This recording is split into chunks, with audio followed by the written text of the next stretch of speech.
天玄大陆，渡仙门，李玄正百无聊赖地躺在大树下面，看着云卷云舒，嘴里叼着一根狗尾巴草，旁边还放着一个酒葫芦，一副慵懒悠闲的模样。在他头顶上有一道道身影宛若流星飞过，有人御剑而行，有人骑着仙鹤，皆是神采飞扬，仙风道骨，与李玄形成了鲜明的对比。而有些人注意到了底下正在悠闲度日的李玄，忍不住摇头叹气，我堂堂渡仙门，天玄大陆一流门派，声名显赫，怎么就收了这么一个懒货呢？李玄，渡仙门七峰之一，天玄峰的大师兄，没办法，天玄峰就他一个弟子，他不是大师兄也得是大师兄了。而他的师尊天玄峰主柳天玄更是渡仙门第一大美人，半步至尊的强大存在。只不过柳天玄性情古怪，虽然人美修为高，但却极少有人能够与他结交，结仇的倒是有不少。3年前，对方从外面带回了李玄，将他收为亲传弟子。起初众人以为李玄是万中无一的武道天才，有什么惊天动地的强大体质，所以才会让从不收徒的柳天玄看中，收为弟子。可渐渐众人发现他们错了，对方根本不是什么天才，对方什么体质都没有，相反，对方就是一个凡体，修行3年连真元都没有迈入。在武道界，体质极为重要，强大的体质往往意味着更高的境界，更大的潜力。基本上各门各派收徒都会先看对方有没有什么体质在身，若是凡体都会先直接淘汰掉。凡体最差的体质虽然也能修行，但效率却是差到极点，基本上不会有什么太大的成就。就算是最普通的灵体，将来都能甩对方18条剑。而在武道界，境界则被分为炼气、真元、灵海、金丹、通玄、洞虚、元神、战王、至尊、圣者、大帝，一共11个境界。虽说越往后越难，但修行3年，且还是天玄峰的大师兄，连真元境都没有迈入，天赋在渡仙门绝对是垫底的。李玄看着那些天空中飞来飞去的武者们，打了个哈欠，并没有多么羡慕，能多活一世就已经很不容易了，我就不必再奢求什么了。李玄的难道他并非是天玄大陆的原住民，他来自蓝星，通俗的讲，他是穿越者。他现在还记得那天，他走在大马路上，突然就看到一辆大卡车朝着一个小女孩冲了过去，他本能的冲了过去，将小女孩推开，然后他就喜提穿越一次。刚刚穿越来的他是个孤儿，还没有适应，就有一个仙女忽然从天而降，问他要不要跟他修行。那人正是天玄峰主柳天玄。李玄上辈子活了那么久，就没见过对方这么美丽的女子，色迷心窍的他当场就答应了。本以为自己会开启一段波澜壮阔的武道之旅，可来到渡仙门后，才发现自己居然只是个凡体，修行了3年，连真元境都没迈入。不出意外的话，这辈子都不可能宁丹，活到100岁就要嗝屁了。他刚开始还以为自己是不是有什么隐藏体质，不然柳天玄为什么要收他一个凡体当徒弟呢？但后来一问，柳天玄是这样回答的：哦，那天我刚当上峰主，师兄要我去收个徒弟，不然就不给我灵石。我去路上随便找了一圈，就你看的还算顺眼，于是就拉你回来了。看的还算顺眼，就因为这个理由，李玄当场就懵了。大家都说他师尊性情古怪，果然是真的。李玄逐渐死心了，觉得自己在天玄峰内老死也是一个不错的选择，至少这里风景秀丽，不愁吃喝，时不时还能看到美女师尊，一饱眼福，比起前世当牛做马要好太多了。这么想，他觉得自己好受了不少，然后就开始摆烂了，整天小酒喝着，画本看着，悠闲自在，在内卷的渡仙门内成了一个异类。快到饭点了，今天就做一道竹笋焖鸡吧。李玄起身拍了拍屁股说道，走进木屋，开始捣鼓。天玄峰一般只有他一个人待着，至于他师尊，经常待在洞府内，隔3差5的睡大觉，一睡就是10天半个月，甚至几个月，比他还要摆烂。也不知道对方是怎么修行到半步至尊境的。但今天，砰，他的门被推开，伴随着一阵香风扑面而来，一个身着白衣，身形凹凸有致，肤若凝脂的女子走了进来。女子容颜绝美，五官精致，一双红眸宛若2颗红宝石般闪亮动人，尤其是她的一头白发，纯白如雪，白发红眸，正是李玄的师尊柳天玄。李玄愣了一下，今儿个什么日子？他那几个月不见人影的师尊居然出现了。他行了一礼，见过师尊。再看对方身后还跟着一个唇红齿白的少女，对方看上去12、13岁，但眉宇却带着一丝浑然天成的傲色。小玄子，给你介绍一下，这位是凤九哥，从今往后她就是你师妹了。柳天玄介绍道。师妹？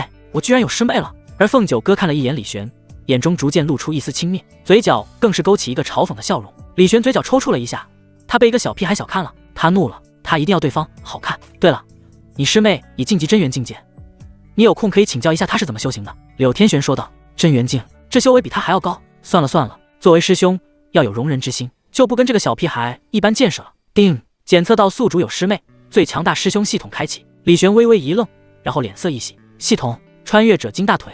呜，你终于来了。李玄差点就要哭了，而柳天玄看着对方的样子，不禁摸了摸他的头。就算是有师妹了，也不至于高兴成这样子吧？这都喜极而泣了。哎，都怪为师平时忽略了你，让你一个人待在天玄峰，肯定是寂寞了吧？柳天玄觉得自己做的的确是有点过分了，把人拉到天玄峰，却不管不顾，任由对方自生自灭。看来以后要给对方多找几个师弟师妹啊。凤九哥也忍不住看了李玄一眼，眼中的轻蔑渐渐收了起来。虽然这个师兄天赋不怎么样，但现在名义上也是我师兄，以后就跟他好好相处吧。他走到李玄面前，拉起他的手，师兄，以后在天玄峰有我了，你不会寂寞的了。莫名被两人关照的李玄眨眨眼，什么？我有金手指了才喜极而泣，你们也有？被师尊师妹关照的李玄揉了揉眼，好了，为了庆祝师妹的到来，我去多弄几个菜吧。他走到厨房继续忙活，而同时也在心里询问道，系统你有啥能力？回宿主，本系统为最强大师兄系统，可以帮助宿主绑定你名义上的师弟师妹，然后随机倍数反馈宿主他们的修行成果，他们越强，宿主就越强。李玄闻言眼前一亮，好家伙，这不就是让别人卷，自己摆烂却坐享其成吗？这个好，我喜欢。那我现在可以绑定凤九哥了吗？绑定师弟师妹还有一个条件，那就是对方的资质必须过关，资质越高，绑定成功率越高。现在正在检测凤九哥的资质中，李玄心都提到了嗓子眼，祈祷凤九哥的天赋好一点啊，对方天赋越好，自己收益就越大啊。不过一想到自己也是柳天玄带回来的，还只是一个凡体，对于凤九哥的资质他就没多少信心了。没办法，师尊不靠谱，谁知道对方收的徒弟会不会又是一个凡体呢？定，检测完成，凤九哥资质满足绑定条件，已成功绑定。以下是凤九哥的基本信息：姓名凤九哥，修为真元一重境，体质凤凰圣体，备注乃是九哥大陆之主，一代女帝，但却因为被部下背叛，在闭关之时被偷袭，受到重创，濒临陨落的时候使用秘法转生到天玄大陆。李玄看到这都忍不住惊了，凤凰圣体，一代女帝，有没有搞错？上次收徒收了自己一个凡体，这一次却收了这么一尊大佬回来，师尊你是懂反差的。李玄嘴角抽搐了一下，在武道界修行天赋大半要看体质，除了最差的凡体之外，体质也被分为灵体、宝体、王体、圣体，其中灵体最为普遍，大多数稍微有点成就的修行者都是灵体，什么水灵体、火灵体、土灵体，然后就是宝体，有宝体的修士已经可以被称为天才了。至于王体，那就是天骄级别的存在，每一个王体都是各大势力的宝贝，而最后的圣体那就了不得了，每一个圣体都具备成圣甚至成帝的潜力啊，是每一个时代的弄潮儿，只要不中途陨落，将来肯定是修行界的大佬，更别说对方还是女帝转世。再对比一下自己，李玄只觉得自己这个师兄好惨，但现在一切都不一样了，自己也是开挂的男人了。李玄为了庆祝这件事，将厨房内的库存全都拿出来了，做了一大桌子的美食。柳天玄、凤九哥看的食指大动，没想到师兄居然还有这一手。凤九哥眼前一亮，定，凤九哥好感度加1。李玄略微意外，哦，系统还能检测好感度呢？正是，师尊还有师妹对我的好感度多少？柳天玄好感度60，凤九哥好感度40，还可以，不算高，但也不低了。饭桌上，凤九哥、柳天玄吃得满嘴流油，李玄自己都没有吃多少，他看得嘴角抽搐了一下。一个女帝转世，一个半步至尊，好好好，跟饿死鬼投胎一样，跟自己抢饭吃是吧？定，柳天玄好感度加1，定，凤九哥好感度加1。李玄果然要征服一个人，就要先征服他的胃。李玄对于自己的厨艺还是颇为自信的，毕竟摆烂的这段时间，他就光研究吃吃喝喝来着，加上前世经常刷各种美食视频下饭，他相信就算是这个世界的顶尖大厨也比不上自己。凤九哥吃完后，拿出一张手帕擦了擦嘴，看着李玄眼中闪过一丝异色，这男人有一手的。柳天玄翘着二郎腿，不知从哪拿出了一根牙签，剔着牙道：小玄子，没想到你还有这一手厨艺，师尊师妹吃得开心就好。李玄淡淡一笑，不错，酒足饭饱，人就容易犯困，我先去睡觉了，你们两个要记得好好相处。柳天玄伸了个懒腰，然后转身回到自己的洞府。李玄知道对方这一去没睡个10天半个月是不会出来的，甚至1年半载的也不是不可能。他在看向凤九哥，笑道：师妹，我平时没事都会待在天玄峰，你有事可以来找我，修行方面有什么问题？凤九哥起身淡淡道：放心吧师兄，修行方面我不会有什么问题问你的。开玩笑，他可是女帝转世，要不是刚刚转世，实力还没有恢复，才不会来这天玄峰呢。要知道他巅峰时期，像渡仙门这样的宗门，他一巴掌都能拍死好几个。让一个练气境指导他修行，别逗了，对方别来求他指教，影响他修行就不错了。李玄闻言淡淡一笑，也没有说什么，他也就是客套一下而已。师兄，我先告辞了。凤九哥淡淡说道，起身离开。李玄看了一下对方离开的背影，再看他面前一堆的碗筷盘子，无语道：倒是留个人帮我洗一下碗啊，吃完了就跑，两个渣女。李玄觉得还是自己在天玄峰上的话语权太小了，要是自己硬气点，这还用自己的洗碗？他无奈，只好自己把碗筷收起来拿去洗。另一边，离开李玄住处的凤九哥并未离开天玄峰，而是找来了一些木头，在李玄不远处搭建了一个木屋。他的动手能力不差，加上自己又是真元修为，很快就建起了一座像样的可以遮风挡雨的木屋。他满意一笑，进入其中，从储物戒中拿出了床单、被褥之类的生活用品，铺满了小屋。看着逐渐被塞满的小屋，凤九哥眼中生出一丝野望来。这里将是我重回巅峰的起点，待我重修300年，敢叫日月换新天。叛徒们，你们等着吧，我定会杀回9个大陆的。凤九哥深吸了一口气，盘膝而坐，开始修行。而在他的丹田之内，逐渐浮现出了一把黑白色的尺子，上面镌刻着无数玄奥的纹路。此物乃是他前世偶然所得的一件古物，他觉得此物奇特，故而一直将其放在身边。没想到这一次转世重生，此物居然也跟了过来，就连我祭炼的地兵都没有办法随我一同转世，此物却可以做到。此物身上一定有什么大秘密，此物等级很可能在地兵之上，莫不是传闻中的仙气？凤九哥那难道……忽然，那黑白色的尺子散发出一道道玄奥光芒，一股信息涌入了凤九哥的脑海中。阴阳天道尺，阴阳平衡，天道昭彰。持有阴阳天道尺者，每个月可与其他修士进行一次对比，对比内容包括修为、战力、武技，对比胜出可获得5道奖励，奖励包括不限于武技、修为、神兵利器、灵丹妙药。进行对比，对比胜出可以获得奖励。凤九哥不禁眼前一亮，但接着他又有一点疑惑，若是对比失败呢？似乎是感应到他的念头，阴阳天道尺微微一颤，新的信息浮现，对比失败则要进行惩罚，为胜利者进行服务，胜利者若满意，你可以获得一些额外补助。什么？为胜利者服务？她堂堂女帝要去服务别人？但仔细一想，这个世界上弱肉强食，弱者为强者服务并没有什么不妥。我现在实力还没恢复，只要能快速提升修为，一些牺牲是在所难免的了。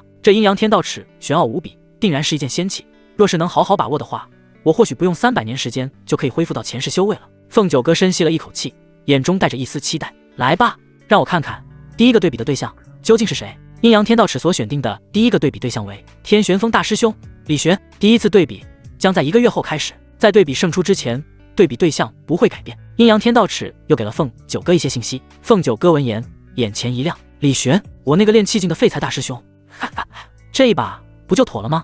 哪里需要1个月，他现在就可以吊打对方了。这天道尺选择对比对象的能力有待提高啊！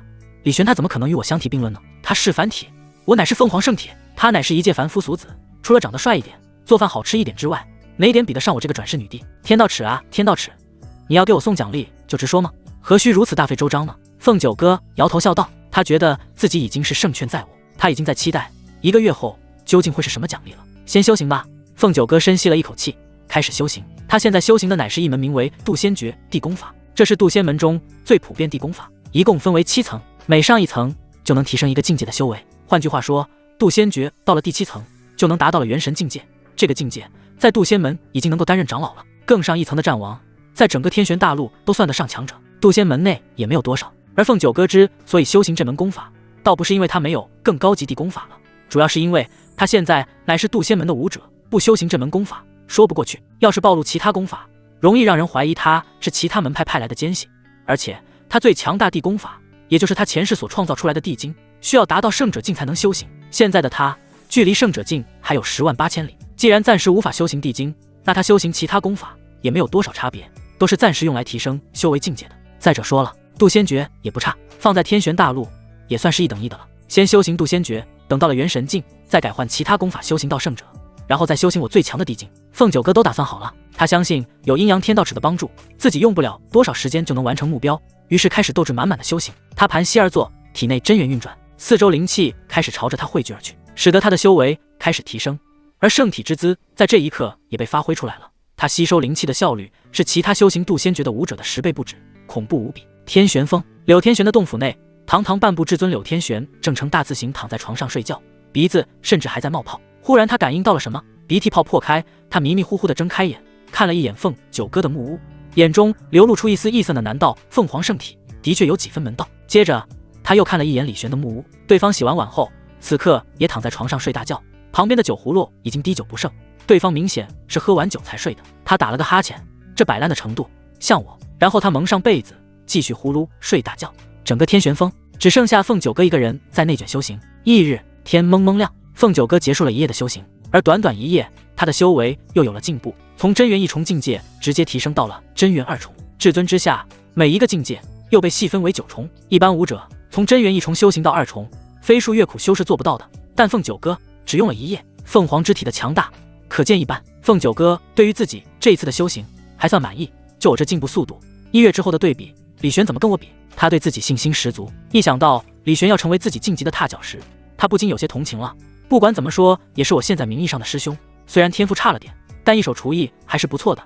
等将来我恢复到巅峰，就收他作为我私人的宫廷御厨吧，成为女帝的私人御厨，这绝对是厨师界最至高无上的荣耀了，甚至可以说是一步登天的事。一些战王抢破头都不一定有这样的待遇。另一边，李玄刚刚一觉睡到天亮，突然系统提示声响起，叮！凤九哥经过1夜修行，从真元1重晋级到了真元2重，系统反馈开始，叮！由于是宿主第一次反馈，系统奖励超级反馈1次，恭喜宿主杜仙杰成功提升到第7层。系统提示声接连响起，李玄只觉得体内的真气疯狂提升，从真气变成了真元，紧接着真元凝聚一片汪洋，然后灵力汪洋又开始收缩，化作了一颗金丹，金丹逐渐诞生一股玄妙之力，最终轰的一声破碎，恢宏之力冲击4肢百骸，在他体内化作了一片广袤的内天地，正是洞虚之境。而这还没有完，内天地之内真气升腾，化作磅礴气柱，直灌他的天灵盖，打开他的脑部神窍，神窍开，神识生，神识之力愈发壮大，逐渐凝聚化作一尊元神，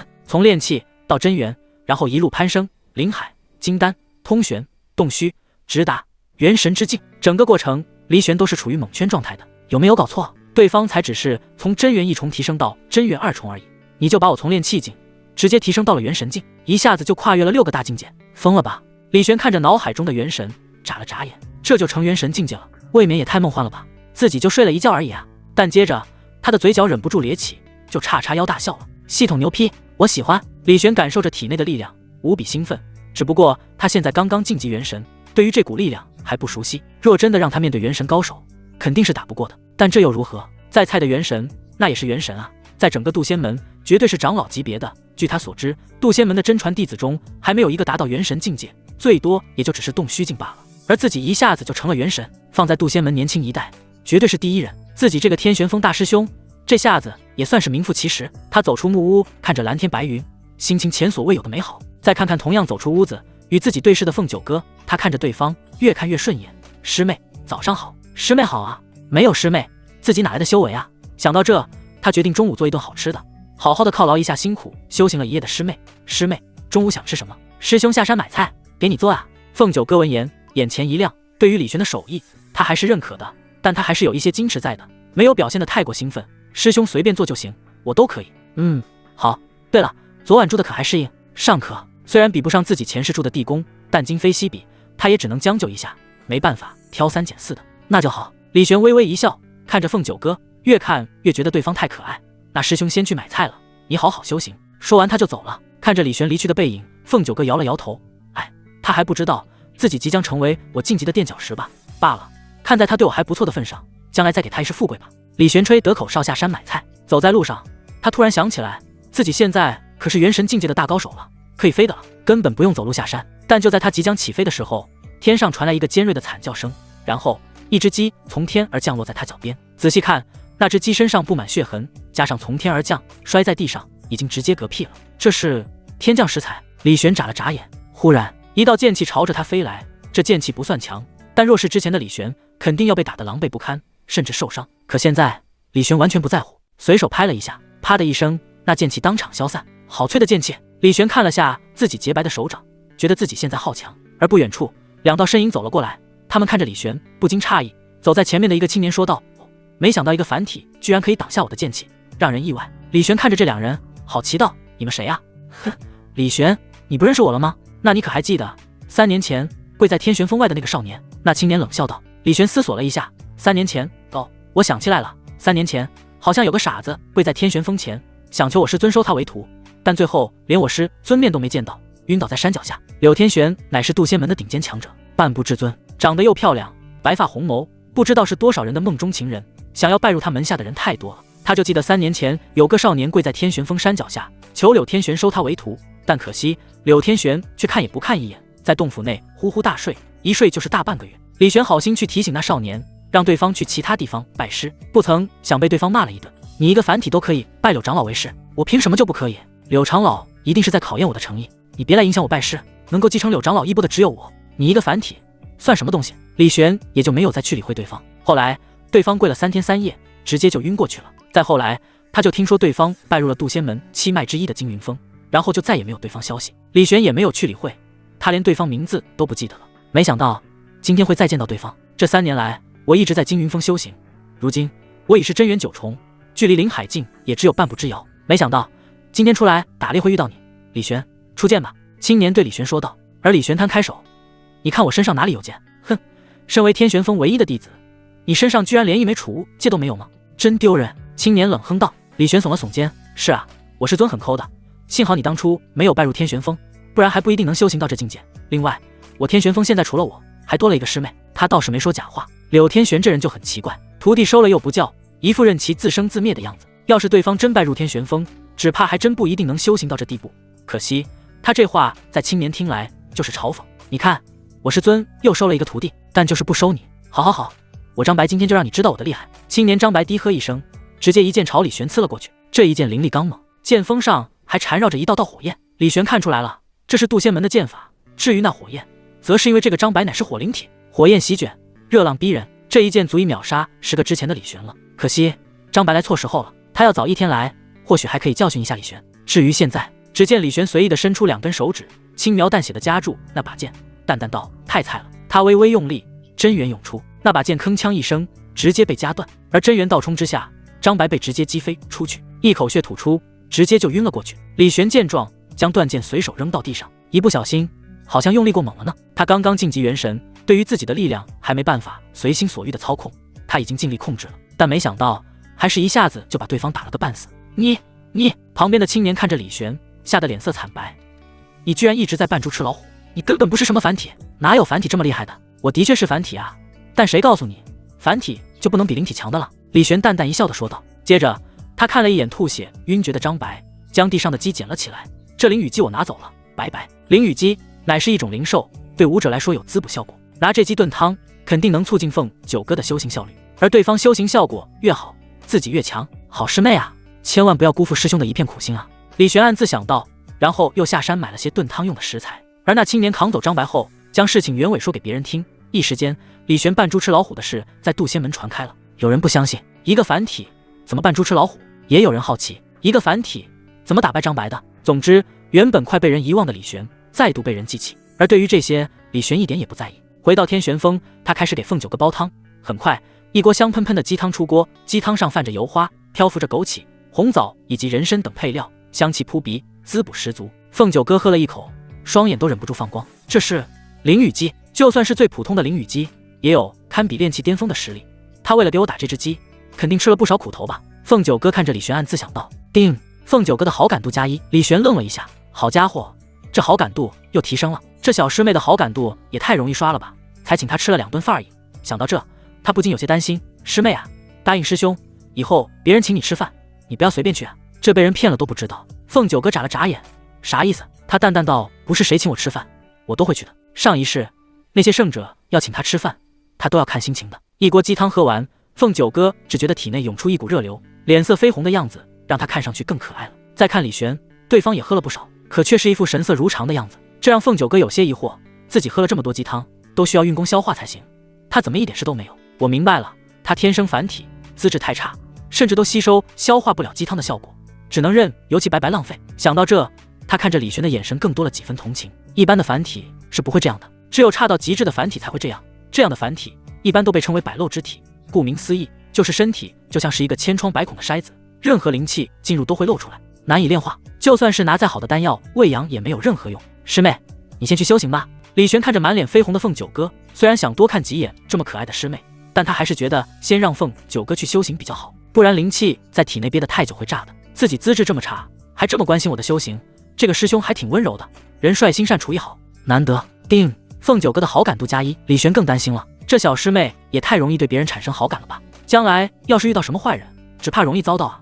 哎，这小师妹前世是怎么修行到女帝的？难道九哥大陆民风淳朴？看来我以后的多照看一些才行了。李玄暗自想到。凤九哥回到自己的木屋，开始修行，体内真元流转，开始炼化灵羽姬的灵气。不一会，他的修为更上一层，从真元2境提升到了真元3重。另一边，正在洗碗的李玄也收到了系统的提示。定，凤九哥修为提升，从真元2重提升至3重，开始随机反馈宿主修为。恭喜宿主从元神1重晋级到元神2重。李玄感受着自己的力量又提升了一截，不愧是凤凰圣体啊，这吃个鸡都能提升一个小境界。李玄感慨了一声，不过他的提升也不差。元神境的每一次提升都是很艰难的。据说渡仙门内有个长老，从元神1重提升到2重，花了10几年的时间呢。他什么也没做，就只是请凤九哥吃了只鸡，这就突破了。系统牛批4个字，他在心里已经说了不止10遍了。翌日，凤九哥修行了一夜，他看着远处出生的朝阳。所谓一日之计在于晨，出生的朝阳灵气最为充沛，他打算前去吸收一些朝阳灵气，于是起身朝远处而去。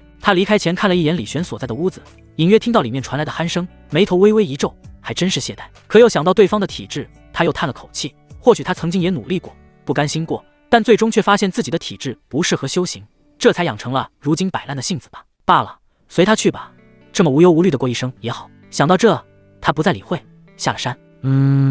李玄伸了个懒腰起身，叮，检测到你的师妹正在被人欺负。此时系统提示声忽然响起，李玄愣了一下，系统，你还能检测到我师妹的安危？绑定对象与宿主息息相关，监测他们的行动，确保他们的安全，维护宿主利益乃是系统的职责。李玄闻言点了点头，这个功能不错。接着他起身朝屋外走去，敢欺负我师妹，这简直就是不把我放在眼里。不把我放眼里，就是不把我师尊这个半步至尊放眼里；不把我师尊放眼里，就是不把渡仙门放眼里，简直就是岂有此理。他一边说着，一边加快速度赶往凤九哥所在处。系统还很贴心的给他打开了一张导航的地图。另一边，天玄峰不远处，凤九哥刚刚吸收完一丝朝阳灵气，正要回去，路上就遇到了好几个青年，为首的一人穿着白衣，腰间挂着长剑，此刻看着他，眼中带着打量。你就是天玄峰的新弟子？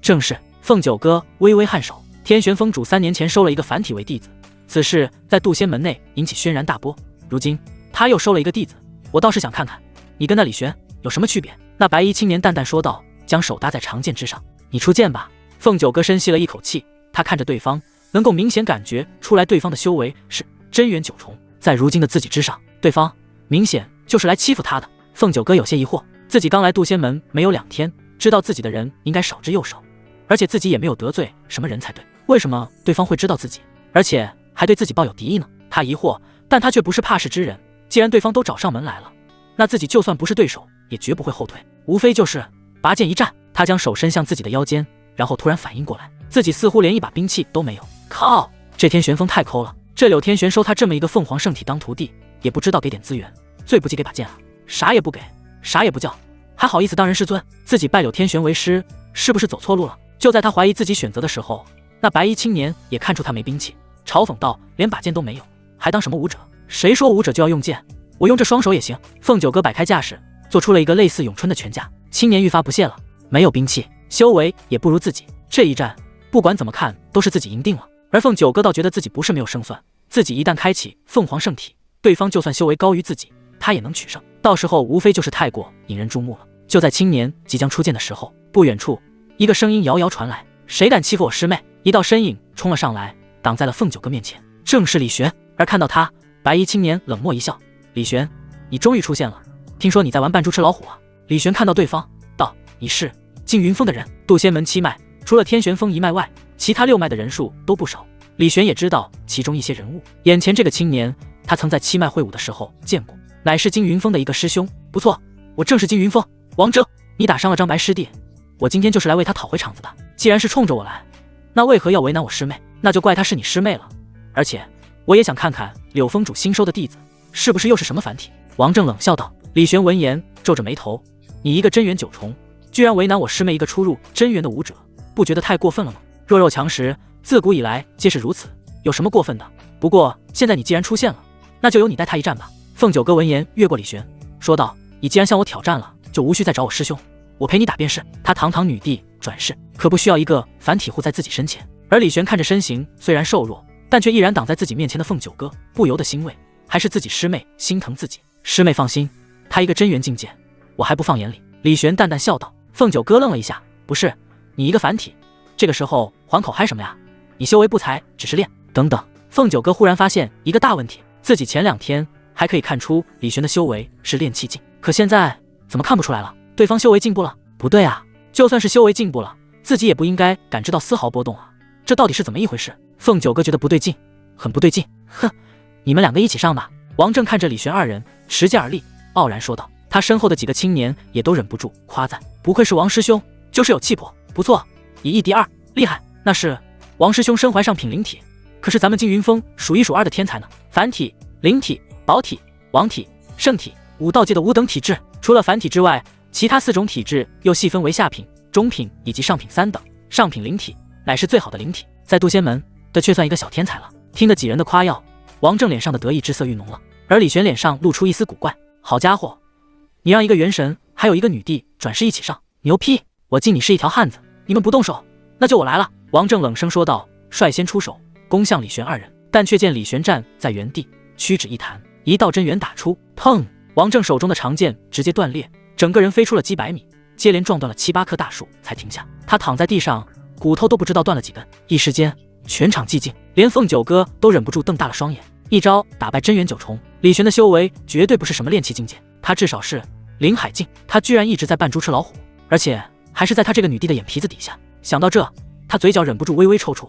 我堂堂女帝居然看走眼了，李玄有意思的男人。他想到了阴阳天道尺的对比，1个月内他至少晋级灵海境才有可能胜过李玄，而且一般的灵海境估计胜的机会不大，至少得是灵海9重。1个月从真元3重晋级灵海9重，这对于寻常武者来说几乎是不可能完成的任务，对凤九哥来说也有不小的难度。可他并未退却，相反，心中生出无穷斗志。我就知道阴阳天道尺绝对不会选择一个天生凡体来当做对比对象，那太容易了。哼，果然这样才有挑战性。而凤九哥心生斗志的时候，金云峰的几个弟子看着被打飞的王正已经是目瞪口呆。他怎么可能这么强？太厉害了吧！我去，王正完全不是对手啊！他们吓得后退好几步，畏惧地看了李玄一眼，然后他们跑开，不敢逗留。临走时还不忘撂下2句狠话。李玄，这件事我金云峰不会就这么算了的。不错，你给我们等着吧。狠话说得快，但这几人跑得更快，嗖的一下就跑没影。李玄见状撇了撇嘴，看了一眼躺在地上的王正，嘴角微微一抽。你们倒是把人带走了。他懒得理会对方，看向凤九哥，师妹，你没事吧？没事。凤九哥摇摇头，伸手抓了一下李玄的手臂，然后柔弱无骨的小手在他身上开始上下其手，摸来摸去。李玄都惊了，师妹，你小年纪居然贪图师兄我的男色，而且还如此大胆，光天化日的对我下手。可，我只是检查一下师兄有没有受伤。凤九哥咳了2下，义正辞严地说道。李玄这才恍然大悟，原来如此。而用了某种特殊手法检测了一下李玄资质的凤九哥内心松了口气，的确是凡体没错，他的修为最高不过是灵海境界。1月之后的对比，我包赢。凤九哥对于1月之后的对比依旧保持着乐观心态。跟着李玄回到天玄峰后，他继续投入修行中，虽然对于对比有信心取胜，只不过李玄突然从一个炼气变成了灵海境武者，这还是给他造成了一些不小的压力。而李玄扮猪吃老虎的事情也在渡仙门内传开了，大家都被吓到了，一个凡体突然就变得这么强了，一招打败真元境9重，这还是凡体吗？对方身上绝对有什么秘密。而对于金云峰来说，李玄有什么秘密不重要，重要的是他们金云峰的人屡次3番的被对方打败，他们不要面子的吗？金云峰上，一个白衣男子正盘膝而坐，而他旁边几个弟子正在添油加醋的将李玄的所作所为说了一遍。李玄不仅把王正一招打败了，还扬言说就算是金云峰大师兄亲自出面，他也不放在眼里。大师兄，他这是在打你的脸啊！若是不找回场子，我金云峰在渡仙门只怕要抬不起头来了。那弟子委屈地说道。白衣男子闻言眉毛一挑，他真这么说？是的。那弟子有些心虚，而看到他的样子，白衣男子一下子就看出对方是在撒谎了，轻哼道自己去找人家麻烦，最后还被人家打败，现在还好意思找我出面，一群废物。那弟子闻言不敢忤逆。此时不远处又走来了一个青年，此人身着一袭水蓝色的长袍，腰间长剑悬挂，透出不凡气息。青年淡淡一笑，哥，不管怎么说，咱们金云峰这次丢了面子是真的，若不讨回场子说不过去。你是金云峰大师兄，洞虚境的大高手，出面对付一个小灵海境，有失身份，不如让我代劳吧。白衣青年看了对方一眼，道，渡仙门七脉乃是一家，找回面子可以，但切莫做得太过火了。哥放心好了，我自有分寸。青年说道。天玄峰，凤九哥修行了一个上午，觉得肚子已经在咕咕叫，蓦然不远处传来了一阵饭菜香气，他眼前一亮，食指大动，连忙就要出门去吃饭，但又觉得这样不够矜持，于是整理了一下仪表，然后故意放慢急切的脚步，缓缓走出木屋。而在厨房内忙活的李玄也看到了凤九哥的到来，笑道，师妹再稍等一下，我这饭就快煮好了。可，师兄慢慢来就行，我不是很饿。凤九哥淡淡道。姑姑，他的肚子发出声音，他脸色一红，这不争气的肚子。他咳了一下，我这是肠胃不大好。明白。明白。李玄没有戳破对方那拙劣的谎言。做好饭，他邀请凤九哥上桌，看着色香味俱全的菜肴，凤九哥吞咽了一下口水，拿起筷子就吃。不知为何，前世尝过各种山珍海味的他，突然觉得以前吃的那些东西都比不上李玄做的。对方这是在饭菜里下药了吗？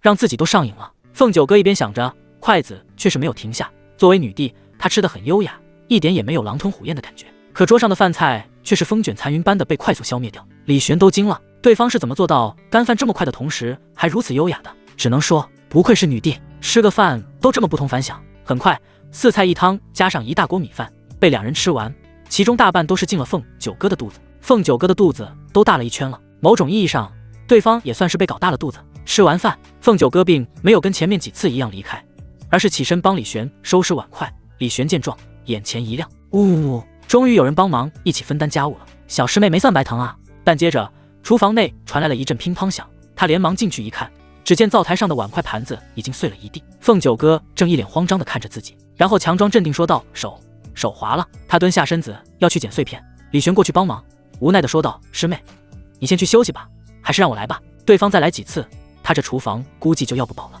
果然，让一个女帝来帮自己洗碗还是太奢求了。凤九哥不好意思地走出厨房，转身背对李玄的时候忍不住脸红，没想到洗个碗居然这么麻烦。身为女帝，她从不吃人嘴软，拿人手短，本想着受了李玄这么多照顾，自己也该做点什么，所以这才想帮对方洗个碗。没曾想搞砸了，没办法，她前世哪里做过这些家务活，总是这样占人家便宜，不是我的风格，一定要想个办法还回去才行。我现在修为不够，难道只能等将来再好好奖赏对方了吗？凤九哥那难道？此时门外传来了一个淡漠的声音，在下经云峰，骆子云前来领教天玄峰大师兄的高招。这声音不大，但却传遍半个天玄峰。凤九哥闻言，眼前一亮，自己表现的机会这不就来了吗？他走出木屋，看到了不远处穿着水蓝色长袍的骆子云，眸光一闪，这种气息是宝体。此刻的骆子云是来挑战的，故而毫不掩饰自己的气息。凤九哥也感受到了对方身上散发的体质气息，正是水泽宝体。这种体质天然亲近水属性，修行水属性地功法还有武技可以说是事半功倍了。只不过宝体在一般武者看来难得可贵，可在凤九哥眼中也只是一般，哪里比得上他的凤凰圣体。他走上去淡淡道：你想要挑战我师兄，得先过我这一关。恰好此时李玄走了出来，听到凤九哥的话，心中大为感动，这就是有师妹疼的感觉吗？师妹真是小棉袄。但他看了一眼骆子云，看出对方乃是灵海境修为，真打起来凤九哥不一定是对手。而骆子云也看出了凤九哥的真元修为，轻蔑道：区区真元修为，你还不被我放在眼里？本想上去打发骆子云的李玄听到这话，心中微微一动，记上心头，笑着走上去道：你信不信，不出1月，我师妹就可以打败你。此言一出，骆子云冷哼道：痴人说梦，那你可敢与我赌一赌？赌？骆子云眉毛一挑，知道李玄是在用激将法，但自己若是拒绝，岂不是恰好说明对自己没有信心？他淡淡道：你要赌什么？我听闻金云峰有座名剑阁，里面藏着诸多名剑，若是我师妹赢了，让她进去挑一把剑怎么样？一旁的凤九哥闻言略微一愣，对方居然想要帮自己找一把剑。定，来自凤九哥的好感度+2。李玄微微一笑，按照这样的速度下去，小师妹的好感度估计就要被自己刷满了吧？也不知道好感度太高会怎么样，估计就要把自己当成至亲了吧？这也不错，凤九哥是女帝转世，将来肯定是了不起的人物，有这么一个至亲，不知道是多少人梦寐以求的事。骆子云眉头一皱，明剑阁乃是我金云峰重地，我没有权利随意放人进入取剑。既然这样，那算了，我们不打了，打了又没有好处，这样的架不打也罢。李玄叹了口气道：我答应你。此时云层中传来了一个声音，一个白衣男子翩然落下，来人正是金云峰大师兄洛天，也是渡仙门年轻一代中最为顶尖的几人之一。据说其修为已经达到了洞虚之境。洛天本来是担心骆子云，所以才悄悄跟在身后，没想到李玄会提出这么一个赌约。而且他发现李玄跟以前不一样了，以前他也见过李玄，一个凡体，炼气修为微不足道，而如今的李玄依旧是凡体，可身上却多出了一种深不可测的感觉，让他都忍不住心生忌惮。这让他很好奇，究竟发生了什么，才让对方有这么大转变？又或者说，李玄没有变，只是对方以前一直在藏拙。除此外，凤九哥也让他感到好奇，对方看上去年纪轻轻，12、13岁，但却已有真元修为。不仅如此，其体质之玄奥，让他也看不透，所以他才答应李玄，想让骆子云与凤九哥一战，从而看出对方到底有几斤几两，甚至通过凤九哥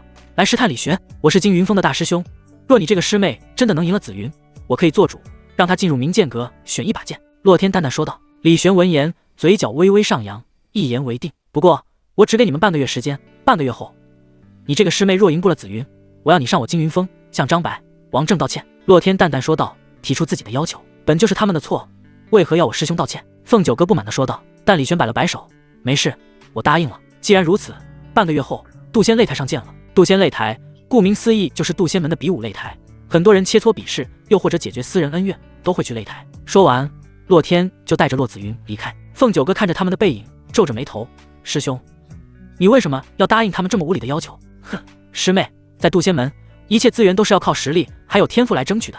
你现在是天玄峰的弟子，但可惜我天玄峰在渡仙门中一直都不受重视，很多资源都轮不到我们头上。你想要加快修行进度，只能用这种办法了。凤九哥明白了，李玄这是为了让自己展现天赋实力，从而获得渡仙门高层的重视，获取更多的武道资源。为此，他不惜用自己的尊严作为赌注，若他输了，李玄就要向张白、王正道歉。想到这，他的内心忍不住泛起一阵暖流。他前世没有什么师兄师姐，从没人这么为他付出过。丁，凤九哥的好感度加5。李玄愣了一下，这丫头又自己脑补了什么？居然又加好感度了。他之所以这么做，无非就是想刺激一下凤九哥，让他努力修行，对方越努力，自己就越强啊。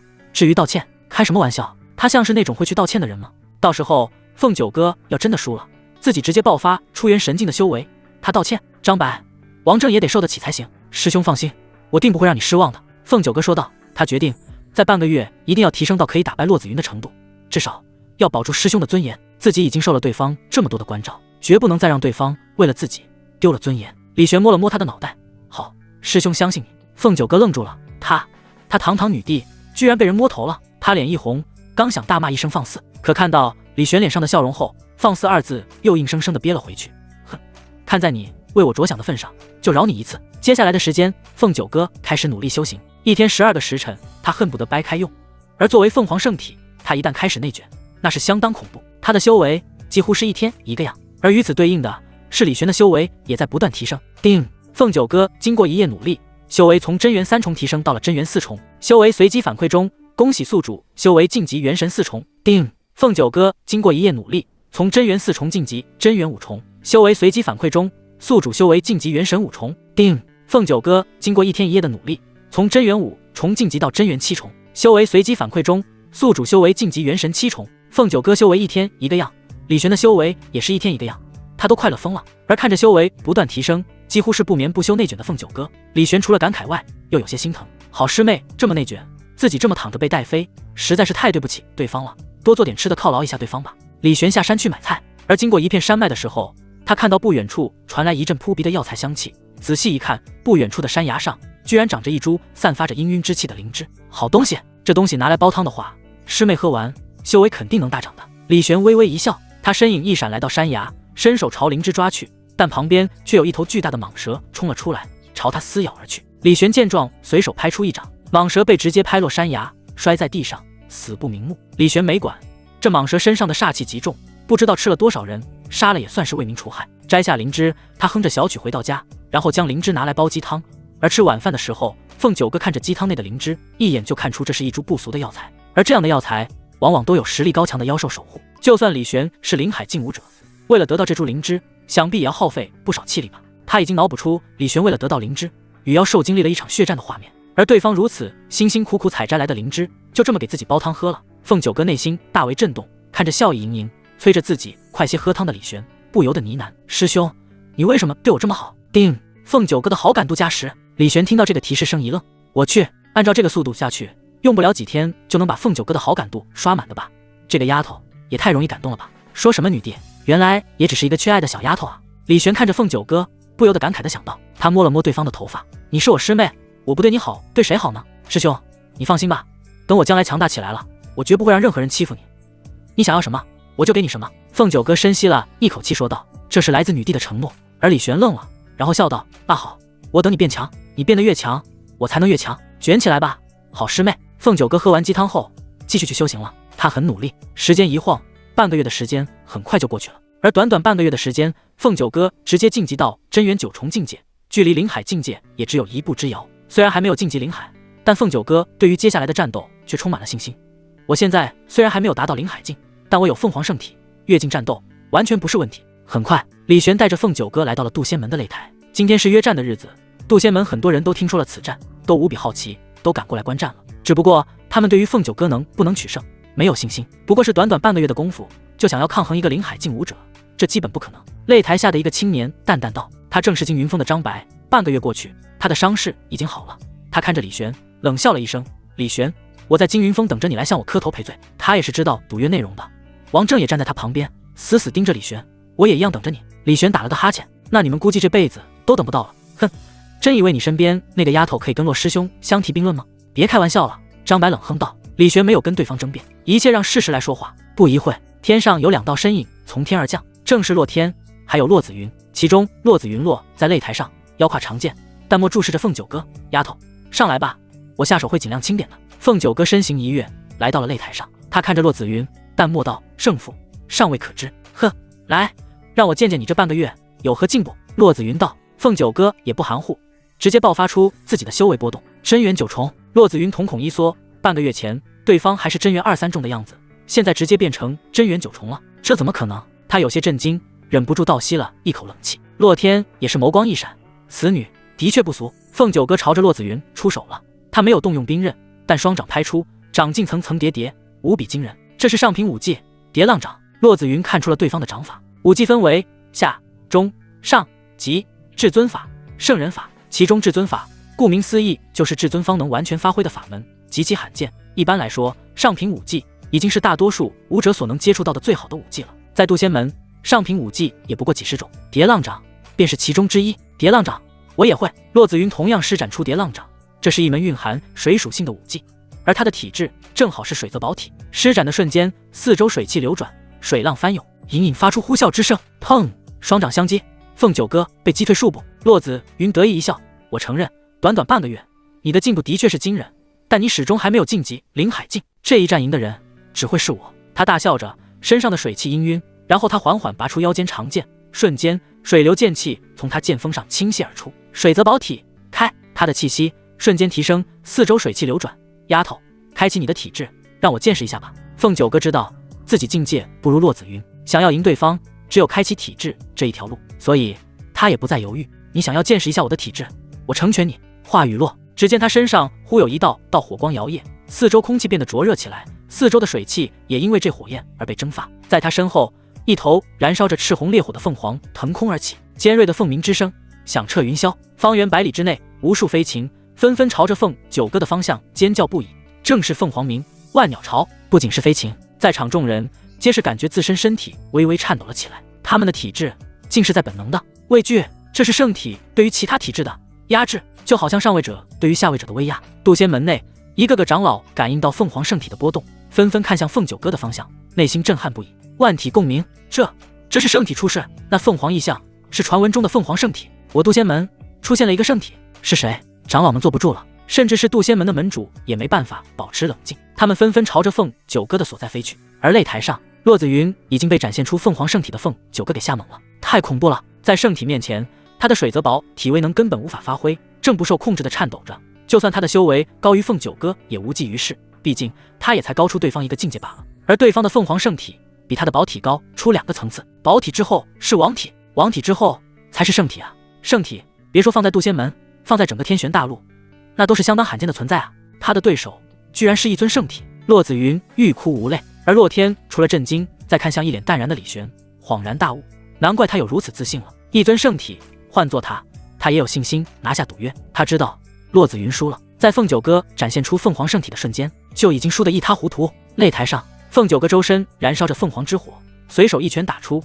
凤凰火交汇形成一个拳头，落在洛子云身上。对方几乎是毫无反抗之力的被轰下擂台，以真元境战临海境。凤九哥以弱胜强，而且还几乎是碾压式的，这就是圣体的恐怖。凤九哥转身朝着擂台下的李玄展颜一笑：“师兄，我赢了。”李玄微微颔首，干得漂亮。对于凤九哥能不能赢，他是毫不怀疑的。此时，嗖，一道身影从远处飞掠而来，他们死死盯着凤九哥，眼神灼热无比。好霸道的气息啊！果然是凤凰圣体，这气息大多数的火属性王体都比不上，而凤凰圣体除了火属性之外，还拥有高等的生命属性。传闻中，凤凰涅槃可浴火重生，此女前途无可限量。不过，此女看上去很是陌生啊，这是哪一脉的弟子啊？为首的一个长老扫视过在场众人，而李玄不卑不亢地走出来，淡淡道：“回禀各位长老，她是我师妹，是天玄峰的弟子。天玄峰弟子，几个长老明显一愣。柳天玄那家伙能收到这么好的弟子？柳天玄那家伙能收到这么好的弟子？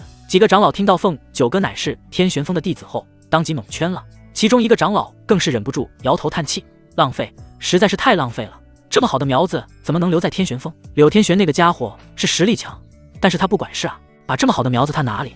早晚被祸害了。不错，此女何该入我天火峰？错了，应该入我问剑峰才对。什么问剑峰？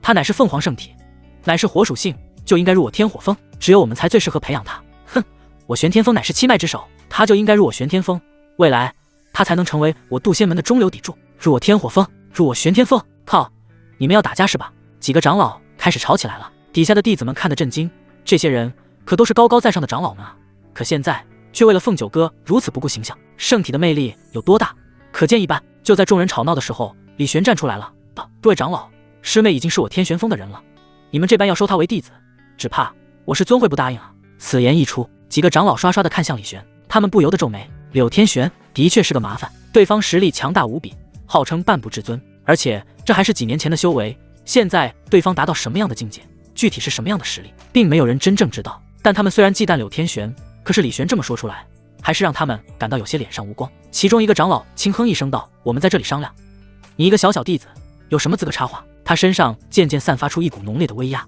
想要逼退李玄，可却见他的威压落在李玄身上，就如同泥牛入海般消失无踪，根本无法对他造成丝毫影响。这长老惊了，这家伙是什么修为？为什么能够无视他的威压？对方不是一个凡体吗？此时不远处的天玄峰上，一股惊人的真元波动化作金色的气柱直贯天穹，翻涌八方云海，一股浩瀚威压横压而来。几个长老只觉得身体像是被一座座大山压住，身体不受控制的从空中砸落，摔在了地上。天玄峰上，一个白发红眸、身姿窈窕的身影走了下来，淡淡道：你们谁要抢我弟子啊？来人，正是柳天玄。几个长老感受着他的威压，吓得头皮发麻。这家伙还是一如既往的恐怖。忽然虚空中各有一阵威压扩散而出，联手将柳天玄的威压挡下。柳天玄眉头一皱，看出七风方向，淡淡道：你们几个老家伙还藏着干嘛？出来说话！虚空泛起丝丝涟漪，几道身影浮现，正是地位与柳天玄等同的七脉之中的各个峰主，每一个人的修为都至少是战王境。连渡仙门的门主也出现了，他跟柳天玄一样有一头白发，不过眼睛却不是红色的，宛若带着一股平和的气质，整个人看上去儒雅温和，让人忍不住心生亲切。见过门主，见过门主。众人一一行礼。渡仙门主微微颔首，无需客气。接着他的目光落在了凤九哥身上。我渡仙门能够出一个圣体，实属不易，这是好事，咱们也不要争来争去，他想要拜入哪一峰，就由他自己决定吧。一个红发男子走了出来，对凤九哥道：我天火峰专门修行各种火属性功法还有武技，而我本人虽然不是什么火属性圣体，但也是一种火属性王体，我可以将我毕生所学以及对体质的感悟悉数传授于你，在前期可以帮你少走许多弯路。他这是在扔出筹码，想要俘获凤九哥。其余几峰的峰主见状，也纷纷开出自己的条件，只有柳天玄打了个哈欠。凤九哥看了他一眼，似乎想询问他的意见。柳天玄撇撇嘴：别看我天玄峰一穷二白，什么东西也没有，你想加入其他峰，我也不会阻止你。其他几峰峰主闻言摇头一笑，没想到柳师妹还挺诚实的嘛。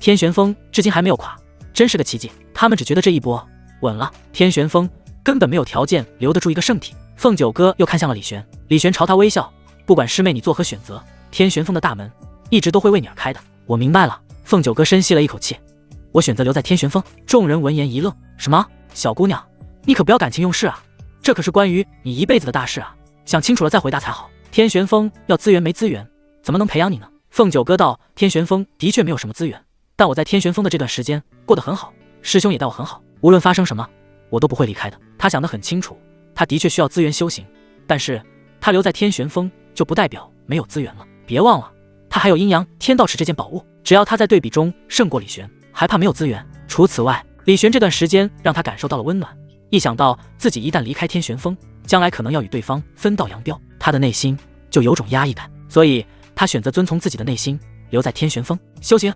资源固然重要，但也有求一个念头通达，只有留在师兄身边，他才能通了。你应该是舍不得你师兄吧？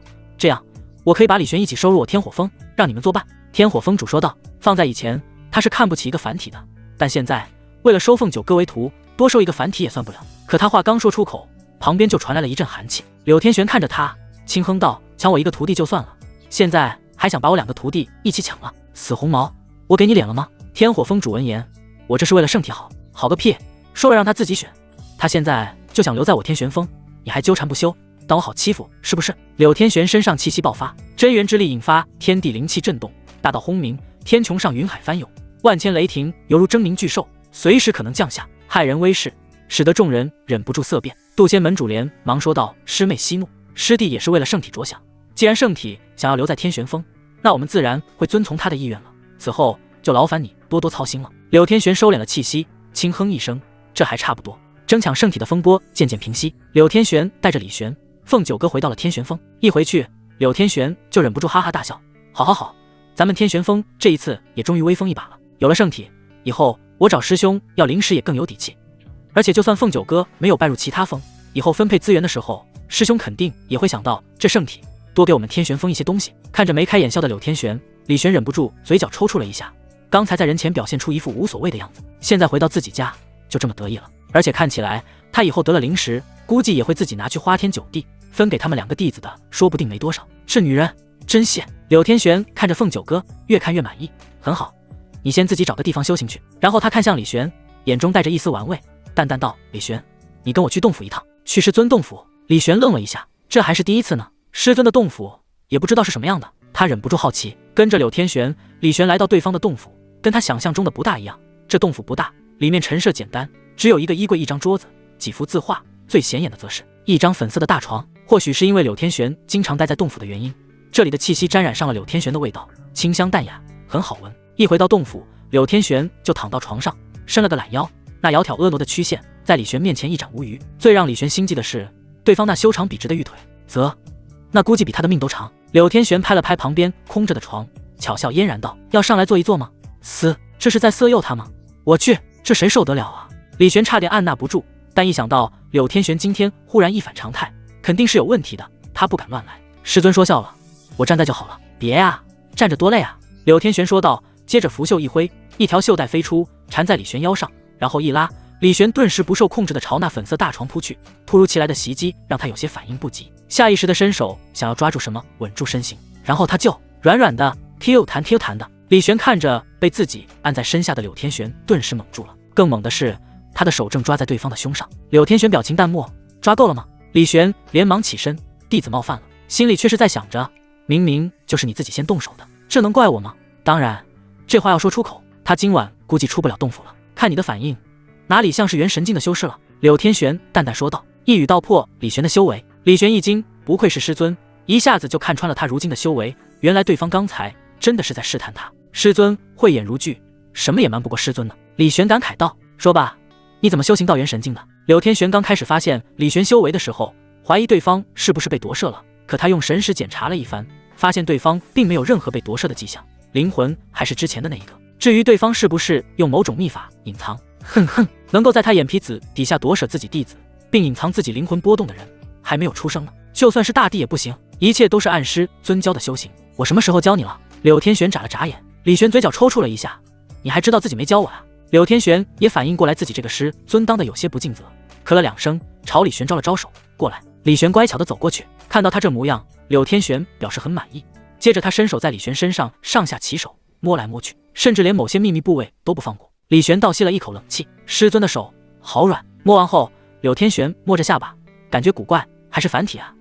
那又是怎么修行到元神境的？古怪，真是古怪。不，这绝不是什么凡体，肯定某种我从未见过的体质。凡体只是这体质的伪装罢了。有意思，真有意思。柳天玄见多识广，什么千奇百怪的体质都见过，连圣体之上的体质他前世都不知做了多少，但李玄的这个凡体他却是第一次遇到。他生出莫大兴致，不行，我再检查一下，把衣服脱了。李玄抱着肩膀，师尊，不要吧，大男人的磨磨蹭蹭做什么？柳天玄一副迫不及待的样子。不知道过去多久，直到半夜，李玄才扶着腰贴着墙壁走出柳天玄的洞府。对方检查了他一整天，实在没有发现什么端倪后，才让他离开。而这个过程中可苦了李玄了，一个大美女对着自己上下其手，还是自己名义上的师尊，那种刺激不是一般人能承受的。可恶的是，他现在只能看不能吃，只能乖乖忍着。好，这么玩是吧？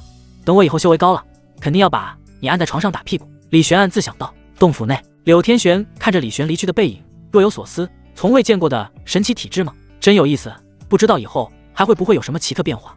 小玄子，为师突然有些期待你了。李玄出了洞府，回自己木屋，突然看到了刚好结束修行的凤九哥，而对方看着李玄回来了，上前想要打个招呼，可却突然闻到对方身上传来一丝丝幽香，那是柳天玄的香气。师兄在师尊洞府内都做了什么？为什么身上会沾染了师尊身上的香气？凤九哥眨了眨眼，有些好奇，而不知为何闻到李玄身上有其他女人的香气，他内心隐隐生出了一丝不舒服。师妹，你吃了吗？要不要师兄给你做个宵夜？李玄看着凤九哥，想到对方今天刚刚跟人比试回来后，可能一整天都还没吃饭，有些心疼。凤九哥心中一暖，摇头道：我不饿。对了，师兄，师尊找你去他洞府做什么？可没什么，只是指点一下我的修行而已。李玄咳了2声说道：哦，是吗？凤九哥深深地看了李玄一眼，但没有继续追问。最后李玄还是煮了2碗面，跟凤九哥一人1碗吃了。翌日，李玄在床上呼呼大睡的时候，凤九哥就已经起床修行了。他看了一眼李玄的木屋，给自己打气，距离对比就只剩10来天了，我一定要超越师兄。阴阳天道尺的奖励，我非得不可。定，凤九哥努力修行了1个上午，距离灵海境界更进一步，修为随机反馈中，恭喜宿主修为增强。李玄一觉睡到日上3竿，才被系统的提示声叫了起来。他感应了一下自己的修为，好家伙，元神9重，距离战王境界更进一步了。再看看屋外正在努力修行的凤九哥，要不要这么卷？他摇摇头，起身做饭。然后他想到了什么，道：对了，师妹，别忘了去一趟金云峰，去那名剑阁领取一把剑，这是他跟洛天的赌约。如今凤九哥赢了，也该领取一把自己的剑了。凤九哥一直觉得手中没有趁手兵刃，战力大打折扣了，当然不会错过这个机会，应了一声好。没多久，他跟着李玄来到金云峰，看到他们是兄妹。金云峰的弟子并不是很友善，毕竟李玄打伤了张白、王正2个弟子，凤九哥又当众击败了骆子云，让他们金云峰颜面扫地，能给好脸色看才怪呢。但李玄却是毫不在乎，带着凤九哥来到了金云峰的山顶，那里有一座恢宏的阁楼，阁楼剑气萦绕，散发着森然剑意，正是他们此行的目的——明剑阁。据说明剑阁乃是金云峰峰主所创建，里面收藏着被他打败的各路剑客的剑，每一个加入金云峰的弟子，若是修行剑道，都可以进入其中，尝试获得明剑认可。不过明剑有灵，迄今为止能够从明剑阁中拿出明剑的人只有寥寥几个罢了。李玄相信凤九哥就是其中之一。洛天听说李玄师兄妹来了，知道他们是来取剑的，他也没有违约的打算，亲自前来打开明剑阁。刹那间，剑意从其中汹涌而出。凤九哥眼神一凝，然后昂首踏步进入其中。不少人都来围观了，想要看一看这位大名鼎鼎的圣体能够从这明剑阁中拿出一把什么样的剑。明剑阁内，凤九哥进入后，凤凰圣体的波动直接散发出来，刹那一把把剑嗡嗡颤动了起来。所有剑都想要认一位圣体为主，这些剑在金云峰其他人的面前高傲得很，可如今在凤九哥面前却是一副谄媚的模样，颤动的剑身似乎在呐喊着：快选我，快选我！而对于这些所谓名剑，凤九哥是看不上的。他目光一扫，陡然注意到角落内的一把剑，与其他光彩夺目的宝剑不一样，这把剑上锈迹斑斑，犹如一把废铁。可凤九哥知道，这大名鼎鼎的明剑阁内怎么可能收藏一把废铁呢？这把剑定然大有名头。他上前查看，握剑瞬间，一股奇异的气息从剑上扩散而出，竟是引动他凤凰圣体之能，释放出了凤凰之火。凤凰火燃烧，覆盖剑身，剑上的锈迹逐渐褪去，露出了这把剑本来面目。这是一把通红如血的宝剑，剑上似乎有一道凤凰虚影在游走。握剑瞬间，一套无比玄奥的剑法涌入凤九哥脑海中，那是一套名为凤凰剑诀的至尊法。明剑阁外，李玄正负手而立，等待着凤九哥出来。忽然，系统提示声响起，叮，检测到凤九哥领悟凤凰剑法，修行成功，随即反馈中，恭喜宿主参悟大圆满级别的凤凰剑法。李玄微微一愣，他的身上不受控制地溢散出一道剑意，只是一瞬间，站在他旁边的洛天瞳孔一缩，看向了李玄，眼中带着浓浓的骇然。刚才那一瞬间，他以为李玄变成了一头绝世剑皇，只需要一个眼神，就会有万千剑气将他灭杀。但那种感觉来得快，去得也快，只是一下子就消失不见了。洛天甚至以为那只是自己的错觉罢了。这个李玄身上肯定藏着什么大秘密，他绝不像表面看上去那么简单，他至少绝不是其他人口中的凡体，一个凡体不可能给我这种感觉。洛天深吸了一口气，再看着李玄的目光已经带着一丝畏惧了。而此时，明剑阁内火光冲天，火光中有剑气喷涌，化作一头凤凰盘旋在高空中，散发出惊人剑意。这剑意甚至使得在场所有持剑之人手中长剑都不受控制地颤抖着，无比惊人。一道白色的身影来到了明剑阁，看着头上的那一头剑气组成的凤凰，并不感到意外。果然，他获得那把剑的认可了。此人正是金云峰主。洛天好奇问道：师尊，哪一把剑？那是为师早年间在探索一处古代遗址的时候发现的。那把剑据说是一位拥有火凤王体的尊者所持有，上面蕴含着那位尊者的剑道传承。只可惜为师没有那个机缘获得那个尊者的传承，便将此剑放置在明剑阁中，想着我金云峰未来或许能够出现一个精才绝艳之辈，获得此剑认可。没想到这个精才绝艳之人却是出自天玄峰啊！想到这，金云峰主不由得有些羡慕柳天玄了。不久后，那剑气组成的凤凰渐渐消散，而凤九哥也从明剑阁内走了出来。众人第一目光就落在他腰间的那把剑上。那把剑通体血红，散发强烈剑意，宝光闪烁，不似凡俗，赫然是一把至尊器。武者兵器跟武技一样分为下、中、上级、至尊级、圣级以及传闻中的地级。一把至尊器放在天玄大陆也是难得一见的宝物了。众人看着凤九哥，忍不住羡慕，又有圣体，又有至尊器，还得了尊者传承，是人比人，气死人啊！对方跟他们完全就不是一个层次的存在。而得到了宝剑的凤九哥也是心情大好，脸色带着一丝笑意，看着李玄：“师兄，我拿到剑了。”“好，那我们走吧。”李玄带着凤九哥在众人艳羡的目光下离开。师尊，就这么让他们带着至尊器走了吗？有弟子不甘心。金云峰主轻哼一声道：“不然呢？愿赌服输。难道我金云峰输不起吗？当然，最关键的还得是他，打不过柳天玄啊，都是徒儿的错。若不是徒儿与李玄立下赌约，怎么会让凤九哥就这么带走至尊器呢？”洛天有些自责。金云峰主倒是大度，淡淡道：“是已成定局，你也无需自责。你们只需要记得，从今往后，天玄峰再也不是以前的那个天玄峰了。无论是李玄，又或者是凤九哥，你们都要慎重的对待他们，不容小觑。”得到至尊器的凤九哥心情愉悦，而获得大圆满级别凤凰剑法以及凤凰剑意的李玄，同样是心满意足。师兄妹笑容满面的回到天玄峰，一回来，凤九哥就说道：“师兄，我刚刚得到这把剑，还没有熟悉，我先去练一番吧。”李玄不由得感慨，不愧是女帝转世，果然够卷的。他笑了笑：“去吧，不要太累了。”“是，师兄。”凤九哥看着李玄，有些心虚。师兄待自己这么好，如今还帮自己获得了这把至尊器，可再过些时日，自己却要跟师兄进行对比，拿对方当成自己获取资源的垫脚石，未免有些对不起师兄了。也不知道阴阳天道尺的对比是什么样的一种形式，难道要自己在现实中打败师兄不成？凤九哥暗自嘀咕道：“一些都要等到对比开始时才能分晓了。”他没有继续多想，前去练剑，熟悉至尊器。他还给这把刚拿到手的剑取了一个名字——血皇剑。剑身如血，蕴含着凤凰精魄。这把剑的确是最适合他这个凤凰圣体的至尊器。练了一番凤凰剑法后，凤九哥逐渐熟悉这把剑，满意一笑。虽然比不上我前世的凤凰神鼎，但是以我现阶段而言，这把剑足够我用一段时间了。而另一边，李玄也打算试验一下自己刚到手的凤凰剑法。他没有在渡仙门内使用，而是身影一闪，化作一道流光消失。不一会，他就出现在了渡仙门百里之外的一座小山峰之上。这是他第一次全力使用元神镜修为赶路，速度之快让他都忍不住啧啧称奇。看了一下四周无人后，李玄剑指一凝，真元凝聚于指尖，催动刚刚获得的凤凰剑法。刹那，火光冲天而起，无穷剑气凝聚出一头血红凤凰。凤凰朝着不远处一座山峰撞了上去，轰然一爆，山峰顿时烟消云散，化作虚无。现场就只剩下了剑气剑意残留。李玄瞪大了眼睛，那么大的一座山，就这么被自己一剑给轰没了，这剑气威力未免太强了吧？他忍不住啧啧称奇，不愧是至尊法。他心满意足地离开。在他走后不久，有一些武者来到，看着残留在原地的剑气，不由得倒吸了一口冷气。好恐怖的剑意！剑意唯有至尊方能掌握武道意境，难不成是有一位至尊在这里出手了吗？我的天，一位至尊好端端的为什么突然出手？这些武者百思不得其解。但不管如何，一位至尊的分量极大。至尊现世的消息不胫而走，在渡仙门所处的南域中引起了轩然大波，不少人都在暗中调查。而无形之中，成为南域至尊人物的李玄此刻正回到天玄峰，开始洗菜做饭，准备吃晚饭。不过饭还没有做好，不远处一道红色流光从天而降，来人满头红色长发，却是渡仙门天火峰主。他来到天玄峰，看了一眼四周，淡淡道：“柳天玄在不在？”李玄出门迎接，师尊正在洞府内休息。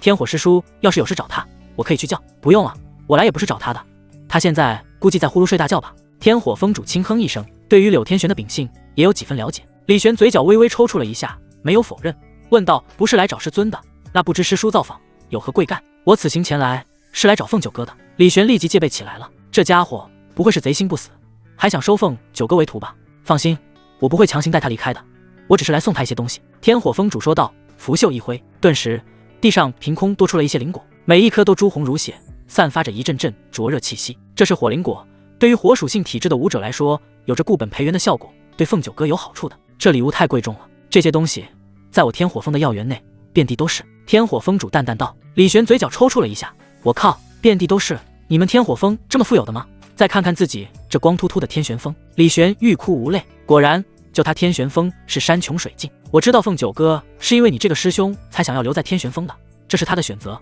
我尊重他。只不过凤凰圣体的意义重大，若是培养得当，将来对我整个渡仙门来说都有着非同凡响的影响力。我不能坐视他因为没有资源而浪费了天赋。这些火灵果，你带他收下吧。天火峰主淡淡说道。他从小就在渡仙门长大，渡仙门就是他的家，只要是对渡仙门有好处的，他都会做。凤九哥虽然不是他天火峰的弟子，但他也愿意培养。李玄看出了这一点，不由感慨：天火峰主真是个大好人啊！看着地上的灵果，李玄深吸了一口气，那是替师妹多谢天火峰主了。不用，你好好督促他修行就可以了。一定。天火峰主身影一闪，消失不见。而在李玄后面，一个笑声响起，只见本该在洞府内睡大觉的柳天玄，不知何时已经出现在身后。他看着地上的火灵果，双眼放光，嘿嘿，这天火峰主还挺大方。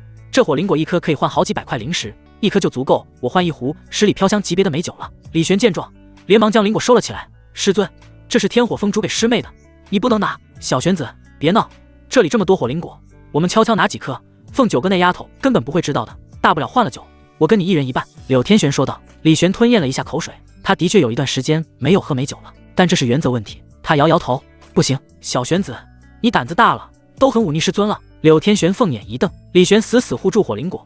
师尊，这小火灵果如何能入你法眼？你不是想喝酒吗？别说十里飘香了，将来我给你找一坛百里飘香级别的美酒，怎么样？哼，这可是你说的。柳天玄摸着下巴，算是放过了这些火灵果。事实上，他怎么看得上这些火灵果呢？不过是逗一下李玄罢了。他看了一眼不远处的小树林，微微一笑，然后伸了一个懒腰。算了，我先回去睡大觉了。他身影一闪，消失不见。而不远处的小树林内，凤九哥目睹了一切，看着李玄竭力护住火灵果，他眼中露出一丝感动。师兄为了我，居然不惜忤逆师尊，他真的，我哭死。还有柳天玄这个家伙，不仅是个谢女人，还是个谢师尊，连自己徒弟的灵果都不放过。定，凤九哥的好感度加2。李玄刚将火灵果收好，不由得愣了一下，怎么回事？自己没做什么啊，怎么好端端的又加好感度了？李玄眨了眨眼，不由得好奇，难不成师妹又自己脑补了一些奇奇怪怪的东西？此时，凤九哥从一旁的小树林内走了出来。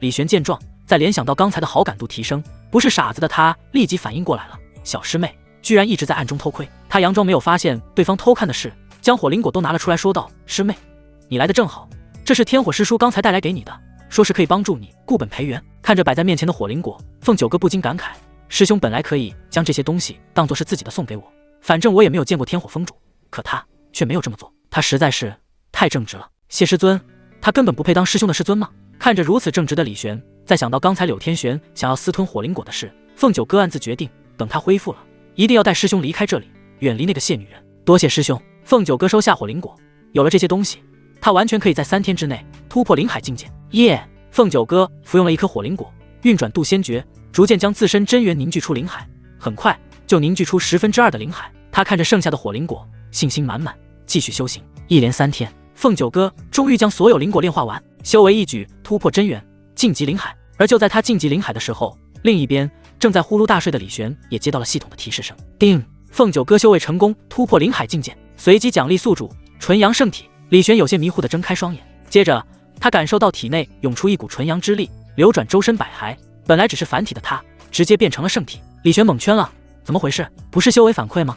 怎么变成了随机奖励了？本系统有2种反馈机制，一种是修行成果随机倍数反馈，另一种则是随机奖励。前者比较常见，但有时候也会出现后者。李玄闻言恍然大悟，他感受着突然出现的圣体，有些美滋滋。要知道，这可是圣体啊！从渡仙门众长老、峰主对待凤九哥的态度，就可以看出圣体有多么不同凡响了。这奖励比起让他一下子变成元神修为也不差了。而就在李玄获得纯阳圣体的时候，天玄峰洞府内正在睡觉的柳天玄睁开眼，看了一眼李玄的位置，舔了一下嘴唇，他的体质有变化了。他当即传音：小玄子，来我洞府一趟。本来正沉浸在圣体玄奥中的李玄愣了一下，想到之前去柳天玄洞府时的经历，不由得打了个寒战。可师命难违，他还是老老实实的朝对方洞府走去。而另一边正在修行的凤九哥顿时小脸一冷，想到李玄上次去了柳天玄洞府后，身上就沾染了对方的气味的事，这一次对方又要叫师兄去做什么？正在练剑的凤九哥刷刷的将一棵大树切成了碎片。洞府外，李玄来到，他没有立即进去，而是站在洞府外面行了一礼：师尊，徒儿来了。进来吧。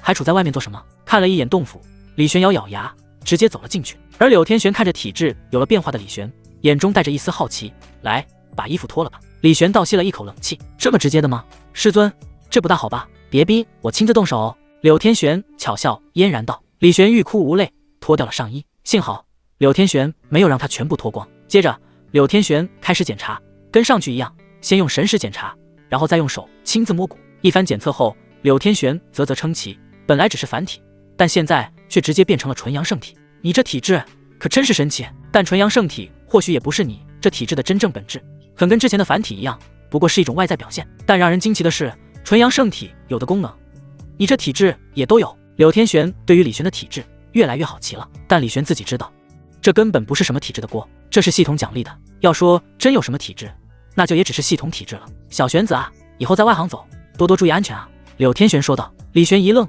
为何这么说？你可知道纯阳圣体还有一个别名，你知道是什么吗？柳天玄玩味的说道。什么？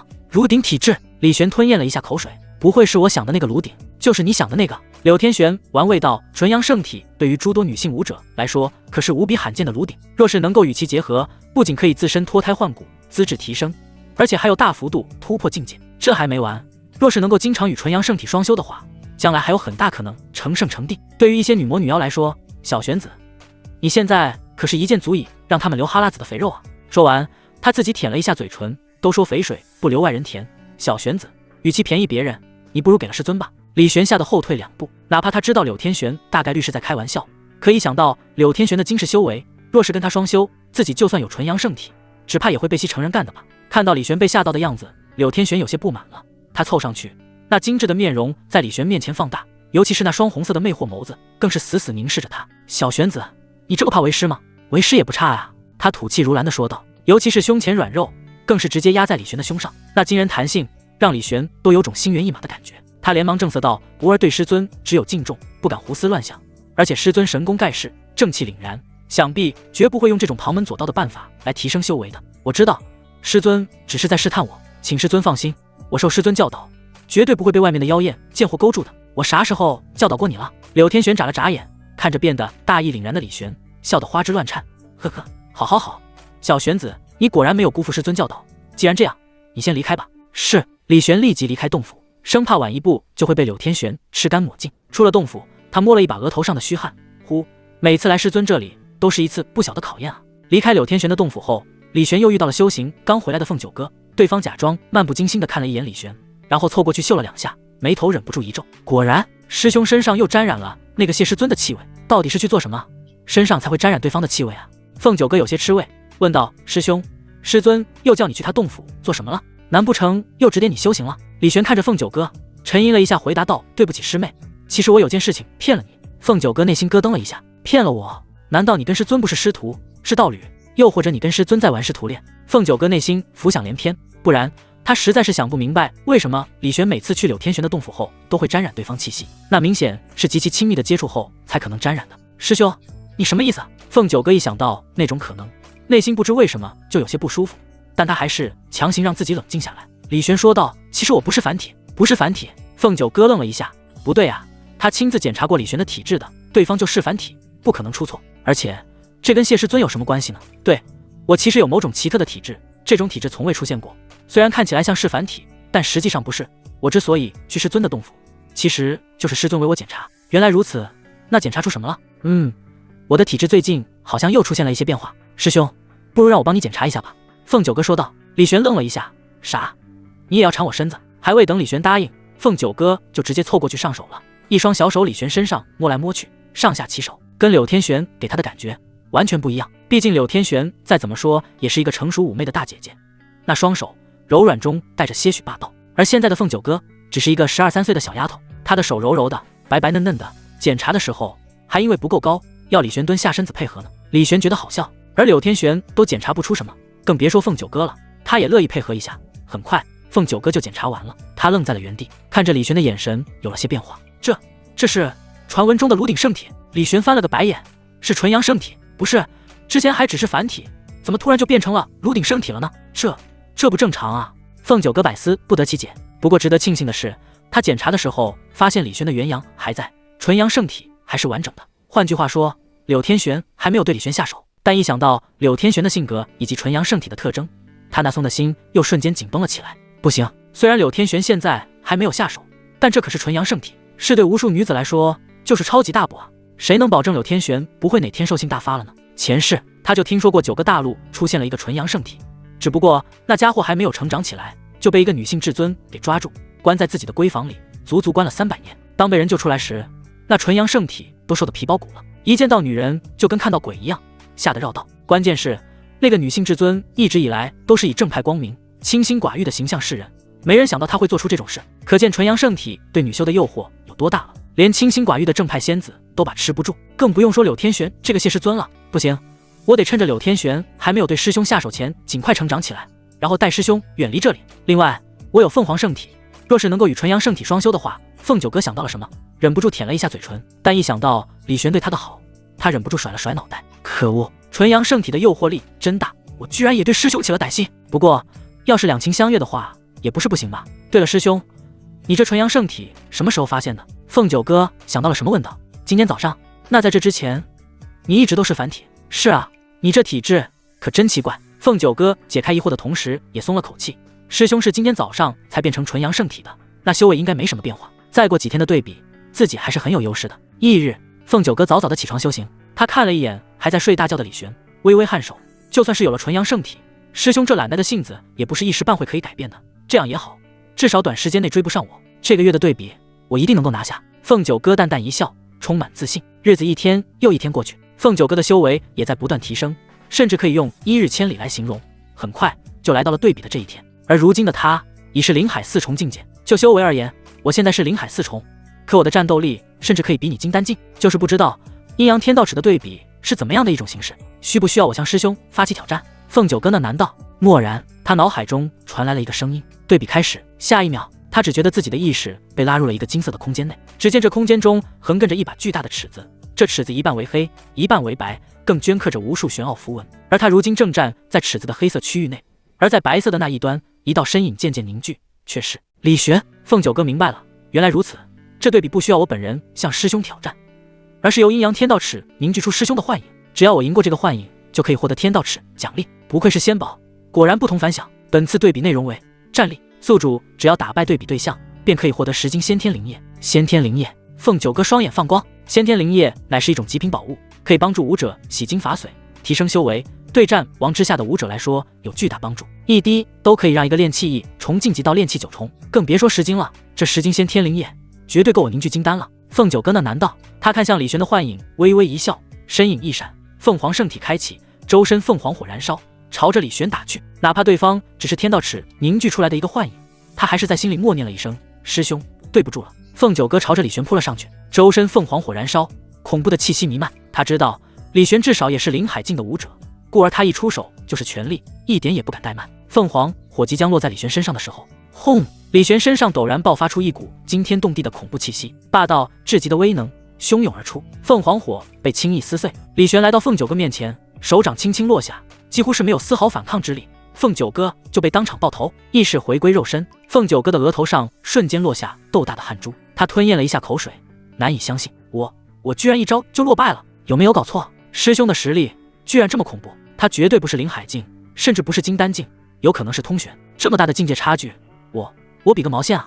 凤九哥欲哭无泪。对比失败，现发布惩罚反馈任务，为李玄按摩3天，对方若感到满意，可奖励宿主1斤先天灵液。1斤先天灵液虽然没有10斤好，但1斤也极其难得了。凤九哥深吸了一口气，1斤就1斤，不就是按摩吗？还能难得倒我堂堂女帝吗？提前公布下一次对比内容5技。此时阴阳天道尺的声音又出现。凤九哥若有所思，5技，换句话说，不比修为，只比5技。是，对比对象会被压制到与宿主同等修为。另外，下一次对比对象李玄，在对比成功之前，对比对象不会更改。阴阳天道尺发出一连串讯息后就没动静了，而凤九哥握紧了拳头。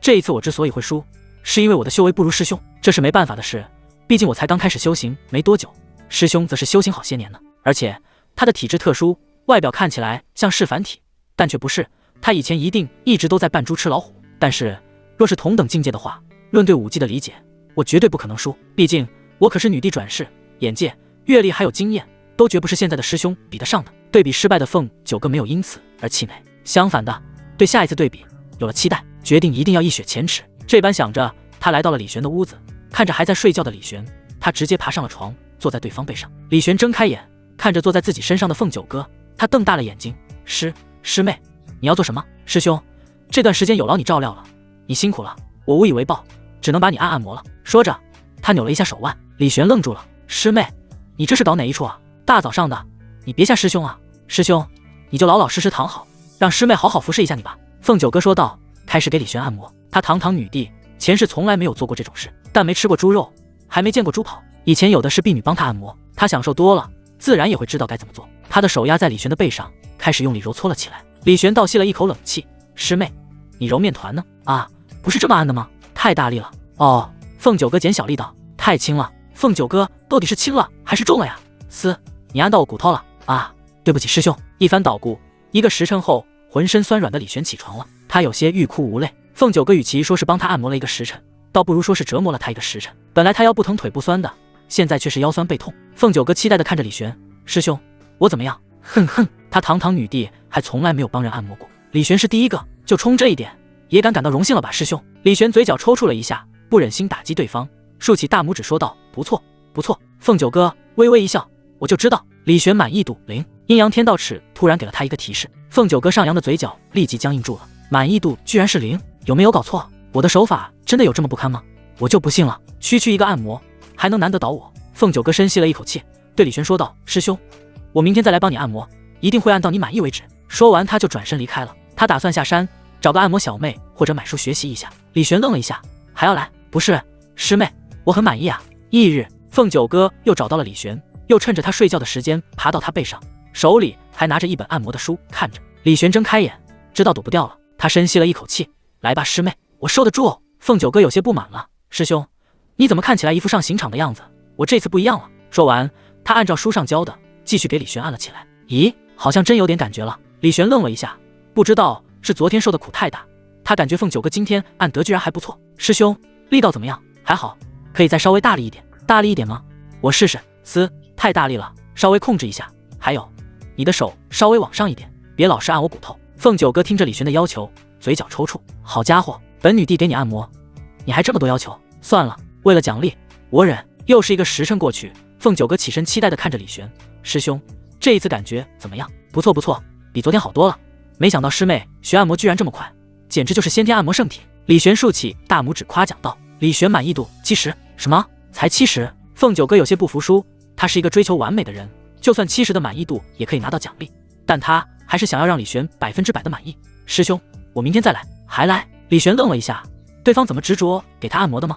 看着凤九哥离去的背影，李璇有些感动，这有个师妹就是好，会心疼师兄我，还特意去学按摩，得师妹如此，师兄何求啊？李璇决定晚上加菜。第3天，凤九哥继续来给李璇按摩，李璇满意度100，这还没有按，李璇的满意度就先出现了。凤九哥愣了一下，然后就想明白了，对师兄来说，最重要的不是按摩有多舒服，而是因为我有这份心。仅仅是按摩几天就让师兄如此满意了，那以后要是给师兄一些其他服务，师兄岂不是唯我是从了？师兄真好满足。凤九哥感慨道。叮，凤九哥好感度+5，凤九哥好感度+5，我又做什么了？怎么好感度又提升了？李璇都有点懵了，他看了一眼凤九哥的好感度，好家伙，已经达到80了，这才多少天就80好感度了。师妹真是太容易对其他人产生好感了，这以后要是被别人骗了怎么办？李璇不由得有些担心，他决定以后要好好照看凤九哥，有空的时候给他科普一下人心险恶，让他提高戒备心。他都怀疑这个女帝转世是没有带记忆的，等等，难道不会真的没有带记忆转世吧？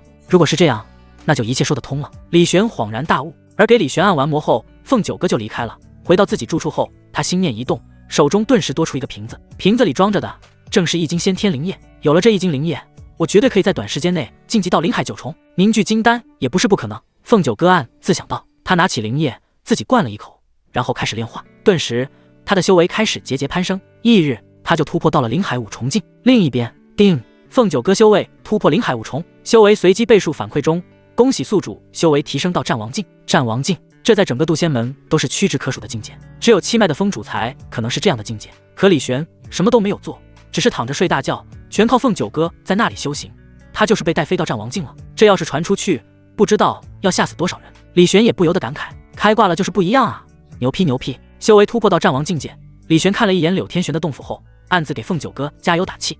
师妹加油啊！师兄能不能超越师尊，就看你的了。他可是给自己定了个小目标，把柳天玄按在身下打屁屁，谁让对方没事老是逗自己呢？只不过传闻中柳天玄是半步至尊，比战王要牛批不少，以他现在的实力，估计还不够。最关键的是，这个半步至尊的修为是外界传的，谁知道柳天玄是不是真的半步至尊呢？也是已经成至尊了呢？我最少要成为至尊，才有机会打师尊的屁屁。李玄暗自想到。洞府内，柳天玄睁开眼，看了一眼李玄所在的方向，双眼微微一眯，已经突破战王境了吗？这也是他那个特殊体质的效果吗？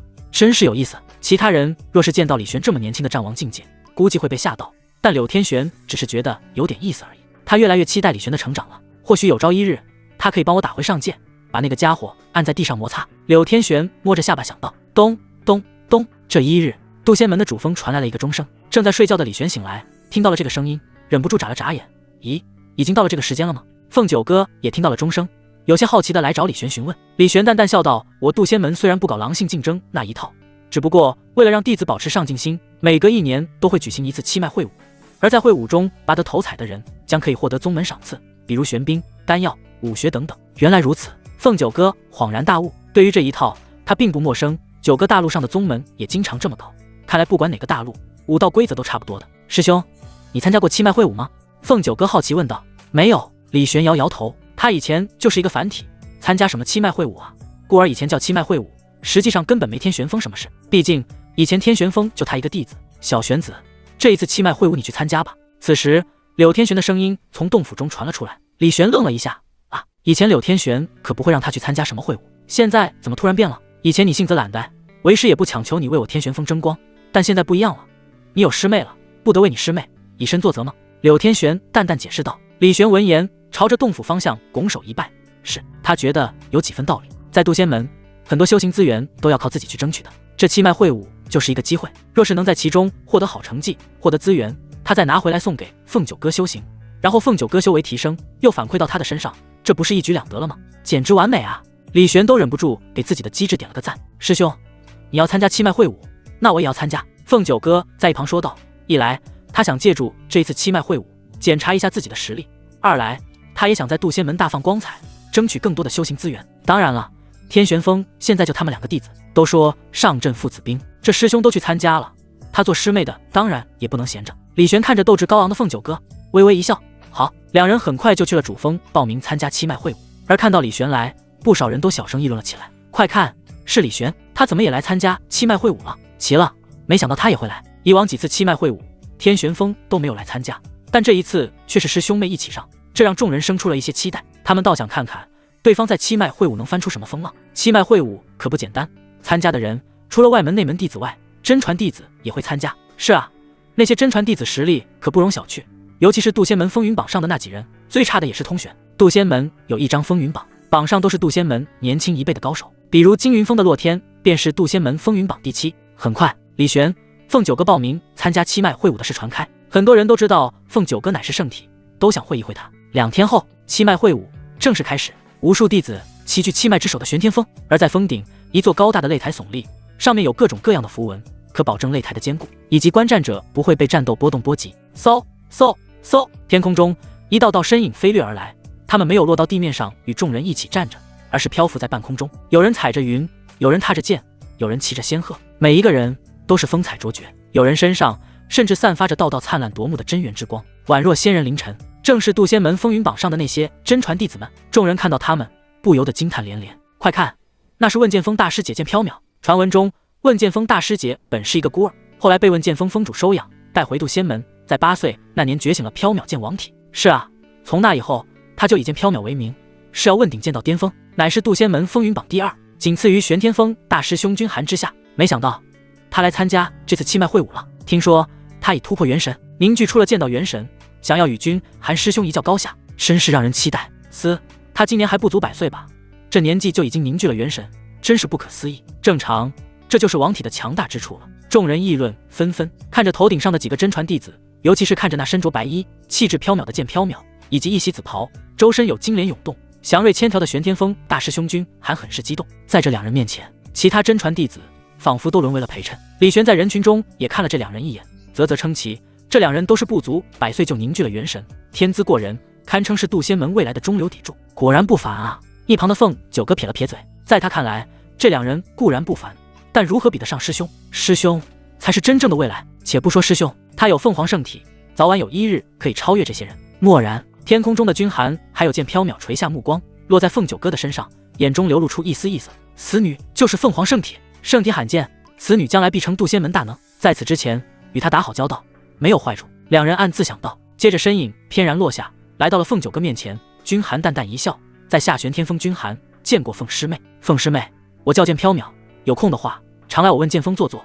初次见面，这是我的一点心意。剑缥缈拿出了一枚储物戒，递给了凤九哥，里面装着一些灵果。而一旁的君寒见状，嘴角一抽，好家伙，这个剑缥缈有备而来啊，居然准备了礼物。可，缥缈师妹果然准备周到，倒是我两手空空的，让凤师妹见笑了。假以时日，我定会补上礼物。君寒笑道。一旁众人见状，忍不住啧啧称奇，真不愧是圣体啊，连渡仙门中最优秀的两个弟子都要讨好拉拢。而两人只顾着凤九哥，完全忽略了一旁的李玄。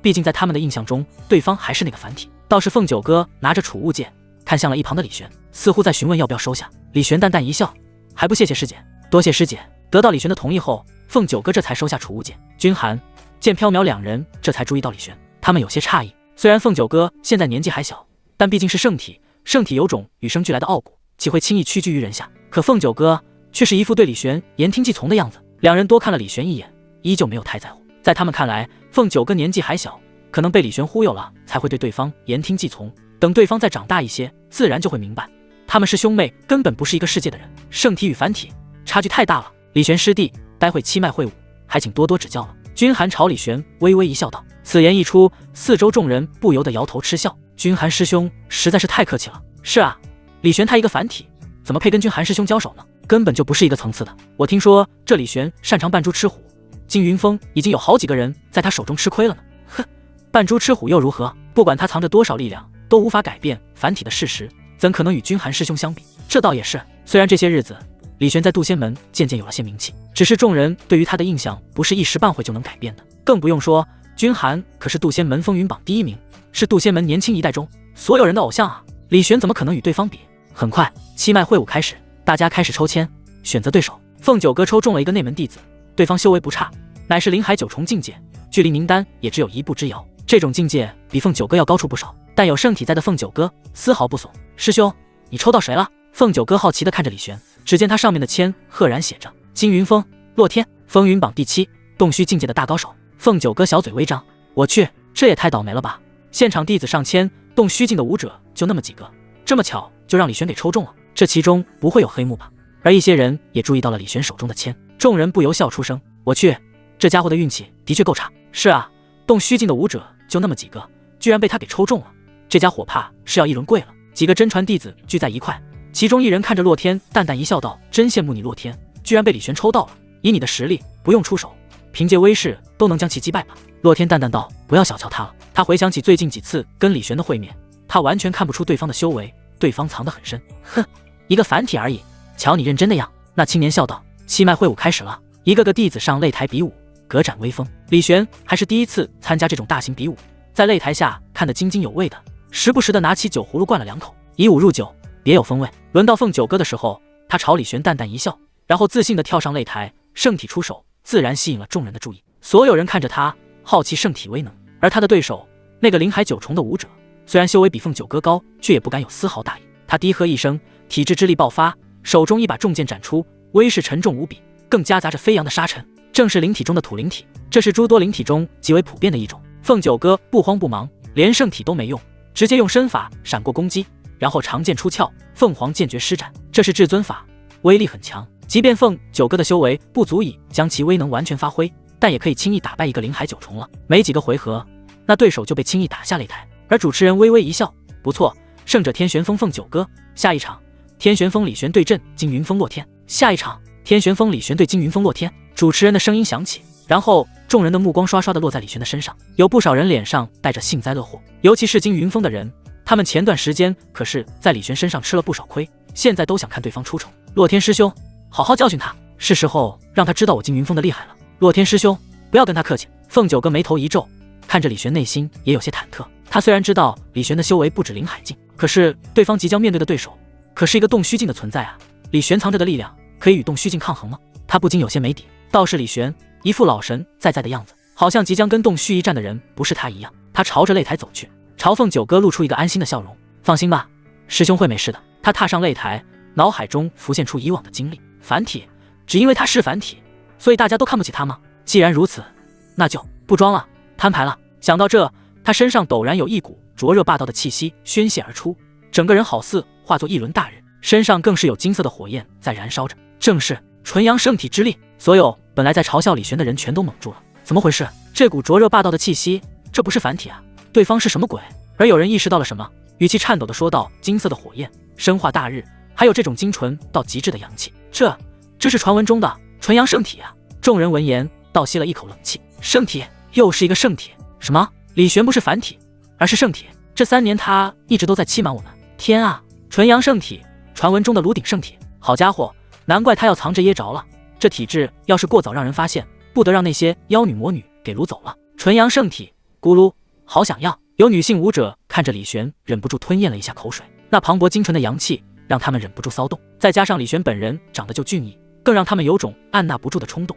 要不是这里是渡仙门，还有很多师门长辈在看着，他们估计都可能冲上去扑倒李玄了。嗖嗖嗖，一个个感应到纯阳圣体的高层纷纷现身了。他们看着李玄，感到不可思议。什么鬼？天玄峰又出了一个圣体，而且还是纯阳圣体，一封2圣体。柳天玄这家伙不声不响的收了这么个弟子，还让其伪装成凡体，简直太把我们当外人了。我还以为柳天玄这家伙是随便收弟子的，没想到他居然收了2个圣体，顶得上我们收千百个徒弟啊！好，柳天玄这么玩是吧？纯阳圣体的出现让众人为之惊愕，而作为李玄对手的洛天也是满脸凝重。原来这就是你的底牌吗？果然惊人。他缓缓朝擂台走去，身上也逐渐释放出自己的体质气息。只见他身上浮现出一道道厚重磅礴的真元之力，这些真元在空中凝聚出一座座山河，随意一座山河落下，都有着莫大威能。这正是洛天的体质，山河宝体。宝体虽然远不如圣体，但洛天却依旧有自信，因为他除了有着山河宝体之外，还有这一身洞虚修为。李玄，你的圣体的确是让人惊人，但可惜我已是洞虚，你不是我的对手。洛天说完，长剑出鞘，朝着李玄斩去。剑气蕴含着山河之力，霸道异常，而李玄丝毫不怂，五指紧握成拳，看似随意一拳打出，但却蕴含着灼热霸道的真元，拳劲仿佛凝聚成了一轮大日般浩大出。轰！那山河剑气纷纷爆碎，洛天受到了莫大冲击，整个人忍不住倒飞而出，一口血吐出，面如金纸。他直接落下了擂台，竟是被一拳击溃。他懵了，有没有搞错？自己可是堂堂洞虚境界啊，居然就这么落败了。李玄一拳轰败洛天后，负手而立，风采卓绝，比起那些高高在上的真传弟子们有过之而无不及。众人瞠目结舌，一时间竟是不知道该说些什么。他藏得好深啊，藏了这么些年才暴露，此人好可怕。他不仅是纯阳圣体，修为也至少达到了洞虚，不然不可能一招击败洛天的，好可怕。一拳，只是一拳，李玄打碎了所有人对他的轻蔑与质疑，一拳让所有人感到了望尘莫及，一拳让他在渡仙门树立了威严。而凤九哥也有些惊了，经过上一次对比，他就知道李玄的修为藏得很深，但没想到这么深，洞虚境都能一拳打败，太强了！我的师兄阴阳天道尺给我选了这么一个对比对象，我可怎么比？凤九哥嘴角抽搐了一下，但接着他想到阴阳天道尺的对比内容，除了修为之外，还包括其他方面，便松了口气。我不是没有希望，下一次对比内容是武技，只要我好好专注武技方面的研究，下一次肯定可以打败师兄。凤九哥暗自己加油打气。而李玄打败洛天后，看了一眼那已呆滞的主持人，对方被李玄看了一眼后才回过神来，立即宣布获胜者天玄峰李玄。众人看着李玄的目光已经彻底变了，不再像以前那样轻蔑，而是带着震惊、忌惮，甚至是畏惧。一些曾经背地里说过李玄坏话的人更是忍不住身体发抖。他不会来找我麻烦吧？不一定啊，毕竟此人可以隐秘自己的圣体，忍辱负重这么多年，心机深沉，非常人可比。我要死了！我路过天玄峰的时候，在那里偷摘了一颗灵果，他不会杀了我吧？我也是，上次我家旺财在天玄峰山脚下拉了一泡尿，他肯定记在心里，准备报复我了。李玄对于众人的畏惧毫不在乎，他径直走下擂台，来到凤九哥的面前，看着对方那目瞪口呆的样子，微微一笑，吓傻了。不是，师兄，你好牛批啊！哼，谁叫我是你师兄呢？看着在跟凤九哥互动，一副温柔模样的李玄，众人心中的恐惧稍微退却了一点。有些女修看着他，更忍不住暗中吞咽了一下口水。纯阳圣体，绝佳的炉鼎啊，好想带回家呀！可一想到对方的实力，他们又忍不住打消了念头。李玄一拳败洛天，实力震惊在场所有人，尤其是风云榜的那几个真传弟子，同样是真传，他们自然是知道洛天的实力的。可以说，就算是他们，也不可能做到一招败洛天。除了元神境的君寒，还有剑缥缈。可就算是没有晋级元神境之前的2人，也做不到。难道李玄现在是元神境？元神境加上圣体，众人不由得心惊，那得是多么强！是我们小看此人了。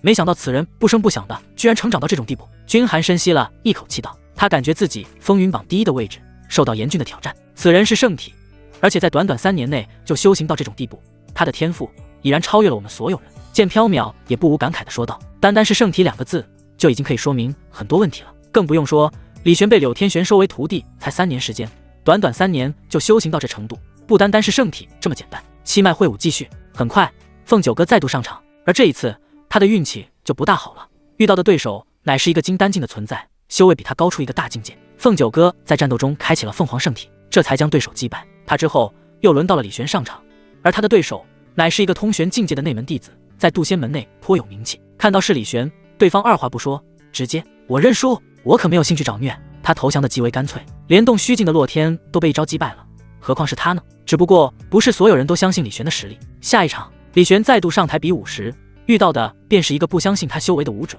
对方身形高大，犹如铁塔般，他手中拿着一根金色长棍，死死盯着李玄。其他人相信你可以打败洛师兄，我可不信，这其中肯定有什么猫腻，我会揭穿你的。他也是金云峰的人，一直都将洛天当成自己的偶像，没想到偶像被李玄一招击败，他难以接受，所以才打算亲自上场，要揭穿李玄的真面目。他手持金色长棍，朝着李玄冲了上去，一棍打出，有大量的火焰汹涌而出。李玄见状，跟之前打败洛天一样，一拳打出，霸道至极的威力，直接将对方的火焰撕裂。下一秒，那人受到巨大冲击，倒飞了出去，一口血随之吐出，晕死了过去。相信醒来之后，他不信也要相信了。李玄负手而立，看了一眼，然后转身走下擂台。一些女性舞者看着他，美眸中异彩连连。以前怎么没有发现这李玄这么帅？是啊，而且他还是纯阳圣体。一些男性舞者看着身边犯花痴的女舞者，不由得撇撇嘴。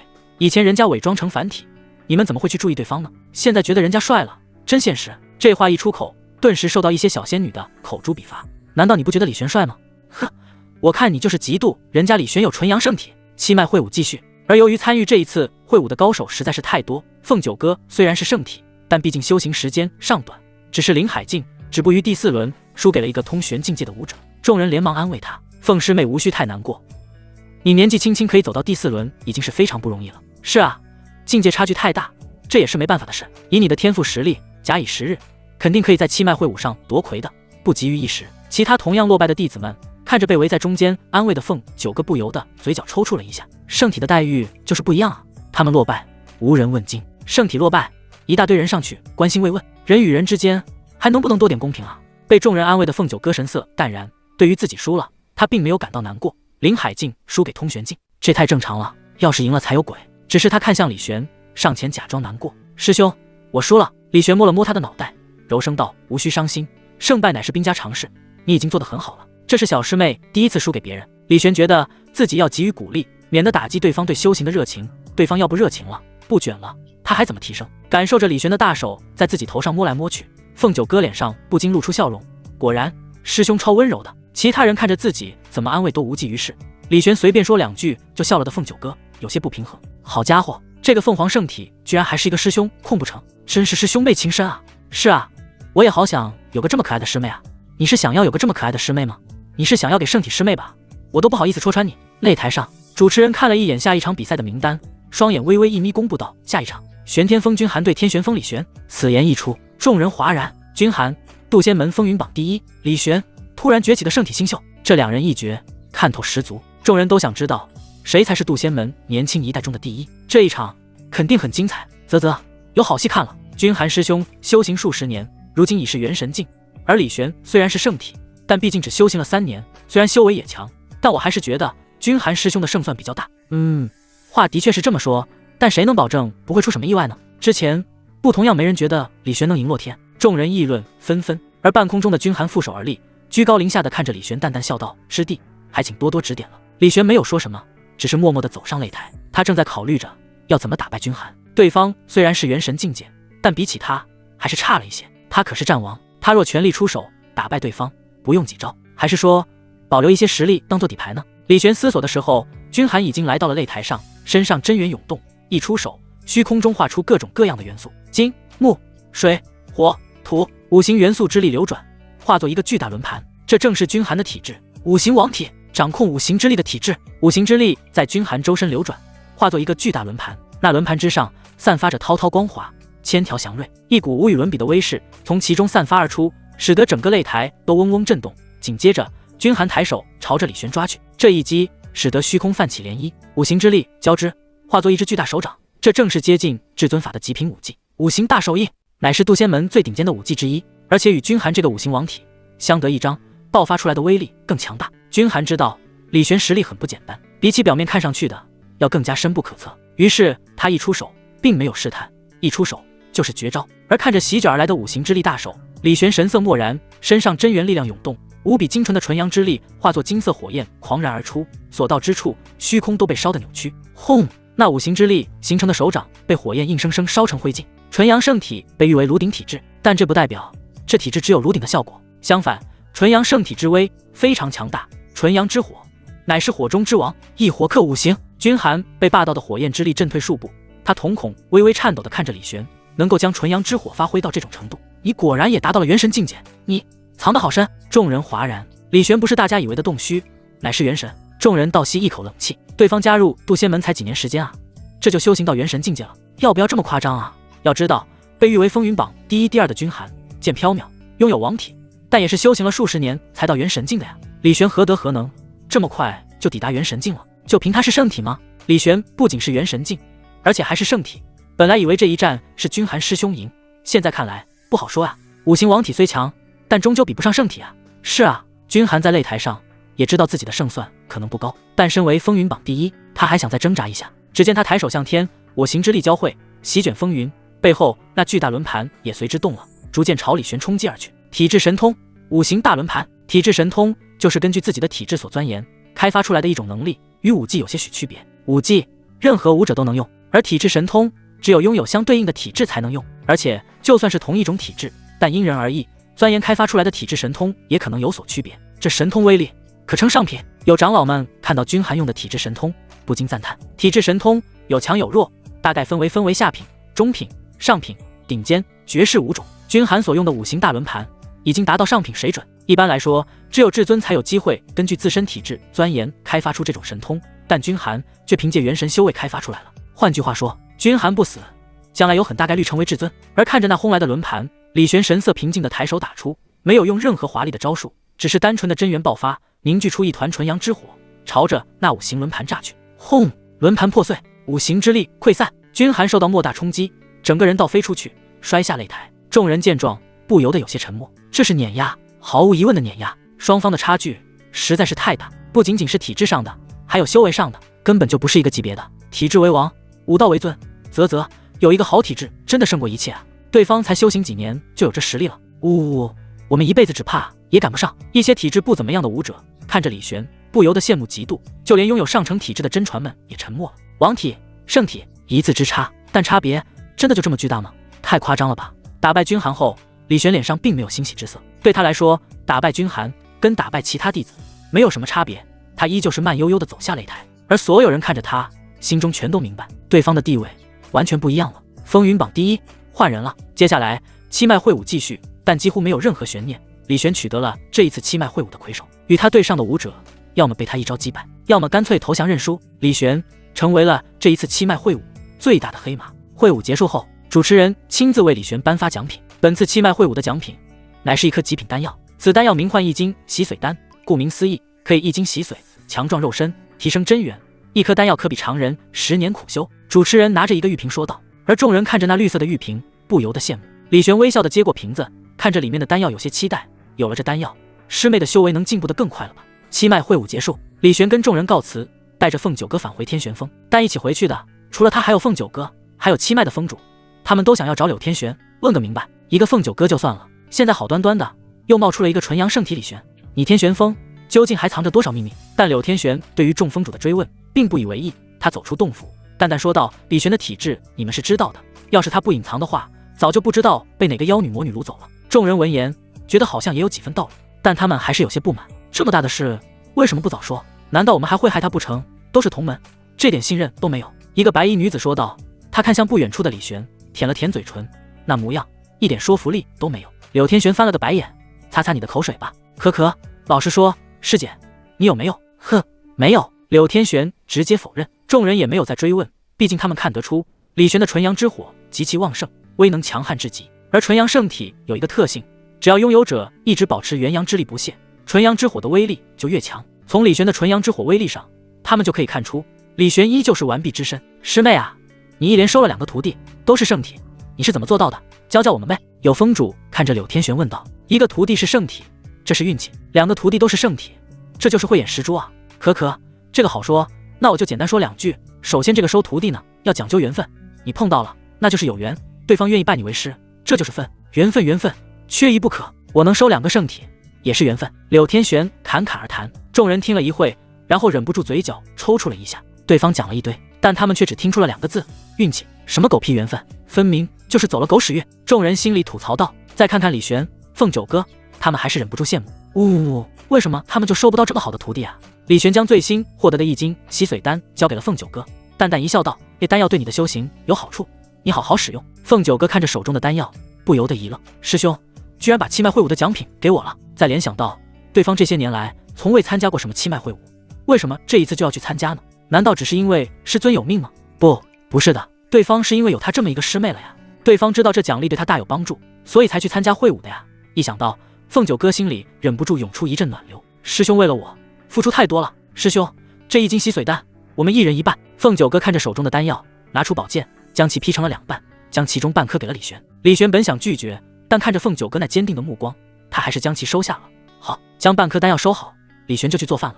晚上，凤九哥正在修行，将今天李玄送的半个1斤洗髓丹吃进肚子，顿时他体内涌出磅礴的气息，修为境界开始节节攀升，很快就达到了灵海境9重，距离凝丹也只差1步之遥。不愧是极品丹药，凤九哥暗自想到。而不远处，吃完晚饭正在小酌的李玄突然就收到了系统的提示声，叮！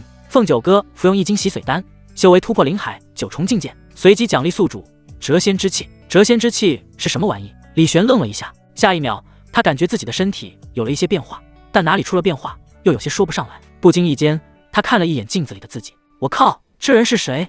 怎么这么帅？咦，是我呀？那没问题了。不对啊，李玄对着镜子里的自己上看下瞧的，越看越觉得不对劲，这帅的有点过分了吧？之前的他也很帅，但现在的他更帅了。但这种帅不是相貌上的变化，而是他的气息飘渺出尘，宛若仙人临凡，再加上他的纯阳圣体，我靠，这是要把他往男性魅魔的路上逼啊！李玄摸着自己的脸，自怨自艾，我本来想靠实力吃饭的，没想到居然最后还是要靠脸吗？翌日天蒙蒙亮，凤九哥就起来修行了。李玄还在睡觉，就隐约听到他那长剑破空之声。他迷迷糊糊地睁开眼，看了一眼窗外院子里的凤九哥，不禁感慨，真是好卷一小师妹。出了门，凤九哥注意到他，想打招呼，师兄。话还没说完，他就愣住了。如今的李玄穿着一袭宽袖白衣，相貌俊逸出尘，剑眉朗目，头发和衣服不扎不束，微微飘浮，宛若仙人临尘，不可方物。又或许是李玄刚刚苏醒的原因，他那惺忪的眸子中带着几分慵懒，让他那超凡脱俗的气质中又沾染了几分红尘之气。凤九哥只觉得眼前的这种风仪已经超越了世间所有人，哪怕是神佛也无法与其相提并论。他的师兄单单是仪态气质就秒杀了众生。凤九哥一时间不由得看得有些痴了。恍惚中，他又想到了李玄的纯阳圣体，他突然有种想把李玄按到床上的冲动。但可惜现在的他年纪还小，心有余而力不足。李玄打了个哈欠，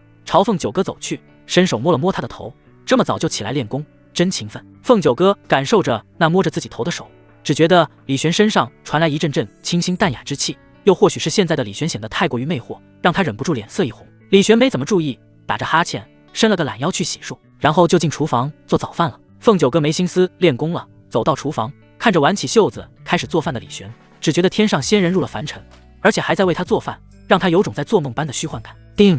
凤九哥的好感度加2。李玄听到响起的提示声，已经没那么惊讶了。这做顿饭都能提升好感度，他的小师妹可真好骗。早饭做了2碗面条，2颗煎蛋，两人正要开吃，忽然不远处洞府传来声音：“小玄子，为师饿了。”李玄看了一眼面前还没有动的面条，无奈一笑：“小师妹，你先吃，我给师尊送面条去。”好。凤九哥点点头，心里却是暗恼：谢师尊，居然打扰我跟师兄吃饭，而且师兄就煮了2碗面，你吃了师兄那碗，那要让师兄吃什么？要不我给师兄煮一碗吧。凤九哥看了一眼厨房，他刚才已经看清楚李玄是怎么煮面煎蛋的，自问每一个步骤都牢记于心，绝对没有问题。端着面条来到洞府，李玄知道饿了只是凤九哥的谎言，对方可以一觉睡个大半年，哪里会饿？对方之所以说饿了，只是想要让他来一趟洞府。进入其中，他看到柳天玄正慵懒地躺在床上，衣裙被拉到了大腿上，修长笔直的玉腿泛着银白如玉的光泽。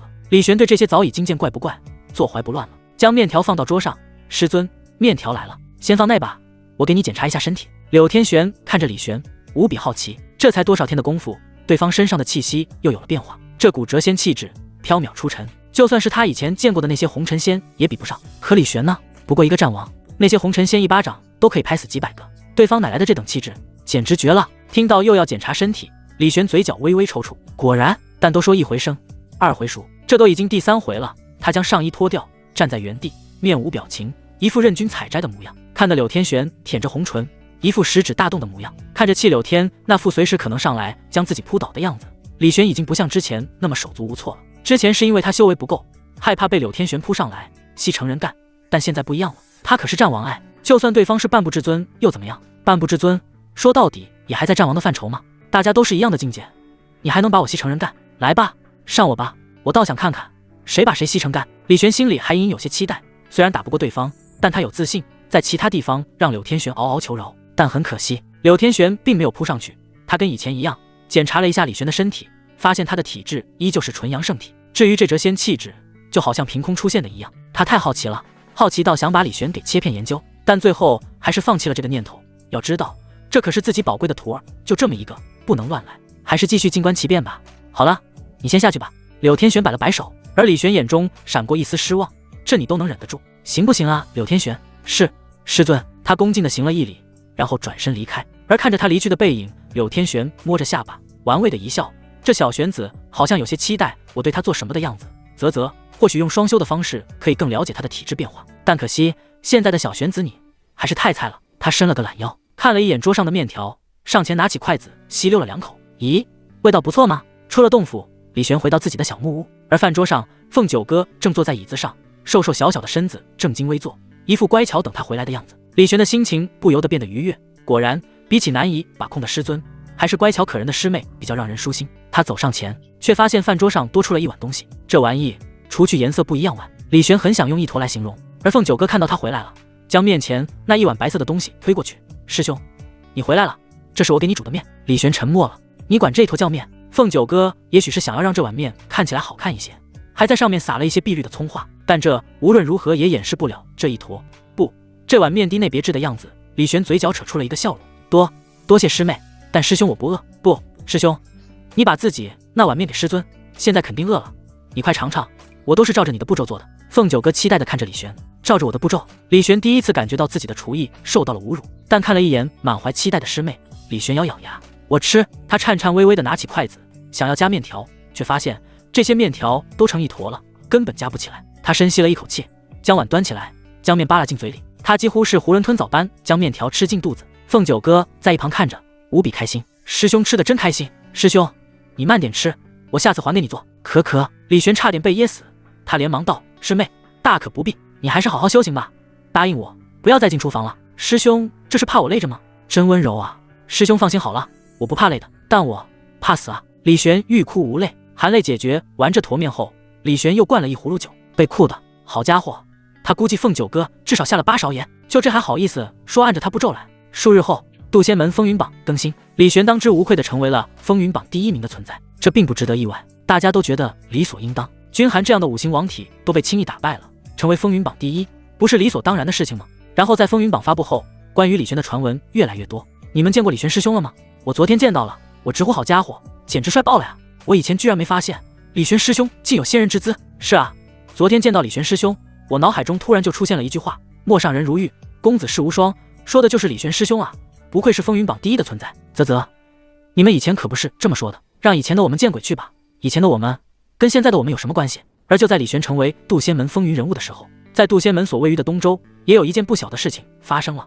东周的一个王朝内居然爆发了魔祸。传闻中，上古时期天玄大陆上人魔混居，人族被天生拥有强大力量的魔族压榨虐待，甚至被当成是魔兽的食粮。总之，在那个时代，人族生不如死。再后来，天不绝人族，人族中诞生了数位强大的圣体，他们联手抵抗魔族，在经过数万年的努力后，终于将魔族击败，封印在了天玄大陆的地底。但魔族心不死，时不时的就会从地底想方设法的出来，每一次都会引发不少人的死亡，这就是魔祸。这些年来，人族不管再怎么内斗，但在对待魔族上都是一致对外的，一旦爆发魔祸，那些强大的门派都会派人前去镇压。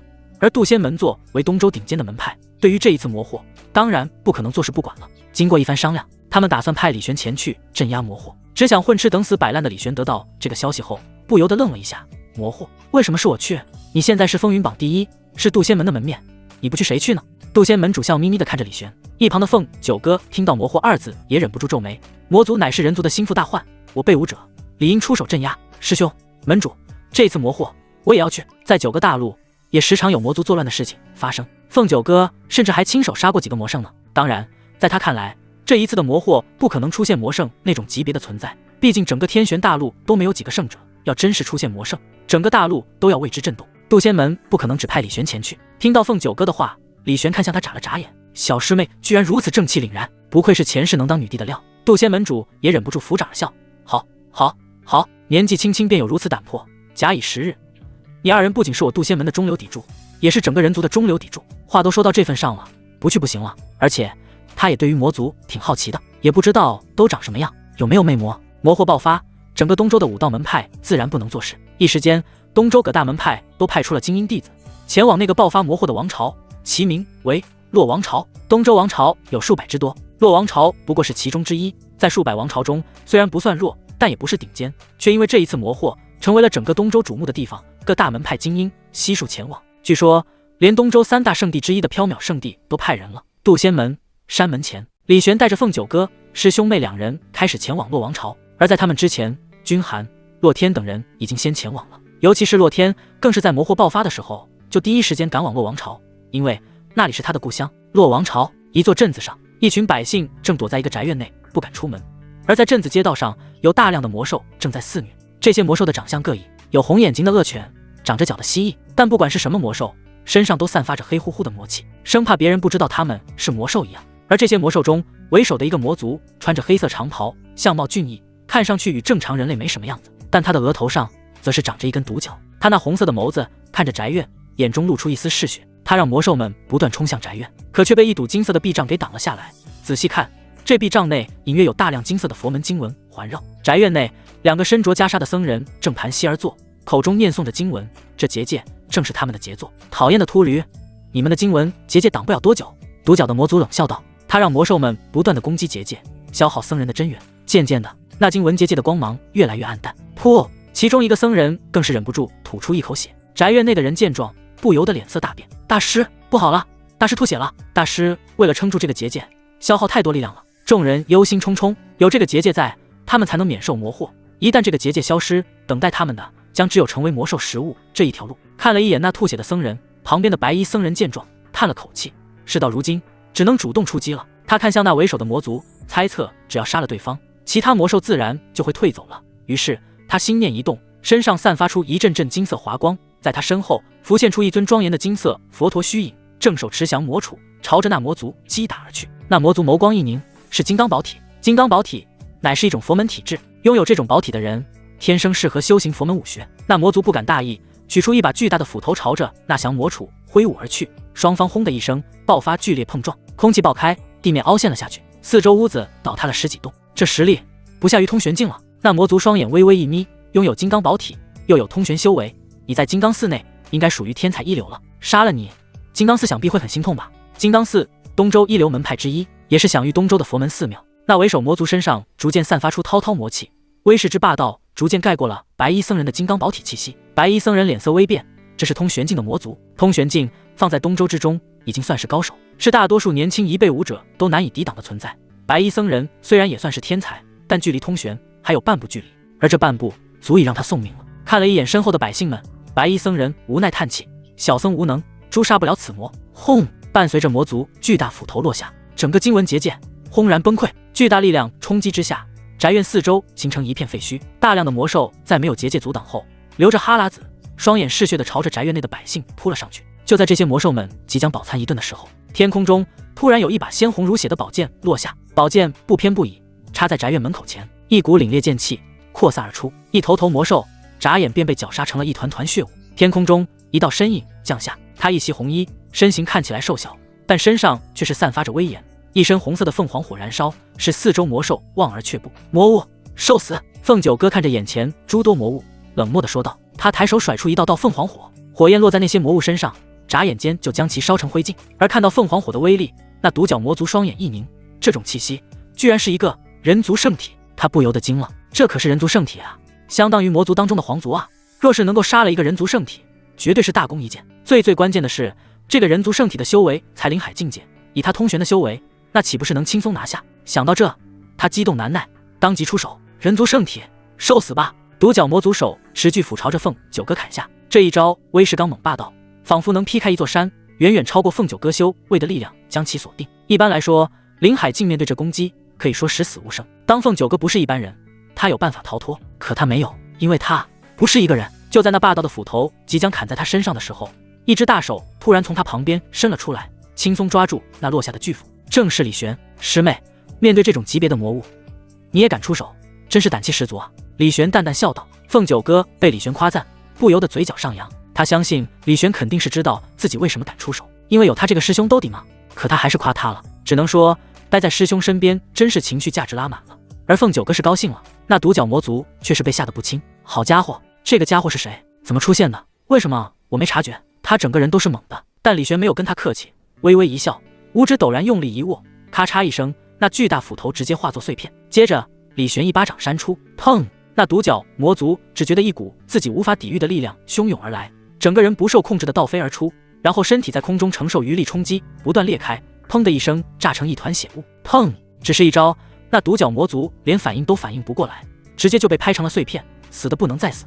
而一招秒杀通玄境魔族，这手段让在场众人忍不住倒吸了一口冷气。那两个僧人也是瞠目结舌，好厉害，这至少是洞虚境的大高手，而且对方还如此年轻，天才啊！还有那个人小姑娘，居然是一尊圣体。据我所知，只有三大圣地的圣子圣女们才可能是圣体，难道这小姑娘来自三大圣地？两人脑海中浮现出各种想法。而李玄走了上去，两位没事吧？两人不敢怠慢，连忙行礼，多谢这位朋友出手相助，不知朋友怎么称呼？李玄微微一笑，在下渡仙门李玄，这位是我的师妹凤九哥，我们也是来支援洛王朝的。僧人后面的百姓闻言，眼前一亮，忍不住振奋。太好了，我洛王朝有如此天骄相助，相信很快就可以平定魔祸的。是啊，呜，终于要能恢复到以前的平静日子了，这提心吊胆的日子我受够了，感谢二位相救。不少人走到李玄几人面前，感恩戴德的说道。李玄将众人一一扶起来，诸位不用客气。看着气质超凡脱俗的他，众人不由得恍惚，这是真是仙人下凡了吗？他们对于能不能清除洛王朝的魔祸更有信心了。连那两个实力不错的僧人看着李玄，也不由得心生感慨，渡仙门出了一个真天骄啊！两人对李玄生出了结交之心，而李玄也从两个僧人的口中得知，现在的洛王朝各地都有魔族，魔兽肆虐，但最关键的地方还在于王都。这一次魔祸爆发的魔窟就位于洛王朝的王都之中，只有将魔窟消灭，才能彻底终结魔祸。而各大门派的精英们现在也都前往王都了，相信联合众人之力，肯定能够解决魔祸的。白衣僧人说道。李玄微微颔首，那好，等彻底解决这镇子上的魔祸后，我与师妹就会赶往王都。李兄，不如我们同行如何？也好。接着他们继续出手，将镇上剩余的魔兽一一消灭。而期间，李玄也得知了这两个僧人的法号，一个叫慧云，一个叫慧空。尤其是那个叫慧空的，有金刚宝体，在金刚寺中是数一数二的天才，仅次于金刚寺的佛子慧心。只不过那个慧心正在闭关，无法离寺。镇子内，李玄带着凤九哥正在清理镇子内残留的魔物，这些魔物大部分都是凤九哥负责，倒不是李玄懒，而是凤九哥抢着干。按照他的话，他想要多磨砺一下自己。只见他手持黄血宝剑，长剑挥舞，灼热而霸道的剑气席卷而出，化作滔滔烈火。烈火中更隐约传出了凤凰鸣叫之声，这正是至尊法凤凰剑诀，是他从黄血剑中获得的至尊传承。当然，前世身为女帝，凤九哥不缺乏至尊法，只不过现在这凤凰剑诀与他的凤凰体最大，而且贸然施展其他至尊法，也可能引人怀疑。这凤凰剑诀就不一样了，是他在金云峰明剑阁内得到的至尊传承，整个渡仙门的人都知道，他用起来毫无负担。他剑法施展，杀的魔物丢盔弃甲。李玄在身后看着，不由得感慨，短短时间就将凤凰剑法使用到这种程度，不愧是女帝转世，她也会凤凰剑法，而且达到了大圆满的地步，自然看得出凤九哥的剑法达到了什么样的程度。一门武技按照其熟练度、理解程度被依次划分为入门、小成、大成、巅峰、圆满。越高级的武技，想要大成就越难。至尊之下的武者能掌握一门至尊法，将其修行到小成，就已经算是了不起了。而凤九哥的凤凰剑法已然大成，就这一点，不知胜过多少天骄了。李玄不由感慨，不愧是我师妹。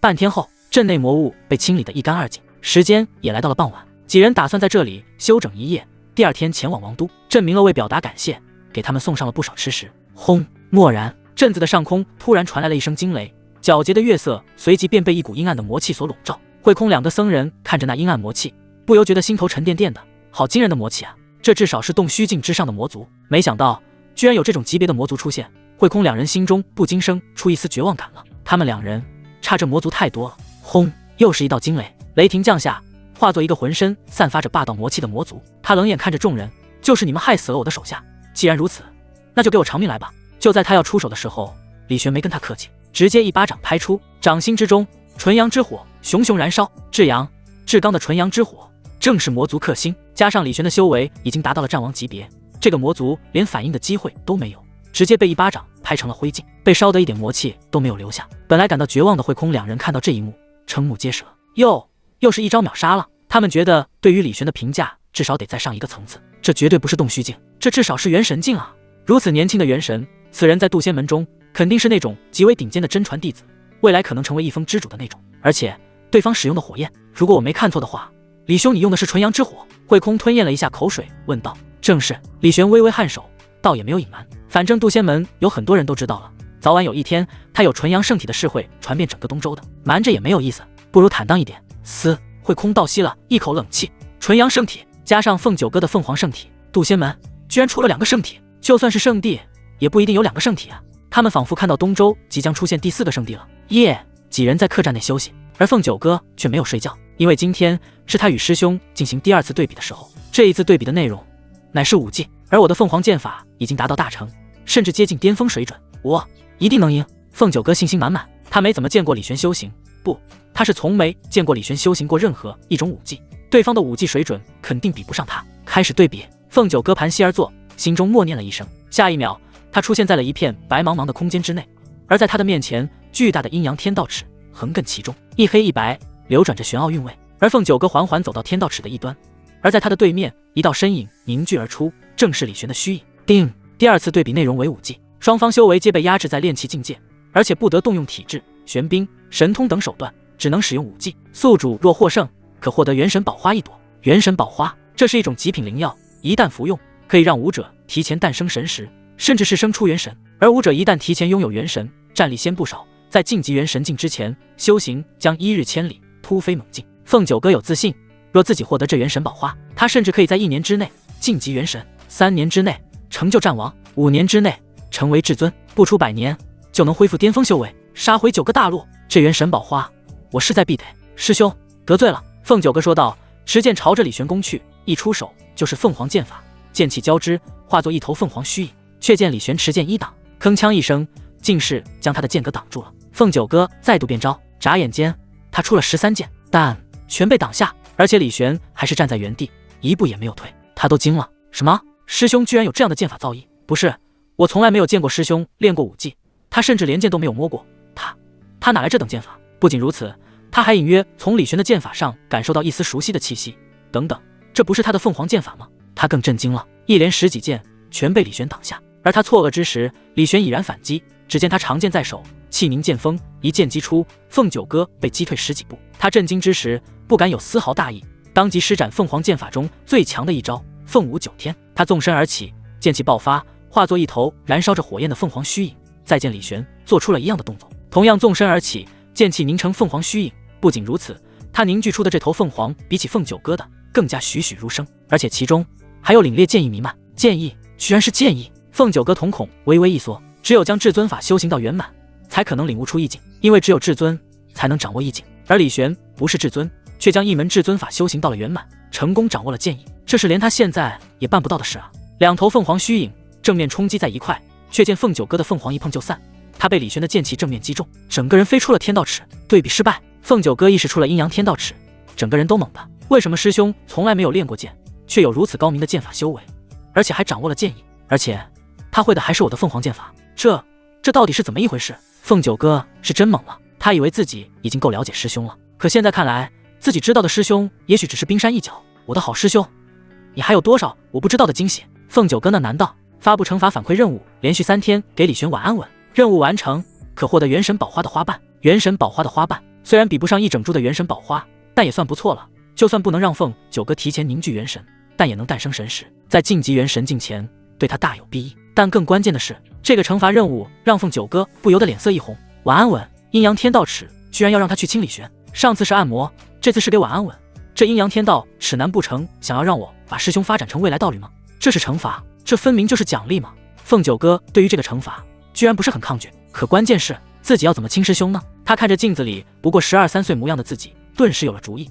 他跳下床，然后朝李玄的房间走去。他砰砰地敲响房门，咯吱一声，李玄推开门，看到面前的凤九哥，略微意外，淡淡一笑：“师妹还没睡呢，有什么事吗？师兄，你能蹲下来吗？”凤九哥道。李玄不疑有他，蹲下身子与对方平视，却见凤九哥突然靠近，在他额头上吧唧一口。他不禁愣了一下，看着满脸通红的凤九哥，不由得诧异：“师妹，你这是做什么？虽然被亲的只是额头，但这也太亲密了吧？”师兄，这是晚安吻。母亲以前在时，睡觉前都会这样跟我互道晚安的，但现在母亲不在了。凤九哥眼中露出一丝黯然，他重生的这副躯壳，在被柳天玄带回天玄峰之前，的确是个孤儿，父母都死在了一次魔火中。看着眼中流露出黯然的凤九哥，李玄叹了口气，不由自主地抱了一下对方。原来是思念家人了呀！对方给自己晚安吻，其实也是从自己身上寻找慰藉吧，真是可怜的娃儿。师妹不用伤心，天玄峰就是你的家，师兄还有师尊都是你的家人。李玄安慰道。呜，师兄。凤九哥的脑袋在李玄那结实的胸膛上蹭了蹭。师兄是我的家人，至于那个谢师尊，还是算了吧，指不定什么时候还会跟我抢师兄呢。安慰完凤九哥，将他送回房间睡觉，李玄就回自己房间了。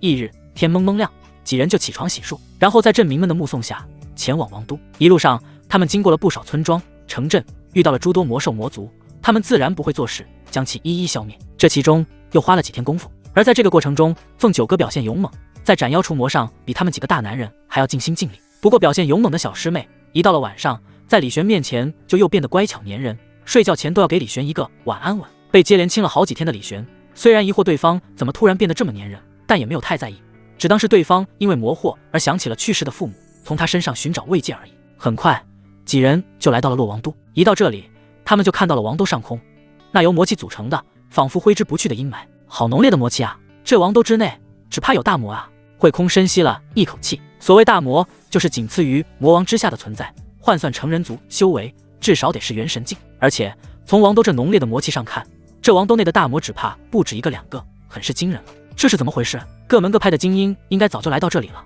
王都内怎么还会有如此浓烈的魔气？慧空有些不解。几人走进王都，只见此地街道冷冷清清，只有2、3只魔物出没，但这些魔物显然不是天穹上那浓烈魔气的来源。在李玄的感知中，那魔气来源应该在王都的最中心，也就是王宫。在行数里地，李玄几人忽然感到一阵寒气卷来，接着只见不远处的街道上有冰霜逐渐覆盖而来，而在冰霜的尽头，则是一个身着蓝色长裙的身影。对方身形婀娜多姿，一举一动透着魅惑，若是忽略他身上那流转的冰冷魔气外，她是一个极美得让人怦然心动的女子。只可惜她身上的魔气太过浓重，显然这是一个魔族，而且还是一个等级不低的魔族。而这个女魔在看到李玄后，忍不住双眼放光，眼中露出一丝诧异，没想到人族之中居然还有这等绝色男子，不如来做我的木下之兵如何？李玄没有反应，一旁的凤九哥轻哼一声，下剑。说完，他连续斩出几道剑气，但燃烧着凤凰火的剑气还没有靠近那女魔，就已经被那冰冷寒气冻结，化作冰晶消散。没办法，修为差距实在是太大了。李玄保守估计，眼前这女魔至少是个大魔，也就是元神境的存在。慧空吞咽了一下口水，好家伙，这才刚来王都就遇到了这种大魔，我们的运气还真不错啊！他催动真元，化作一尊金刚虚影，对着那女魔怒目而视。人魔不两立，他二话不说，操控金刚虚影，挥出手中降魔杵。但降魔杵还没有碰到那女魔，就跟凤九哥发出的凤凰火箭气一样，轻松被冻结成冰了。有趣，佛门金刚宝体以及人族凤凰圣体，没想到居然能够遇到你们这样的人族天才，杀了你们，大功一件，魔王大人一定会对我重重有赏的。那女魔微笑道，她迫不及待地操控魔气，凝聚寒气，化作一道道冰毛，如暴雨般朝着李玄2人刺去。但还没有落在几人身上，就见李玄身上有纯阳之火爆发而出，化作一道惊天火幕。纯阳火燃烧，一道道冰毛随之烟消云散。那女魔只觉得一股热浪偶面而来，不由得瞳孔微微一缩，身上寒气迅速被消融，吓得她快速后退。这是纯阳火，你是纯阳圣体。女魔看着李玄，眼中带着害怕，也带着贪婪。害怕纯阳火，但也觊觎李玄那体质中蕴含着的元阳之力。那股力量不仅是对于人族、对妖族、对魔族，反正对于绝大多数的女修来说都是绝佳补品。若能抓起来，日日修行，那修为进境，更可以一日千里。到时候他自己当魔王、当魔尊都不是不可能。小哥哥，人族无趣，道德约束太多了，哪里有我魔族随心所欲？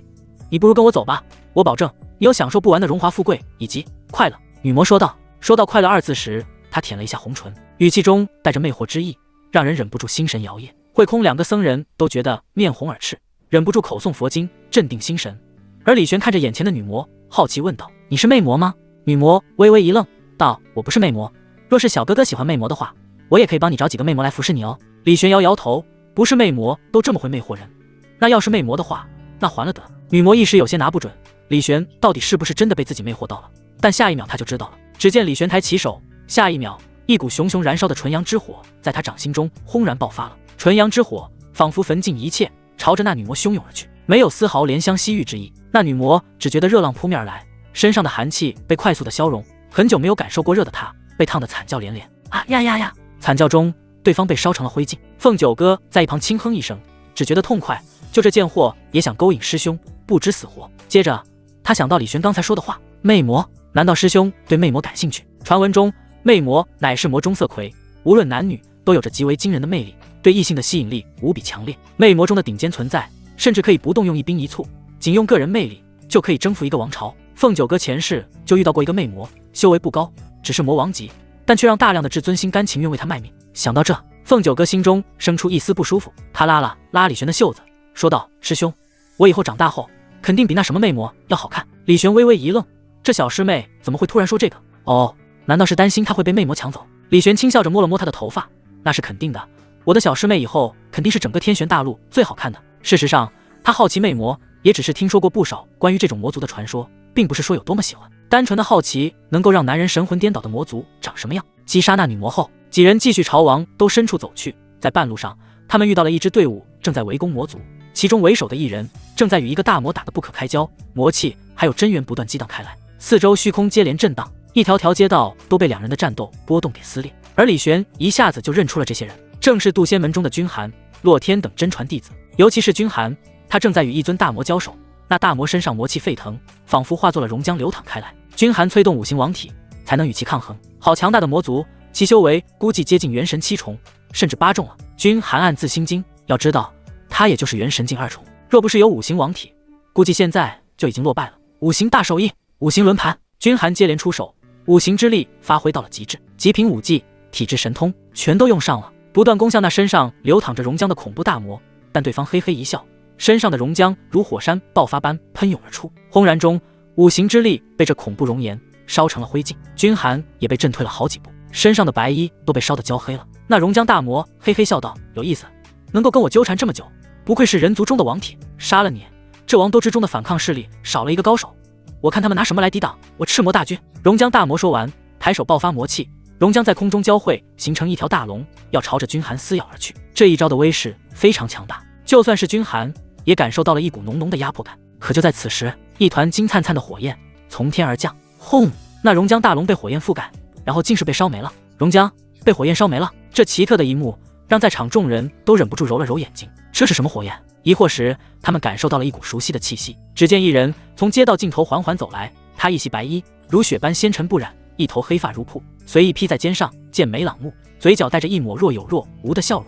他之身上有种奇特的气质，飘渺出尘，好似下一秒就会从此界飞升。这王都魔气化作阴霾，笼罩四方，而眼前这人的出现，则好像一朵在淤泥中绽放的白莲，出淤泥而不染，濯清涟而不妖，让人瞩目。见到来人的瞬间，君寒等人全都双眼放光，是他，李玄师兄，咱们渡仙门风云榜第1的天骄，太好了，他来了。渡仙门的人看过李玄的实力，更知道他的纯阳之火乃是邪魔克星，此刻他的出现就好像一剂强心针，让在场众人不由自主地感到安心了。这一刻，好像天塌下来了，他们也不怕。这种奇异的安全感让他们都觉得不可思议。这就是李玄师兄的魅力吗？连君寒都觉得惊奇。当初一战，他身上还没有这种让人折服的魅力。短短时间，他身上发生了什么？谪仙之气让李玄看上去缥缈出尘，深不可测。众魔族不敢大意，尤其是那熔浆大魔，更是目光一凝，能够焚烧我的熔浆魔气，你这家伙不简单，报上名来。李玄平静地注视着他，将死的魔，没必要知道我的姓名了。好狂妄！熔浆大魔轻喝一声，然后朝着李玄冲了上去，身上熔浆魔气爆发，双拳挥舞，一个又一个熔浆组成的拳头朝着李玄砸了过去，要将他砸死，要将他融化。却见李玄不躲不避，神色淡然的抬手，纯阳之火化作冲天火柱，席卷而出，火焰过处，熔浆都被烧没了，那魔气更是如雪域骄阳般迅速消融。熔浆大魔这才知道自己这一次是碰到硬茬了，好恐怖的火焰，这是邪魔克星，纯阳之火。他倒吸了一口冷气，知道不可硬挡，快速后退。人族有句话，留得青山在，不怕没柴烧。离开！熔浆大魔二话不说就要逃走，但他的速度还不够快，毕竟他只是元神境，又不擅长身法，而李玄却是战王。就在熔浆大魔转身的瞬间，李玄就已挡在他面前。好快！可恶啊！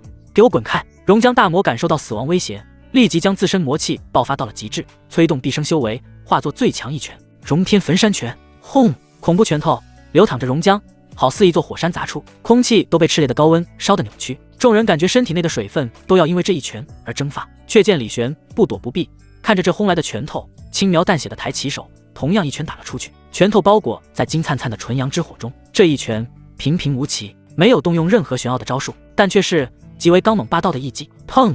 那如火山般的熔浆拳头被直接打碎，李玄的拳头直接落在了那熔浆大魔的脸上，对方惨叫一声，下一秒身体砰的炸开，化作无数熔岩碎片撒了一地。而李玄挥了挥拳头，散去了纯阳之火。另一边，慧空、凤九哥等人正在全力击杀魔物。看到李玄一拳轰杀熔浆大魔后，凤九哥没觉得有什么，他可是知道李玄还没有动用真正的实力。毕竟是啊，我觉得他的修为接近战王了，纯阳圣体加上接近战王的修为，年轻一代中又有几个人比得上呢？不错，众人议论纷纷。伴随着李玄来到，他们士气高涨，很快就将熔浆大魔带领的魔族魔物悉数剿灭。而在这个过程中，李玄只看到了渡仙门的弟子，至于其他个门派的弟子，他却没有见到，这让他有些疑惑。君兄，不知道其他门派的人呢？李玄上去问道。回李师兄。等等，你称呼我为什么？李玄微微一愣。李师兄啊！君寒理所当然地说道。你修为比我高，所谓打者为师，以后你就是我的师兄了。李玄摇头一笑，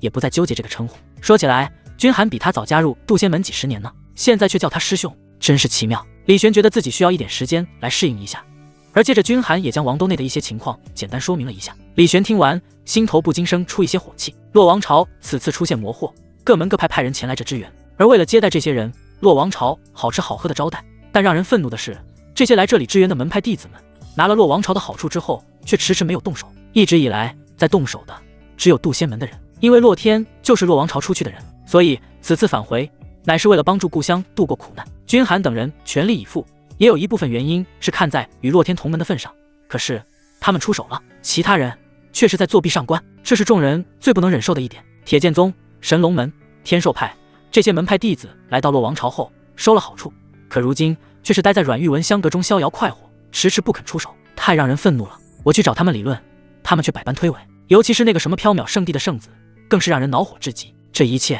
都是他在主使的。洛天愤怒地说道。缥缈圣地这一次也派人来洛王朝了，而他们派来的人还是一个圣子，对方叫做林傲，修为比之君寒更强一层，已是元神9重，距离战王只有半步之遥。也正是因为有此人为首，其他门派的人才敢如此猖獗，才敢无视渡仙门弟子们的愤怒。洛天看着断壁残垣，一片狼藉的王都，想要终结魔祸，需要集合众人之力才能够办到。可现在出力的只有我渡仙门，其他门派弟子全都在作弊上官，这还要我们怎么打下去？他们为何要这么做？李玄有些不解。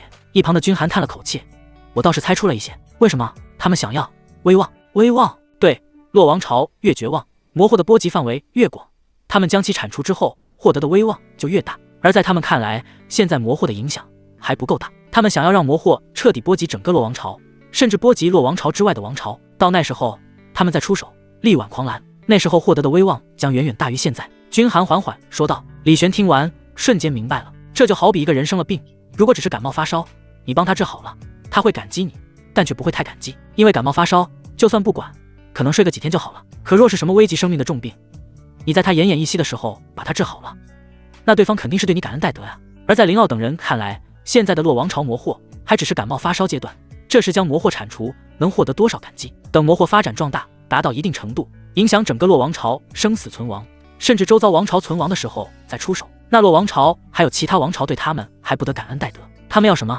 对方就会给他们送什么。李玄都忍不住要给他们喊666了。原来魔祸还能这么玩，这些人完全就是将人命当成了砝码，完全不在乎。李玄本以为魔族面前人族是一条心的，可现在看来，有些人的心比魔更歹毒，有些人比魔更魔。我们来此是为了斩妖除魔的，既然他们比魔更魔，那就休怪我了。走，带我前去会会这些家伙。李玄负手而立，淡漠说道。洛王朝王都，在魔气缭绕的王都之中，却有一座楼阁，灯火通明，莺歌燕舞不断。这正是阮玉文香阁，是昔日洛王朝最大的风月场所，而如今却成了各门各派弟子的享乐之处。楼阁外魔气阴森，不知多少百姓受害，横死街头。楼阁内阮玉温香舞姬翩翩起舞，一群年轻舞者们正在觥筹交错，开怀畅饮。而一个身着锦袍的男子看着这一幕，却是敢怒不敢言。此人正是洛王朝现在的国主。他看着这些舞者，气得后槽牙都要咬碎了。本以为是一群救星，不曾想却是一群大爷。可他现在却不敢对这些人怎么样。一来他不是对手，二来虽然不愿意承认，但现在能拯救洛王朝的是真的只有这些舞者了。林公子，我们什么时候出手呢？洛国主走到一个白衣青年面前，恭恭敬敬地给他倒了一杯酒，不敢表露出丝毫不满。而这位白衣青年，也就是缥缈圣地的圣子林傲淡漠道：你这什么节？你待在这，魔族伤不了你分毫。可是我洛王朝的百姓们，百姓何用？死在魔族手中，就只证明他们实力不济。这些人活着，只是在浪费粮食，死了就死了。林傲无情地说道。洛国主握着拳头，浑身都在颤抖。林傲瞥了他一眼：你在生气？我不敢。洛国主被对方看了一眼，只觉得遍体生寒，强行压下怒火，继续道：可若是百姓们都死了，那我这王朝没人了，还这么发展？而且就算是武道强者们，也都是百姓们生出来的，他们可是一切的基础。他还想劝说，却见林傲将酒杯拍在桌上：你话太多了。一个大汉笑着站起来：洛国主，你又何必招惹林圣子生气了？你放心好了，圣子说了会解决魔祸就一定会解决，不过是早或晚的事罢了。是啊，为了几个百姓跟林圣子冲突不值当。来，咱们喝酒。看着眼前这群舞者，洛国主心灰意冷。此刻他觉得自己不是身处阮玉文香楼，而是身处魔窟。这些人比魔族可怕，比魔族更让人恶心。洛国主深吸了一口气，大喝道：呵呵呵，早晚喝死你们这群混账王八蛋！这些日子我们好吃好喝招待你们，你们却无半点建树。你们是怕了魔族吧？来这里就是为了骗吃骗喝吧？什么名门正派子弟，全都是一群窝囊废。他怒了，他不想忍耐了，他直接破口大骂。而众人看到他突然发作，愣了一下，然后全场变得一片死寂。众人眼神淡漠地看着洛国主，尤其是林傲，他淡淡说道：我并不介意在铲除魔祸之后，让洛王朝换一个国主。众人看着洛国主，已经如同看着死人。嗖，林傲弹指朝洛国主打出一道真元，可在楼阁之外，一道火光飞掠而来，将他的真元击碎。林傲轻咦一声，看向楼阁外，一道白色的身影正踏着月光，踩着长街缓缓走来。白色的身影踏着月光，踩着长街款款走来，他的身上带着一股飘渺出尘的气质，好似天上仙人降临人间，让众人一睹不属于此世的绝世之风采。来人不简单，单单是这一份风采，这一份气质，就已经让人感到折服。他们看着来人，眼神逐渐凝重，而林傲也是眸光一闪：哦，敢阻止我出手，洛王朝内居然还有你这种大胆之人呢！他身边的一个大汉眼前一亮，觉得这是一个博取林傲好感的机会。要知道，林傲可是缥缈圣地的圣子，若是能够与其结交的话，将来肯定可以飞黄腾达呀！这机会岂能错过？他站了出来，看着走来的李玄大喝一声：敢出手拦阻林圣子，还不赶快过来跪下道歉！他说完，身上真元威压爆发，朝着李玄碾压而去。他的修为显然已达到了通玄之境，在场众人当中也算是一流水准。先出声表态教好林傲，再展现修为，展示自身有与林傲结交的价值。他的这一连串举动如行云流水，既拍了林傲的马屁，又彰显自身强大，可谓一举两得。但可惜他却错估了李玄。聒噪！李玄淡淡道，然后随意的一巴掌拍了出去。刹那，霸道掌劲汹涌而出，打在那大汉身上，对方连反应都反应不过来，直接被轰飞了出去。护体真元被撕裂，筋骨受到摧折，五脏六腑也随之受损。只是一招，那大汉撞在墙上，然后掉在地上，鲜血不断吐出，头一歪，直接死了。众人看到这一幕，不由得陷入死寂。一招杀通玄，这让人忌惮，但更让他们感到愤怒。这些时日，大家聚在一起寻欢作乐，大家早已经将在阮玉文香楼当成了自己的地盘，现在居然有人在自己地盘上杀人，过分！好胆，居然敢当着我们的面杀人！你究竟是谁？混账，还不跪下，求我们饶你一命！面对众人的指责、喝骂，李玄依旧是站在原地，一副云淡风轻的模样。他淡淡道：“你们若是再聒噪，我让你们跟他一样，再也说不出话来。”话语落，惊人气息以他为中心扩散而出，威压滔滔如洪，在场众人全都被镇压得说不出半个字。他们心中骇然，好恐怖的气息，这是什么修为？洞虚、元神，此人修为只怕不下于圣子灵奥啊！圣子灵奥也目光一凝，站了起来，身上真元威压倾泻而出，试图抵挡李玄的威势。可双方威势触碰的瞬间，灵奥闷哼一声，脸色微微一白，后退了2步，落入了下风。众人见状，更加惊悚了。这人修为竟比灵奥还要强，你到底是什么人？灵奥压着震惊问道。杜仙门，李玄。李玄负手而立，此番前来，只想给问你们一个问题：你们良心让狗吃了吗？哪怕是凡俗中最普通的走卒，也知道拿钱办事，而你们受了洛王朝这么多好处，却只知享乐，对于王朝中那些受苦受难的百姓无动于衷。你们也配为人，也配为武者？李玄言辞如刀的质问。可众人闻言，心中忍不住嘲笑，原来是为了那群低贱百姓而来的。既然如此，那就好办了。林傲淡漠道：“李玄是吧？魔窟就在王都王宫，你此行前来要我们出手是吧？是又如何？既然如此，那我们不妨商量制定一个计划。”李玄眸光一闪：“哦，这些人变得这么好说话了吗？你有什么计划？”事实上，我早就想解决那魔窟了，只不过那魔窟中有一尊魔王，实力强大，我们不得已才一直在静观其变。可现在有你来了，那我们就不用怕了。明日由你带头，我们一起杀入王宫，解决魔窟。不知你意下如何？”林傲淡淡说道，眼中带着真诚地看着李玄。而李玄闻言，深深地看了他一眼，希望你遵守承诺，不然我不介意解决魔族后再解决你们，这是一定的。大家都是人族，魔族面前自然要一致对外了。林傲郑重地说道。李玄闻言也不再逗留，转身离开。那洛国主连忙跟了上去，看着两人离去的背影，林傲闪烁着冷色，脸上逐渐浮现出一丝冷笑。哼，真是容易上当的傻子，空有实力却无智慧。等明日他杀入魔窟，而我们只需要作弊上关，等他与那魔王厮杀，两败俱伤，我们再出手，到时候解决他，再解决魔族，这份除魔功劳不还是我们的，一举两得。其他人闻言恍然大悟，他们连声称赞：“圣子真是高明啊！”“是啊，圣子妙计，让我等佩服啊！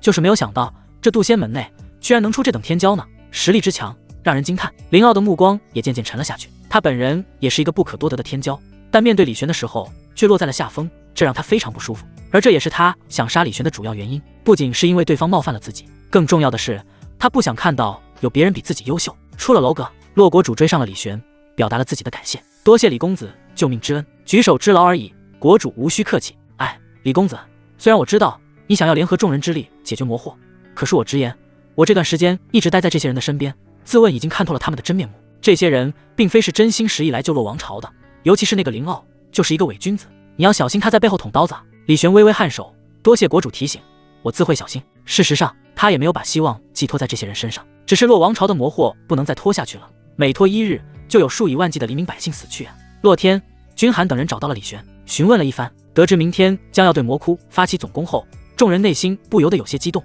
终于要结束这场魔惑了吗？但也有人感到一丝不安，毕竟林傲等人答应的太痛快了，一点也不像他们平时的作风，很容易让人觉得其中有诈。李师兄，明日只怕不会那么顺利啊！君寒担心道。李玄微微颔首：“明日我一人进入王宫，攻打那魔窟，至于你们就待在外面观察。林傲等人若是没有动作，你们也不要进去，防止他们背后放刀子。可让李师兄你一个人进去，太危险了。放心吧，我纯阳之火护体，万魔辟翌日，王都上空魔气依旧是如阴霾般笼罩着。昨日一连解决了2个大魔，也无法使得此地魔气消散多少，可见这王都内的魔惑有多么骇人。尤其是王都最中心的王宫，那里更是所有魔气的来源，那里已被诸多大魔占据，其中甚至还有一尊强大的魔王。只不过这尊魔王刚出魔窟，还没有完全适应天玄大陆的环境，故而一直待在魔窟附近调息。但即便如此，也不是一般武者能够挑衅的。而就在今天，一群武者来到，靠近王宫，正是李玄、林傲等人。林傲看着被魔气笼罩的王宫，说道：“魔窟就在这里面，还请李兄率领我们一举将其拔除。”他朝李玄拱手，一副以李玄马首是瞻的样子。而李玄没有理会他，径直走进王宫。林傲看着他的背影，眼中露出一丝冷笑：“去死吧，小子！有实力没脑子，你注定要被我玩弄于股掌之中。”来到王宫大门前，李玄一拳打出，轰开大门，然后一步迈入。随着他进入，整个王宫的魔气开始躁动，竟是在眨眼间凝聚出了一个魔气结界，一个只准入不准出的结界。这结界也彰显此战乃是不成功便成仁之战。我师兄已经进入王宫了，我们也一起进去吧。君寒看向林傲淡淡说道。但林傲微微一笑，不着急，李公子实力过人，先让他试探一番魔族虚实，我们再做打算。此言一出，君寒、洛天等人顿时恼怒了。你言而无信，缥缈圣地的圣子都是你这般虚伪至极的吗？卑鄙小人！但无论众人怎么骂，林傲也是无动于衷的样子。我又没说不动手，只是说先静观其变而已。你君寒等人无话可说，有渡仙门的弟子想要跟随李玄一起杀进去，但却被君寒拦下。师兄昨日说的，你们忘了吗？既然林傲等人不出手，那我们就要留在这里，防止他们在背后捅师兄刀子。至于师兄，他有纯阳火护体，万魔难进，就算是无法解决魔窟，撤退也是绰绰有余。众人闻言，这才冷静了下来。而此时再看李玄这边，他进入王宫之后，只觉得有无边无际的魔气从四面八方涌来，想要侵蚀他的肉身。他心念一动，纯阳之火笼罩全身，魔气一遇到，顿时消融。而看到纯阳之火的林傲等人，不由得一惊，居然是纯阳圣体，难怪他有如此实力，原来是有圣体加持啊！林傲眼中流露出妒忌之意，就算他被誉为圣地圣子，但却没有圣体，整个缥缈圣地也只有一个人有圣体，那就是缥缈圣地最强大的圣子。王宫内，李玄凭借纯阳之火护身，抵御魔气，逐渐进入王宫深处。而王宫大殿中，一个坐在王位之上，穿着猩红铠甲的魔族睁开了双眼，看向宫门方向。这种气息是对我魔族有克制的武者来了，有意思，是杀了双魔还有熔浆大魔的人吗？他呢？难道？然后淡墨一喝，四大护法，嗖，四道身影出现在这魔族面前，半跪在地上，赫然是四尊大魔。去，杀了此人！是。四大护法领命，消失在了王宫之内。而猩红铠甲魔族闭上眼，继续调息，还差一点点，我就能彻底适应此方天地的气息，彻底发挥魔王之力，到时候便可占领这方王朝，建立魔之国度。他野心勃勃，要让被封印在地底的魔族重新踏足天玄大陆。王宫内，李玄看到身后的林傲等人没有跟上来，也猜到自己是被背叛，但他却没有丝毫意外。他早猜到这些人靠不住。嗖嗖嗖，一个个魔物从四面八方朝他呼啸而来。这些魔物有强有弱，模样也各不相同，有流着口水的黑犬，吐着信子的蛇魔，长着8只脚的大蜘蛛，每一个身上都散发着森然魔气。李玄不以为意，面对冲上来的魔物们，一拳轰出，纯阳之火狂燃，被触碰到的魔物全都被烧成了灰烬，连渣都没有留下。此时四道身影从4个方向掠来，将李玄包围住，赫然是4尊大魔。一个穿着红色长裙，手持红雨伞的女魔，一个身上长满鳞片，长着一条鱼尾巴的男魔，一个浑身长黑毛，双眼猩红的鼠魔，一个手持长剑，相貌俊逸，气息凛冽的剑魔。这4尊魔的气息全都无比强大，甚至比起李玄前几日遇到的大魔还要强出一些。外面观战之人都忍不住心惊了，4尊大魔，而且不是普通大魔，至少元神7、8重的样子。真是恐怖啊！李玄这下子怕不是对手啊！这些大魔没一个容易对付的。君寒也在担心，他看向林傲，冷声说道：“可以出手了吗？”林傲还是那副漫不经心的样子，不着急，我相信李兄肯定有办法应付的。而且这4尊大魔的能力是什么还不知道呢，不妨让李兄继续试探一下。听闻此言，众人气愤无比。王宫中，4尊大魔包围李玄，杀意凛然。只见其中那手持红雨伞的女魔呵呵一笑，真是个好看的小哥哥，不如加入我魔族怎么样？李玄摸着自己的脸，颇为无奈，长得帅就是麻烦，每一个遇到的女魔都要我加入，你们馋我的身子，不妨直说啊！呵呵，小哥哥真有意思，我就是馋你身子，纯阳圣体的身子，哪个女秀不馋呢？那女魔舔了舔嘴唇，一旁那鼠魔狞笑道：“咱女魔别发骚了，魔王有令，一起杀了他，你就别白费心机了。”哎，可惜了。散女魔眼中露出一丝惋惜，这么好的身子，要是得到的话，该多爽啊！但魔王有令，他也不敢不从。而且以李玄的实力，对方若是不从的话，自己也拿不下对方。既然自己得不到，那就杀了吧。散女魔手中的红伞对准了李玄，顿时一阵红光从那伞面上扩散而出，红光化作一个个红衣女鬼，朝着李玄张牙舞爪而去。但还没有触碰到李玄，就被他的纯阳之火烧没了。烫烫烫！那伞女魔感同身受般发出痛苦的声音。而其他3尊大魔眸光一凝，随即一起出手了。3尊大魔一起出手，霸道至极的力量席卷。其中属魔手捏法诀，身上的毛发化作一根根钢针般飞出，上面透出诡谲魔气，而且钢针威势凌冽无比，就算是元神武者，一不小心也可能被其洞穿的。再看那浑身长满鳞片的大魔，身上魔气流转，身上的鳞片散发着悠悠光泽，好似钢铁浇铸而成。他的气血沸腾，与魔气结合，却是有着一副堪称金刚不坏的肉身。最后则是那个俊逸的剑魔，他手中长剑破空斩出，凛冽的魔之剑气席卷，仿佛连虚空都能够撕裂。面对这3尊大魔的攻击，就算是最顶尖的元神武者，只怕也会在一瞬间的功夫死于非命。但李玄丝毫不慌，身上纯阳之火熊熊燃烧，霸道灼热，让他看上去好似一轮大日。一拳打出，燃烧着火焰的拳头最先落在了那长满鳞片的大魔身上，对方那堪称金刚不坏的身体内硬生生打得凹陷下去，发出凄厉的惨叫声。紧接着，李玄抓住对方的身体，挡在面前，竟是拿对方当成了盾牌，将那些钢针一一挡下，还有剑魔的剑气也劈在他的身上。鳞片大魔怒吼不已：“你们两个瞧准点啊！切，是你自己挡过来的，该死！你以为我愿意吗？”灵魔怒吼道，身上的肌肉陡然鼓起，身上爆发出一股如山洪般的力量，挣脱李玄的手掌，然后他反手一拳朝着李玄面门打去。这一拳，他用出了最大的力量。李玄不躲不避，燃烧着火焰的拳头打出，砰！双方力量冲击瞬间，那灵魔惨叫一声，手臂骨骼竟是当场爆碎。接着，李玄抓住他的手，将他整个人身体拉了过去，然后一拳接着一拳轰向胸口，砰砰砰！不过3拳，灵魔那骄傲的魔身被直接打穿，心脏都被打爆，五脏六腑被纯阳之火都烧熟了。接着，李玄抓住对方的身体，竟是狂甩了起来，将其他3尊大魔的攻击一一抽碎。他竟是把死去的灵魔当成了兵器。众人看懵了，怎么会有这么变态的家伙？还挺顺手的。李玄淡淡一笑，抓住灵魔不断甩起来，将3魔的攻击一一挡下的同时，也趁机反击。鼠魔被灵魔的尸体打中，惨叫一声，身体倒飞了出去，不知道碎了多少根骨头。但这还没有完，李玄的纯阳之火已然灼烧而出，鼠魔不偏不倚，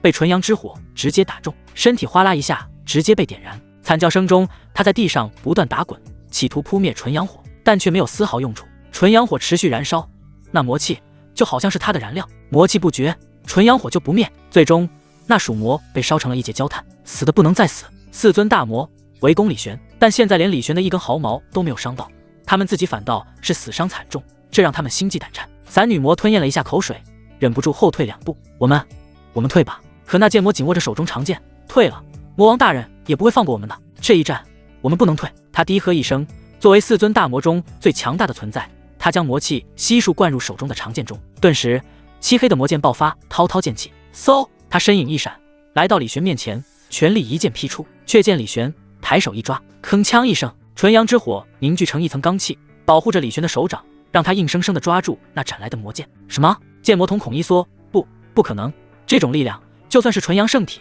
你也不可能这么强，除非你不是元神境。剑魔发现他们所有人都猜错了，他们看到李玄的年纪，以为对方最多也就是元神，可事实不是，对方乃是战王，是与魔王一样的王级存在。李玄微微一笑，五指用力一握，咔嚓一声，那漆黑魔剑被他硬生生地掰断了，然后他反手将那断剑刺入了剑魔的胸口，纯阳火瞬然燃烧而出。就这样，剑魔也死在了李玄手里。剩下的散女魔吓得花容失色，哪里还敢再战，吓得尖叫一声，转身朝着王宫方向跑去了。李玄见状，不疾不徐地跟了上去。而王宫外，众人看到李玄以雷霆之势斩杀4尊大魔，全都被吓得目瞪口呆，眼珠子都差点掉下来了。什么情况？他这么强的吗？4尊大魔，他一口气就杀了3个，不仅是3尊大魔，还有那数不胜数的魔物。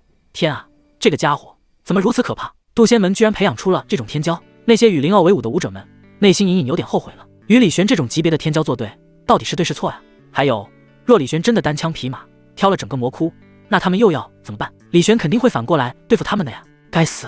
一想到这些，他们内心不由得有些惶恐了。而灵奥冷哼一声：“都冷静一下，别忘了，王宫之内可是还有一尊魔王在的。”李玄的实力出乎意料，但这样更好，他与魔王两败俱伤的可能性就更高了。他要是太弱的话，无法对魔王造成太大伤害，反倒是麻烦。众人闻言也觉得有几分道理，他们看着灵奥如看着主心骨。林圣子，我们可就全都看你的了。是啊，我们都是跟你混的。这个时候了，林奥等人也没有隐藏自己的恶意了。君寒等人闻言脸色沉了下来，这群混账王八蛋！但现在不是与林奥等人开战的时候，一来君寒等人势单力薄，不是对手；二来现在最主要的关注王宫内的状况。君寒的5行王体气息逐渐流转开来，随时准备撕开魔气结界，冲进去帮助李玄。凤九哥紧握着手中黄血宝剑，若有所思。师兄到现在为止依旧没有使用全力，他的剑诀还没有施展。不过师兄，他有剑吗？他突然想起一个关键的问题，自己师兄手中好像没有一把像样的宝剑，施展剑诀威力只怕会打折扣啊！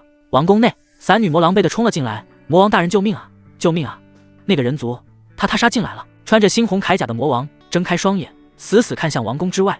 只见李玄缓缓走来，身上纯阳火燃烧，所到处魔物尽数成灰。王宫前，李玄燃烧着一身纯阳之火，缓缓走近。而那散女魔早已经被吓得肝胆俱裂，花容失色，趴在穿着猩红铠甲的魔王面前，惊恐道：“魔王大人，就是此人杀了鼠魔、剑魔他们。”魔王淡漠不语，忽然伸手抓住伞女魔的脖子，将其提到半空中，冷漠地说道：“丢人现眼的东西，不过是死了几个魔而已，就吓成这样子，你们也配为我护法？”说完，他用力一捏，咔嚓一声，那女魔的脖子被硬生生掐断，而接着他身上涌出猩红的魔气，将那死不瞑目的伞女魔笼罩，竟是将其炼化成精纯的魔气就在吸收掉。众人见状，不禁啧啧称奇，不愧是魔族，连自己人都能下手，够狠！这家伙在吸收大魔的力量，加快自己适应这方天地的气息，这魔王怕是不好对付啊。而那猩红铠甲的魔王看着李玄，淡淡道：“数万年前，人族将我魔族封印在地下，久而久之，使得我们魔族每次冲出地底，都要花费时间适应天玄大陆的灵气，才能完全发挥实力。而且修为越高的魔族，花费的时间就越长，而这也是洛王朝能存续至今的原因。但现在，我已经完全适应此方天地，一身魔气再也不受拘束。接下来，我会杀了你，然后以洛王朝为基础，开辟魔之国度。假以时日，我甚至会打破我魔族的封印，让天玄大陆再度成为我魔之天地。”他述说着自己的野心，而李玄听着，神色淡然。说完了吗？说完了，那就准备带着你的抱负一起去死吧，小子！真以为有圣体就能目中无魔了吗？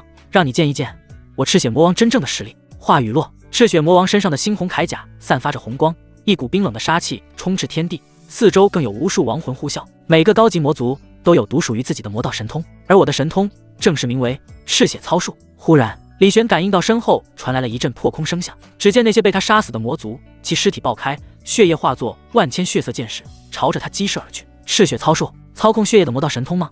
李玄眸光一闪，立即明白了这魔王的力量所在。他身上纯阳火燃烧，将那些血色箭矢一一蒸发掉。既然这样，那就把此地尸体全都烧成灰烬，我看你从哪里找血液操控。李玄淡淡道。他不再保留，战王境的真元波动倾泻而出，而在战王境界的真元加持之下，无穷无尽的纯阳火狂然而出，逐渐扩散，笼罩整个王宫。一个个魔族尸体被烧成灰烬，就连一滴血都没有留下。战王之力爆发，震惊了外面众人。战王，他居然是战王，这不是元神境对魔王，这是王对王啊！他这么年轻就达到了战王境界吗？可怕！君寒等人震惊的同时又感到兴奋，没想到这才是师兄真正的实力，太好了！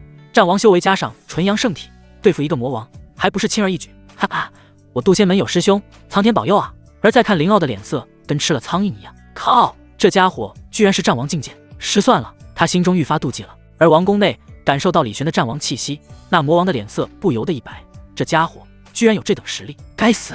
麻烦了！面对那澎湃而来的纯阳之火，魔王低喝一声，竟是引动自身血液，形成了一面血色盾牌。挡下纯阳火后，他将血盾散去，重新凝聚出一把血色巨剑，化作一抹血光朝李玄击射而去。血剑破开重重火浪，在这个过程中，血气不断被蒸发。等靠近李玄3丈的时候，血气已经完全消失了，更别说触碰到他了。赤血魔王的全力一击，连李玄一根头发都伤不到。他又惊又怒，紧接着他暴喝一声，身上爆发出一道道血气，化作一把血剑，朝着李玄疯狂射去。赤血剑雨施展完绝招后，赤血魔王转身就跑，而李玄拂袖一挥，火焰燃烧，化作火龙卷，将那些血剑一一轰散，然后快速追了上去。想走没门！李玄的眼神无比冰冷，而赤血魔王也很快来到了王宫深处。而在这里，魔气浓郁到几乎要化作实质。在这里的地面有一道不断往外喷涌魔气的裂缝，这裂缝中散发着一阵阵空间异能，不断有魔族从里面爬出来。这正是洛王朝魔祸的根源——魔窟。李玄看了一眼，据他所知，魔窟也分等级的，小型魔窟、中等魔窟、大型魔窟。魔窟等级越高，能出来的魔族等级越高。眼前的这个魔窟只是一个中等魔窟，最多就出现魔王级的存在。若是大型魔窟的话，魔尊都可能出现。来到魔窟后，赤血魔王大笑一声，四周魔气朝着他汇聚而去，使得他身上的血色铠甲绽放猩红光芒。小子，你真大胆，居然还敢追上来！你难道不知道在魔窟附近，魔族的实力能够大幅度上涨吗？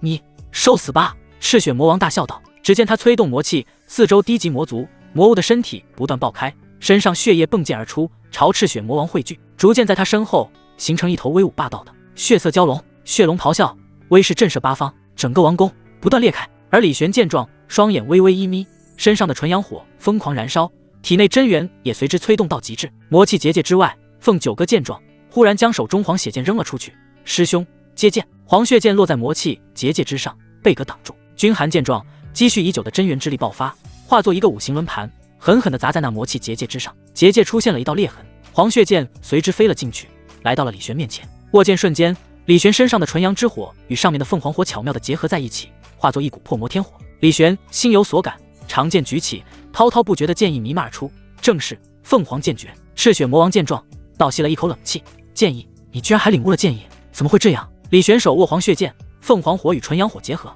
人与剑也随之进入了人剑合一的状态。只见他举剑向天，剑气冲天而起，伴随着凤凰火、纯阳火，在空中凝聚成了一头绝美的凤凰。凤凰鸣叫，响遏行云，滔滔不绝的剑意回荡八方，剑意展现，八方皆惊，风云变色，万魔胆寒。剑意也就是武道真意，唯有至尊方能完全掌握，而李玄一个战王却提前掌握了武道真意，而且他的真意之强，仿佛丝毫不下于至尊的样子。这霸道威势让赤血魔王心惊肉跳，可是已至此，他已无退路。他暴喝一声，赤血操术神通施展到极致，那空中凝聚出的血色蛟龙朝着那剑气凤凰不断咆哮，然后裹挟着滔滔魔威撕咬而出。李玄不慌不忙，手中黄血剑挥落，那剑气凤凰俯冲而出。如果说那血色蛟龙是邪恶，是暴虐，那这剑气凤凰便是神圣，便是正气凛然。凤凰与蛟龙双方冲击，只见那血色蛟龙发出凄厉叫声，组成蛟龙的魔族血液被纯阳火、凤凰火快速的蒸发掉，连带着那赤血魔王都受到了严重反噬。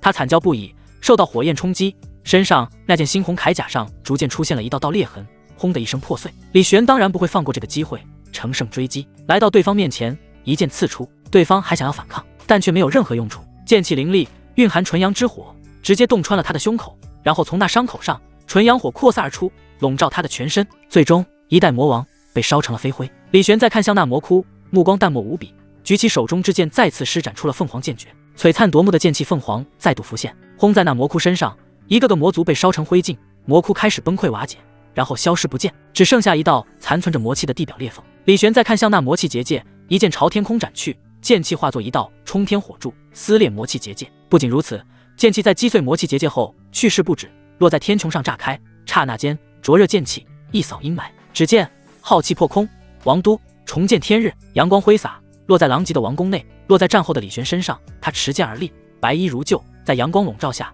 好似披上了一件神圣外衣，加上他那出尘的谪仙之气，众人一时分不清眼前对方是人又或是仙。而斩杀魔王、破碎魔窟，一剑扫空王都阴霾的李玄再转过身，看向了不远处的林傲等人，目光淡漠如冰。被他注视的人这一刻如坠冰窖，遍体生寒。他们蓦然才惊觉，他们背叛了李玄，而对方杀死魔王之后，接着就是要跟他们清算了。他们看向了林傲，想看对方作何应对。只见林傲负手而立，并没有太慌张，其镇定自若的样子给了众人一些底气。是啊，林傲是什么人？缥缈圣地的圣子啊！李玄就算是战王又如何，也不过是渡仙门的弟子而已，而渡仙门比起圣地相差甚远。试问对方怎么敢奈何林傲呢？林傲也是有圣地作为依仗，才敢算计李玄。看着对方一个人解决了魔窟，他心有不甘，但也知道对方虽然奈何不了自己，但他估计也杀不了对方，只能笑着朝对方道：“李兄的实力惊人，居然能够单枪匹马解决一个魔窟，让人敬佩啊！要不了多久，这东周风云榜上将多出李兄的大名了。”李玄只是平静地注视着林傲，淡漠道：“你想怎么死？”此言一出，林傲当即语塞，脸色也渐渐阴沉了起来。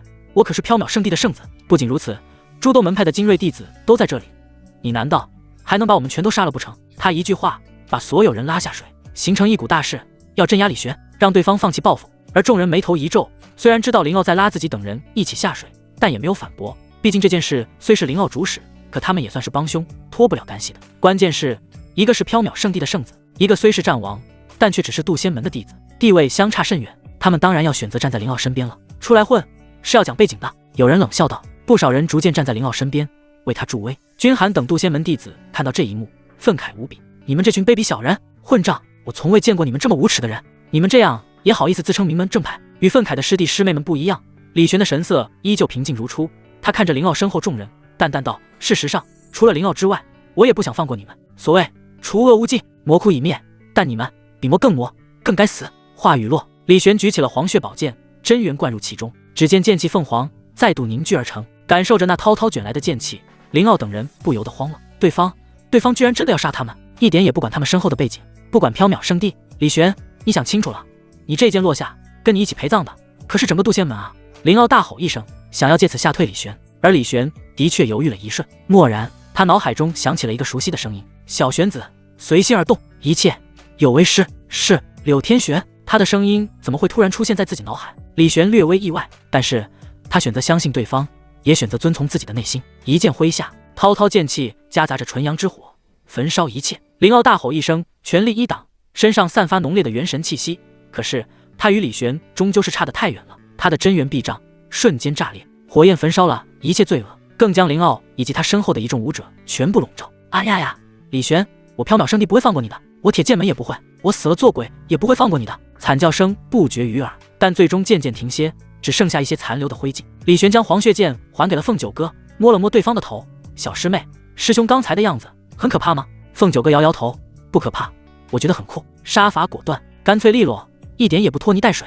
不愧是他的师兄，不可怕，我觉得很酷。”听到凤九哥的话，李玄微微一愣，然后微微一笑。看来他的小师妹年纪虽小，但却依旧懂得分辨是非，也没有那种圣母心性，是个杀伐果断的主。他以前还担心小师妹心地善良，容易被人诓骗，现在看来却是自己有些多心了。在斩杀林傲等人后，洛国主连忙上来，毕恭毕敬地说道：“多谢李公子为我国解决魔祸。”“无需客气，魔窟已解决，但还有一些残存的魔族在各地肆虐，这些人就要靠洛王朝自己了。李公子放心，不过是小猫小狗3-2只罢了，我洛王朝自己可以解决。”洛国主说道。洛王朝也是有自己的武道的底蕴了，只不过对付不了大魔、魔王级别的魔族罢了。但现在大魔、魔王还有魔窟都让李玄给解决干净了，剩下的魔物洛王朝可以自行解决。不过除此之外，最让他心惊的是李玄的杀法果断。好家伙，圣帝圣子还有各门各派的精英，他居然眼都不眨一下就全灭了，太大胆了。当然他心里当然没有觉得不满，相反他痛快极了。毕竟这些日子他都不知道受了这些人多少气，可痛快归痛快，他也知道这些人的背景不一般，这么杀了固然痛快，可李玄接下来要面对的可就是个大门派的怒火。李公子，我洛王朝会极力为你隐瞒此事的。洛国主郑重说道。李玄摆了摆手，这是我的事，洛国主就不用操心了，而且这么大的事是瞒不住的，他既然敢做，就有担当的勇气。可大门派要寻仇，那就让他们来好了，真以为他会怕？公子好气魄！洛国主不由得感慨。随着魔窟被消灭，王宫重新回归到洛王朝的掌控之中，洛国主让人腾出几个房间给李玄等人居住。李玄想着今天杀死林傲等人之前，脑海中突然出现的柳天玄的声音，有些疑惑，好端端的怎么会听到师尊的声音呢？他呢？难道笨蛋？那当然是因为我来了。一个声音在窗外响起，李玄好奇地看过去，只见窗户旁一个人正倚靠在窗户边上，月光落在他身上，如披上一层银纱，正是他那白发红眸的绝色师尊啊！李玄眼前一亮，连忙上前行礼，有些感动，没想到师尊为了我，居然从天玄峰千里迢迢赶来了。柳天玄翻了个白眼，其实我就是恰好路过，我懂，师尊是不想让弟子有负担是吧？但师尊大恩，弟子一定会铭记于心的。李玄一副我全都理解的样子，而柳天玄嘴角抽搐了一下，这个弟子真会理解，我真的只是路过。师尊说是路过，那就是路过，算了，不跟你计较这个。一口气杀了个大门派的弟子们，没看出来你还有这种胆魄呢。柳天玄摸着下巴，看着李玄玩味一笑。一直以来，李玄在天玄峰都是一副尊老爱幼，带着些懒散的样子，谁能想到对方动起手来，居然如此杀伐果断，一点也不手软，简直像个杀神。李玄淡淡一笑，弟子虽然没怎么在外行走，但也知道对敌人的仁慈就是对自己的残忍。哈哈，说的不错，不愧是我柳天玄的弟子。柳天玄笑着拍了拍李玄的肩膀，丁，来自柳天玄的好感度+5。李玄又说道，另外这是师尊你让我动手的。柳天玄，对了，师尊，这一次杀的人中有一个圣地的圣子呢，渡仙门能应付吗？李玄有些担心，他都打算渡仙门若对付不了，他就假装叛出渡仙门了，将个大门派的注意力吸引到自己身上。区区一个缥缈圣地，连圣人都没有几个，不足为惧。柳天玄负手而立，一副自信满满的样子。李玄看着对方，不由得惊奇。传闻中柳天玄不过是半步至尊，可现在看来不对劲啊！听对方口气，对方似乎连圣人都不怂了。自己师尊这么牛批的吗？敢问师尊如今的修为是？李玄试探性地问道。柳天玄负手而立，无敌，这么嚣张的吗？李玄眨了眨眼，但看着自家师尊自信满满的样子，他心里也不禁放松了下来。天塌下来，师尊顶着。好了，不跟你说了，为师前段时间算到在极北之处有一个孩子跟为师有缘，我要去把他带回来呢。李玄闻言眨眨眼，这么说来，我又要有个师弟或师妹了。李玄眼前一亮，而柳天玄也飞出窗外，消失在茫茫夜空中。李玄突然反应过来了，柳天玄此次下山是要去收徒弟的，换句话说，对方真的只是路过。李玄觉得自己刚才好自作多情啊，小丑竟是我自己。翌日，李玄起身打算去找洛国主告别了，突然他闻到了一阵酒香，不由得食指大动，好香的酒啊！顺着酒香，他来到了一个地窖，这地窖已经裂开，浓浓酒香从其中飘散开来，这应该就是王宫的地下酒库吧。李玄吞咽了一下口水，拿起一个酒坛子，抱起就喝，咕噜咕噜。李玄不由得哈哈一笑，爽啊！他好久没有这么痛饮过了。不知过去多久，凤九哥、君寒等人跟骆国主正在四处找寻李玄，找到了酒窖，看到已经喝得酩酊大醉的李玄，凤九哥嘴角抽搐了一下，以前怎么没看得出来师兄这么爱喝呢？哈哈，没想到李公子也是一个酒中豪杰啊！来人啊，把这地窖内的酒全部装起来，送给李公子。骆国主哈哈一笑。不过李玄这时候已经喝醉了，听不大清楚骆国主说的是什么，不然他一定会兴奋地跳起来。我代师兄谢过国主了，凤九哥说道，然后连忙跑到地窖内，将喝醉的李玄背起来，将对方扛回房间。我还能喝？李玄躺着床上嘟囔道，他满脸通红，醉态可掬，犹如跌落凡尘的酒中仙。凤九哥第一次看到李玄这样子，不由得心动，师兄连醉酒的样子都这么帅。凤九哥呢，难道接着就要帮李玄换衣服？毕竟对方的衣服沾了不少酒水，黏糊糊的。而李玄看到了凤九哥，憨笑一声，忽然一把将其抱住，揉着对方的脑袋，小师妹你真好，小师妹你真好。被李玄突然抱在怀里的凤九哥立即懵了，脸刷的一下变得通红，而李玄却是一点自觉都没有，看着红了脸的凤九哥大笑，小师妹你也喝酒了吗？一边说着还一边揉着凤九哥的脸，而且越揉越上瘾了一样，还到了聚手感真好。凤九哥连忙抓住对方的手，将李玄按到了床上，麻溜的将对方身上的外衣脱下来。他看了一眼还在嘟囔着有师妹真好的李玄，捂着脸跑开了。喝醉了的师兄真让人招架不住啊。翌日，李玄醒了过来，揉了揉有些疼的脑袋，好家伙，昨天喝太多了。李玄喝酒从不喜欢用真元去消解酒气，那跟没喝有什么区别？喝酒最重要的就是那种微醺的感觉嘛。他运转真元驱散残存的酒气，脑袋彻底清醒，再看看只剩下一条内衣的自己，摸了摸脑袋，昨天谁给我换衣服的？凤九哥的身影浮现出脑海，果然有师妹就是好啊，这喝醉了都可以帮忙照料，不像以前一样喝醉了就倒在地上，第二天醒来身上臭烘烘的。李玄感慨道。他洗漱了一番，神清气爽地找到骆国主告别，而离开前，骆国主拿出了一枚储物借递给李玄，这是我的一点心意，请李公子笑纳。李玄本想拒绝，但拿过储物借扫了一眼，好家伙，一个个酒坛内装着满满当当的美酒。他双眼放光，将储物借收好，跟骆国主勾肩搭背的笑道，骆国主以后有事随时来渡仙门找我，哈哈，一言为定。骆国主只觉得这些美酒送得太值了，但接着他目光悠悠地看着李玄，李公子，希望我去渡仙门的时候真的还能再见到你吧。是了，各大门派的怒火没那么容易平息，李玄此次回去最好真的能平安无事才好。李玄哈哈笑道，有缘咱们会再见的。说完，他转身带着凤九哥、君寒等人离开，返回渡仙门。而在他们回去的时候，整个东周却是炸开了，各门各派派去洛王朝消灭魔族的弟子们全死了。这消息如平的惊雷，让整个东周为之震动。一座如宝剑般耸入云端的山峰上，一股强大的剑气爆发，一个白衣男子正满脸怒容地拿着封书信。好，杀我铁剑门的弟子，真以为自己是圣体就可以为所欲为了吗？渡仙门李玄，你等着！男子满脸脸色，然后身影化作一道剑光离开。不仅是铁剑门，还有神龙派。一个弟子哭喊着冲进大殿，跪在一个穿着龙袍的男子面前，门主，二师兄他死了，怎么回事？是渡仙门李玄做的。那弟子将事情娓娓道来。那龙袍男子勃然大怒，好一个李玄，不把你扒皮抽筋，你真以为我神龙派好欺负？他一步跨出，身影犹如龙腾九天，快速冲向渡仙门的所在。一时间，东周各大门派的高层都赶往渡仙门，打算问罪李玄。而刚回到渡仙门的李玄等人，很快就被渡仙门主叫去了宫门大殿。一进入，李玄就看到了渡仙门主，还有天火峰、问剑峰、金云峰等5位峰主，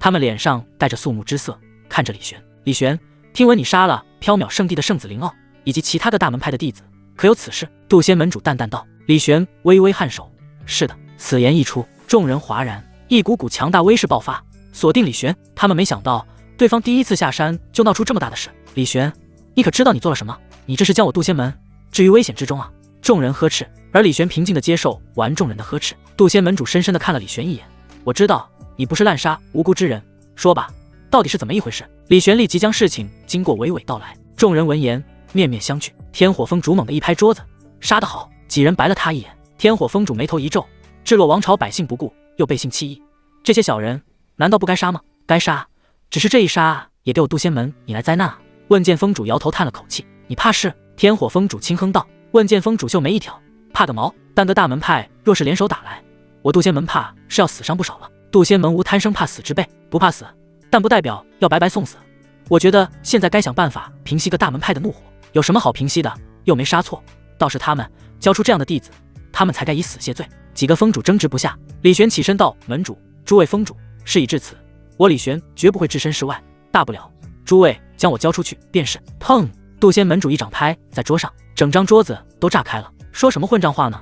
我杜仙门不会放过任何一个作恶的弟子，但也不会放弃任何惩奸除恶、维护公理正义的弟子。你没有做错，杜仙门便不会背弃你。这件事，我杜仙门与你共进退。各大门派的人想要算账，那就让他们来好了。杜仙门主负手而立，豪情万丈。几个峰主诧异地看了他一眼，他们还是第一次看到杜仙门主这么硬气的。李玄也没想到杜仙门真会不惜代价庇护自己，一时间他内心有些许感动。对了，你师尊知道这件事吗？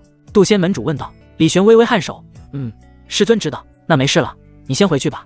此次铲除魔祸，你功劳不小，待此件事了，我会再另行封赏的。杜仙门主微微笑道，惹出这么大的篓子，不仅没有惩罚，居然还有封赏。就算是认同李玄的天火峰主看着杜仙门主，也不禁觉得古怪。待李玄几人离开后，他问道，门主，你没事吧？我能有什么事情？杜仙门主淡淡一笑，诸位别忘了，杜仙门虽然不是什么圣地，但历史之悠久，比之圣的有过之而无不及。而我杜仙门历代祖师也都不是什么怕事之辈。若今天我们不护李玄，他日魂归黄泉，只怕要让祖师们看清了。杜仙门主一席话，让在场众人觉得有道理。杜仙门能够在东周屹立这么多年，靠的绝不是畏畏缩缩、怕这怕那。想当年，杜仙门先祖来到东周，以大无畏的气魄挑战东周各大门派，然后创建杜仙门。如今昔日的对手已经一一陨落，消失在历史中，唯有杜仙门依旧屹立。这说明什么？杜仙门乃是天命所归，而且李玄、凤九哥两人都是圣体，假以时日必定成圣，甚至冲击大地也未必不可以。只要他们护住，杜仙门未来将比现在更上一层楼。想到这，众人眼中露出一丝坚定。不错，不能把李玄交出去。各大门派想要李玄，得问过我的拳头。天火峰主抬起手，拳头上火焰燃烧，空气都被点燃了一样。问剑峰主在一旁撇了撇嘴，别烧了，热死了。天旋风，李玄回到这里，不由得深吸了一口气。啊，还是这里的空气比较清新。他拿起酒壶灌了一口，想到杜仙门主的话，他若有所思，没想到门主这么硬气，难不成是因为师尊吗？他想到了杜仙门主询问他柳天玄知不知道这事，看得出他比其他人更了解柳天玄。或许他知道柳天玄的实力境界，师尊说他无敌，也不知道是不是真的。李玄嘟囔道，最好是真的，那他就可以放心抱大腿了。当然，除了抱师尊大腿外，最重要的还得是自己够硬才行。想到这，他看向凤九哥，小师妹，回到天玄峰了，你还不赶快去修行，卷起来啊！师兄，此次历练我有所感悟，需闭关2日，恕我这2日不能陪伴师兄了。凤九哥说道。李玄不由一愣，这么心有灵犀的吗？刚想让你去卷，你就自己开口要闭关了。好好好，不愧是我的好师妹，师妹无需在意，修行最重要，师兄会在天玄峰上为你护法的。李玄微微笑道，多谢师兄。凤九哥微微颔首，回到自己房间，凤九哥取出了一片散发着淡淡宝光的花瓣，此物正是他第2次对比失败后完成惩罚任务后获得的元神宝花花瓣，可以提升他的精神力，与此同时还有一些提升修为的作用。使用此物，他至少可以突破金丹境界。没想到师兄的修为居然已经达到了战王，我就算是按部就班的修为，也至少要花3年时间才能追上，我得加把劲才行。凤九哥那难道？他将花瓣含在嘴里，然后开始炼化。而李玄呢？他回到天玄峰后，去了一趟柳天玄的洞府，对方果然不在，应该是在去找新徒弟的路上。至于什么时候回来，还不知道。李玄也不在意，反正柳天玄实力那么高，也不用担心对方安全。他打了个哈欠，回到屋子，看了一眼厨房，好家伙，没米没菜了。他又下山开始采购。现在他有储物戒了，也不用担心东西太多，所以一口气买了一大堆，放在储物戒内也不怕坏。晚上他自己一个人做了一堆下酒菜，一个人待在天玄峰，一边赏月，一个独自饮酒。此情此景，让他不由得脱口而出一句：举杯邀明月，对影成3人。哎，好久没有这么寂寞了。李玄叹了口气，自从凤九哥来了后，他很久没有品尝到寂寞的滋味了。可现在凤九哥去闭关，柳天玄去找新徒弟，现在的天玄峰又只剩下他一个人。等师尊找回那个新徒弟，天玄峰也许会更热闹一些吧。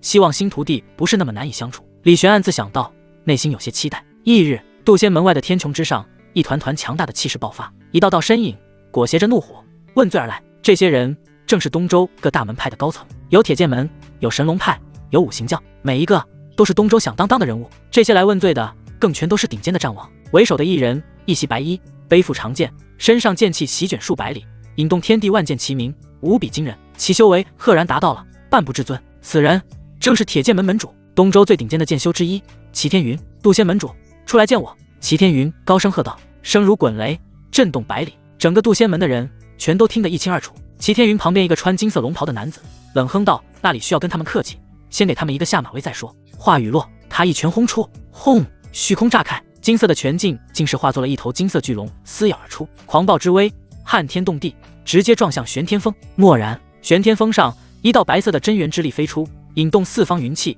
凝聚出一只巨手，将那金色巨龙打碎。一道白色身影随之踏空而出，正是渡仙门主。在他身后还有几位峰主。渡仙门主看着神龙门主，淡淡道：“一来就想给我渡仙门下马威，你未免太看得起自己了。”哼，渡仙门主，我也不跟你们废话，洛王朝的事情，你们应该都知道了，给个说法吧。神龙门主冷哼道：“说法就是我渡仙门人仗义出手，力挽狂澜，解救一国百姓之安危，此乃大仁大义之举。”渡仙门主淡淡道。此言一出，齐天云、神龙门主等人勃然大怒。渡仙门主，你知道我说的不是这个，李玄杀我们门人这件事，你要怎么说？我还没有找你们算账呢。渡仙门主却也是怒火中烧，背信弃义，置李玄于危难之中，让他一个人面对群魔攻击，你们是怎么教弟子？要不是李玄实力果然，他早就死了。这笔账你们要怎么算？众人全都懵了，怎么回事？不是他们来问罪的吗？怎么变成渡仙门主反过来质问他们了？齐天云冷哼道：“渡仙门主，你无需在这里胡搅蛮缠的。总之李玄现在没死，他还杀了我们的门人，这是铁打一般的事实，你改变不了，你最好把他交出来。怎么，人死了就了不起啊？你们那群门人本来就该死，继续留着也是祸害，是蛀虫。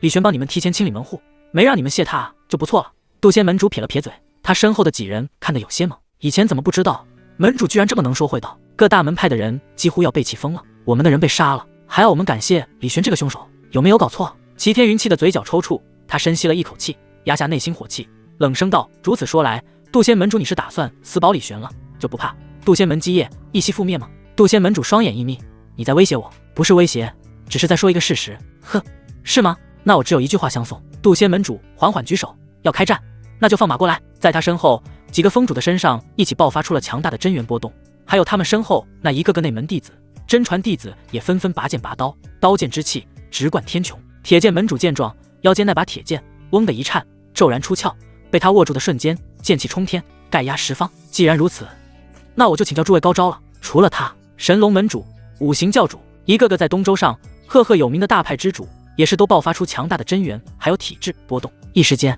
渡仙门上空乌云蔽日，闷雷滚滚，风云呼啸，一场大战一触即发。而另一边，天玄峰上正在打鼾的李玄听到了外面传来的动静，立即睁开了眼，揉揉眼看向远处乌云蔽日的天空，意识到不妙，各大门派的人找上门来了，不行，我可不能龟缩在门主他们身后。李玄起身就要赶往参战，蓦然他脑海中响起了系统的提示声：叮，凤九哥吸收元神宝花花瓣，修为正式突破金丹境界，修为随机反馈中，恭喜宿主突破至尊。下一秒，李玄只觉得一股无比澎湃的真元在体内汹涌而出，如狂澜暴涌，席卷八方，骇人威势，引动天地灵气。而远处正准备开战的两方人马感应到了什么，纷纷看向了天玄峰的方向，不由得瞳孔一缩。这股气息，不会吧？好恐怖的气息波动，发生什么了？只见天地灵气受到某股力量的牵引，朝着天玄峰汇聚而起，在天玄峰上空形成千条祥瑞。不仅如此，一尊顶天立地的虚影横亘而出，这虚影比山还高，耸入云端，举手投足皆有撼动天地的威力。众人看着这虚影，顿时瞠目结舌，不敢相信，这是至尊法相，有人成就至尊境界了。靠，是谁？我渡仙门居然有这等强者？那是天玄峰？难道是天玄峰主不成？在众人的印象中，只有柳天玄是半步至尊，只有他有可能突破至尊。但接着众人发现了一丝不对劲，这至尊法相看上去不是个女的，像是个男的，而且君寒那难道这样子看着有点熟悉啊？他越看越觉得熟悉，然后他认出来了，瞳孔微微颤抖，是李师兄。其他人也顿时觉得头皮要炸开了，李玄成至尊了，有没有搞错？他才多大？天玄峰上成功突破金丹境界的凤九哥嘴角微微上扬，总算突破金丹境了，距离师兄更近了一步。他起身推开房门，然后映入眼帘的是那数百丈高、顶天立地的至尊法相。他嘴角抽搐了一下，他后退一步，回到房间，把门关上。一定是我开门的方式不对，师兄怎么可能突然就成至尊了呢？没道理的呀！他再度推开门，可映入眼帘的依旧是那至尊法相，以及法相之中那白衣绝世、飘逸出尘的李玄。而他也察觉到凤九哥出关了，朝着打了个招呼：“恭喜师妹出关！咦，你突破金丹了，恭喜啊！”李玄笑道。凤九哥这时候笑不出来，一个刚突破的至尊恭喜自己突破金丹了，这简直太乐了。有没有搞错？我才突破金丹，师兄你怎么就成至尊了？也没看你修行啊？难道师兄在自己看不到的地方偷偷内卷？不对啊，再怎么内卷也不可能嗖的一下突破至尊吧？太夸张了，这还要我怎么对比？凤九哥虽然对李玄很有好感，但现在还是有些备受打击。他感觉自己引以为傲的天赋在李玄面前不值一提。而李玄注意到了凤九哥的些许落寞，但他现在也没有空去安慰对方，毕竟渡仙门现在正在开战呢。师妹先在此歇歇，师兄去就来。李玄说道。他看向那乌云蔽日的天空，一步跨出，身后至尊法相也随之动作，带着磅礴威势迈出脚步，眨眼间来到了众人面前。瞬间，至尊威压浩荡席卷，震撼方圆数百里。神龙门主、五行教主、铁剑门主齐天云等人全都被这股威势震慑，忍不住瞳孔颤抖。前来问罪的他们这一刻不由得恐惧。你就是李玄？齐天云语气颤抖地问道。是。得到确认，他们倒吸了一口冷气。他们居然来问罪一个至尊，谁给他们的胆子啊？我不相信他成至尊了，这肯定是障眼法。神龙门主不愿相信一个年纪还不到自己零头的小家伙能成至尊，他怒吼一声，朝李玄全力轰出一拳，拳劲化作龙影。李玄随手一拍，至尊法相同样跟着拍出一巴掌，砰！龙影破碎，神龙门主被这一巴掌拍中，飞了出去，不知道砸碎了多少座山。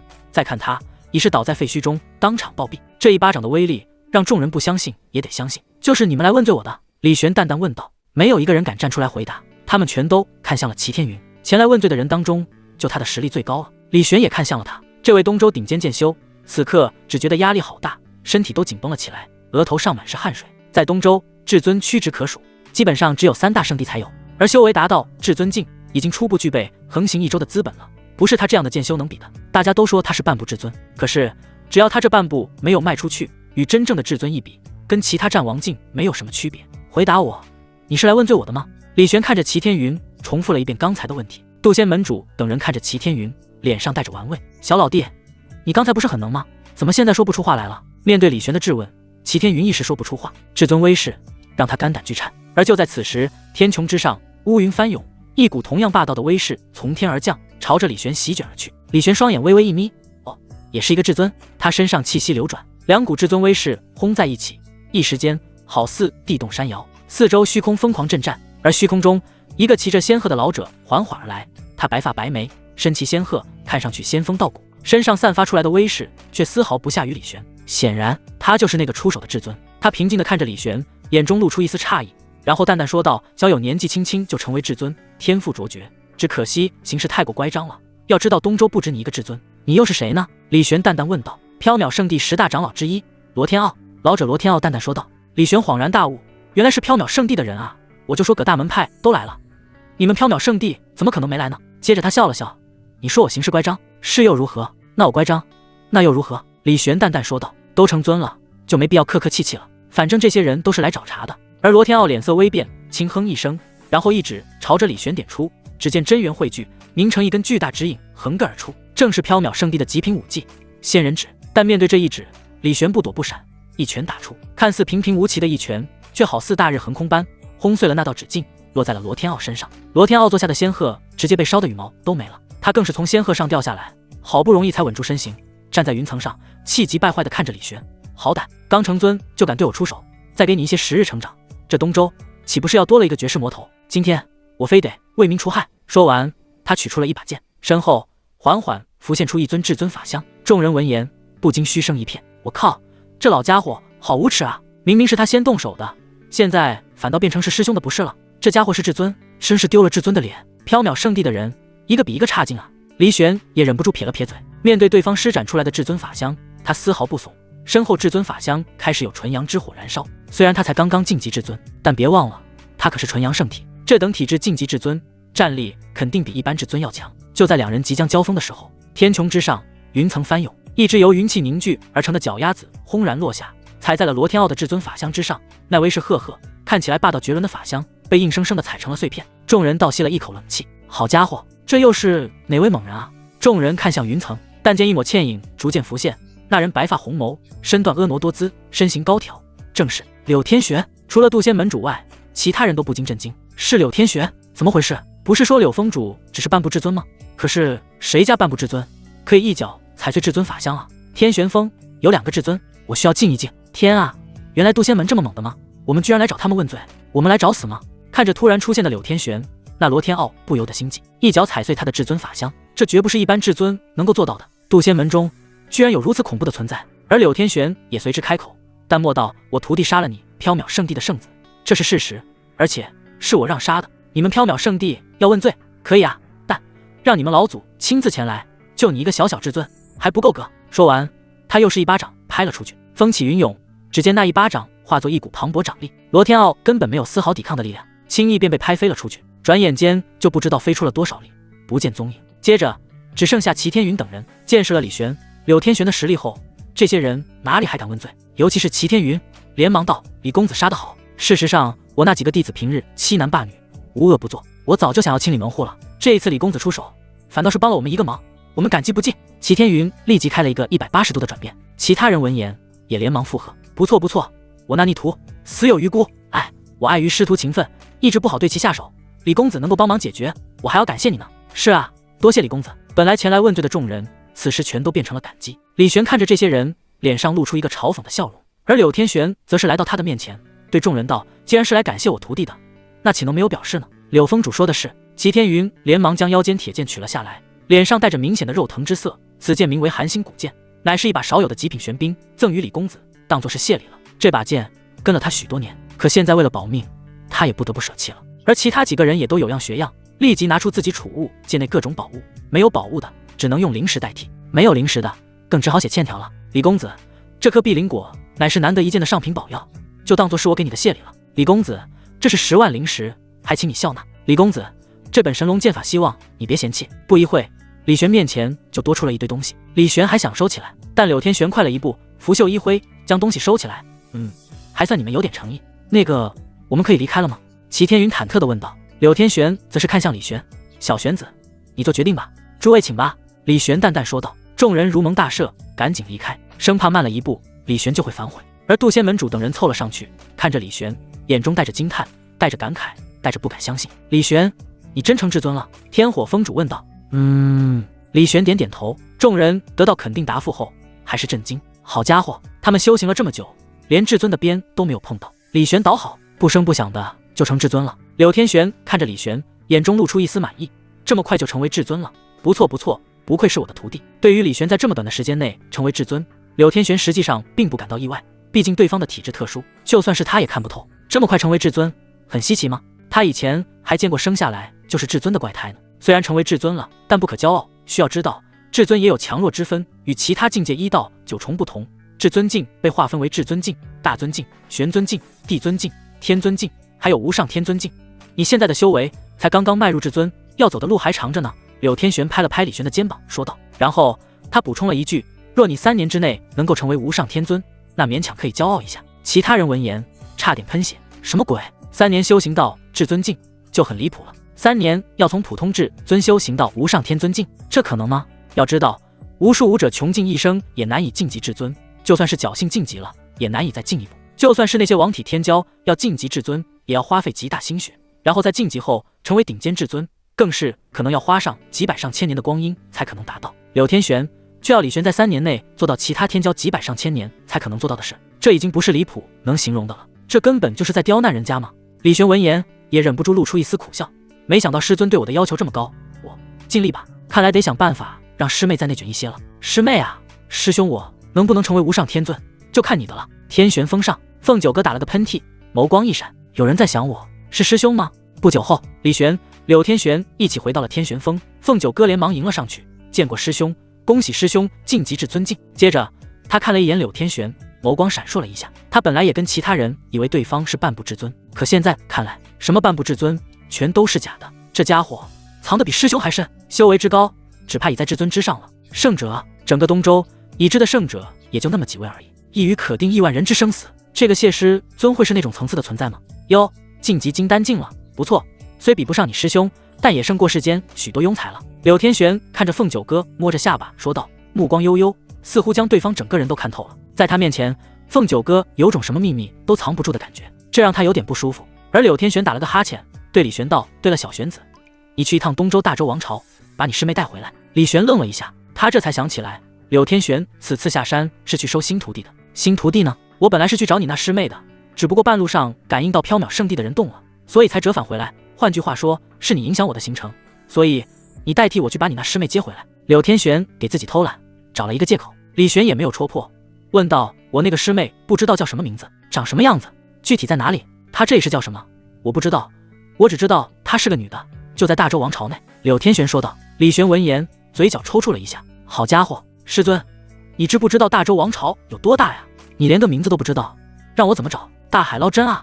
不对，什么信息都没有。别说大海捞针了，这根本就找不出来嘛。喏，这个给你。柳天玄拿出一颗珠子扔给李玄，这珠子可以感应你那个师妹的所在，有它就可以找到你师妹了。李玄接过珠子，还是感觉不大靠谱。大周王朝，东周最顶尖的王朝，人口亿万，凭借一颗珠子找一个师妹，只是从不可能变成了大海捞针了而已。柳天玄一点也没有觉得为难人的样子，拍了拍李玄的肩膀：“小玄子，若是没点难度，怎么会找你呢？去吧，别让你那师妹等得太久了。”一旁的凤九哥有些懵，新师妹，这天玄风只有他跟师兄2个人不好吗？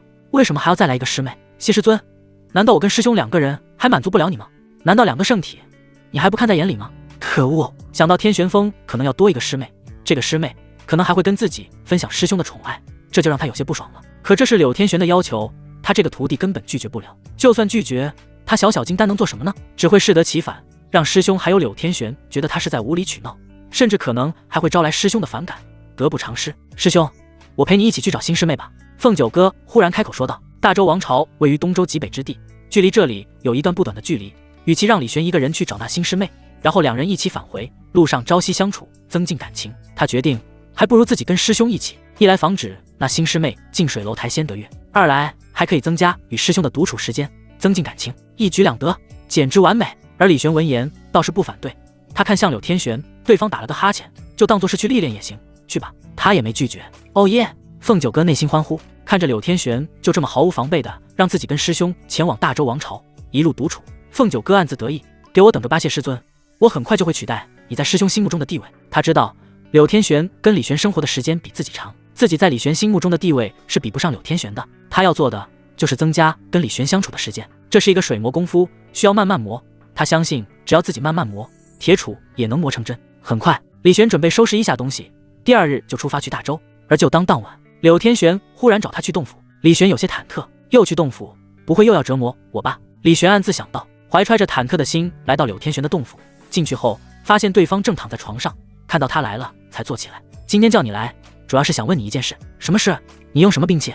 李玄微微一愣，兵器？师尊怎么突然关心我这个了？听到柳天玄的话，李玄有些疑惑，而柳天玄则是漫不经心地说道：我突然想起，这些年来虽然收你为徒，但却没有好好教过你，不仅如此，连一件像样的兵器都没有给你找过。此次你晋级至尊，也算是给我长脸了。另外，你要下山去寻你那新师妹，有件兵器傍身也方便。李玄闻言恍然大悟，原来师尊是要给我兵器啊！哎呀，关心弟子就关心弟子嘛，何必找这么多借口呢？李玄嘴角微微上扬，弟子平时不注重这一块，师尊给我什么兵器，我就用什么。柳天玄闻言对他的回答很是满意，淡淡道：那我给你一个锤子吧。啊！李玄愣了一下，不是，你也不能这么随便吧？算了，看你表情好像不是很乐意的样子，我看你在洛王朝杀那些家伙使用的是剑法，那就给你打造一把剑好了。柳天玄说道。打造？难道师尊要当场打造？会不会太麻烦师尊了？李玄眨了眨眼，当场打造一把剑，那不得花好几天？他明天就打算出发了呀。他想到了什么，眼前一亮，今天不是拿了铁剑门主的佩剑吗？我觉得那把剑就挺好的。切，你说这把？柳天玄取出寒星剑，李玄点点头，却见柳天玄握住剑身，咔嚓一声将其掰断了，破铜烂铁，也就外面人觉得他值几个钱了。你作为我徒弟，用这样的剑简直丢人。李玄嘴角抽搐了一下，这可是极品玄兵啊，能卖不少钱呢。接着，只见柳天玄将掰断的寒星剑拿在手中，他掌心中有一团火焰燃烧而出，刹那间，恐怖的高温弥漫整个洞府。李玄甚至觉得这温度比起他的纯阳火恐怖许多。下一秒，他就看到火焰中的寒星剑以肉眼可见的速度融化成了一团铁水。接着，柳天玄又拿出一些矿石，纷纷扔进那团铁水中，将其一起融化掉。铁水被拉长、塑形、冷却、打磨，最后固化。不到一会功夫，一把全新的宝剑出现在李玄面前。那把剑长3尺3寸，上面镌刻着玄奥纹路，通体晶莹如玉，宛若白玉无瑕。且不说坚不坚固，锋不锋利，单单是这颜值就已经拉满了。李玄看着这把剑，眼前一亮，好漂亮的剑，师尊的锻造技艺让徒儿佩服。他拍了个马屁，而柳天玄也很受用，微微一笑，这把剑勉勉强强达到了至尊器的水准了，拿去吧。李玄微微吸了一口冷气，好家伙，徒手打造至尊器，这已经不是什么练气技艺的问题了，这修为高的没边了呀。李玄接过剑，打量了一会，问道：师尊，这把剑可有名字？这是给你的剑，你自己取名吧。剑如白玉无瑕，就叫做无瑕剑吧。李玄淡淡笑道。随便。接着，李玄将剑佩在腰间，忽然想到了什么，从储物戒内拿出了几坛紫酒。我曾说过要送师尊好酒的，这些酒是我在洛王朝所得，小小心意，不成敬意。柳天玄眼前一亮，有好东西，还记得为师？小玄子，为师也没算白疼你了。他拿起一坛酒打开，喝了一口，皱了一下眉，这也算美酒？算了，勉强可以入口吧。柳天玄好酒，但只爱喝好酒，而他见识不俗，喝过的美酒数不胜数。洛王朝珍藏的这些佳酿，在他看来不算什么，也就李玄这个没见识的，才将其当成美酒了。只不过好歹是自己徒弟送的，柳天玄也没有太计较了，拿着酒坛来，小玄子，陪为师喝个痛快。李玄明天就要出发去大周，生怕喝了不省人事，睡过头。柳天玄皱眉，你不愿意，弟子恭敬不如从命。算了，难得陪师尊喝一次，就奉陪到底吧。李玄拿起一个酒坛，跟柳天玄碰了一下，干，一坛接着一坛的酒下肚。李玄喝酒不喜欢用真元驱逐酒气，所以几坛酒下肚后就已经有些醉了，不一会就躺在柳天玄洞府内呼呼大睡了起来。柳天玄撇了撇嘴，就这酒量真不咋地。他灌了一大口酒，脸上随即浮现出一些酡红，跟李玄一样，他喝酒也不喜欢驱散酒气，不过他修为高，酒量好，就算不动用真元也没有那么容易醉，最多就是有些微醺。看着地上沉沉睡去的李玄，柳天玄不禁有些缅怀，不知不觉都过去好几年了。他记得当初刚把李玄捡回来的时候，对方还没有自己腰高呢，现在已经比他还高了，修为也是蹭蹭的往上涨，一个不注意就成至尊了。他走上去拍了拍李玄的脸，小玄子，这里是我洞府，要睡回你自己房间睡去。但李玄拍走他作乱的手，别闹，睡觉。柳天玄看着被拍飞的手，眨了眨眼，臭小子，居然敢对师尊不敬，看我不把你。他抬脚刚想把李玄踢飞出去，就听到对方在地上嘟囔道，师尊别不理我呀。柳天玄闻言一愣，回想起这些年来自己将对方带回渡仙门后不管不顾，任由对方自生自灭，可对方却没有半句怨言。可是对方在遭受他人白眼的时候，或许也曾希望自己能够站出来的吧。可惜一次又一次的等待，一次又一次的希望落空后，对方便只能用摆烂来伪装自己了。想到这，他叹了口气，我这个师尊当的可真不称职啊。他的经历非同寻常，对于这个世界的人事物并没有太多留恋，收李玄为徒其实也不是随意的，而是因为看不透对方命运轨迹，才好奇将其收为徒弟。可研究了几天没结果后，就撒手不管了。再看着李玄的侧脸，他不由得心中一软，臭小子，就这一次让你任性一次。柳天玄的难道？他拂袖一挥，床上一张被单飘落，盖在李玄身上。翌日天蒙蒙亮，一阵幽香飘进李玄的鼻子，他皱了皱鼻子，不对劲，自己房间可没有这么香，还有这香气好熟悉。他迷迷糊糊地睁开眼，陌生中带着一些熟悉的山壁映入眼帘，再摸摸身上盖着的被单，以及一旁躺在床上呼呼大睡的柳天玄，他倒吸了一口冷气，自己居然在师尊洞府内待了一夜，师尊居然没有把自己踢出去。李玄看着床上呼呼大睡的柳天玄，再看着自己身上的被单，心中一软，师尊还是关心我的，看到我醉了还担心我感冒，给我被子真好。他将被子叠得整整齐齐放到一旁，然后朝柳天玄行了一礼，这才转身出了洞府。他刚出洞府，柳天玄就睁开眼了，看了他的背影一眼，嘟囔道，臭小子，这就走了。事实上他也不知道自己在期待能发生点什么，可对方就这么一声不吭的走了，居然让他有种怅然若失的感觉。我去，难道自己喜欢上自己徒弟了？怎么可能？柳天玄不想承认，看了一眼李玄叠好的被子，将其扯了过来盖在身上，我才没有喜欢上他呢。出了洞府，李玄回屋子打算换一身衣服洗漱一番，然后一开门，他就看到了站在自己房间内满眼血丝，明显一晚上没睡的凤九哥。对方正死死盯着他，凑上去在他身上闻了闻，闻到那股属于柳天玄的香气后，他悠悠说道，师兄去了师尊洞府一夜未归，是去做什么了？他心里都快疯了，靠，孤男寡女共处一室一夜未归，而且身上还有酒气，还能是在做什么呀？凤九哥已经脑补出一出酒后乱性的戏码了。靠，柳天玄那个谢师尊居然真对自己徒弟下手了，臭不要脸，好恨自己为什么不是大帝修为，如果自己还是大帝的话，就可以将李玄禁锢在自己身边，谁也夺不走了，哪里像现在只能看着被别人捷足先登。而李玄听到凤九哥那悠悠的话，心中不知道为什么生出一丝丝寒意，好像有什么不好的事要发生。难道师妹吃醋了？看来自己这段时间对师妹的关心少了。他斟酌着要怎么回答凤九哥的问题，然后淡淡一笑道，师尊关心我，花了一夜时间给我炼制了一把宝剑防身，所以我在一旁为他护法。他拿出无暇剑，凤九哥看了一眼，他自然能判断出这把剑的气息还未与这方天地灵气融合，是刚刚炼制出来的。他内心松了口气，看来谢师尊还没对师兄下手，但同时也有些心惊，一夜时间就炼制出了一把至尊器，这种手段非同小可。看来谢师尊十有八九真是一个圣者，而且极有可能不是什么普通圣者，毕竟他看得出无暇剑的材料并不高级，能达到至尊器的水准，全是因为炼制者的修为高，甚至达到了化腐朽为神器的地步。那师兄，你身上的酒气是？可，师尊在一旁练气，我闲得无聊，贪杯多喝了几口。李玄咳了2声，有些不好意思地说道。他的回答天衣无缝，凤九哥也没有怀疑什么。而李玄看着眼中布满血丝的他，有点心疼。师妹，你怎么能这么不爱惜自己身子呢？一夜没睡，快去休息吧，咱们晚点再出发也没问题的。我昨晚修行出了点岔子，睡不着，不过现在已经没事了，师兄不用担心。凤九哥道，总不能说自己因为看到李玄又去了柳天玄洞府，自己在这里吃醋吃了一整晚吧？你呀，再怎么样也还是身体重要。李玄说道，他一方面希望师妹卷起来，这样他才能提升，另一方面又不希望师妹修行太过劳累。人啊，真是矛盾的个体，只不过换条思路，让师妹劳逸结合，也是为了可以长时间的内卷，毕竟身体是革命的本钱，身体垮了还怎么卷呢？自己真是个大好人。凤九哥也觉得心里暖暖的。接着他休息了几个时辰，到了中午才收拾好东西，跟李玄一起下山，前往大周王朝找寻那位不知姓名的师妹。而在这段时间，东周却是因为李玄而为之震动，一人解决洛王朝魔惑，展现纯阳圣体之力，一人斩杀各大门派精锐，包括一个圣地的圣子胆大妄为，在面对各大门派高层问罪之时突然晋级至尊。这些事随便一件都足以让他名动东周了，更不用说这些事情全都集中在几天内发生。一时间，李玄这个名字开始传遍大江南北，东周风云楼更是将李玄这个名字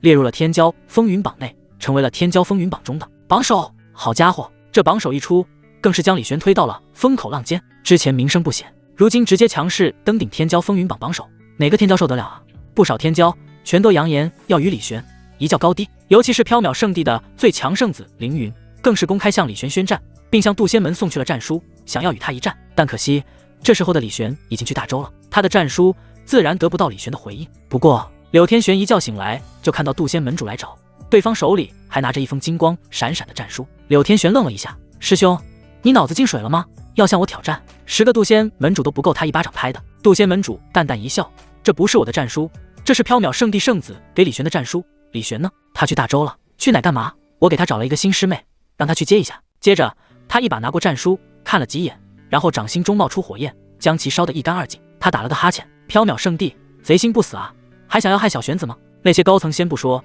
他们的圣子是年轻一代的翘楚，顶多只是年轻人之间的较量，表面上没动静，不代表背地里不会搞什么小动作。总之还是要给他们一点颜色看看才行。说完，他伸了个懒腰，五指在半空中一抓，枪来！轰！远处一座山峰轰然炸开，一把赤色长枪从远处破碎的山峰中飞出，来到柳天玄手中。长枪泛着赤红之光，上面缠绕着一条又一条镌刻着无数玄奥符文的布条，就好像这些布条将这把枪真正的威能封印住。看到这把枪，渡仙门主眼中忍不住流露出一丝畏惧之色。他当年可是看着柳天玄用这把枪硬生生的将一个不知从哪来的无上天尊给一枪钉死在地上，再后来可却在短短几天迅速崛起，成为东周内最耀眼瞩目的天骄，成为东周天骄风云榜榜首。他缥缈圣地的另一个圣子也死在了对方手中。此外，对方居然晋级为至尊了。要知道他都还没有达到至尊，一个不知道从哪里冒出来的天骄居然就这么突破到那个境界了。而且现在所有人都在议论李玄，他这个缥缈圣地圣子都显得有些黯然失色，这让他有些忍受不了。于是他朝李玄发去了一封战书，他想见识一下这个年轻至尊的风采，顺便通过跟对方的战斗体验一下至尊的力量，这或许对他有所帮助。可一连几天都没有回应，对方是没看见还是懒得回应，不管是哪一种，都让他对于素未谋面的李玄愈发不满了。他看向一旁的仙鹤，淡漠问道：你确定将那封战书送到渡仙门了吗？仙鹤口吐人言：送到了，我亲眼看到渡仙门主将那封战书收下的，他肯定会转交给李玄。那为何李玄现在毫无动静？或许是对方怕了圣子。仙鹤说道，拍了个不大不小的马屁。可凌云却丝毫不觉得受用，他是至尊，岂会怕我这个战王？他分明是看不起我。此时山下传来了一声嘈杂的声音：不好了，不好了，渡仙门的人上门找茬了。一个弟子大呼小叫道。凌云闻言眼前一亮，终于来了吗？他理所当然地认为是李玄应战了，但很快一股无比澎湃的威势从山脚下席卷而出，骇人威势铺天盖地般笼罩了整个缥缈圣地。就在凌云站起来准备下去找李玄一战的时候，那浩荡威势直接将他压趴在地上。堂堂圣子摔了个狗啃泥。他不敢相信地看着山脚下，李玄有这实力，那他还比个毛线啊？不对，就算李玄突破到至尊，也不应该有这气势，或者说这根本就不是至尊还有的力量。这股威势绝对是至尊之上，圣者，渡仙门内居然有圣者。那他们不就跟缥缈圣地一样是圣地了吗？缥缈圣地所有至尊之下的武者全都被浩荡威势笼罩，全都被压趴在地上难以动弹，而至尊也感受到了无比强烈的压迫感，身体都在颤抖着。在这股威势的主人面前，他们根本生不出战意。只见山脚下一个白发红眸的高挑女子，手持一把缠绕着道道布条的长枪，走进缥缈圣地的大殿。一众至尊看着她，吞咽了一下口水，好恐怖的气息。当代圣主是谁？柳天玄看着众人打了个哈欠问道。是我。一个看上去40出头的男子说道。他正是当代缥缈圣地的圣主，也是无上天尊境的存在，距离圣者境也只有半步之遥。只有他在柳天玄的威势面前还能行动。柳天玄看着他，撇撇嘴，你们圣地真是越来越没落了，什么时候至尊境也能当圣主了？我不是一般至尊，是无上天尊。不也是至尊吗？没区别，区别大了去了好吧。无上天尊可以一巴掌拍死一大把普通的至尊啊。柳天玄看着他道，我来这里只是警告你们，别想对李玄下手，后果你们承担不起。缥缈圣主闻言轻哼一声，没有人能够威胁我缥缈圣地，就算阁下是圣者也不例外。说完，他拿出了一件兵器，那是一面闪着白色光芒的镜子。看到那镜子，众人不由得眼前一亮，那是圣器浩光镜。太好了，有这圣器在，就算圣主还没有晋级圣者境界，也可以与圣者一战啊。不错，我缥缈圣地岂能任有人威胁？只见缥缈圣主举起浩光镜，对准了柳天玄，一股磅礴灵力在里面开始汇聚，却见柳天玄一枪捅了出去，咔嚓一声，散发着赫赫威势的浩光镜在下一秒就被捅出了一个窟窿，光芒散去，掉在地上黯然无光。众人见状全都懵了，这可是圣器啊，这么简单就被打坏了，怎么可能？拿出一面破镜子逞威风，你们缥缈圣地这么寒碜的吗？柳天玄不屑地说道。缥缈圣主已经被吓得头皮发麻，你是谁？我李玄的师尊。柳天玄持枪而立，气势冲天，脚下大地裂开，整个宫殿都震荡不已，好似崩塌。哼，阁下未免太猖狂了吧。此时缥缈圣地深处，一个冷漠的声音响起，一道白发身影冲出来，人白衣白发，看上去70-80岁，手中扛着一把9环大刀，气势席卷，宛若汪洋，却是缥缈圣地的最强者，缥缈老祖，也是缥缈圣地的真正支柱，一位圣者级别的存在。对方看着来找茬的柳天玄，二话不说，手中9环大刀砍出，刀气汹涌如海潮，连绵不绝，刀意交织，化作一片天地大势。这一刀落下，是一把刀，更好似一片天地，而天地间又有几人能够与天地抗衡？可惜缥缈老祖今天就撞见一个了。柳天玄又是一枪刺出，铿锵一声，那刀中蕴含的大势好似泡沫般砰的一声破碎，那把刀被长枪撞到，铿锵一声断成2截。缥缈老祖握着断刀，不敢相信，你是大圣？不对，是圣王。圣王，圣者境中的强者，比起他这样的普通圣人不知强多少倍，敢对我出手，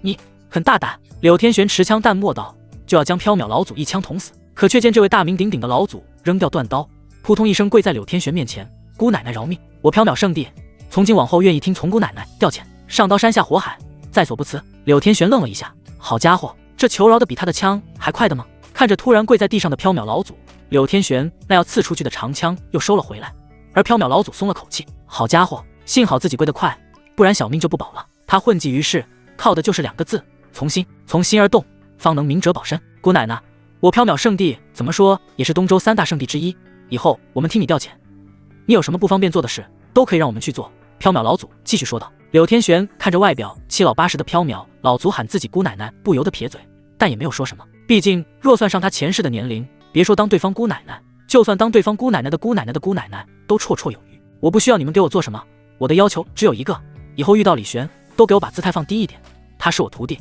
要是有什么闪失，我为你们试问。胡奶奶放心，我们绝不会找李玄半点麻烦，相反是李玄公子要是有什么吩咐，我们一定办到。这态度还差不多。柳天玄满意的点点头，接着扛着长枪就要离开。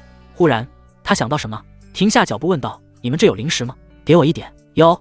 缥缈老祖连忙点头，接着让人拿了一大堆零食过来给柳天玄。柳天玄掂量了一下手中储物戒，微微一笑，这下子不仅有零食陪师兄的山峰，还有零食买酒去了。他离开后，大殿内的众人这才松了口气，他们从来没有见过这么恐怖的存在，圣器一枪就捅穿了，圣人一招就打败了。他们感觉对方若是愿意的话，完全可以用那把枪跟串糖葫芦一样把他们都串起来，恐怖至极。缥缈老祖在柳天玄走了后就恢复威严模样，看着众人冷漠道，这段时间到底发生了什么？我缥缈圣地怎么会招惹这么一个强者？还有李玄是谁？众人闻言嘴角抽搐了一下，合着你都不知道李玄是谁？众人心里吐槽，但对方在柳天玄面前再怎么卑微，在他们面前也还是一个圣者，还是老祖。于是恭恭敬敬地将这段时间发生的事娓娓道来。缥缈老祖闻言不由得感慨，没想到一个渡仙门内居然藏着这么一尊大佬啊！传令下去，此后与渡仙门交好，遇到渡仙门的弟子，当礼遇有加，若有什么冲突，先退避三舍。另外，以后凡是我缥缈圣地的弟子，遇到李玄，需恭敬对待，不管对方有什么要求，都尽量满足，万万不可为敌，违令者杀！缥缈老祖下了一连串的命令，可以说，以后缥缈圣地在渡仙门面前就只剩下卑微了。可是他们能有什么办法呢？谁叫渡仙门有柳天玄这么一个恐怖强者呢？缥缈圣主好奇问道：“老祖，依你看，柳天玄的实力达到了什么地步？天玄大陆可有人能与之抗衡？”缥缈老祖沉吟了一会，依我看，这柳天玄的实力至少达到了圣王境界。这种境界别说在东周，在整个大陆屈指可数，只有那几个隐世宗门才可能由此抵御。可惜那几个隐世宗门很少现世，除非有地道机缘现身，他们才可能出现，不然其他人想找也找不到。地道机缘已有上万年没出现过这等机缘，看样子当是无人能制衡柳天玄了。缥缈圣主叹了口气，报仇没戏了，还是乖乖苟着吧。虽然憋屈了一点，但好歹还能保住一条小命。另一边，李玄、凤九哥两人已经抵达了大周王朝。作为东周屈指可数的顶尖王朝，大周可比洛王朝强大多了。据说还有一些至尊级别的存在坐镇。他们来到大周的一个城镇，此地名唤乌城。来到这里后，李玄身上那颗柳天玄给的珠子就有了反应，他不由得眼前一亮，难道是尊要我找的那个师妹就在这里吗？看来有必要在这里逗留一段时间了。李玄暗自想到，然后找人打听了一番关于乌城的事。一个茶摊上，一个老者正在向李玄侃侃而谈。公子有所不知，我乌城乃是大周众城之一，城中有好几个世家林立，其中最强的一个世家名唤萧家，家族中可是有足3个洞虚境坐镇。他竖起3根手指，夸张地说道。在他看来，李玄一个小年轻，修为最高也就是金丹境吧，而洞虚可比金丹高出2个大境界呢。李玄闻言微微一笑，好厉害啊，居然有3个洞虚境坐镇，一般的门派可能连一个洞虚都没有呢。他这话倒不假，一般王朝内的家族有洞虚坐镇已经算很好了。李玄谦虚，一旁的凤九哥撇了撇嘴，洞虚很了不起吗？丫头，你这就不知道了吧？洞虚境界开辟体内洞天，灵力磅礴无尽，一掌可轰碎一面城墙呢。老者淡淡笑道，以为凤九哥是见识短浅，不知洞虚境的厉害。一旁可以一巴掌拍碎10几座山的李玄陪着笑脸，老先生说的是，洞虚境的确蛮厉害的。凤九哥翻了个白眼，在他看来，自己师兄样样都好，就是有些时候太过谦虚了。此时不远处，一个扛着刀的壮汉来到茶摊上，对老者大喝道：“老头，交保护费了。”老者吓得脸色一白，那个王堂主能不能宽限些时日，过几天我一定给你补上。做梦，今天你要是不把保护费交出来，我就要去你家里把你那孙女抓了卖到春香楼去了。那壮汉嘿嘿一笑，听到这，老者气得浑身颤抖，但却是敢怒不敢言。一旁的凤九哥铿锵一声拔出长剑，欺男霸女，为非作歹，死有余辜。撕拉，长剑撕裂长空，那壮汉的脑袋咕噜一声掉在了地上。茶摊内的人见状都懵了，这丫头小小年纪，杀性居然这么重的吗？李玄倒是不怎么意外，这一路来到大周王朝，他对于凤九哥又多了几分了解，知道对方最厌恶欺辱老弱妇孺的武者了，一言不合就动手，再正常不过了。与其说是杀性太重，他倒觉得自己师妹的正义感爆棚了呀。完了完了，倒是那老者看着倒地的壮汉，不由得更恐惧了，整个人面如土色，抖如筛糠。看着老者的样子，李玄知道这其中另有隐情，好奇问道：“老先生，为何如此害怕？”“公子，你们闯大祸了呀！”老者深吸了一口气，此人乃是乌城黑虎帮会的一个头目，你们杀了他，黑虎帮不会放过你们的。黑虎帮听上去不是什么好势力。凤九哥眉头一皱道：“不错，黑虎帮的确不是什么好势力，他们的发展带着老百姓的血与泪，他们的每一笔资源，每一分钱都是从老百姓的身上抢来的。但没办法。”老者叹了口气，因为黑虎帮的帮主乃是一个洞虚境界的强者，在乌城绝对是最顶尖的强者，就算是那几位世家家主也不敢轻易招惹的存在。而黑虎帮睚眦必报，你们杀了他的人，他们绝不会放过你们的。老者说完，凤九哥轻哼一声，区黑虎帮来一个我杀一个，让他们知道我的厉害。丫头，我承认你很厉害，但洞虚境你能打吗？那可是一掌可以轰碎一座城墙的存在啊！听我的，趁黑虎帮的人还没有来，你们还是快走吧。老者叹气道。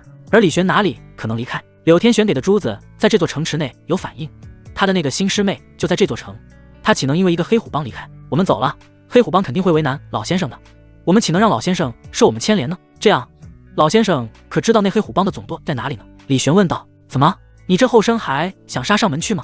哼，当然不会。也是，那黑虎帮主可是洞虚境的存在，贸然杀上门，只会白白送了性命。老者叹气，他也觉得李玄不大可能杀上黑虎帮。他指了一个方向道：黑虎帮的总舵就在2条街外的一座大宅院内，那里守卫森严。李玄微微闭眼，神识弥漫开来，很快就锁定了黑虎帮总舵的方向。然后他坐在茶摊上，微微抬起手来，剑指一凝。下一秒，整个乌城猛然一震，天地间风云席卷，灵气狂涌，在茶摊的上空凝聚出了一头燃烧着纯阳火的剑气凤凰。凤凰尖鸣，声震9天。整个乌城的高手见状，纷纷吓得倒吸一口冷气。好恐怖的威势啊！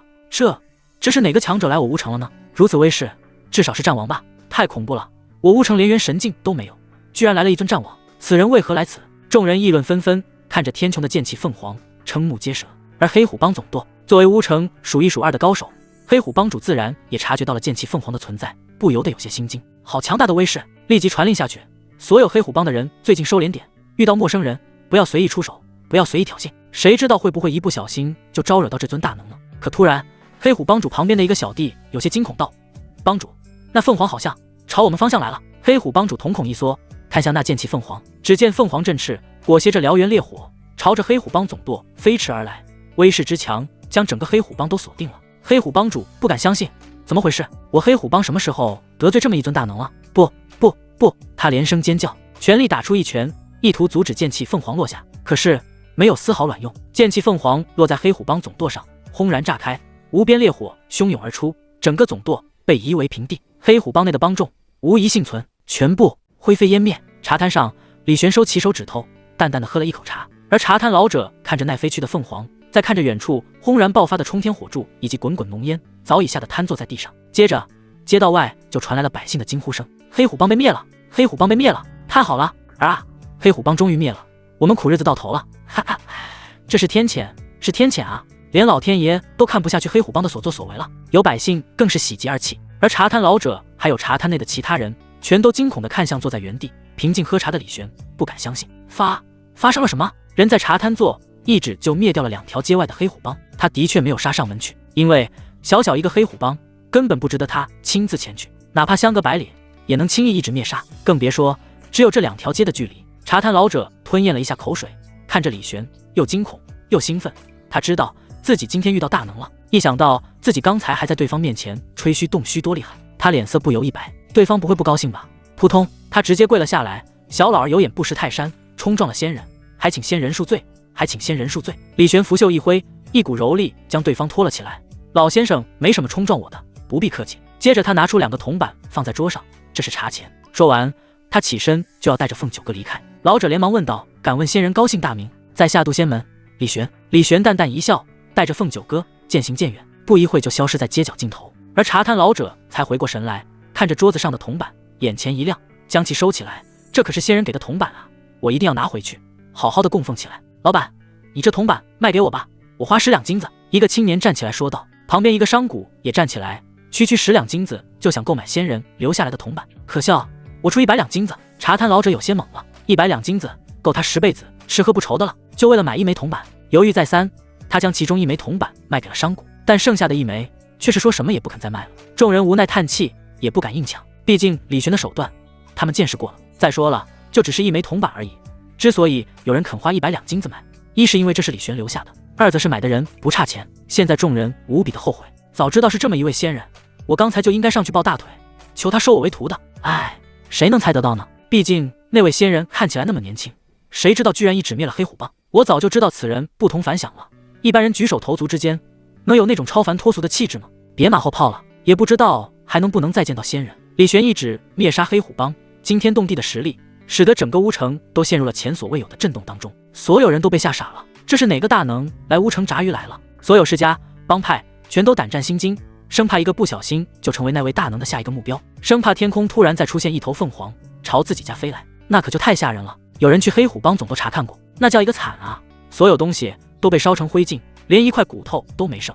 若不是大地上那焦黑的烧焦痕迹，他们都要怀疑黑虎帮这个帮派是不是真的存在过了。总之，接下来的2天，所有人都不敢轻举妄动，生怕一个不注意惹恼了那位不知名的大能。整个乌城陷入了一片诡异的寂静中，直到2天后，那位大能没有任何动静后，众人这才松了口气，觉得对方应该是离开了。也是，乌城这种小地方哪里容得下那么一尊大神，对方肯定是不经意间路过的。至于那黑虎帮，算他们倒霉喽。一间客栈内，李玄刚刚起身洗漱了一番，陪着凤九哥吃完早饭就要出门。凤九哥问道：“师兄，你又要去找那师妹了？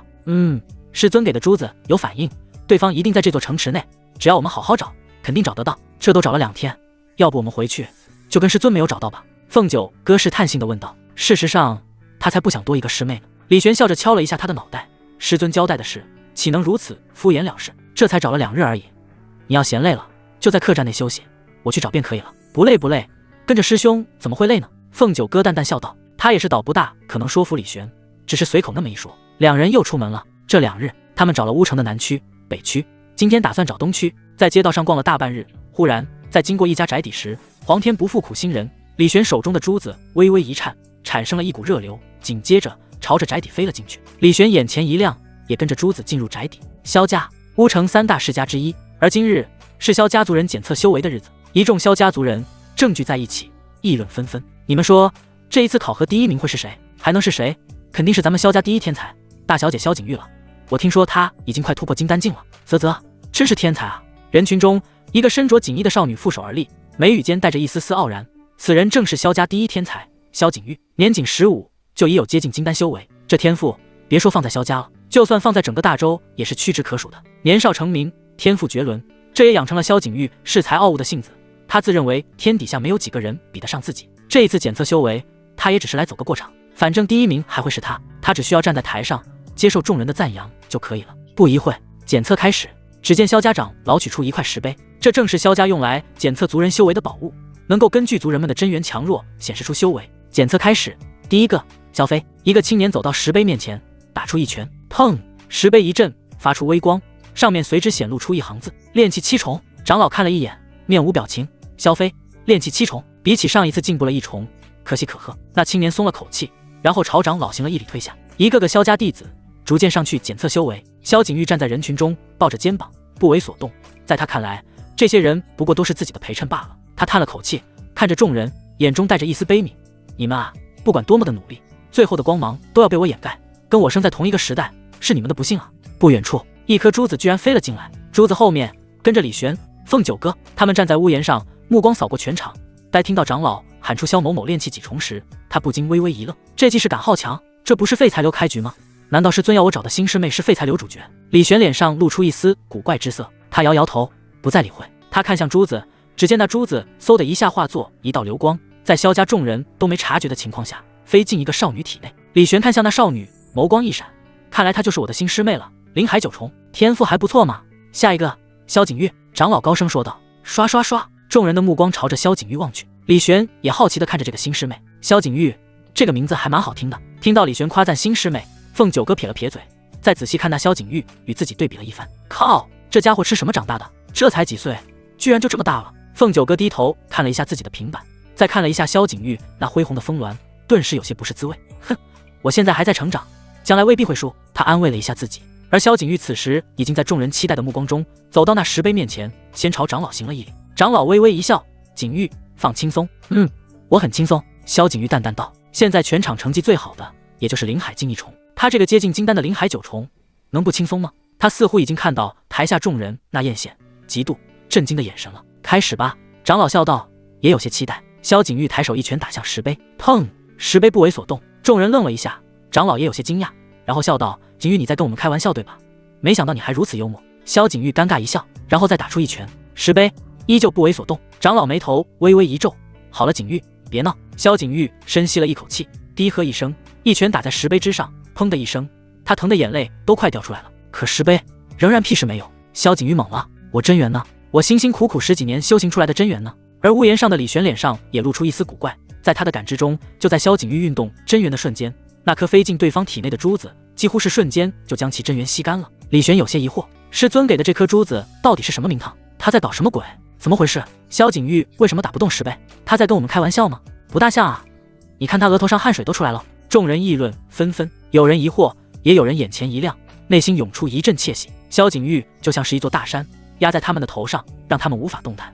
现在这座大山出了问题，就要崩塌，他们怎么可能无动于衷呢？不少人可是在等着萧景玉跌落神坛的呀。萧景玉也察觉到众人对自己的恶意，若是以前，他可以用自己的实力狠狠地打众人的脸，可现在他做不到。他体内的真元不知道什么原因彻底消失了。景玉，你没问题吗？长老皱着眉头问道。萧景玉苦笑道，我身体好像出了点问题，长老闻言，神色一肃，连忙安排医师。不到半日的功夫，萧景玉修为消失的消息不胫而走，整个萧家为之震动。夜，萧景玉正坐在床上修行，他的体质乃是极品火云宝体，他修行地功法也是萧家内最高级的火属性功法。以往他运功的时候，四周灵气都会朝着他快速汇聚，然后在他体内凝聚成一道道真元。可是现在，在他体内形成的真元在形成瞬间就消失了，就好像被一股莫名的力量吞噬掉，这让他欲哭无泪。到底发生了什么？难道我真被人下诅咒了吗？今天萧家请了医师来为他检查，可检查了大半天，什么问题都没有，最终只能归结于某种看不见摸不着的诅咒。武道世界无奇不有，诅咒这东西虽然玄乎，但也不是不可能发生。想到这，萧景玉不禁垂下头，颇为沮丧。窗外屋檐上，李玄站在月光下，看着垂头丧气的萧景玉，眼中露出一丝思索。旁边的凤九哥好奇问道：师兄，你不现身把她带回去吗？不着急，这位新师妹我们还不熟悉，不如先考察一阵，比如了解一下她的性格、爱好之类的，到时候跟她相处起来也能更为融洽。李玄笑道。听到他的话，凤九哥不由感慨，不愧是师兄，真是考虑周全，而且对新师妹如此上心，让我都有些小嫉妒了呢。李玄摸了摸他的头，你也是我师妹。接下来的时间，他一直都在暗中观察萧景玉，从一个天才变成废材，此女云端跌落谷底，这种反差非常的大，不是一般人能承受得了的。萧家众人对于萧景玉的态度也有了明显的转变，再也没有以前那副恭恭敬敬的模样，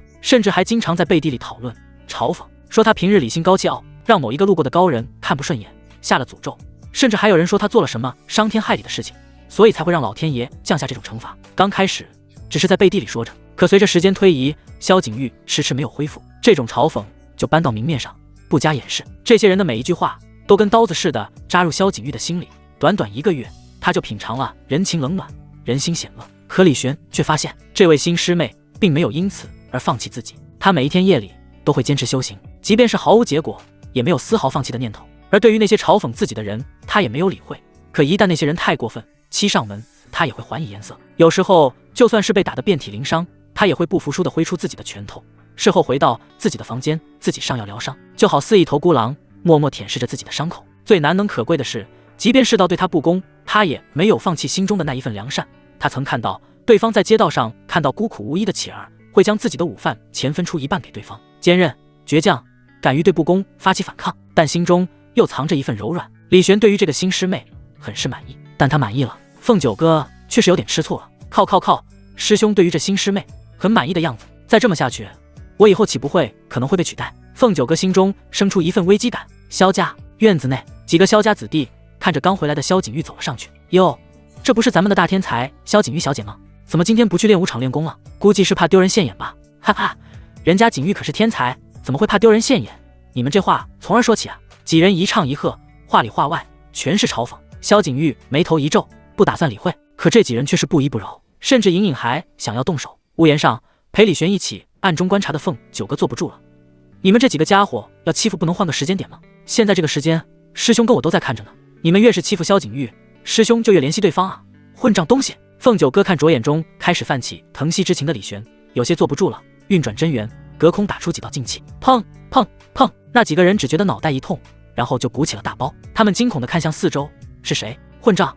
是谁偷袭？可恶，有种的出来啊！几人看向四周，但自然没有任何发现了。不仅如此，不知从哪来的真元劲气再度打在他们的身上，将他们打得满头大包。他们知道是个比他们强得多的武者，连忙离开。而萧景玉也有些好奇是谁在帮自己，拱手道：多谢朋友相助，不知可否现身？可没有人回应他。朋友，我跟你才不是什么朋友呢！凤九哥看着萧景玉撇了撇嘴，眼中带着些许看情敌般的敌意。而这时李玄摸摸他的头，笑道：师妹这么快学会护短，你以后跟三师妹肯定能和睦相处的。凤九哥闻言张了张嘴，但最终还是点点头。师兄放心吧，我以后会好好照顾师妹的。虽然他有点担心萧景玉成为自己情敌，但不管怎么说也是自己未来的师妹，而且他知道师兄最希望天玄峰和睦的样子了。李玄欣慰地笑了，仿佛看到以后两个师妹和睦相处，一同修行进步，而自己摆烂修为却节节攀升的美好场景，真好啊！他感慨道。而这时一个老者找到了萧景玉，淡淡道：萧景玉，外面有人找你，是赵家的少主。赵家少主？他找我做什么？哼，还能找你做什么？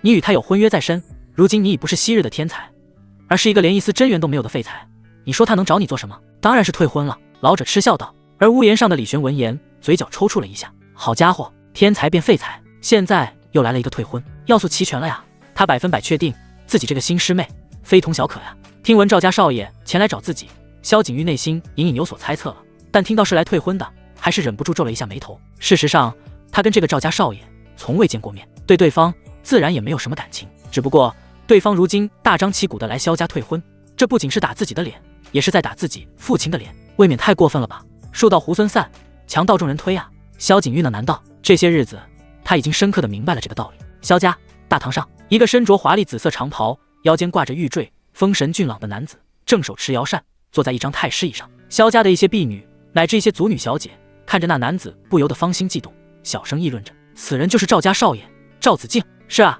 我听说此人可是赵家第一天骄，身上有王体体质，将来肯定要成为大周王朝顶尖巨擘的。我还听到了一些小道消息，据说赵家在王都的势力并不算强，但这几年却是扶摇直上，隐隐有成为王都第5大世家的趋势。这其中最大的原因，就是因为这个赵子竟勾搭上了宫里的某位公主呢。公主，啧啧，让人羡慕。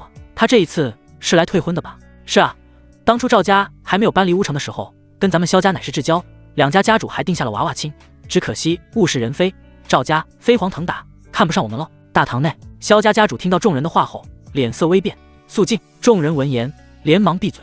而萧家家主看着赵子敬，淡漠道：道贤侄，以我两家婚约，乃是我跟你父亲定下的，所谓父母之命，媒妁之言，你如今来退婚，是不是不大合适？哼，此事我父亲也是知道的，他说了，一切全凭我自己做主。赵子敬轻笑一声，然后取出一个药瓶，淡淡道：不过不管怎么说，前来退婚都是我们的不是，这瓶极品造元丹可当作是我的赔偿。他取出一瓶丹药，听到是极品造元丹，众人不由得眼前一亮。极品造元丹，这可是可以大幅度提升修为的丹药，一颗就足以让一个灵海境提升到金丹，一瓶可以让一个金丹提升到通玄。这一瓶极品造元丹至少有12颗，换句话说，足以让萧家多出12个金丹武者，或者一个通玄，让萧家的底蕴拔高一大截。想到这，众长老的呼吸都有些沉重了起来，想来他们对于这丹药极其渴望。就连萧家主也不禁眸光一闪，颇为诧异，但接着他淡漠道：一瓶造元丹，赵家还真是好大的手笔，看来你们是真的飞黄腾达，看不起我萧家了。萧伯父，这瓶丹药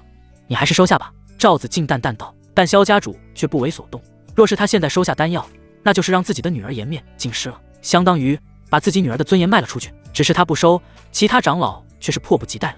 哼，赵家诚意十足啊！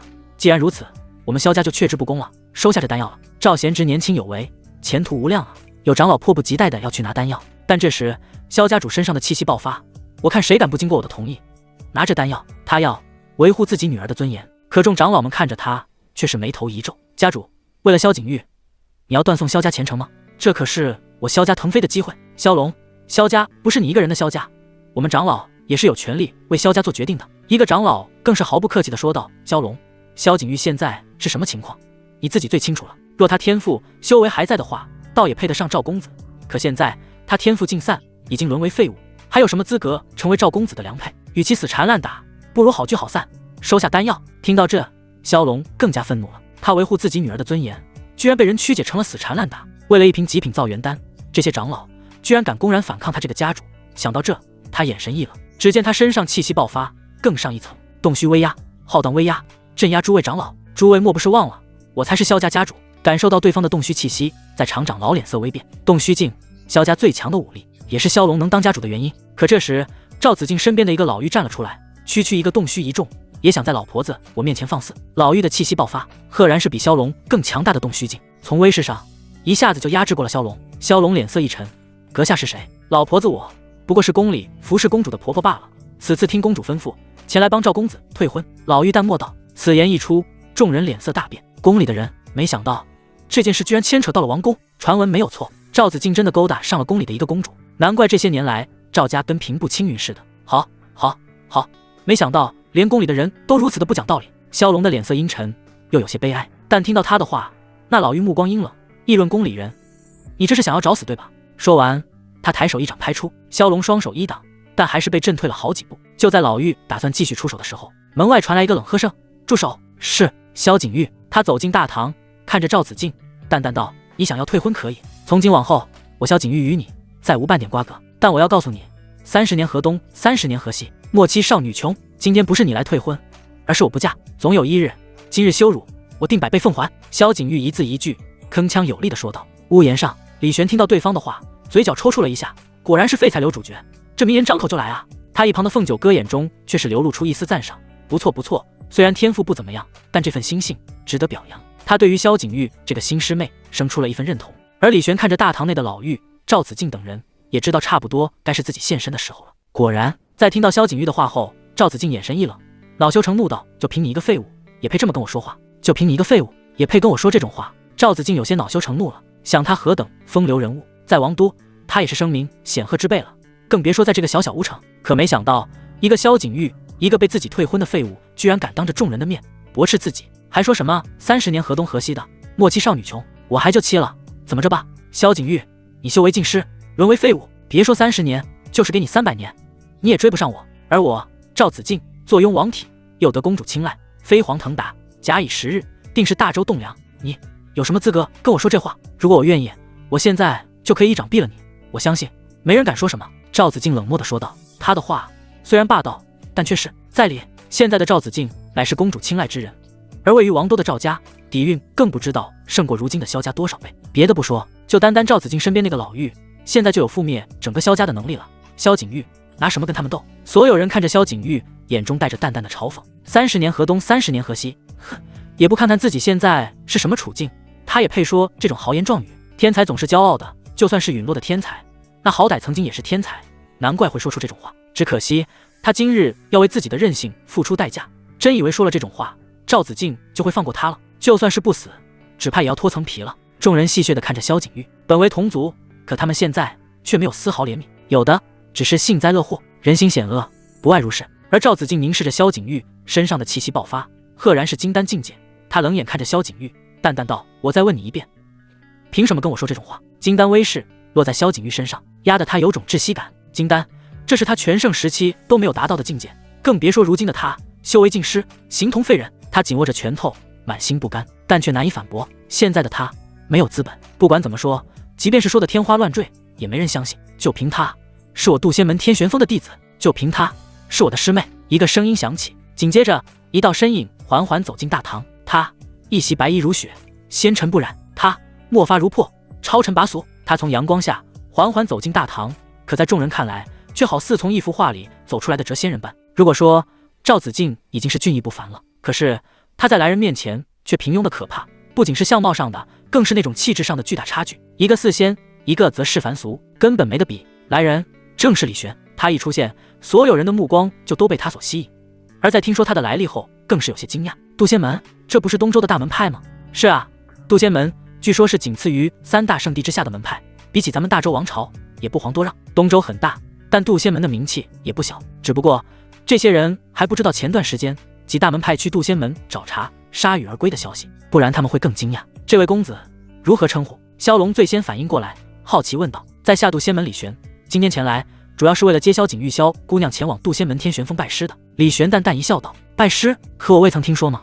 而且杜仙门又是怎么知道我家景玉的？”萧龙好奇问道。别说他了，李玄自己也好奇柳天玄为什么要收萧景玉为徒，难道对方有未卜先知的功能，知道萧景玉未来成就非同小可，所以提前收入门中？李玄没有深思，笑道：“那是家师的意思，家师神通广大，算出萧景玉姑娘与他有师徒缘分，所以特地叫我还有我师妹前来接她回去拜师。公子是尊是杜仙门天玄峰峰主柳天玄。”众人越发诧异了，能够在天玄峰当上峰主，实力肯定非同小可，能够成为他的徒弟，那就是一步登天的事啊。众人看着萧景玉，不由得嫉妒了，这种馅饼怎么没有砸在他们头上？有长老眼珠子一转，恶意满满的说道：“以师尊怕是不知道吧？萧景玉的天赋已经没了，现在的他修为尽失，已经是一个废人了，只怕再也无法修行了。”萧景玉眼中流露出一丝黯然。是啊，这样的自己，那堂天玄峰峰主怎么看得上呢？李玄淡淡道：“不管萧姑娘经历了什么，但我师尊既然说了要收她为徒，便断然不会反悔。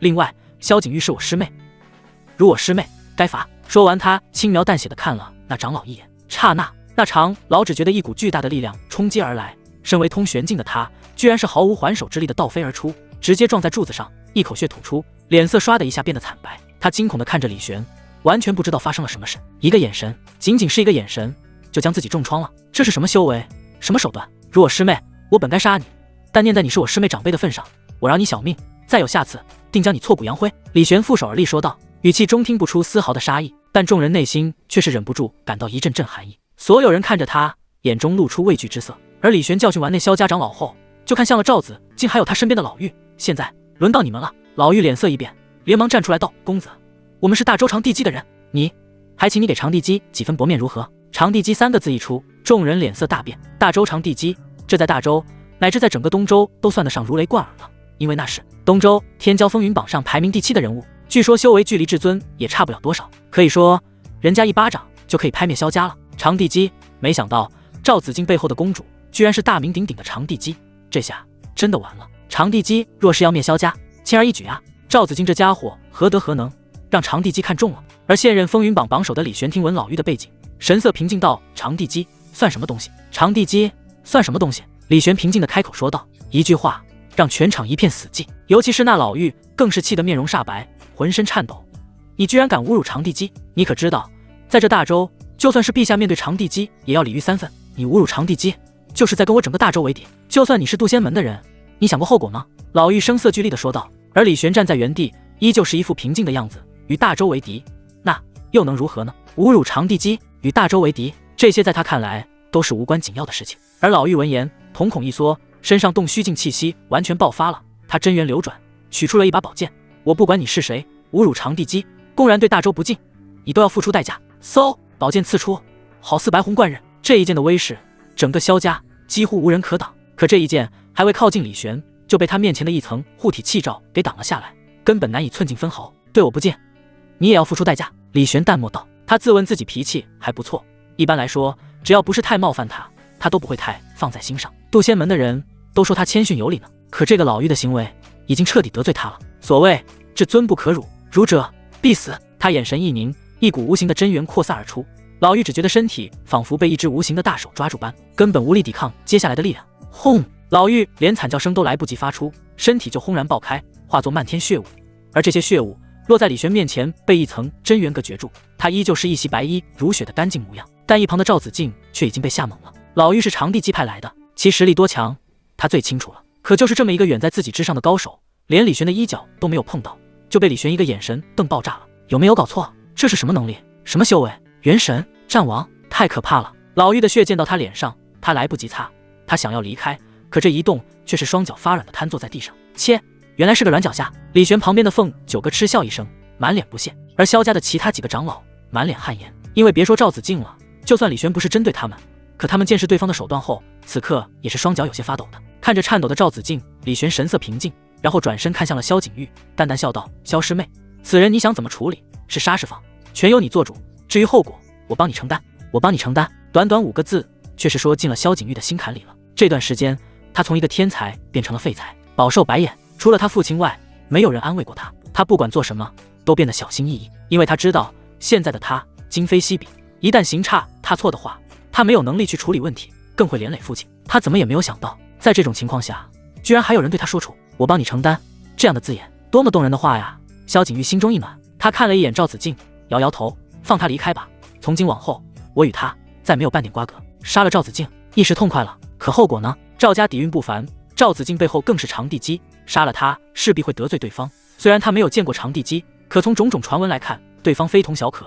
他不想让李玄为他与对方冲突，他在担心李玄会因为杀了赵子敬而受到伤害。而李玄对于对方这样的决定并不意外。通过这些时日的观察，他已经大概了解了自己这个新师妹的性格，坚韧而善良。赵子敬的行为虽然过分，但还不至于让萧景玉动杀心。最关键的是，萧景玉不会想因为自己连累他。师妹还是太善良了，要是李玄已经一巴掌拍死这个赵子敬了。至于什么赵家长地基，他并不放在眼里。但他说了，对方生死由萧景玉决定，既然萧景玉都这么说了，他也没有反对。赵子敬脸色一喜，然后勉强起身，连滚带爬地走出萧家大堂。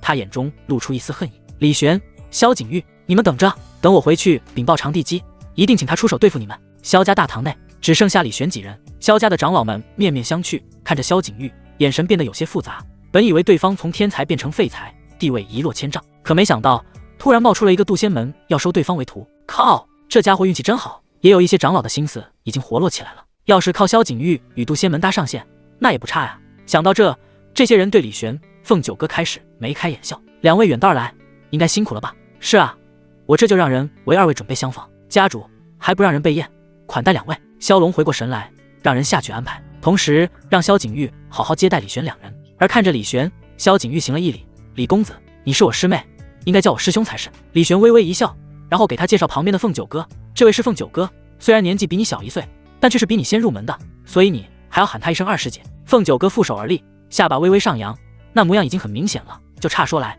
喊一声师姐听听。萧景玉闻言有些迟疑：“我如今的天资真的能成为天玄峰的弟子，成为两位的师妹吗？”李玄看得出他有些自惭形秽，伸手摸了摸对方的头：“放心吧，我还是那句话，师尊既然说了收你为徒，那就会收你为徒。还有，不仅是师尊，我内心也是认可你的。”被摸头的萧景玉并没有感到抗拒，相反，听到李玄的话后，内心暖暖的。这一刻，他感觉自己找到了依靠。这一刻，他忽然有些感谢老天爷。都说老天关了一扇门，就会给你开一扇窗，果然是真的。他虽失去了天赋，可却换来了李玄这么一位师兄。他突然觉得这一切都是值得的。萧景玉，见过师兄师姐。萧景玉行了一礼，而李玄脑海中也突然出现系统提示声：叮，恭喜宿主多了一位师妹，正在检测新师妹的天赋，满足天骄水准，已成功绑定。听到系统的提示声，李玄眼前一亮，果然自己这个新师妹是个天骄，不然系统也不会绑定了。现在好了，有了新师妹的加入，以后他的修行就是双倍快乐了，那修为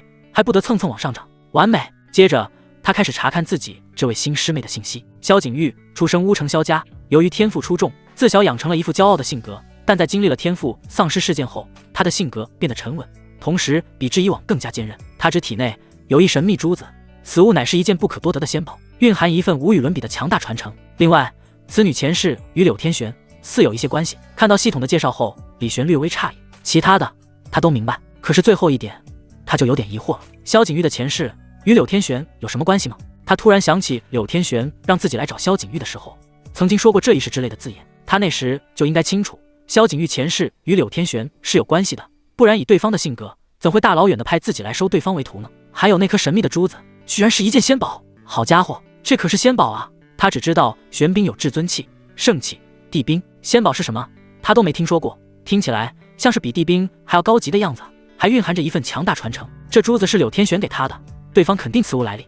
可对方却丝毫不在意一件仙宝，将其给了萧景玉。又或者萧景玉的前世才是这珠子的主人。李玄脑海中冒出一连串的念头，自己的师尊比自己想的还要神秘啊！李玄暗自想到。而一旁的凤九哥看到李玄摸萧景玉的脑袋，不由得啧了一声，心中有一丝丝不悦，但一想到萧景玉经历的事，心中轻哼道：“罢了，看在你刚成为我师妹的份上，这次就不跟你计较了。”夜晚，萧家举行了盛大的宴会，招待李玄、凤九哥。宴席上，萧家的长老们频繁地向李玄敬酒，一副讨好拉拢的意思。但李玄神色淡然，却不饮酒，只是淡淡说了一句：“在下不饮酒。”一旁的凤九哥翻了个白眼，不饮酒，他可是亲眼看到对方好几次喝得酩酊大醉的样子。什么不饮酒？对方分明是不屑于与这些见风使舵的人饮酒罢了。而萧家长老们的嘴角也忍不住抽搐了一下，因为他们分明看到李玄的腰上挂着一个酒葫芦。好家伙，你不饮酒，那你挂个酒葫芦作甚？就算要撒谎，也要编个像样点的谎言吧。可众人虽然知道李玄在撒谎，可却没有人戳破，毕竟谎言不戳破，大家还能保留一点体面，真戳破了，丢脸的只会是他们自己。宴席继续，不过再也没有人敢再去向李玄敬酒了。李玄也懒得与这些见风使舵之人虚与委蛇。忽然，外面传来了一阵爆破声，一个萧家弟子满脸是血的冲进宴席，对萧龙惊恐地说道：“家主，不好了，王家、李家打上门来了！”王家、李家，乌城中除了萧家外的两大世家，一直以来与萧家虽然不对付，明争暗斗不断，可从来没有这么光明正大的打上门来。可现在谁给对方这么大的胆子的？这让萧龙百思不得其解。突然他反应过来了，我明白了，这两大世家是认为我萧家被赵家退婚，与赵家撕破脸皮了，所以他们才会大胆地打上门，企图吞并我萧家，甚至想要借助打击萧家，讨好王多的赵家。一直以来，萧家与赵家联姻之事在乌城不是什么秘密。另外两大世家虽然眼红萧家产业，可也不敢随意出手。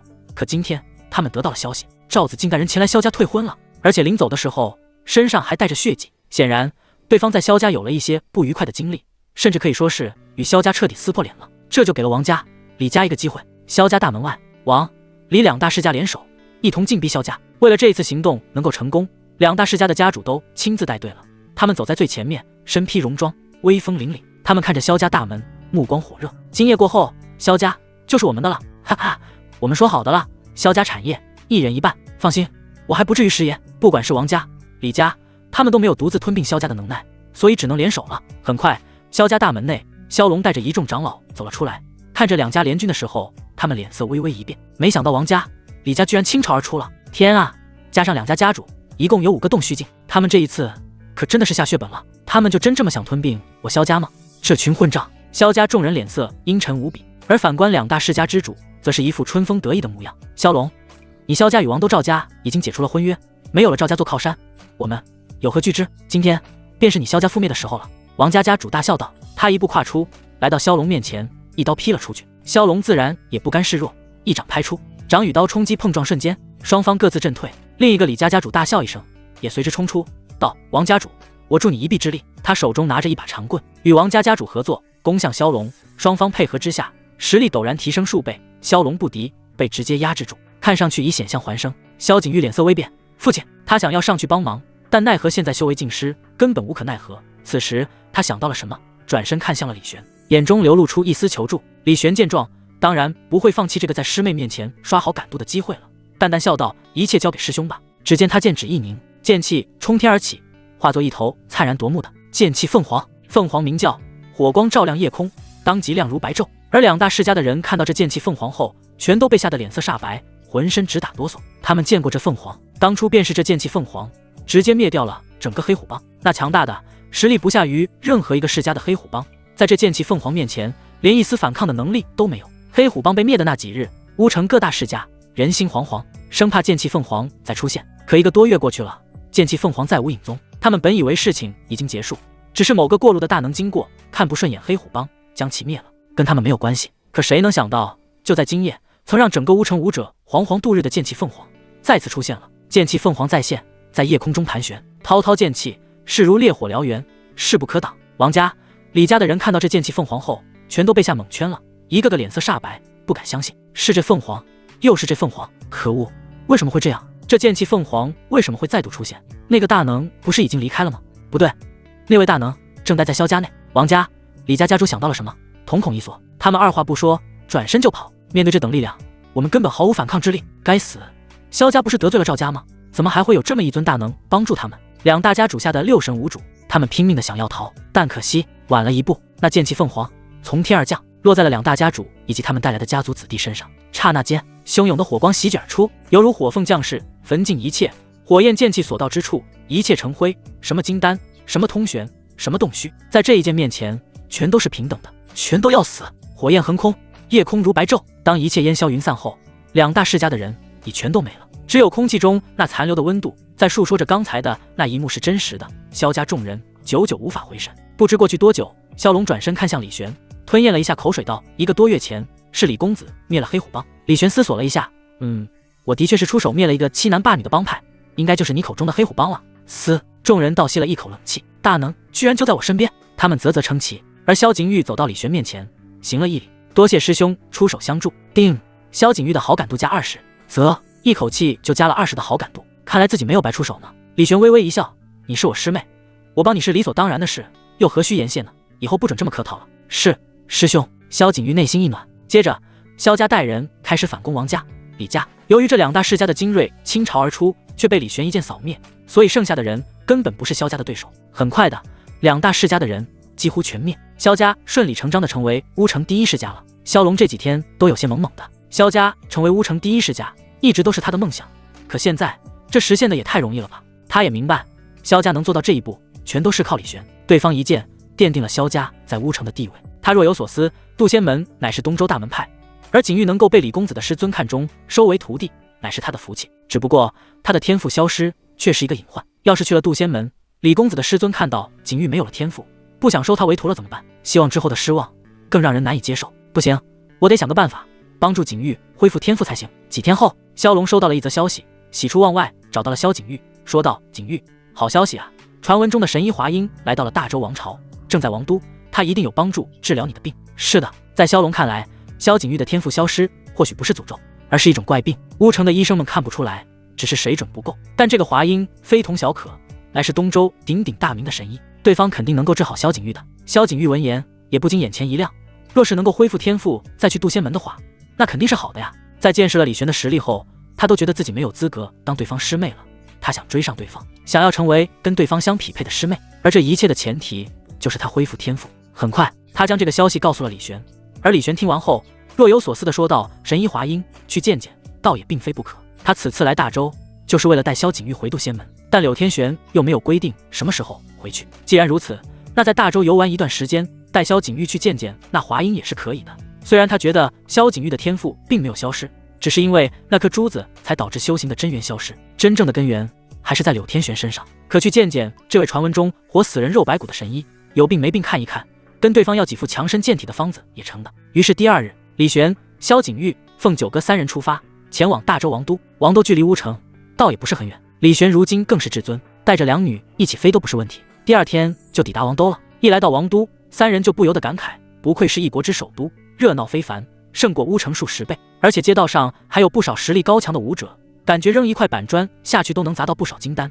通玄境界的武者呢。一番打听之下，三人得知了那神医华阴此刻就住在王都中最为奢侈的酒楼白玉楼。三人当即前往。在路上，一个声音喊住了李玄：“李公子！”李玄转身看去，却见到一个和尚朝自己走来，来人却是金刚寺的慧空。李玄昔日去铲除魔惑的时候，与对方结伴而行了一段时间，没想到现在又在这大周见到了。见过慧空大师。李玄行礼。慧空连忙道：“李公子不用客气。对了，李公子此次来大周，难道也是为了那紫罗天火莲吗？”紫罗天火莲？李玄有些诧异，那是什么啊？李公子你不知道吗？不知。是这样的，紫罗天火莲乃是天玄大陆异火榜上排名第14的异火，每隔1甲子现世一次，若能够得到的话，对于火属性的体质武者来说有莫大好处。就算不是火属性武者，将此异火炼化，也能淬炼肉身、筋骨经脉以及修为都更上一层。此物就算是至尊也会心动。而此异火的诞生地就在于大周王都的紫火山，如今东周内不少高手都齐聚于此，等待那异火降生。慧空娓娓道来。李玄闻言这才恍然大悟，难怪他觉得这王都高手如云，原来是这个原因啊。实不相瞒，我并非为了异火而来，而是来找神医华阴的。李玄简单说了一遍自己的目的。慧空恍然，原来如此，正好我现在也住在白玉楼，而且我师兄也在，不如让我为你引荐一下。哼，也好。跟着慧空前往白玉楼。很快，一座形如白玉雕琢而成的高楼映入眼帘，这高楼一砖一瓦皆为白玉所铸造而成，只能说这楼主太过于大气了。进入其中，只见往来宾客全都是修为高强之辈，竟无一凡俗。看着这些人，萧景玉有些忐忑不安。这白玉楼内个个都是高手，就连一个小二都有灵海境的修为，反观自己半点真气都没有。而白玉楼的一个婢女也注意到了萧景玉的存在，眸光一闪，走上前去，淡淡道：“白玉楼内只欢迎金丹境以上的武者入住，金丹境以下不能踏入。姑娘，你越界了，还请离开。”萧景玉忐忑地看向李玄，而李玄也站了出来，淡淡道：“她是我师妹，麻烦通融一下。你又是何人？”“渡仙门。”李玄。李玄两个字一出，白玉楼内正在饮酒吃饭的宾客们纷纷停了下来，看向了他，眼中带着异色。在乌城，那些小世家不知道李玄这两个字，但能来白玉楼的没有一个简单角色，他们消息灵通，自然听说过李玄这个名字了。渡仙门，李玄，新晋东周天骄风云榜榜首，他就是李玄，那位新的风云榜榜首。好家伙，这气质的确不俗，他也是为了紫罗天火莲而来的吗？众人议论纷纷，而那个小二听到众人的言语也很诧异，风云榜榜首，好家伙，这可是一个大人物啊！就在他犹豫着要不要为李玄打破白玉楼规矩时，一个人走了上来，道：“白玉楼的规矩几百年来都没有人能够破，萧景玉，你还不快滚！”来人一袭紫色长袍，却是赵子敬。此刻回到王都的他，再度恢复成意气风发的样子，而乌城的经历他却始终耿耿于怀。如今在这白玉楼再遇到李玄两人，他岂会放过这个机会？他走上前继续道：“李玄，我知道你的实力果然，可如今这里是白玉楼，而长地基便是这白玉楼的背后老板，你若敢在这里放肆，他断然不会放过你的。”赵子敬自是有长地基撑腰，不惧李玄，而李玄看着他，淡淡道：“你跟长地基说过我吗？哼，我还未向长地基禀报你杀他仆人的事。不过你既然来王都了，那就是自投罗网。”赵子敬说道。说完，他取出一块玉简捏碎，一股奇特的波动散发出去。“哦，你这是在呼唤你那位长地基？不，你错了，你还不足以长地基亲自出面。”赵子敬说道。他捏碎的那块玉简乃是用来召唤赵家老祖的。果然，不久后，一股强大的气息从白玉楼外席卷而来，那赫然是一个战王，而且还是等级不低的战王强者。一个白发老者冲进白玉楼，淡漠道：“是谁敢欺负我赵家麒麟子？”在赵家老祖看来，赵子敬可是帮他们赵家与长地基搭上线的人，是赵家的宝贝疙瘩。若没有对方，赵家不可能发展这么快，更别说赵子敬本人还是一个王体。于是赵家老祖极其重视，甚至给了对方一块可以召唤他的玉简，只要在王都范围内将其捏碎，他都可以以极快的速度赶往相助。以他顶尖战王的实力，只要不遇到至尊，谁都无惧。而别说在大周，在整个东周又有多少至尊呢？大都集中在那几个圣地内。赵家老祖来到，浓重的战王威压汹涌而出，白玉楼内的众多客人不由得心中一凛，好强大的威势啊！至少是战王9重吧？不，可能都已经达到半步至尊境界了。啧，赵家老祖果然不同凡响。众人议论纷纷，一些知道李玄身份的人也没有点破，而是一副看好戏的样子。新任东周天骄风云榜榜首，就让我看看你到底有几斤几两，凭什么坐这个位置？赵家老祖来到，威势震慑全场。赵子敬走了上去，老祖，就是此人在萧家，辱我赵家，还侮辱长地基，还请你出手将他就地正法。辱我赵家，你已经该死；侮辱长地基，你更是万死难赎。赵家老祖冷漠地说道。战王威压流转而出，如大山搬阵向李玄，却见对方站在原地，一副云淡风轻的样子。此时慧空看不下去了，站了出来，淡淡道：“这位老前辈，李公子并非是随意侮辱他人的人，有什么话咱们可以慢慢说，何必喊打喊杀的呢？你又是谁？小僧金刚门？”慧空：“哦，原来是金刚门的人。你若是与这件事无关，就乖乖退到一边，不然待会打起来，小心老夫我将你也一巴掌拍死。”赵家老祖冷哼道：“金刚门实力虽然不差，但门中最强之人也只是顶尖战王，跟他差不多，他根本不在怕的。更别说他背后还有长地基撑腰。长地基虽然还不是至尊，但迟早会是，而且加上手中诸多宝物，面对至尊也不是不能一战。你怎如此蛮不讲理？”慧空有些生气，但赵家老祖却依旧是一副嚣张模样。小和尚在天玄大陆实力为尊，我实力比你强，别说不讲理了，杀你都可以。再给你一个机会，退下。慧空还想理论两句，但李玄突然伸手搭在他肩膀上，笑道：“多谢慧空大师替我说话，但剩下的让我来解决吧。李公子小心。”好。李玄微微颔首，然后看向那赵家老祖。对方看到李玄的模样，笑道：“长得倒是俊逸出尘的，只可惜招惹了我赵家，跪下。”此时李玄淡淡说道。赵家老祖愣了一下：“你在说什么？跪下？”李玄再重复了一遍。下一秒，一股汹涌澎湃的至尊威势以他为中心扩散而出，震撼整个白玉楼。威势扩散，甚至连整个王都受到影响。天穹上风云卷动，灵气沸腾，至尊一怒，直叫山河震动。白玉楼内，赵家老祖感受到前所未有的恐怖威压，扑通一声，身体不受控制地跪在了李玄面前。此刻他早已经没有刚才那趾高气昂的模样，额头上满是汗水，眼中透出惊恐。他居然招惹了一个至尊。白玉楼内，至尊威势笼罩全场。趾高气昂的赵家老祖在感受到这股威势之后，扑通一声，直接跪在了地上，当即汗流浃背。他居然招惹了一个至尊，不仅是他，其他人也都被吓懵了。李玄居然是一个至尊！天啊，他看上去才多少岁啊？我现在终于明白他为什么能成天骄风云榜榜首了。妈的，这么年轻的至尊，太罕见了！别说在东周，放在整个天玄大陆都是相当炸裂的存在吧？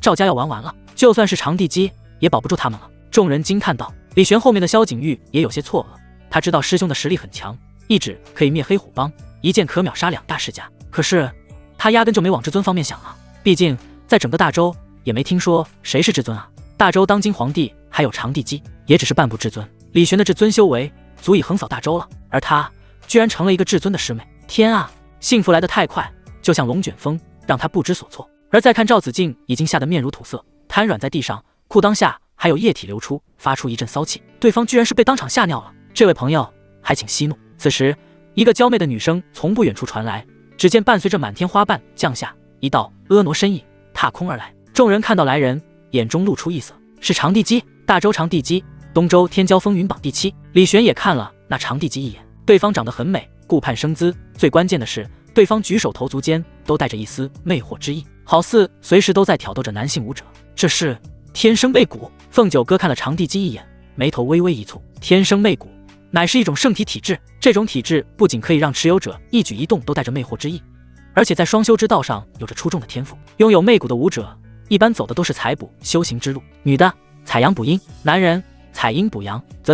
长地基我还是第一次见到此人，据说此女的行宫有3000面首，不知是真是假。都说牡丹花下死做鬼也风流，如果能够让我一清芳泽的话，就算是让我被吸干也心甘情愿啊。众人议论道。而长地基来到之后，看到李玄的第一眼就忍不住双眼放光，因为他看出了李玄的体质，纯阳圣体，传闻中的炉鼎体质。若是能够采补这样的体质，别说突破至尊了，用不了几年，他甚至可以直接成圣。想到这，他看向李玄的目光无比火热。而李玄察觉到对方眼中的觊觎，神色平静，毕竟这样的眼神他都不知道看过多少次了。但他身后的凤九哥萧景玉不乐意了，靠，这女人看师兄的眼神好露骨啊！可恶，要不是我修为还没恢复，我 TM 一巴掌抽死这个妖艳贱货。两个师妹同时对长地基生出敌意，但长地基却是丝毫不在意，看着李玄笑道：“这位公子，我乃大周长地基，这厢有礼了。”他朝着李玄微微行礼，一副大家闺秀的样子。赵子敬在身后看懵了，他跟在长地基身边好几年，对方对他都是一副颐指气使的样子，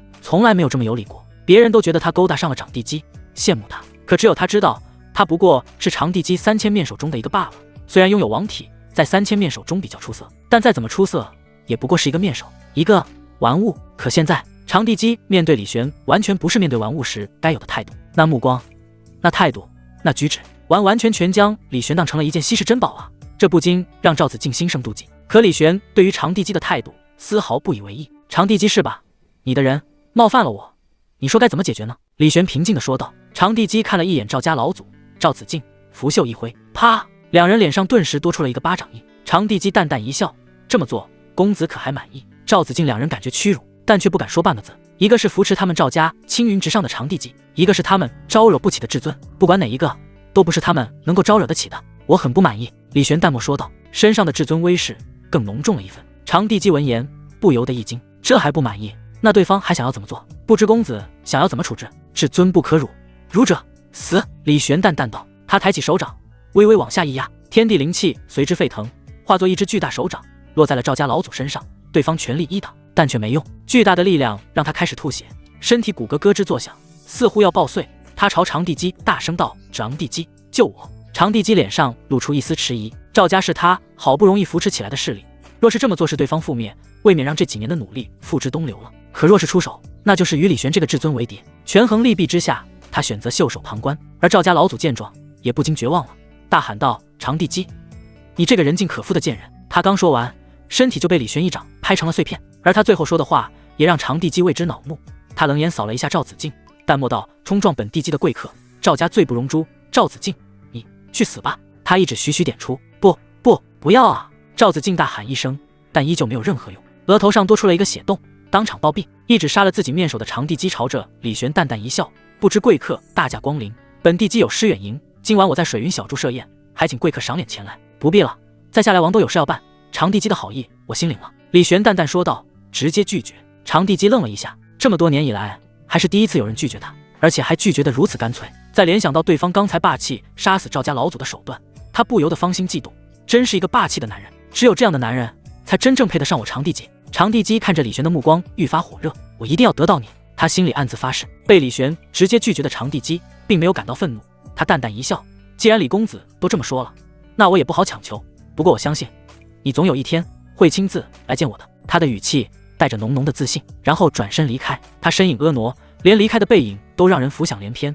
不少男人看着他离去，心中竟是怅然若失。倒是李玄毫不在乎，切，有什么好高高在上的？不过是又一个缠自己身子的女人罢了，还是自己的师妹好，体贴又心疼自己。而凤九哥看着长地基离去的背影，眼中闪过一丝冷意，这个贱货居然敢觊觎师兄的身体，而且还摆出一副势在必得的家伙，可恶至极！师兄是我的，敢觊觎本女帝的人，要不是本女帝实力还没有恢复，别说你区一个长地基，你整个大周都要灭了。他看得出来，跟柳天玄、萧景瑜不一样，长地基纯的就是觊觎自己师兄的身子，将对方当成修行的工具。至于感情，有个屁的感情，顶多就是色心。再看了一眼李玄，凤九哥不由得有些惆怅，唉，师兄实在是太优秀了，这么多人都在缠他身子，但自己这个师妹却实力不济，难以保护好对方，可恼啊！丁，第3次对比即将展开，本次对比内容为拳法。此时凤九哥接到了阴阳天道尺的消息，拳法。他双眼一眯，作为前世女帝，他也收集了不少武学秘籍，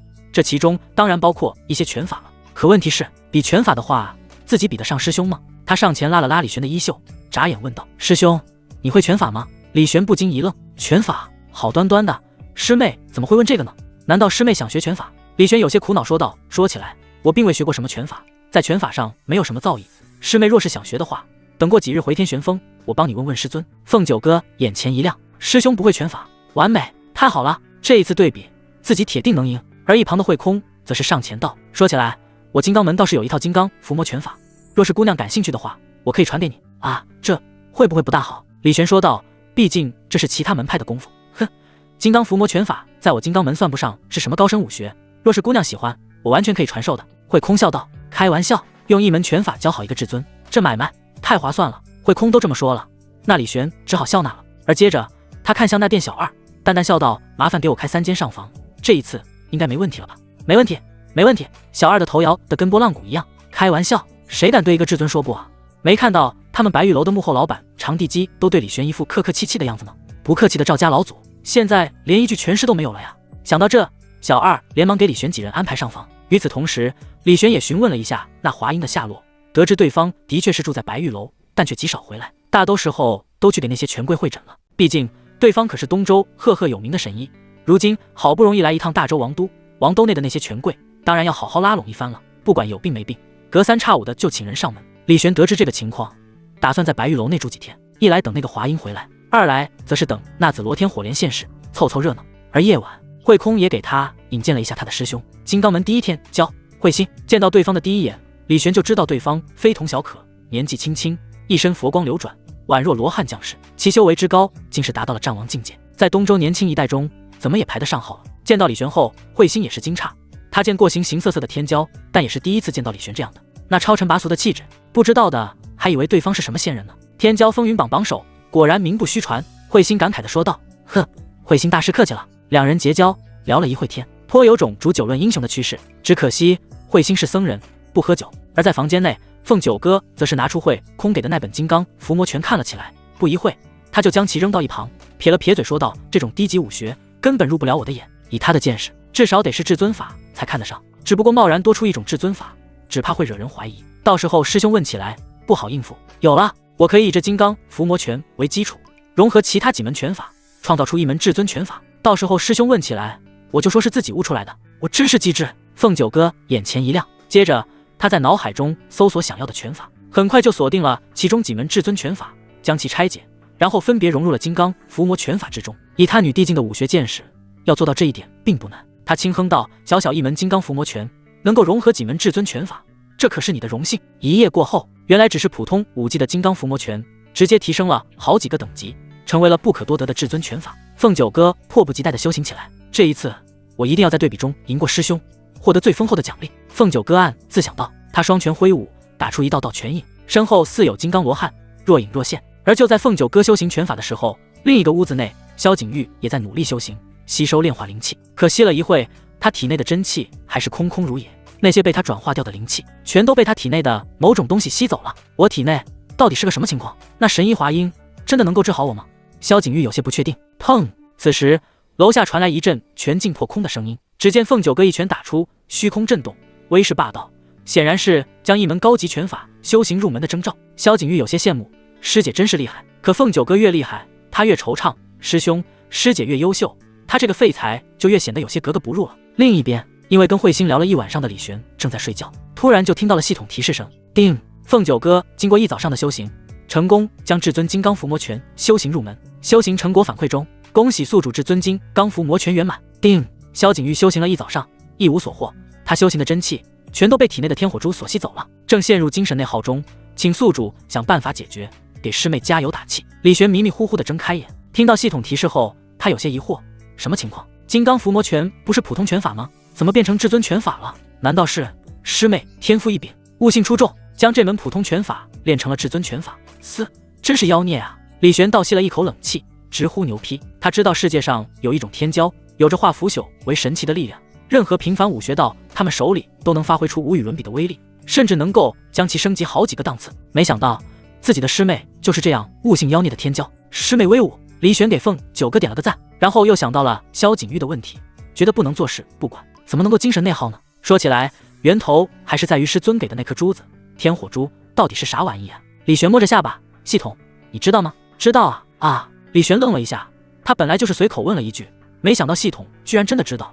你为什么不早说？你也没问。别废话了，天火珠到底是什么？天火珠乃是一件仙宝，其中蕴含着一代先帝的传承，更可吸收天下万火为己用。只不过现在的天火珠在萧景玉体内处于沉睡状态，而为了激活自身，天火珠会自动的吸收萧景玉的真气啊。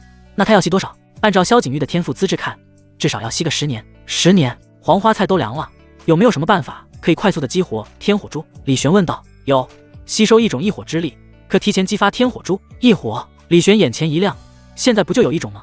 即将现世的紫罗天火莲。对了，系统，你既然知道这么多，那你可知道萧景玉的前世是谁？李玄好奇问道。他猜测那天火珠的上一任主人就是萧景玉的前世，跟柳天玄有莫大关系。或许知道萧景玉的前世，就能知道一些关于他师尊的事情了。定，天道权限不够，无法得知。天道权限？是的，本系统能知道这么多，乃是窃取天道权限而获得的情报。但能窃取多少天道权限，全看宿主的修为。换句话说，宿主修为越高，知道的就越多。好吧，那我问你关于我师尊的事。定，天道权限不够，无法得知。李玄嘴角抽搐了一下，果然如此。他想了想，又换了个问题：华英在哪里？他们此行便是来找华英的，但这几天对方却迟迟没有出现。他猜萧景玉可能就是为此而惆怅。华英正在长地基的府上。长地基，又是这个家伙。李玄轻哼一声，无所谓了，反正现在知道怎么解决师妹的问题，这个华英可有可无了。紫罗天连火还有多久现世？后天早上。那快了。李玄的难道，然后又开始问东问西。他发现系统简直就是一本全知之书，他很多事情都能从系统这里知道答案，简直不要太爽了。以前居然没有早发现系统这个功能。定，系统累了，无法再窃取天道权限，请宿主不要再问来问去了，让我好好休息。系统说道，语气中似乎带着一丝丝抱怨。你居然还会累？李玄惊讶道。系统，靠，这个宿主是把他当成牛马了吗？而且就算是牛马也会累的吧？李玄也没有继续追问下去，他起身洗漱了一番，然后走出房间，看到院子内正在刻苦修行的凤九哥，欣慰的点点头。二师妹，你真是刻苦呢。凤九哥上前道，师兄这么厉害，我做师妹的当然也不能拖你后腿了。对了，师兄你真不会拳法吗？凤九哥还是有些担心，自己要是在对比中失败，又要损失不少资源了，又问了一遍。李玄笑道，师兄之前的确是不懂拳法。之前？对，师兄之前不懂，但刚才看师妹你练了一遍拳法后，觉得有点意思，打算回去好好看看那金刚伏魔拳法。李玄说道，为自己将来突然用出拳法找补。凤九哥闻言松了口气，原来如此，他现在一点也不担心李玄的拳法会比自己高了。要知道自己修行的可是融入了几门至尊拳法，全新版本的金刚伏魔拳啊。李玄看的那本不过是普通的金刚伏魔拳，就算将其练得再好，也断然比不上他。而且这么短的时间内，李玄又能将一门拳法修行到什么地步呢？总之这一次对比稳了。看完凤九哥练拳后，李玄又去找了萧景玉，对方正在屋内孜孜不倦的修行。看到李玄来了，将他迎进房内，端茶递水，一副好好师妹的样子，但显得有些局促不安。师兄不会见我修行这么久了，一点起色都没有就嫌弃我吧？我该怎么办？萧景玉内心都快哭了，但他表面还是装出一副镇定自若的样子。哭有什么用？只会让师兄更加看不起自己吧。而李玄喝了一杯水，笑道，景玉，我看你眼中带着血丝，应该是一晚上没睡好吧，又偷偷修行了一晚上吧。萧景玉一愣，原来师兄全都知道。李玄摸了摸他的头，你很努力，师兄全都看在眼里呢，但你也不用太着急，不介意的话，可否让师兄我检查一下你身体？当然不介意。李玄抓住萧景玉的手，然后输了一道真元。萧景玉只感觉一股热流进入体内，这就是师兄的真元吗？温暖、柔和、纯正，让人如泡在温泉内一样。李玄操控真元在萧景玉体内游走了一圈，假模假样的检测了一下他的身体，他没发现什么异常。对此他并不意外，毕竟那可是一件仙宝，藏在萧景玉体内，不是随随便便就能被检查出来的，就算是至尊也不行。但他也没想着检查出什么，他来这里只是为了安慰萧景玉，让对方不用再精神内耗下去。他说道，师妹，我知道你问题出在哪里了，是什么原因？萧景玉愣了一下，那么多医师都看不出来，师兄只检查了一遍就看出问题，真的假的？你相信师兄吗？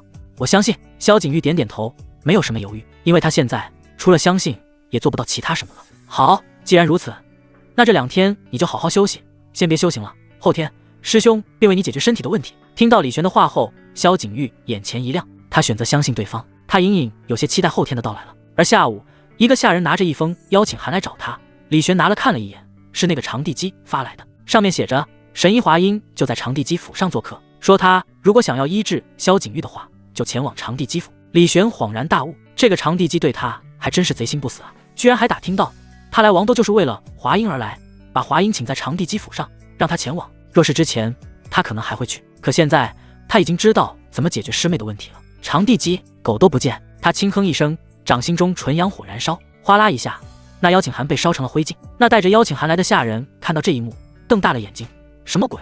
可再怎么幻想，那都是假的。这些人身上没有李玄那种超凡脱俗的气质。想到这，长地基顿时觉得索然无味，他挥了挥手，让众人离开。此时下人回来了，长地基眼前一亮，如何？他可是收了邀请函。下人点点头，他收了。还未等长地基脸上流露出喜悦，下人就继续道：可他收了后给烧了。烧了。长地基有些错愕。是的。轰！一股恐怖的威压扩散了出来。长地基的脸色阴沉的跟药滴出水来一样，他气愤无比的道：可是你做了什么失礼的事？回长地基，我没有。那他怎么会烧了我的邀请函？人家摆明了不想来，讨厌你呗。众人心中暗道，但却不好明说。或许是他有什么事不方便来。那下人说道。听到这，长地基的脸色愈发难看。好一个李玄，居然敢如此羞辱我，从来没有人敢这么对我，你可真是让我欲罢不能啊。他话锋一转，语气中多了几分幽怨。众人嘴角抽搐了一下，这长地基有病吧？上一秒还气得要杀人，下一秒就有发浪了。都说得不到的才是最吸引人了的，啧，果然是真的。众人暗自感慨。而长地基恢复心情后，淡淡道：来人，把华英请来，让他陪我走一趟白玉楼。他既然不来，那我就亲自上门吧。众人啧称奇。好家伙，还从来没有哪个男子让长地基如此上心呢。这李玄真是了不得。有人不满了，长地基区一个李玄，如此不识抬举，你又何必对他如此着迷呢？是啊，天涯何处无芳草啊。嘤，长地基，你都有我们了，还不知足吗？听着四周俊男的言语，长地基呵呵直笑。你们若是也拥有纯阳圣体，对我甩帘子，我也无所谓。只可惜你们不是，李玄一人胜你们万倍啊。众人闻言，内心撇了撇嘴。我们要是有纯阳圣体的话，还会在这给你当面手，早就找个圣地加入，一人之下万人之上了。心中吐槽归吐槽，没人敢说出来，不然就是在找死了。白玉楼内，李玄跟两个师妹刚刚吃完饭，突然一阵香风扑面来，只见长地基再度来到，而在他身边还有一个身着青色长袍，看上去非常不同凡响的老者。老者一副仙风道骨的样子，正是李玄几人此次寻找的目标——东周神医华英。长地基看着李玄，语气中带着几分幽怨。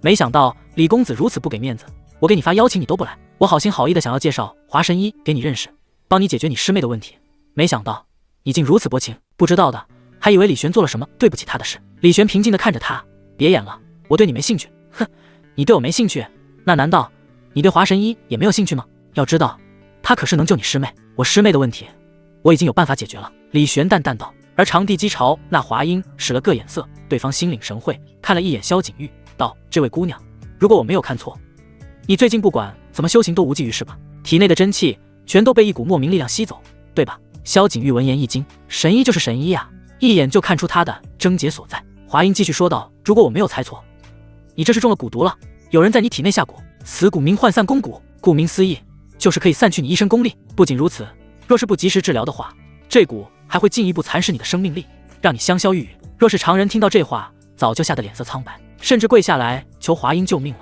萧景玉也有些惊讶，他看向李玄，有些好奇：师兄是这样吗？胡说八道！李玄淡漠一喝，他摸了摸萧景玉的头：相信师兄吧，你所遭遇的事是福非祸。哈哈，我还是第一次听说修为尽失是好事呢。李公子，你就算是想要安慰你师妹，但也要结合实际情况吧。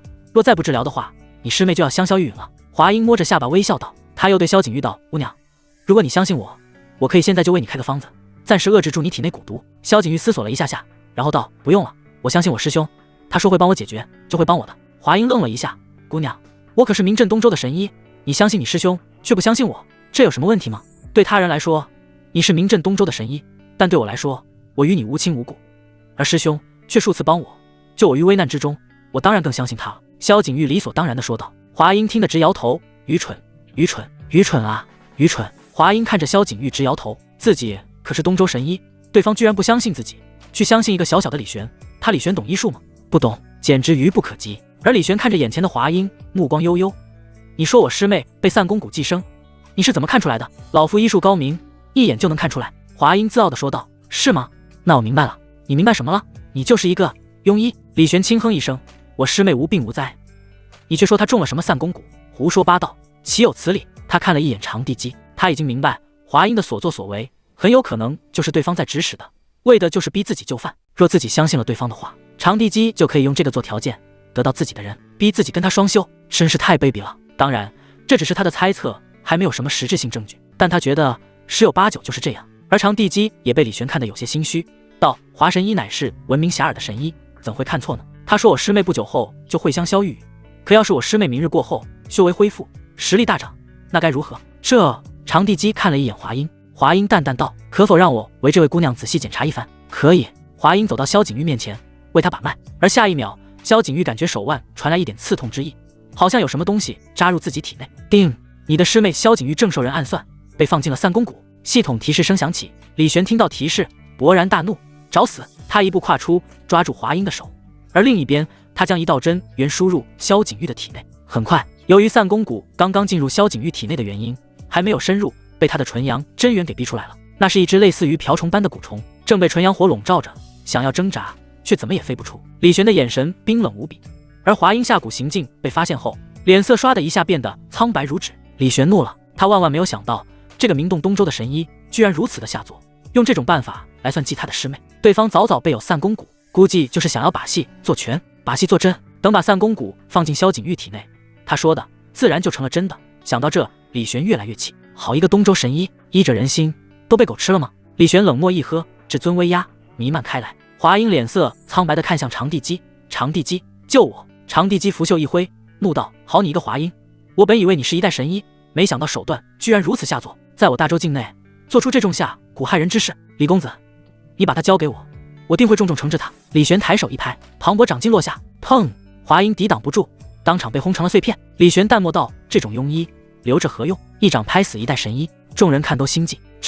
这也太果断了吧！长地基嘴角也忍不住抽搐了一下，道：李公子，这可是东周神医呀，他人脉极广，单单是大周之内与他有交情的权贵不下于10个，你就这么杀了，就不怕有人报复你吗？李玄负手而立，冷漠道：害我师妹，死尸回毒不足为惜。其余人闻言啧啧称奇，好一个护妹狂魔！长地基深吸了一口气，再一次见识到李玄的霸道，也知道自己继续留在这也无济于事，于是转身就要走。可这时李玄的声音响起：我允许你走了吗？李公子，什么意思？华英是你带来的，而他却要害我师妹，我不管是不是你指使的，你都必须付出代价。长地基脸色微变，就算他再怎么喜欢李玄，也不由得生气了。李玄，我可是大周长地基，你确定要为了一个毫无修为的废材与我为敌？辱我师妹，罪加一等！李玄抬手凝聚纯阳火，一掌拍出。长地基低喝一声，同样运转真元，双手推出，澎湃阴气在面前化作一个漩涡，漩涡逐渐瓦解纯阳之火，但因为冲击力，他自身也被轰退10几步。李玄眼中露出一丝异色，对方居然能够挡他一掌，的确是有几分门道。他再度抬手，又是一拳，而这一拳的威力提升了好几倍，纯阳之火几乎化作了一轮大日轰出。长地基脸色狂变，真元催动到了极致，玄阴漩涡掌一掌拍出，玄阴之力化作巨大漩涡，可笼罩纯阳之火的瞬间，却见火光爆开，巨大力量席卷而出。长地基首当其冲，吐血倒飞而出。他拿出一张符箓撕开，符箓之光将他笼罩，带着他眨眼消失在天边。李玄轻哼一声，大周长地基逃跑的本事倒是一流呢。他没有去追，毕竟再过几个时辰就是紫罗天火莲现世之时，他还要养足精神为萧景玉夺取这火莲呢。他走到萧景玉面前，检查了对方身体一遍后，没有发现蛊毒残留的痕迹，这才松了口气。这一次是师兄大意了，没想到这个华英如此下作。李玄有些自责地说道。萧景玉连连摇头：师兄，这与你无关。他对于人心险恶又有了更深一层的认识，他与这个什么华英素不相识，对方都可以害他。这个世界上真是没有几个人可以相信，除了师兄，正是有这些人的衬托，才显得师兄是那么伟光正。叮，来自萧景玉的好感度+5。李玄愣了一下，这孩子脑子没问题吧？自己差一点出事，没有抱怨他就算了，居然还提升好感度了。唉，真是善良的师妹。正因为如此，李玄更坚定了明天一定要把那紫罗天火莲给成功拿下，帮自己师妹恢复修为还有天赋。明天谁跟自己抢都不行，就算是至尊也一样。另一边，被打跑的长地基回到府邸，越想越气，可恶，可恶啊！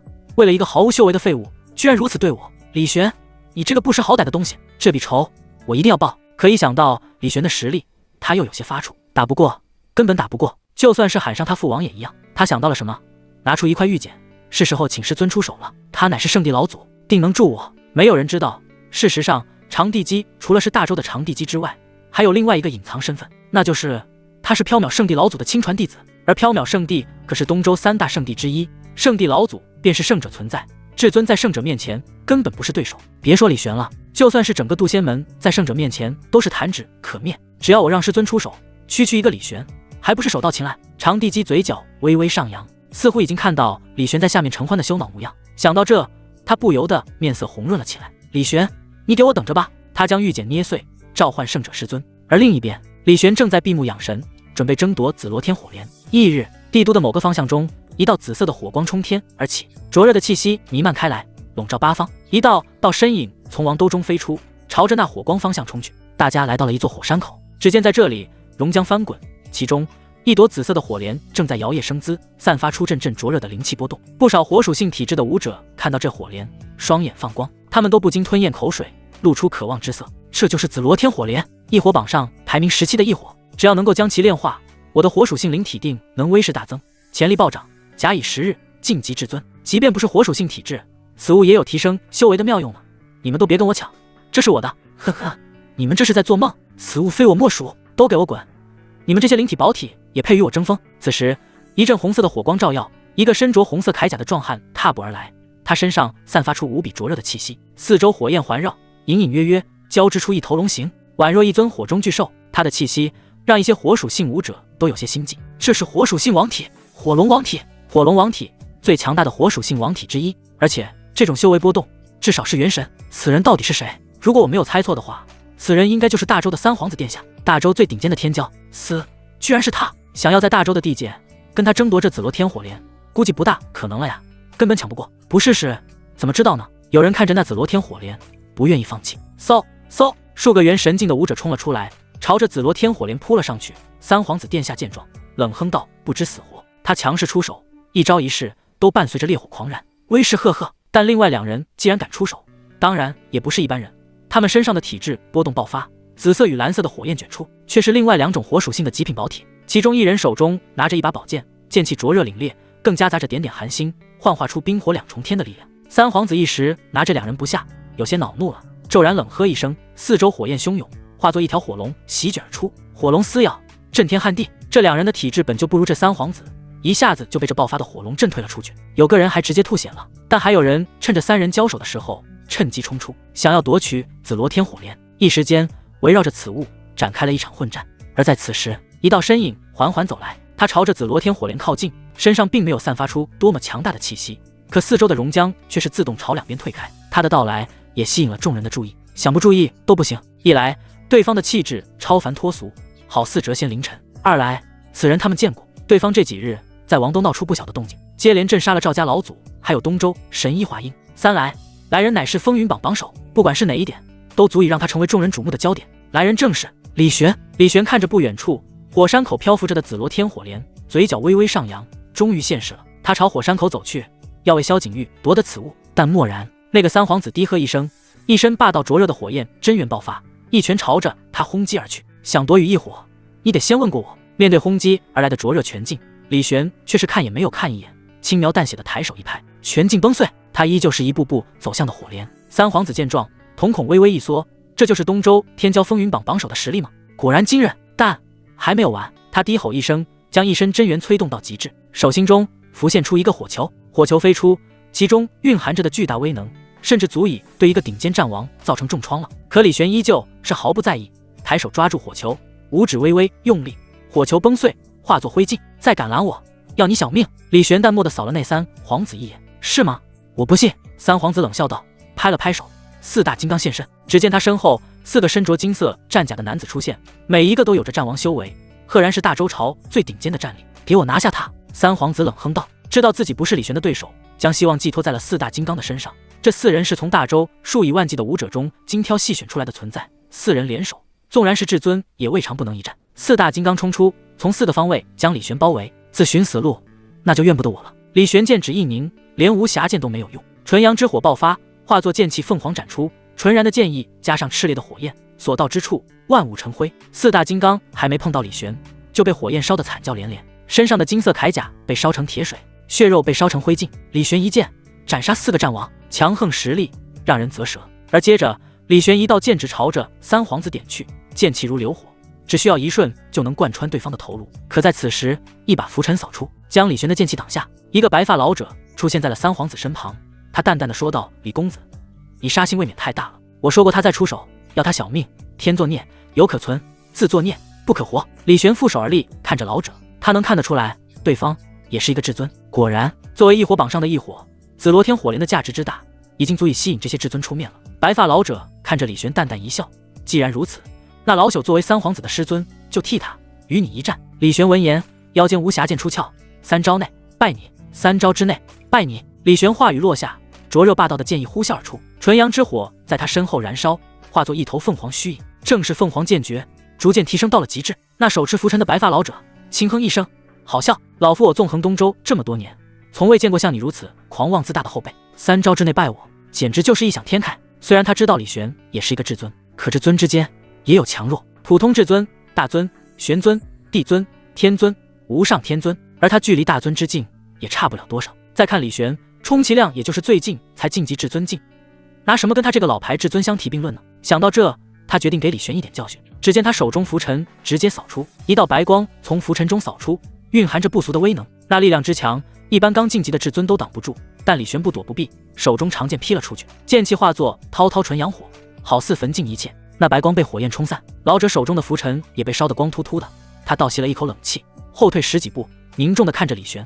好家伙，如此剑气，如此火焰，这家伙的纯阳之体好霸道。他猜到了李玄是刚晋级至尊不久，但他却忽略了对方有纯阳圣体啊。一剑过后，李玄的纯阳之体威能再爆发，结合手中无暇剑的力量，再度斩出了一剑。这一次，老者不敢有丝毫大意，手捏玄奥法诀，在他面前阴阳二气交织，化作一个太极图。但轰然一声，太极图爆碎，老者吐血道飞出10几步。妈的，这真的只是刚刚晋级至尊吗？老者吓得脸色泛起了一丝苍白。李玄的剑意之强，真元之霸道，绝非寻常至尊。而李玄再度举起了手中无暇剑，淡淡道：第3剑。纯阳火冲天而起，化作剑气凤凰，跟第1剑、第2剑是一模一样的招数。李玄好似就不会其他剑法了。老者见状深吸了一口气，阴阳之气在爆发，还拿出了一个罗盘挡在面前，再度凝聚出一个太极图。刚才是我大意了，这一次我肯定挡得住，是吗？李玄轻描淡写的说道。只见头顶之上的剑气凤凰发出一声尖锐的声音，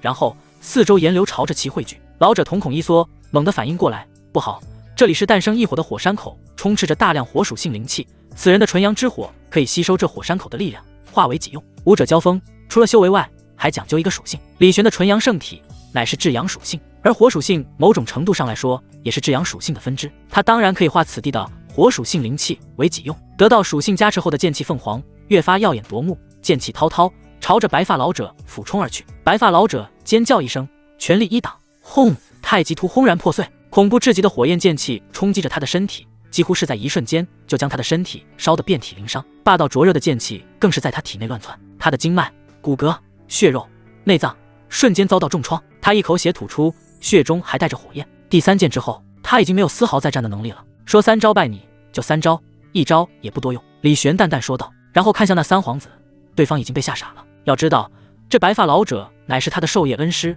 是他心目中几乎不可战胜的强大存在啊！可现在却被李玄轻松打垮了。对方怎么会这么强？怎么会如此可怕？面对李玄的目光，三皇子后退了好几步，转身想要逃走，但一道剑气已然迸射而出。住手！一个吼声传来，可是没有用，剑气毫无保留地落在三皇子的脑袋上。砰！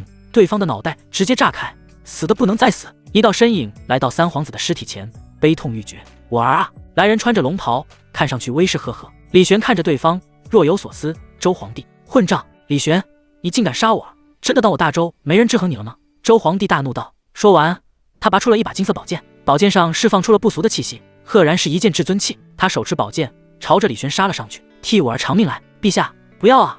那白发老者脸色微变。周皇帝修为还没有达到至尊境，就算是手持至尊气，又怎么可能是李玄的对手呢？只不过他现在已经被愤怒冲昏头脑，根本管不了那么多。果然，李玄一巴掌拍了出去，对方被扇飞。一国之君居然连敌我强弱都分不清楚，你这皇帝当的实在是太失败了。李玄说道。这大周皇室先是长帝姬，再是三皇子，现在又是这周皇帝，一个个都让他感到不悦。你！周皇帝气得浑身发抖，指着李玄，连剑都差点拿不稳了。父王息怒，此人交给我来应付。此时天空中传来一个声音，接着一股玄阴之力从天而降，冲向李玄。李玄神色淡然，纯阳之火燃烧，焚尽阴气。只见长帝姬翩然落下，冷眸凝视着李玄。李玄，你以为凭借至尊修为就可以在我大周为所欲为了吗？今天我会让你知道什么叫人外有人，天外有天。李玄好笑地看着对方，就凭你？当然不是，凭的乃是我的师尊。长帝姬傲然说道。众人闻言不由得一惊。虽然长帝姬的风评不大好，可是他的资质却是毋庸置疑的，身怀圣体，又是半步至尊，如此天骄人物，谁配当他师尊？他们可从来没有听说对方有个师尊的呀。长帝姬的师尊究竟是谁？只怕是无上天尊般的人物吧。真是让人好奇啊！就在众人疑惑、期待的时候，天穹之上云层翻涌，千道祥瑞降下，灵气从四面八方涌来，在地面上凝聚出一朵朵金莲。众人见状，不由得倒吸了一口冷气。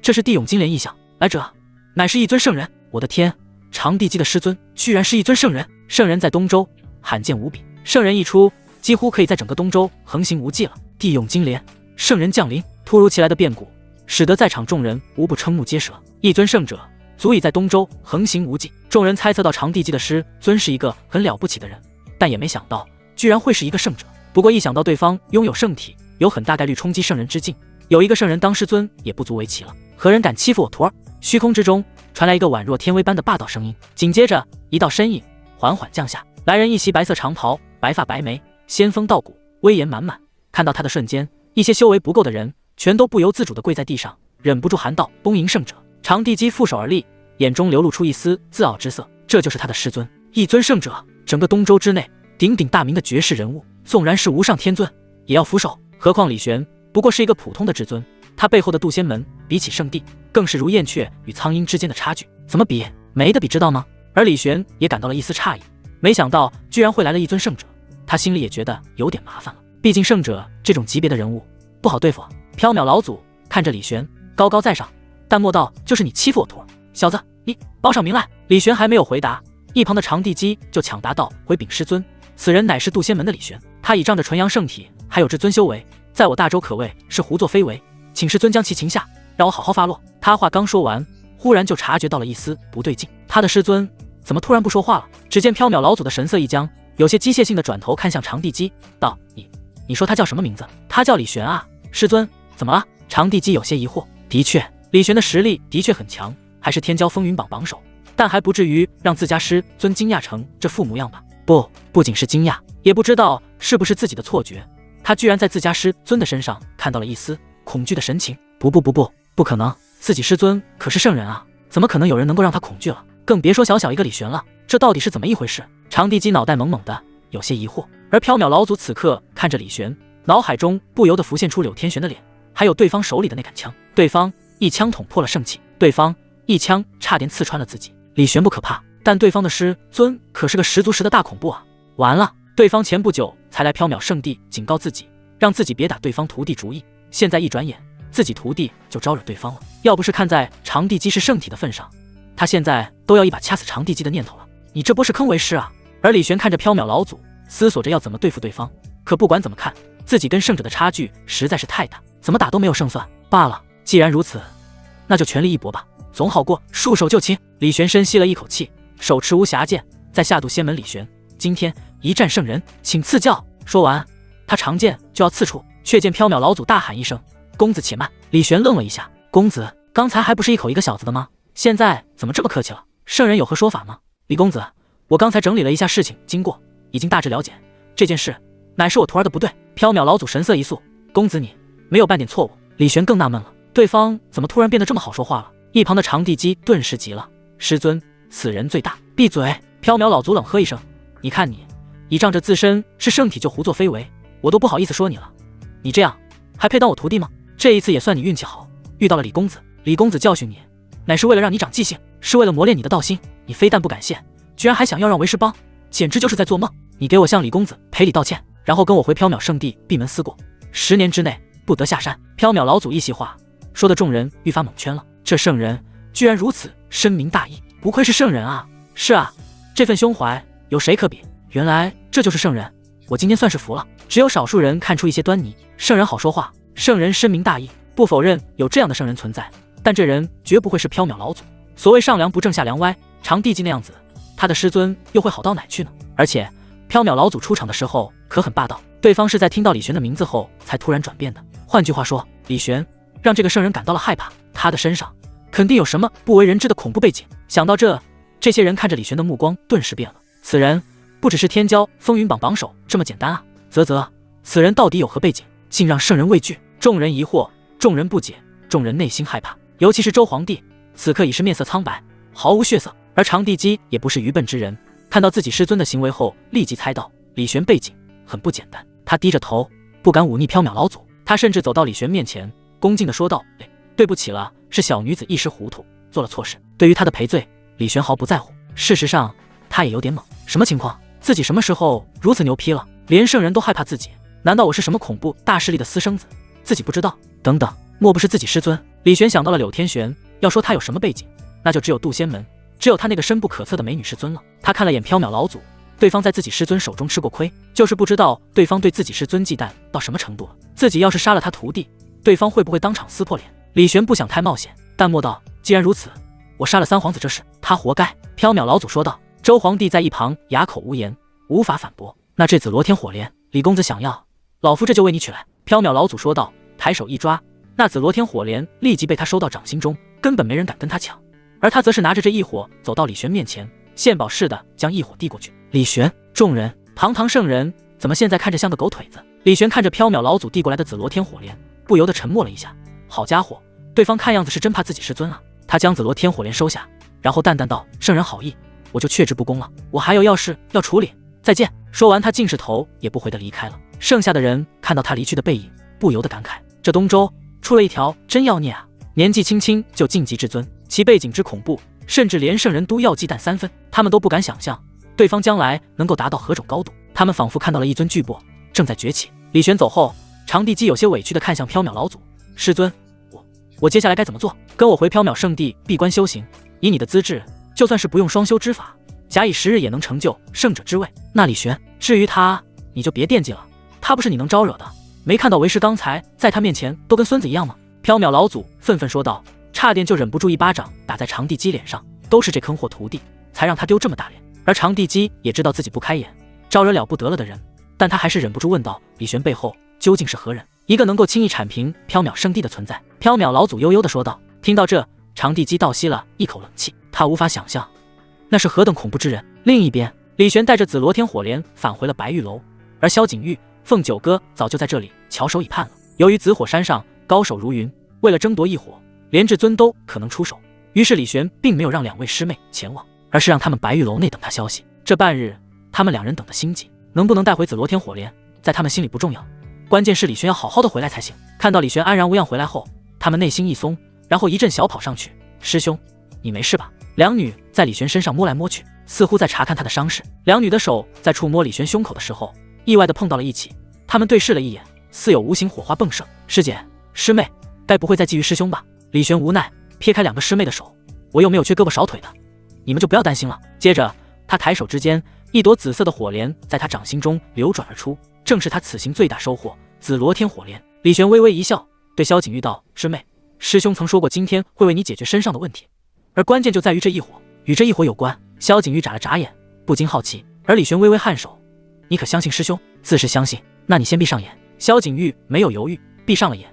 虽然他相信李玄，可此时内心也是略微忐忑的。接着他感觉到一只温暖的大手落在自己身上，紧接着一股热流如狂澜般汹涌进入他体内，在他四肢百骸间流窜开来。好烫，好长，身体好像要被这股热流撑开了。但下一秒，他体内爆发出一股巨大吸力，将这股热流一点不剩的全部吸走了。而就在萧景玉闭眼的时候，凤九哥看到李玄直接将那别人眼中可遇不可求的异火按在萧景玉胸口，将异火塞了进去。凤九哥都懵了，那可是天生地养的霸道异火啊，就算是洞虚、元神之类的武者也难以承受啊，更别说萧景玉一点修为都没有，师兄居然就这么硬塞进去了，师妹不会要裂开吧？但让他惊讶的一幕出现了，那异火落在萧景玉身上后，竟一点不留，全部吸了进去。这洞虚、元神吸了都可能会炸的异火，居然被他这个毫无修为之人吸得半点不剩，师妹居然如此深不可测。凤九哥暗自惊叹，果然师兄不会害师妹，只怕师妹的体内有其他我看不出来的名堂啊。他颇为期待，连他这一代女帝都看不出的名堂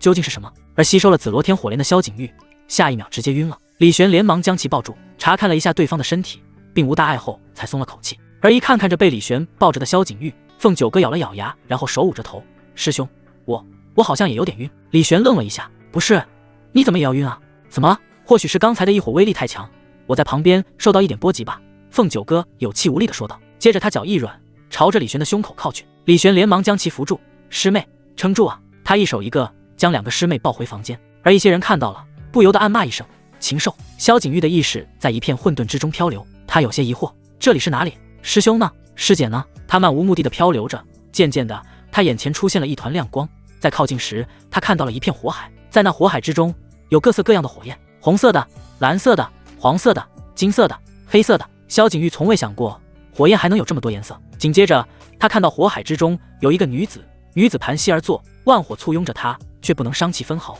相反，如同臣子环绕在君王周围，女子仅仅是坐在那里，都有种让虚空都凝固的骇人威压。萧景玉看上一眼，都觉得心神震荡。可在震撼之时，他又觉得眼前这女子给他一种无比亲切的感觉，就好像在面对自己。这女子就是他。萧景玉脑海突然冒出一个让他都觉得荒谬的念头：不对不对，这女子一看就知道是什么不得了的大人物，怎么可能是我呢？萧景玉连连摇头。突然，那盘坐在无尽火海中的女子似乎察觉到了什么，看向了萧景玉，两人目光碰撞在了一起，就好像穿越了时空，穿越了前世今生。轰！就在对视之后，无尽火海轰然破碎，恐怖至极的火焰开始收缩，最后在萧景玉面前凝聚成了一颗珠子。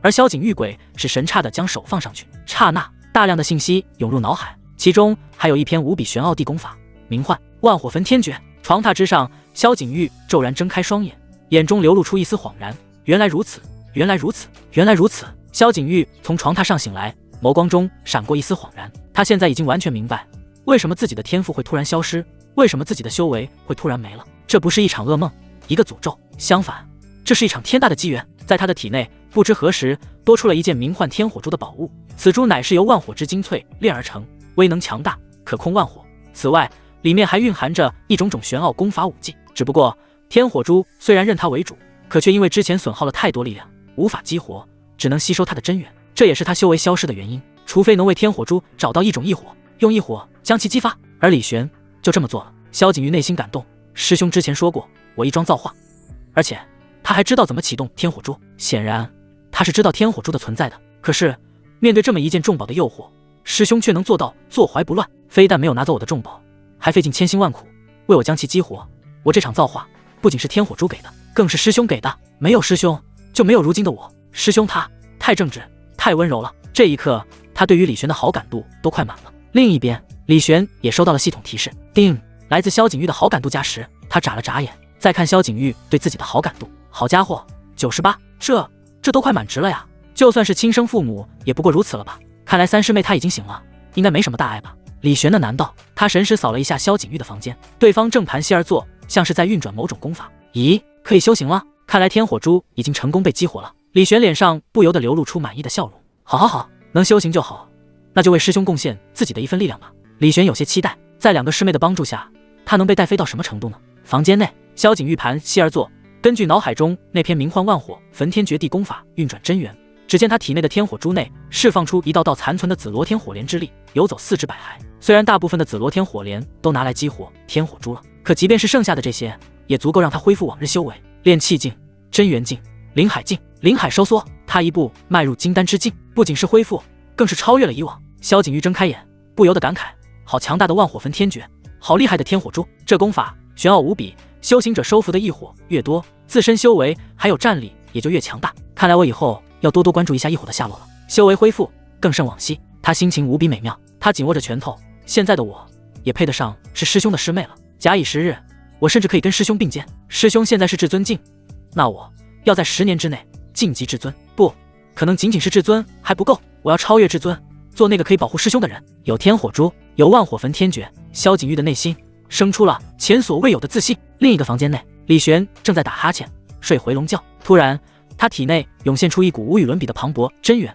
叮，你的师妹萧景玉炼化残存异火之力，迈入金丹境界，修为反馈中，恭喜你晋级大尊境。叮，你的师妹萧景玉成功修行万火焚天诀，未来一代万火之王正冉冉升起，随机奖励宿主体质神通纯阳贯日。大尊、至尊第2境。一般来说，一个普通至尊想要晋级大尊，至少需要几十甚至几百年的苦修才行。李玄现在什么都没有做，这就晋级大尊了，甚至还奖励了一种神通，他还是比较满意的。接着他研究起那刚刚获得的体质神通。体质神通分为下品、中品、上品、顶尖、绝世，一般只有至尊才能根据自身体质研究出体质神通来，一些天才也能至尊之前钻研出来，比如渡仙门的君寒，还没有晋级至尊就自己钻研出了一种神通。李玄现在是至尊，他要钻研体质神通的话，大概率也可以钻研出来，但可惜他太懒了，修行都懒得修行，更别说去钻研什么神通了。所以现在系统直接奖励了他一种纯阳贯日顶尖神通，是与纯阳圣体搭配的顶尖神通，将纯阳之火凝聚于一点，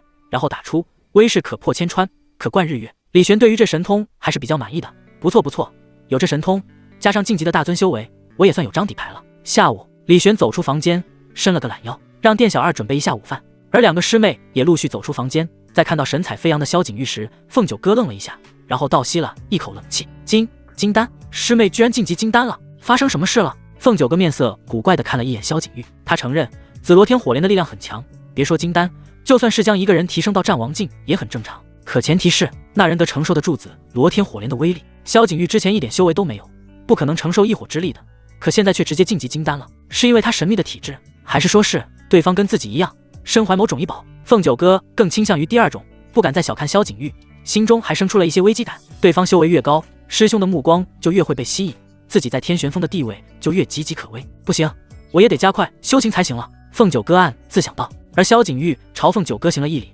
师姐下午好。同时他也注意到了对方眼中的斗志，他的心中也生出了一丝竞争之心。我不会输的。虽然心有斗志，将彼此当成了竞争对手，可2人在李玄面前还是一派和和气气，姐妹情深的样子。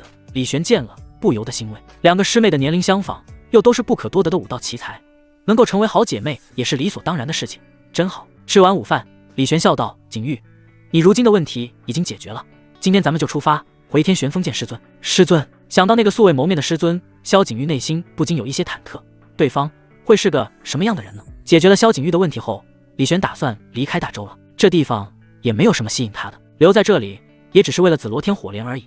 如今目的已经达成，没必要继续留下来。他跟慧空、慧心2人告别，这段时间他们相处的还不错，算是李玄除了渡仙门弟子外少有的朋友吧。回渡仙门前，李玄带着萧景玉先去了一趟乌城，让对方跟自己父亲告别一番。得知女儿天赋恢复，萧龙自然很高兴，又知道自己女儿将要去渡仙门修行，对他千叮咛万嘱咐的，还买了不少东西让他带上，都是乌城的一些特产，怕他以后想家，这些特产让他带去，既可以用来打点跟渡仙门弟子的关系，又能自己用。3人离开乌城，直奔渡仙门，一路上游山玩水，倒也清闲自在。这一日，3人途经一座城池，在这里找了间客栈休息。房间内，凤九哥深吸了一口气，对比开始了。这段时间他一直都在修行拳法，他自问已经将至尊级别的金刚伏魔拳修行到了巅峰，比凤凰剑诀还要强出一点，甚至还隐隐掌握了这门武技的拳意。而他之所以这么刻苦，就是为了在这一次对比中取胜，获得本次对比的武道资源。开始吧，凤九哥低声道。下一秒，他的意识来到了阴阳天道尺的空间，横亘在他面前的依旧是那巨大的黑白分明的锯齿，他站在黑色一端，而李玄的虚影站在白色的那端。定，本次对比内容为拳法，双方的修为都被压制在金丹境界，双方不得使用拳法之外的武技神通。本次对比奖励为天灵玉髓1滴。天灵玉髓，凤九哥双眼放光，天灵玉髓乃是圣级宝物，1滴天灵玉髓可以活死人肉白骨，具备无与伦比的强大治疗效果。除此外，这天灵玉髓还能洗精伐髓，提升根骨，让武者修为在短时间内1日千里。太好了，天灵玉髓的能量温和，不像其他圣级宝物，贸然吞下就会有爆体而亡的风险。就算以我现在的修为将其服用，也不会有任何危害。相反，玉髓之能会潜藏在我体内，助我修行，使我1日千里。有此物，我便可3年战王，5年至尊等等。这话怎么有点耳熟？凤九哥皱着眉头，他想起来上次他也是这么想的。哼哼，不过上次归上次，这一次我一定能够赢的。师兄没练过拳法，岂能比过我？师兄得罪了。凤九哥朝着另一端的李玄拱手行礼，然后嗖的一下朝着对方冲去，秀拳打出，看似粉粉嫩嫩的拳头，却是蕴含着开山裂地的强大破坏力。这一拳刚猛霸道，一般的金丹面对这一拳瞬间就会落败。却见凤九哥对面的李玄虚影后撤一步躲开，然后五指紧握成拳，摆开了一个拳架。拳架一出，凤九哥顿时感受到一股磅礴威压汹涌而来。在李玄身后，他好似看到了一尊降妖伏魔、宝相庄严、气势恢宏的佛门金刚法相。李玄一拳打出，惊天拳劲，轰得虚空嗡鸣。凤九哥被一拳打飞，整个人有点发懵。这金刚伏魔拳怎么跟我的一模一样？还有这股拳意居然在我之上，什么情况？师兄不是说他不会拳法的吗？他骗我！凤九哥接连躲过几次李玄打来的拳头，可是李玄的攻势太猛了，大开大合，刚猛无仇，如金刚降临，降妖伏魔。此刻仿佛任何妖魔在李玄面前都会被打得魂飞魄散。很不巧，凤九哥现在就像是那个妖魔，他硬挡了几招，可也仅仅是几招。几招过后，他的拳架、拳意轰然崩溃，一拳又一拳如雨点般打在他身上，将他轰飞出了阴阳天道尺。第3次对比，凤九哥又败了。凤九哥躺在床上，睁开眼睛，虽然只是意识在阴阳天道尺内挨揍，但他还是感觉有点腰酸背痛的。可比起这个，他幼小的心灵受到了伤害。师兄骗了我，他明明拳法，而且还如此厉害，他为什么要欺骗我？臭师兄！凤九哥有些想哭。人与人之间的信任呢？但转念一想，又觉得有些不对劲。师兄没理由骗他啊，而且对方用的拳法还跟他一模一样，这其中肯定有什么猫腻。定，对比失败，现发布惩罚任务，给李玄做一顿早饭。完成后返还至尊级天灵玉髓。至尊级天灵玉髓虽然比不上圣级的，但也是相当难得了。对于现阶段的凤九哥来说，还是有不小用处的。这个惩罚任务倒是不难，做早饭嘛，又不是没做过。上次师兄吃我下的面还很开心呢。但在完成这个惩罚任务前，我得先搞清楚师兄的拳法到底是怎么一回事。凤九哥暗自想到。出了房间，他直接来到李玄的房门前敲门，请进。凤九哥推开门，直接走了进去。师妹，有什么事吗？师兄，你会拳法吗？凤九哥也懒得旁敲侧击，直接打直球。再度听到这个问题，李玄微微一愣，他思索着要怎么回答。这次情况跟上次不一样了。凤九哥没练拳之拳，他不会，但对方练完拳后，他强的一批。反正自己会拳法这事，迟早是要暴露的，也没有什么好难的。他微微颔首，我会。可师兄，你上次不是还说你不会吗？凤九哥直勾勾地盯着李玄。李玄没有丝毫心虚地与他对视。对，你上次问的时候我还不会呢，但这些时日我在钻研慧空大师给的金刚伏魔拳，略有所得。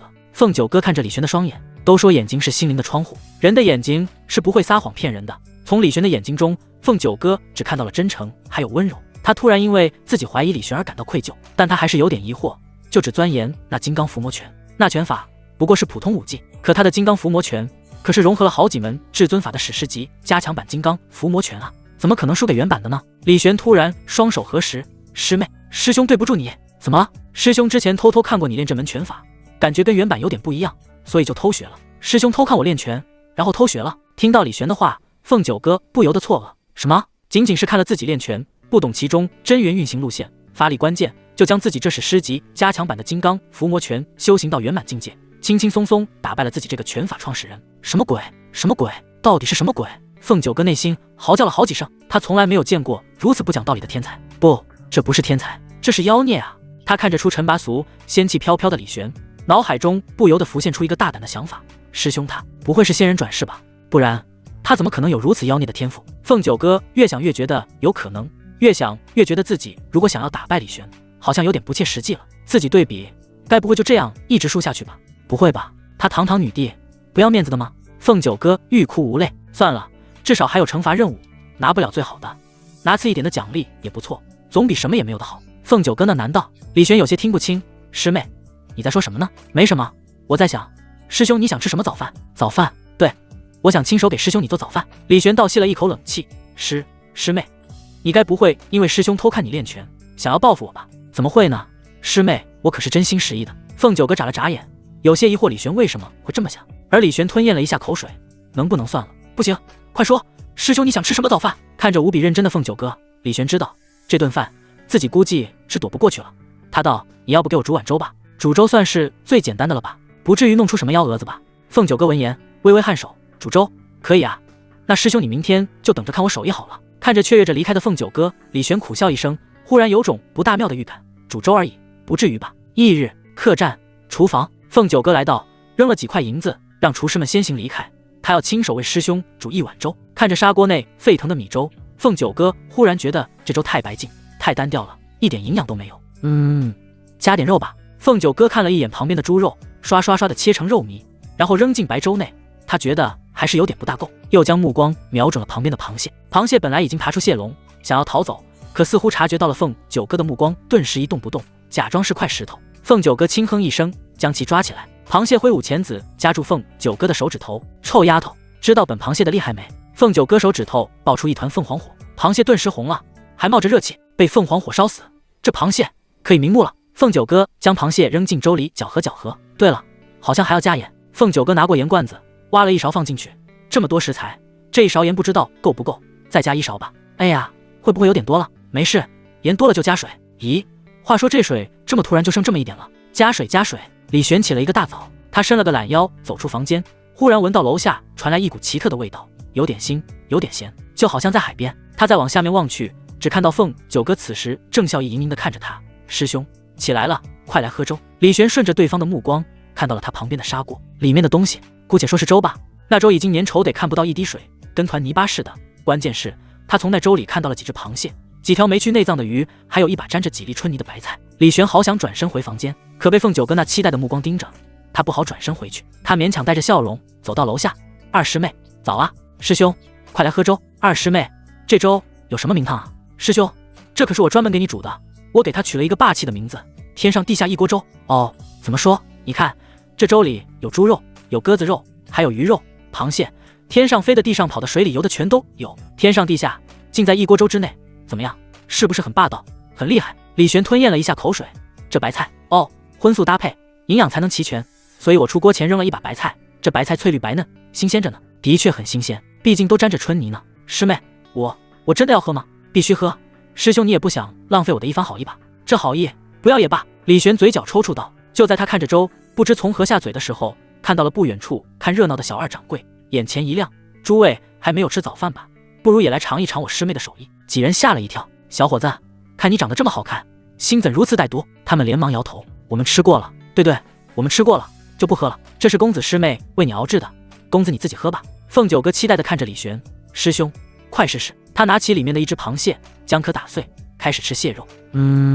螃蟹这东西的好处就体现出来了，这玩意只要活的、新鲜的，煮熟了味道也不会难吃到哪去，是这锅粥里勉强可以吃的。师兄，别单吃螃蟹啊，这粥里还有很多其他东西呢，还有喝粥啊，不吃主食怎么行？凤九哥贴心的给李玄盛了一碗。咦，师兄师姐，你们吃上了呀？这时萧景玉也下楼了，他看到了桌上那锅粥后，转身离开。抱歉，我忽然忘记我还没洗漱呢，我先回去。三师妹，不急，你师姐的一番好意，来，先来一起喝点。李玄笑着抓住萧景玉，对方欲哭无泪的看着李玄，师兄，你确定这玩意能喝的吗？我才刚恢复天赋，我可不想被毒死啊！来，师兄给你盛。李玄给萧景玉盛了一大碗，对方接过的时候手都在颤抖，看着好不容易解决了一锅粥的李玄、萧景玉，一旁的凤九哥满意一笑，我明天再给你们做。别，师姐饶命！师姐，你的厨艺实在是惊为天人，这种佳肴偶尔吃一次就行了，吃多了容易把嘴养刁的，这样一来我们吃其他东西就味同嚼蜡了。萧景玉真心实意的说道。废话，这东西吃多了，味觉估计都要被破坏了。是啊，三师妹说的对，二师妹你千万不要再下厨了，好好修行，修行才是武者第一要务，怎么能够将时间浪费在这种事情上呢？李玄也是郑重的说道。在两人的一番劝导下，凤九哥放弃了继续做饭的念头。事实上他也不是特别喜欢下厨，反正奖励已经拿到手了。夜晚，凤九哥拿出至尊级天灵玉髓，期待的将其炼化，他的修为也开始节节攀升，金丹2重、金丹3重、金丹4重，一口气提升到金丹9重，距离通玄只有一步之差。而且凤九哥感觉天灵玉髓的能量还没有被他完全炼化，还有许多潜藏在4肢百骸中，这些将会让他接下来的修行效率提升许多。加上他本就是难得一见的圣体，不出1年，我定能突破元神。凤九哥自信满满。另一边，房间内，李玄睡不下，那锅粥对他的伤害实在是太大了。虽然以他的修为，就是把砒霜当成饭吃也不会有什么伤害，可那锅粥的味道至今萦绕在他脑海中，一想起来他都有点想吐，太可怕了，太可怕了，他宁愿去吃砒霜。定，凤九哥修为突破到金丹9重，进步巨大，随即奖励宿主圣级体质至尊骨。至尊骨，李玄眼前一亮，这东西在很多小说中都出现过，而在天玄大陆也有关于至尊骨的传闻。之所以叫至尊骨，是因为拥有这体质乃是一块一骨，而拥有这骨头的人至少都能成长到至尊，甚至是以极快的速度成长到至尊。比如其他圣体要10年才可能成为至尊，那有至尊骨的人可能只需要1年就行了。只不过在成长为至尊后，速度就会慢下来，跟其他圣体也差不多。此外，至尊骨还自带神通，正因为这2种特点，让至尊骨在一众圣体中也是名列前茅的存在，非常强大。突然得到这种体质，李玄还是颇为意外的。他微微一笑，真是师兄的好师妹，没想到这么快就晋级金丹9重了。他是吃了什么灵丹妙药了吗？他也没有想去探究，毕竟每个人身上都有自己的秘密，比如他身上的系统。一想到凤九哥让自己拥有了至尊骨，他就不计较那锅粥的事了，甚至多喝几锅都行，喝一锅粥换1块至尊骨，天底下没有人能够拒绝这等天大好事。接着，李玄开始研究体内的至尊骨，他的意识沉入体内，渐渐的，他发现了自己的胸口有一块金光闪闪的骨头，上面还镌刻着一道道玄奥符文，一道道灵气流转其中。哪怕李玄不修行，这骨头也会自动吸收4周灵气，慢慢将灵气转化成真元。李玄不由得感慨，难怪有至尊骨的武者修行速度异于常人了，有至尊骨，相当于24小时自动挂机，这升级速度能不比别人快吗？再仔细研究上面的玄奥符文，犹如蝌蚪般，看着李玄有些头晕。他知道这些符文蕴含着一种强大的神通，只不过他悟性不够，一时半会也参不透其中奥妙。他也懒得去参了，反正自己手里又不是没有神通，纯阳贯日现阶段够他用了。定，经过一夜修行，萧景玉的修为提升到了金丹2重。修为反馈中，恭喜宿主晋级大尊中期。李玄感觉自己的修为又有了一大截提升，他嘴角微微上扬，不错不错，这有2个师妹就是好啊，有2个内卷的师妹更是妙啊。我躺在床上，脸上露出些许得意。我摆烂王修为嘎嘎涨。出了客栈，3人继续返回渡仙门。路上，萧景玉看了一眼凤九哥，他敏锐地意识到自己这个师姐的修为有了长足的进步，不是突破1、2重那么简单，是直接达到了一个境界的巅峰。金丹9重，太强了！这才1夜时间，师姐修为就暴涨到这种程度，简直非人类。她怎么做到的？还有师兄，年纪轻轻就已经是至尊，难道在天玄峰上都是这种怪物天才吗？萧景玉呢？难道他本以为自己恢复天赋，又有天火珠这样的异宝在身，要不了多久就能超越凤九哥，追赶李玄？但现在看来，自己未免太天真了。自己是天才，别人何尝又不是？而且就体质而言，对方可比自己强多了。萧景玉，你不能懈怠啊！萧景玉内心给自己加油打气。而凤九哥看了一眼昨天是金丹1重，今天是金丹2重的萧景玉，内心也是微微震动的。他的修为进步的真快，我有天灵玉髓这样的宝物相助，才能够在1夜之间脱胎换骨。他又有什么？这个新师妹果然不可小觑。凤九哥呀，凤九哥，你不能因为自己前世是女帝，今生有阴阳天道尺，就小瞧天下人了。凤九哥收敛了修为突破的喜悦之情，暗自警告了一下自己。轰！就在3人经过一座山脉的时候，远处突然一股强大真元波动，那波动中还掺杂一丝丝令人厌恶的魔气。李玄愣了一下，是魔族，但感觉不大对。疑惑时，只见一尊宝相庄严的金刚法相出现，法相一拳轰出，打碎魔气。但下一秒，魔气汇聚，化作一头狰狞霸道的异兽，一下子就将那金刚法相扑倒在地。双方战斗，佛魔之气交织碰撞，四周一座座小型山峰不断炸开破碎。李玄看到那股佛气后，感觉到一股熟悉感，连忙赶了过去，来到了一座小型寺庙前。寺庙内一场大战正在上演，其中一方乃是2个和尚，却是李玄认识的慧空、慧心，而在他们对面则是一个光头老者，对方手里拿着一杆黑乎乎的大旗，魔气不断涌出。金刚门的臭和尚，打扰爷爷我的好事，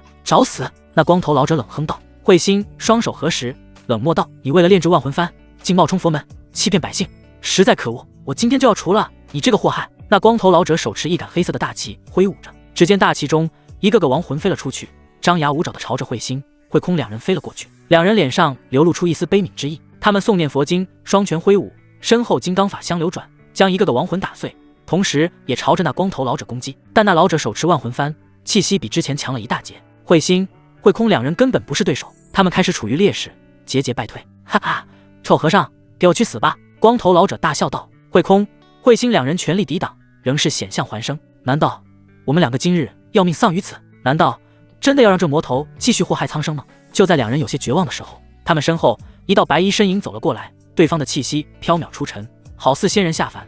他仅仅是站在那里，就让那些亡魂难以靠近，神圣庄严，不可侵犯。熟悉的背影让慧空、慧心微微一愣，是李公子！李公子来了，太好了！慧空2人眼前一亮，而光头老者看到突然出现的李玄，也忍不住双眼微微一眯，感受到了一股前所未有的威胁。来人的实力肯定远在慧空、慧心之上。想到这，老者身上突然爆发一股无比强大的魔气，这股魔气的级别赫然是至尊。慧空、慧心2人一惊，这家伙居然还隐藏了实力，好阴险的魔人啊！光头老者哈哈大笑，得意道：老夫我纵横东周这么多年，靠的就是这一手隐藏实力的功夫。身为魔修，他邪恶，他残忍，他杀人不眨眼，但最关键的是他阴险。他深知至尊修为在东周虽然算顶尖高手，可是也有一些人是他所无法招惹的，比如3大圣地的那些长老、圣主，故而他一般都只用战王修为示人，不到万不得已绝不动用至尊的修为。所以一直以来前来对付他的大都也是战王，至于至尊不屑出手，就算真有至尊前来为民除害，看到他战王修为也会大意，这时候他再出其不意爆发至尊修为。呵呵，他喜欢看到那些至尊临死之前不敢相信的神情，正是凭借着这份阴险，他几乎战无不胜。李玄看着光头老者也是略微诧异，好高明的隐藏修为之法，就连我一时间也没看出来呢。没想到第一个撞见的魔修就是个老阴笔，死吧小子！老者挥舞着万魂幡，无数亡魂之力汇聚，在魔气加持下化作一把漆黑大刀斩出，威势磅礴无比，势不可挡。李玄见状轻轻抬手，五指收拢成拳。而就在他握拳的这一瞬间，风云席卷，灵气沸腾，一尊无与伦比的金刚法相在他身后凝聚而出。法相庄严，横眉冷目，似要除尽天下妖魔。一拳出，滔滔不绝的拳意轰天击地，那斩来的漆黑大刀在这股惊人的拳意前轰然一声爆碎，而法相之拳也落在那光头老者身上。对方发出凄厉的惨叫声：“啊呀呀！不，你怎么可能有这样的实力？”老者不敢相信，自己老鹰比了一辈子，没想到会被一个不知道从哪里冒出来的小子给一拳轰杀。慧心、慧空两人也有些懵，他们愣愣地看着李玄，有些不敢相信，因为他们认出了李玄用的拳法，就是因为认出来了，他们才不敢相信。李公子，你用的拳法是金刚伏魔拳。慧空吞咽了一下口水，说道。李玄微微颔首，正是金刚伏魔拳。两人得到确认，倒吸了一口冷气。什么鬼？金刚伏魔拳？他们认识？那拳法什么时候变得这么恐怖了？为何这金刚伏魔拳在李公子手中能够爆发出这样的威力？慧心忍不住问道。李玄微微一笑，想学啊，我教你们啊。两人眼中露出期待之色，但慧心道，还是先把这寺庙内的人放出来吧。他们走进寺庙，寺庙看上去跟普通寺庙没什么两样，放着一尊尊佛像。可是慧心一拳打在大殿地板上，地板炸开，露出一个地下囚牢，囚牢中有一个个百姓，男女老少都有，每一个身上都带着伤势。当看到地板被掀开，他们脸上流露出恐惧之色，有的人跪在地上求饶：“求求你不要折磨我。”慧心道：“诸位不用害怕，我是来救你们的，救我们。对，那魔人已经死了，你们安全了。”慧心将众人放出地牢，重获自由的那一刹那，所有人都忍不住喜极而泣。李玄问道：“这到底是怎么一回事？”哎，说来话长，跟李公子几位分开后，我们本想返回金刚门，可在路上听到附近有一座寺庙，有不少人在这里附近失踪了，故而前来查看。没想到发现这寺庙里的主持乃是魔修伪装而成，他欺骗百姓上供香火，不仅如此，还抓了不少百姓，将他们关起来，折磨他们，在他们死后，将他们那充满怨气的亡魂炼制进万魂幡内。慧心娓娓道来。而李玄看了一眼地上那杆万魂幡，在他那一拳下，这万魂幡已经断成两截了，大量的亡魂从其中涌出，而慧空正在念诵佛经，超度这些亡魂。魔修当真该死。李玄淡淡道。魔修与魔族不一样，他们的本质是人类，但却仰慕魔族的强大，学习魔族之法，手段之残忍诡谲，有时甚至在魔族之上。在东周，魔修门派不少，其中有一个门派就是专门炼制万魂幡的，名唤御魂宗。而这光头老者实力不俗，有可能是这御魂宗的高层。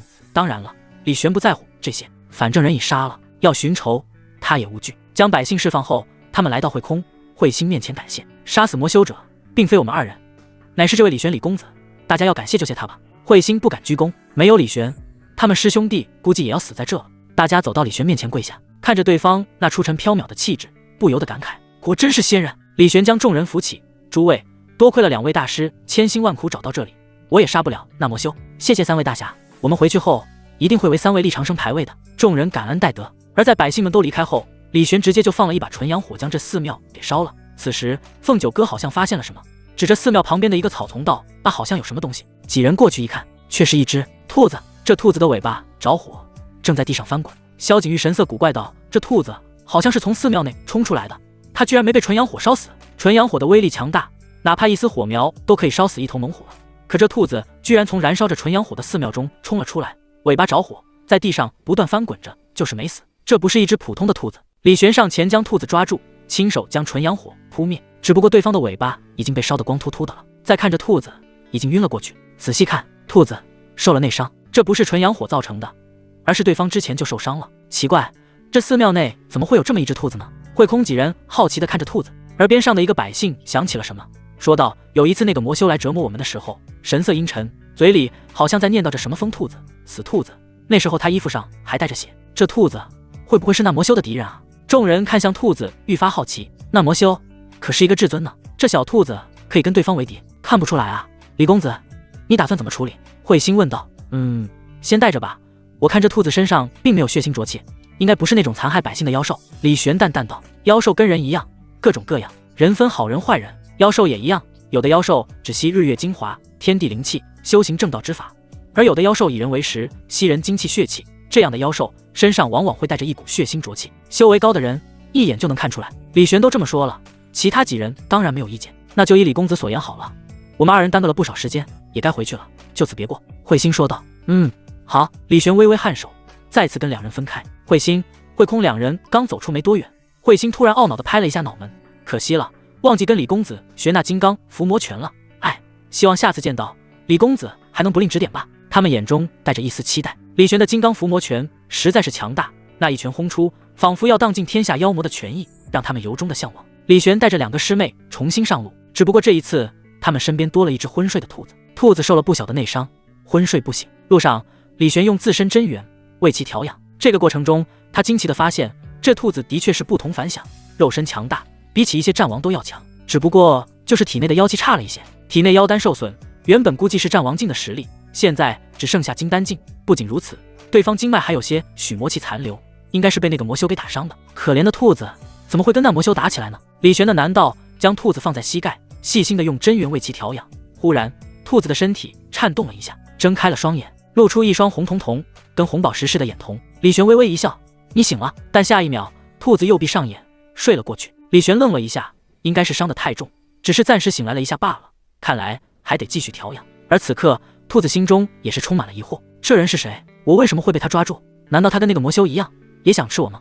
是的，兔子其实已经苏醒了，但是他在装睡，毕竟他不知道李玄是好是坏，对自己有什么目的，只能先装睡，探听虚实。忽然，他感觉到一丝真元进入自己体内，他本能的想要运转妖气抵抗，但很快他就压制住自己的冲动，毕竟自己现在是在昏睡，若是运转妖气，岂不是就暴露了？接着他察觉到那一丝进入自己体内的真元在体内游走，逐渐滋养他那根魔修动手而破损的经脉，他的伤势渐渐开始好转。这个人在帮自己疗伤，无缘无故，为何帮我？兔子已经不像之前刚下山那样天真了，他知道在人类社会，没有谁会无缘无故的帮自己，还有人类虚伪、狡诈、阴险，一不小心就会被捅刀子。就比如之前那个魔修，一副和蔼慈祥的主持模样，把自己骗进寺后，立即对自己出手，将他重创，要吃他的血肉修行。要不是他有几分实力，拼着修为损耗，逃出对方布置的结界，在寺庙内躲了起来，只怕早就死了。都说最危险的地方就是最安全的，那老和尚只怕怎么也想不到，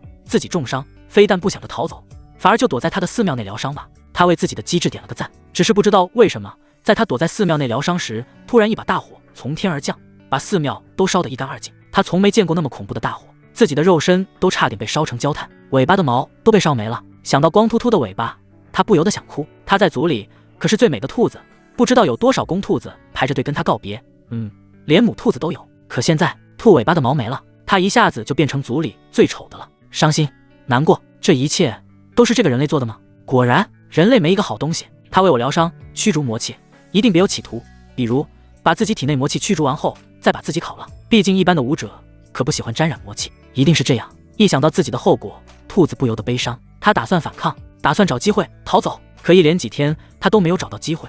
李玄一直把他放在身边，时不时的为他疗伤。他体内的魔气早就被驱逐得一干二净了，但对方却没有对他下手的意思。难道自己猜错吗？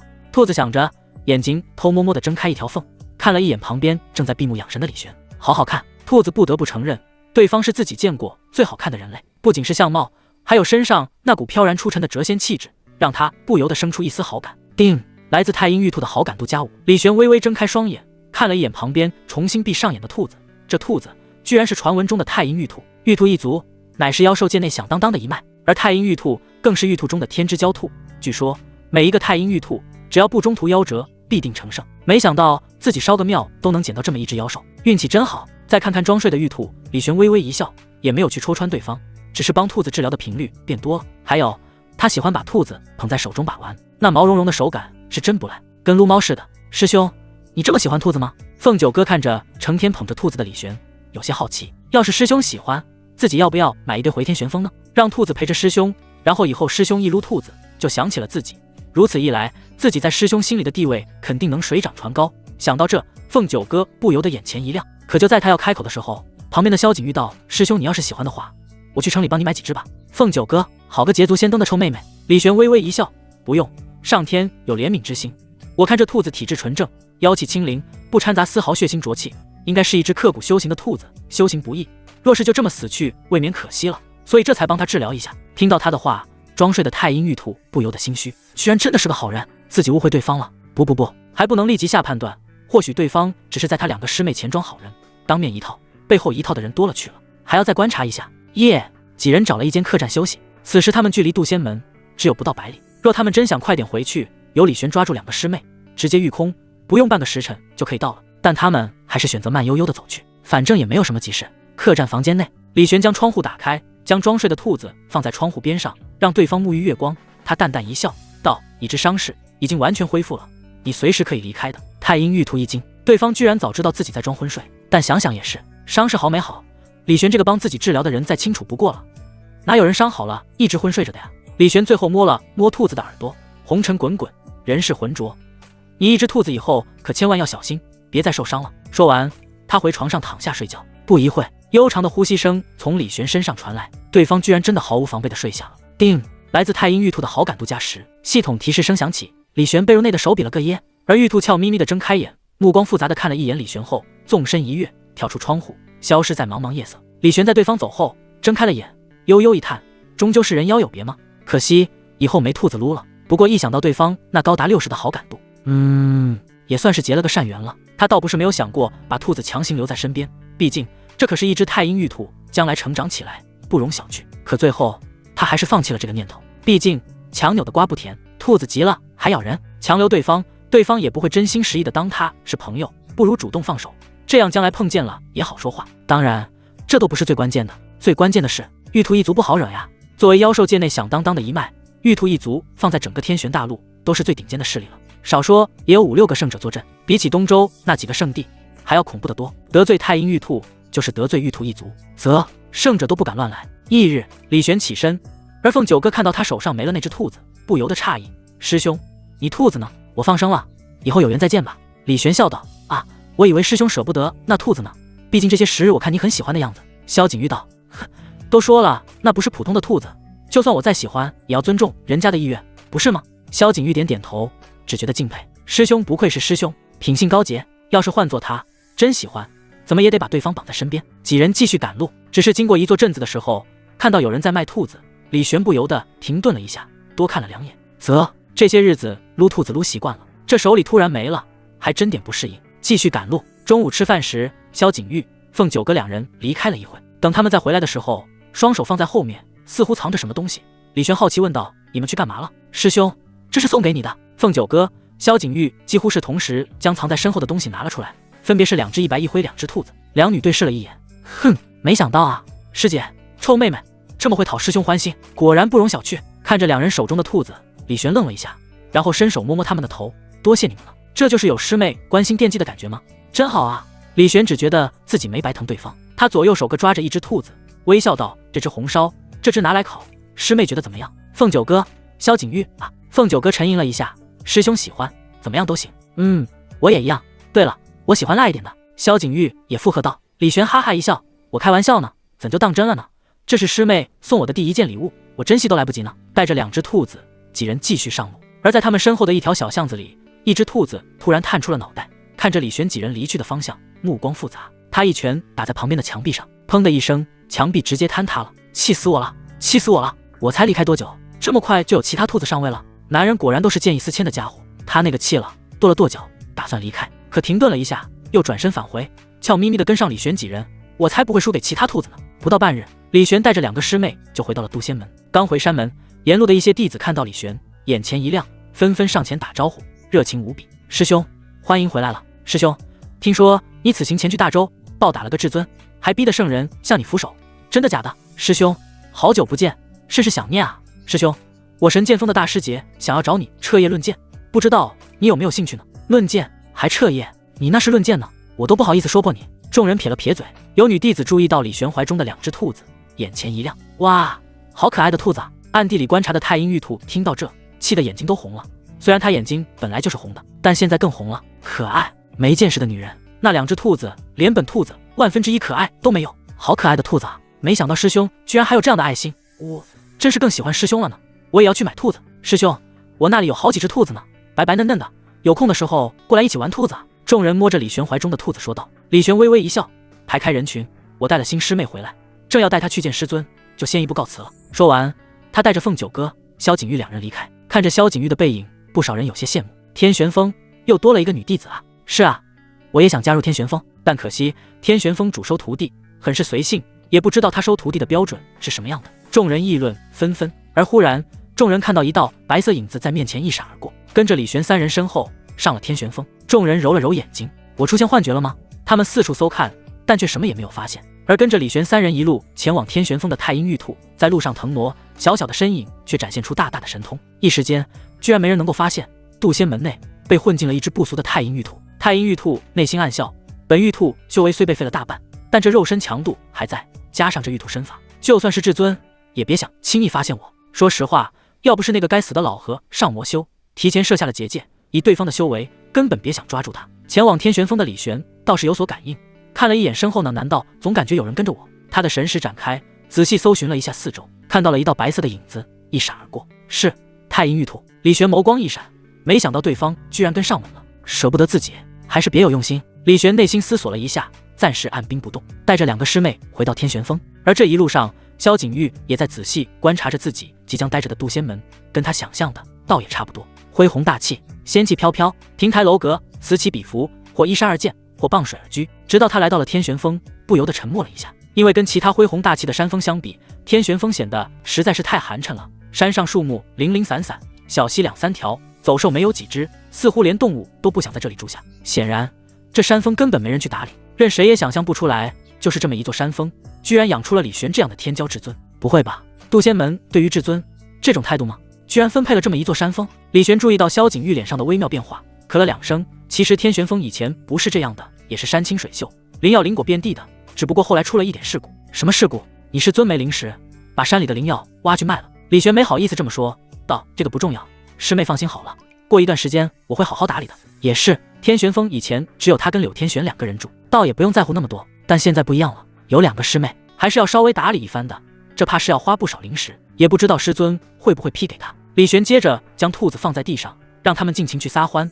他带着萧景玉前去柳天玄的洞府拜见柳天玄。萧景玉有些忐忑，猜想师尊到底是什么样的人，冷酷的、严厉的、慈祥的、和蔼的。他脑海中浮现出一个白发白眉的老者，手持拂尘，而对方的神情也在不断的变换，时而慈祥和蔼，时而冷酷严厉。李玄看出他的忐忑，笑道，师妹不用太担心，师尊他其实还是蛮好相处的。事实上柳天玄的确挺好相处的，毕竟人家没事就待在洞府内睡觉，很少出去走动，想处也处不上，十足十的宅女。比如凤九哥被柳天玄收为徒弟后，见面的次数屈指可数。听李玄这么说，萧景玉内心微微松了口气，但还是没有完全放松下来。来到洞府门口，李玄拱手道，师尊，徒儿带萧师妹回来了。萧师妹？谁啊？柳天玄懒散的声音响起。萧景玉，对方居然不知道有他这么一个徒弟。李玄这才想起柳天玄还不知道萧景玉的名字，改口道，是您新收的3徒弟啊？哦，带进来吧。柳天玄恍然大悟道。李玄带着萧景玉进入洞府，映入眼帘的一幕是一个白发红眸的高挑女子正趴在一张大床上，手里拿着一个本子，看得津津有味。一边看，对方那翘起的白皙大长腿还时不时晃着。萧景玉脑海中那威严满满的师尊形象轰然崩塌了，打死他也没想到自家师尊居然是这样的。对方真的能教出师兄这样的天骄至尊，好像有些不正经啊。见过师尊。李玄拉着萧景玉行了一礼，而柳天玄转头看了2人一眼，接着像是发现什么有趣的事，光着脚丫子从床上跳下来，小跑到李玄面前，在萧景玉瞠目结舌的表情下，伸手在李玄身上摸来摸去的，口里还念念有词。哟，变化不小，修为突破的这么快，你难道跟别人双修了吗？不对，元阳还在。啧，你这胸膛愈发结实了，这里面好似长了一块奇特的骨头呢，有意思。柳天玄双眼放光的看着李玄，上下其手的样子就好像一个女色魔。一旁的萧景玉脸都红了，他愈发觉得自己这个师尊不是那么的正经。师尊，师妹还在呢。李玄连忙抓住柳天玄在自己身上作怪的手，无奈道。柳天玄太随性了，不可以说是为所欲为，他想要做什么事可以不在乎任何人任何场合的去做，只要他不尴尬，那尴尬的就是别人。哦，我知道了。柳天玄转身再看向萧景玉，上前伸出手指勾起对方的下巴，仔细瞧了一下，那难道跟上一世差别还是有点大的吗？萧景玉没听清对方说什么，他被对方那轻佻的举动给吓到了。不会吧？难道自家师尊不仅是个女色魔，还是一个男女通吃的女色魔？哦，天火珠被激活了，有意思，看来你们此行发生了不少有趣的事。柳天玄淡淡笑道。柳天玄一眼就看穿了萧景玉体内的天火珠乃是被激发的状态，而这让萧景玉不由得瞳孔微微一缩，对方居然知道天火珠的存在。等等，师兄用异火帮我激活天火珠，他也是知道的。那柳天玄作为李玄师尊，知道这事倒也没什么，想到师兄品性高洁，可以抵挡住天火珠的诱惑，而柳天玄作为师兄的师尊，应该也不会差到哪去吧。看着继续在师兄身上上下其手的柳天玄，萧景玉忽然有些怀疑自己的判断是否准确了。你先出去吧，我跟你师兄有要事相商。柳天玄说道。萧景玉看了一眼李玄，对方朝他微微颔首，你先去找你师姐吧。好。萧景玉转身离开。洞府内只剩下柳天玄、李玄两人。柳天玄迫不及待地想要扒光李玄的衣服了。来，让师尊我好好研究一下，你这新长出来的至尊骨是怎么回事？师尊，别着急，我自己来。李玄欲哭无泪，他悲愤中带着无奈，无奈中带着享受，享受中带着抗拒，将衣服缓缓扯开，露出胸膛。柳天玄将手指戳了上去，伴随着一丝灵光闪现，柳天玄开始观察李玄体内那块新长出来的至尊骨，嘴角微微上扬。哼，这至尊骨有几分门道？这种神通是造化神通，有趣。柳天玄微微一笑，然后突然用力一戳，他的手指就这样硬生生地穿透了李玄胸口。李玄瞪大了眼睛，师尊，你这是要谋杀我吗？可奇特的是，虽然柳天玄的手指已经进入自己的体内，可他却没有感觉到丝毫疼痛，相反，酥酥麻麻的，像是有一阵电流在身上流窜开来，让他忍不住发出一声轻吟，舒服。下一秒，他脑海中浮现出无数柳天玄只是戳了他一下，就帮他把这神通给自己感悟了。师尊，威武！李玄心里忍不住呐喊，而柳天玄也收回了手指头。再看李玄胸口上那个被戳出来的窟窿，在至尊骨散发出一道灵光之后，以肉眼可见的速度迅速痊愈，一个呼吸的时间就完全消失。他的胸膛一片光滑，谁也想不到这里刚刚被戳出了一个洞。神通与体质差不多，不仅有强弱之分，还有属性之别，阴阳啊、五行啊、光暗啊、诅咒啊之类的。你这块至尊骨的神通乃是诸多属性中极为高等的造化属性，蕴含着一丝生命奥义，还算不错。回去好好练习，对你将来还是有点帮助的。柳天玄拖着下巴看着李玄，眼中带着一丝玩味，继续道：先是纯阳圣体，现在又是至尊骨，你这神秘体质还会带给我多少惊喜呢？他已经很多年没有碰到过这么有意思的事了。李玄的出现让他这枯燥乏味的生活有了些许调剂，研究对方的体质成了他的一大爱好。李玄注意到对方眼中的玩味，感觉自己好像一个小白鼠，他心里有些气呼呼。好师尊，你能得意的只有现在，等我将来翻身做主人，定要打你屁股。他目光在柳天玄那挺翘的小屁屁上看了一眼，柳天玄伸手敲了一下他的额头，小玄子，别以为我不知道你在想些什么，你呀还嫩着呢。李玄摸了摸被敲的额头，拱手道：那个师尊，要是没有其他事的话，我就先告辞了。去吧去吧。柳天玄摆了摆手。忽然李玄想到了什么，问道：师尊，你是不是去过缥缈圣地了？柳天玄闻言神色一僵，有些心虚的说道：我没事去缥缈圣地做什么，又不好玩。为了李玄，他走了趟缥缈圣地，将对方全体高层做的半点脾气都没有。在别人看来这是值得骄傲的事，可在傲娇的柳天玄看来，自己高高在上，为了一个小小李玄如此大费周章，有失自己深不可测的形象。再说了，李玄这臭小子老是在心里肖想他，想要欺师灭祖，要是让对方知道自己这么在乎他，岂不是会让对方得寸进尺？总之这事不能让对方知道。我前段时间遇到缥缈圣地老祖了，他要杀我。李玄说道。柳天玄秀眉一挑，勃然大怒，他敢？看来是教训还没有吃够是吧？老娘我再去拆了。咦，不对，他真要杀你，你岂能好好的？柳天玄突然反应过来了，看着脸上带着一丝玩味之色看着自己的李玄，他知道对方在诈自己。好啊好啊，区区一个小玄子居然敢这么戏耍为师，这能忍？忍不了半点。李玄脊背有些发凉，看到柳天玄那冷下来的脸色后，不禁吞咽了一下口水。不好，玩大发了。师尊好好休息，我先走了。他转身正要离开，可突然后面传来了一阵强大的吸力，李玄身体不由自主地退了回去。大尊修为在此刻那是一点用都没有，他被柳天玄冷着脸按在床上。师尊，你想做什么？哼，教训逆徒！啪！柳天玄一巴掌拍在李玄屁股上，啪啪啪，又是接连好几巴掌。李玄懵了，自己还没有完成打师尊屁股的终极目标，没想到自己现在反倒是被师尊按在床上打屁股了。李玄欲哭无泪。师尊，我错了。啪！师尊轻点。啪！凤九哥屋内，萧景玉回来了，朝凤九哥行了一礼。见到师尊了，感觉如何？师尊他不拘一格。对，不拘一格。凤九哥心中冷笑，什么不拘一格，分明就是不正经。他没有看到李玄，不禁好奇，师兄呢？师兄还在洞府内，师尊说跟他有要事相商。咔嚓，凤九哥手里的杯子被他捏碎了，他冷着脸将那杯子碎片用凤凰火烧成灰烬。好一会要事相商，动不动就留师兄在洞府里，不知道男女有别吗？这个谢师尊，你在洞府的时候，师尊可有对师兄做什么事？凤九哥问道。萧景玉想到柳天玄对李玄动手动脚，脸色一红，但眼中却是不由自主地露出一丝羡慕。师兄与师尊关系亲近，让人艳羡，真好。他要是能像师尊那样对师兄肆无忌惮就好了。凤九哥注意到他的神情，内心已经猜到了一些，心情愈发郁闷了。好，当着新来师妹的面都敢那般肆无忌惮，他承认自己低估了这个谢师尊的脸皮了。当李玄走出柳天玄洞府的时候，他的脸上带着一丝生无可恋的表情，一边走一边揉着屁股。好家伙，以后再也不轻易触碰师尊逆鳞了。师尊的面子还是要照顾一下的，不然对方就要照顾他的屁股了。不过通过这事，他也得知了缥缈老祖为何会对他如此惧怕了。的确是因为柳天玄的原因，对方为了自己走了一趟缥缈圣地。想到这，他嘴角微微上扬。下有师妹体贴关怀，上有师尊照顾撑腰，李玄觉得自己的日子越来越好了。回到自己的住处，凤九哥、萧景玉都在等着他，连忙迎了上去。他们看着李玄有些讶异：“师兄，你走路怎么一拐一拐的？受伤了吗？”“可，没事，只是刚才不小心崴了脚。”堂堂至尊走路崴了脚，这谎言别说两女了，3岁孩童都不一定会相信。可他们也没有拆穿对方，而是将对方带进木屋，将他的靴子脱下。“师兄，你哪只脚？我帮你揉揉吧。”听到萧景玉的话，凤九哥双眼微微一眯：“三师妹你初来乍到，这点小事怎能劳烦你呢？让我来吧，不麻烦，这是师妹我该做的。”“哼，三师妹，你在天玄峰还没有住处吧？我看你还是先去找些木材，搭建一个小屋比较好。这事不着急，先帮师兄揉脚比较重要。”李玄看着抢着要给自己揉脚的2个师妹，不由得感动，但也有点疑惑：揉个脚而已，至于吗？这点小事他也不好意思麻烦2个师妹，关键是他伤的是屁股，又不是脚，难不成还要让2个师妹给自己揉屁股？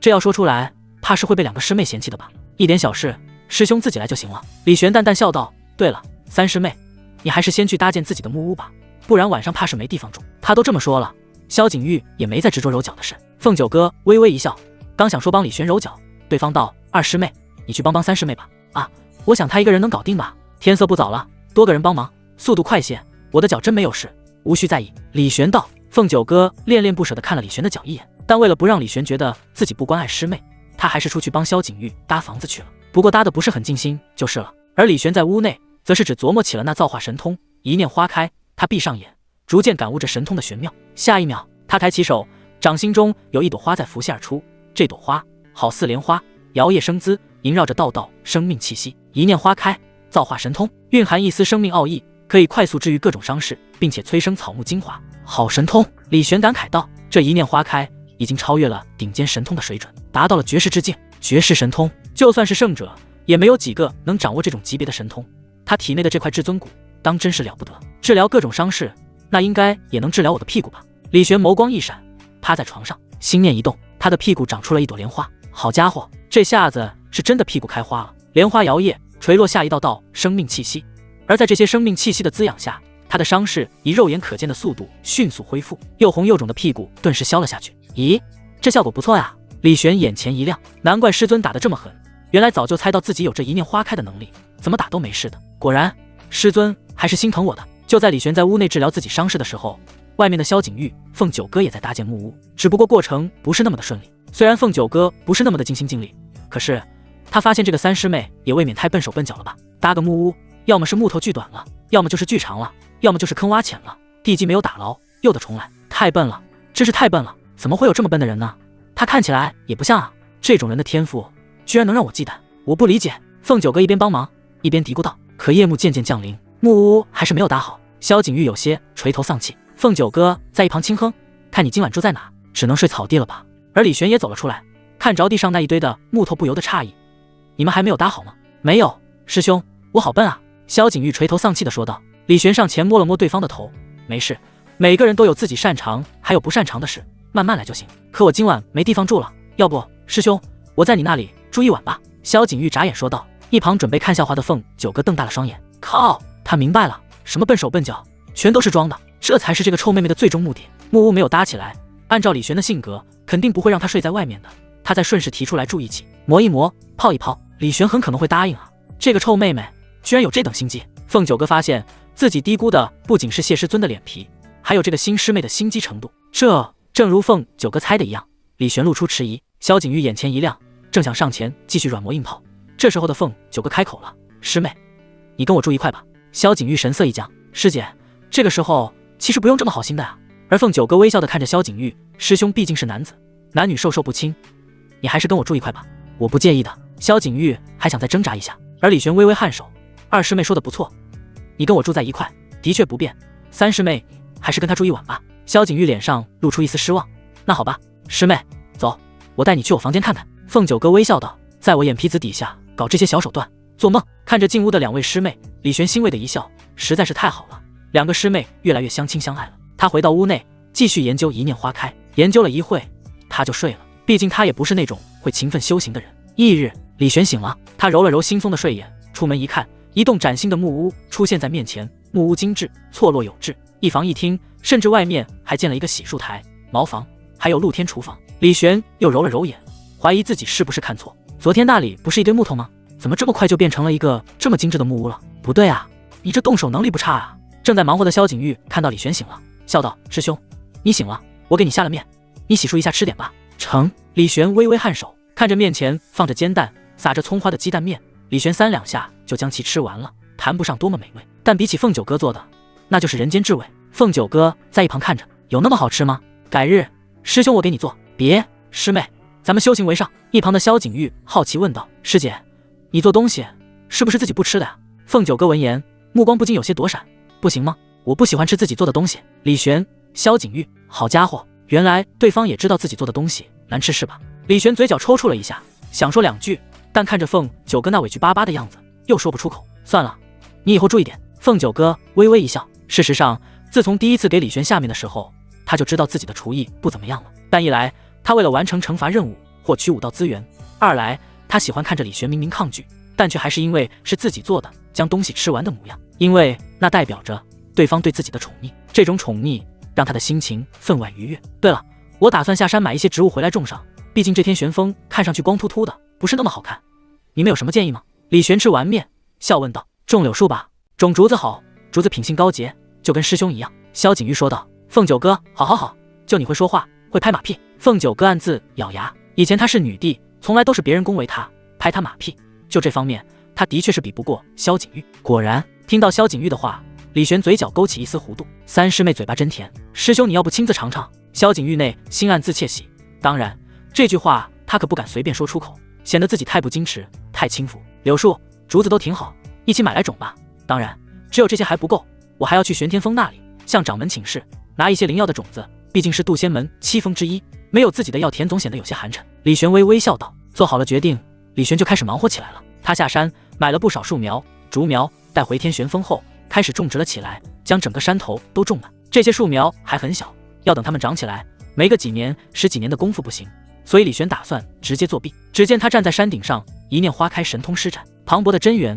扩散而出，所到之处，一朵朵莲花在虚空中绽放，摇曳生姿。下一秒，大量的树苗在生命之气的影响下开始成长，从本来不到1米，快速拔高到好几米，枝繁叶茂，郁郁葱葱。不过短短几个呼吸，整个天玄峰就来了个大变样。这一幕堪称是生命的奇迹，连凤九哥这样见多识广的女帝也不禁诧异，这是某种造化神通，蕴含着一丝生命奥义，能够做到这一步，这是绝世神通。我的好师兄啊，你到底还有多少秘密呢？凤九哥看着不远处那迎风而立的李璇，嘴角微微上扬，眸光闪烁，眼中带着一丝浓浓的渴望。他真的好想把师兄剥光，把他的秘密看得一干二净。而柳天玄在洞府内也察觉到了天玄峰的变化，神识铺开，将如今的天玄峰尽收眼底。他那难道那个跟我一样懒散摆烂的小玄子，居然会尽心尽力地开始改造山峰？以前不做，偏偏现在做，是因为那2个小丫头吗？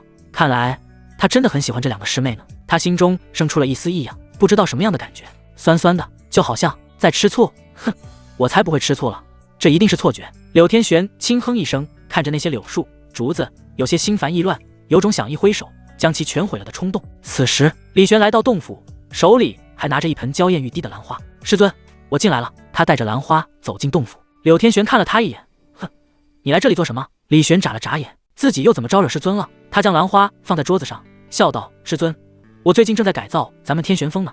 我之前注意到你这洞府内什么都好，就是太单调了点，没有一点活力，所以给你带了一盆兰花，这是我精心挑选的，我觉得跟你很配。另外，师尊，你这洞府门口想要种什么？竹子、柳树，还是其他的什么植物？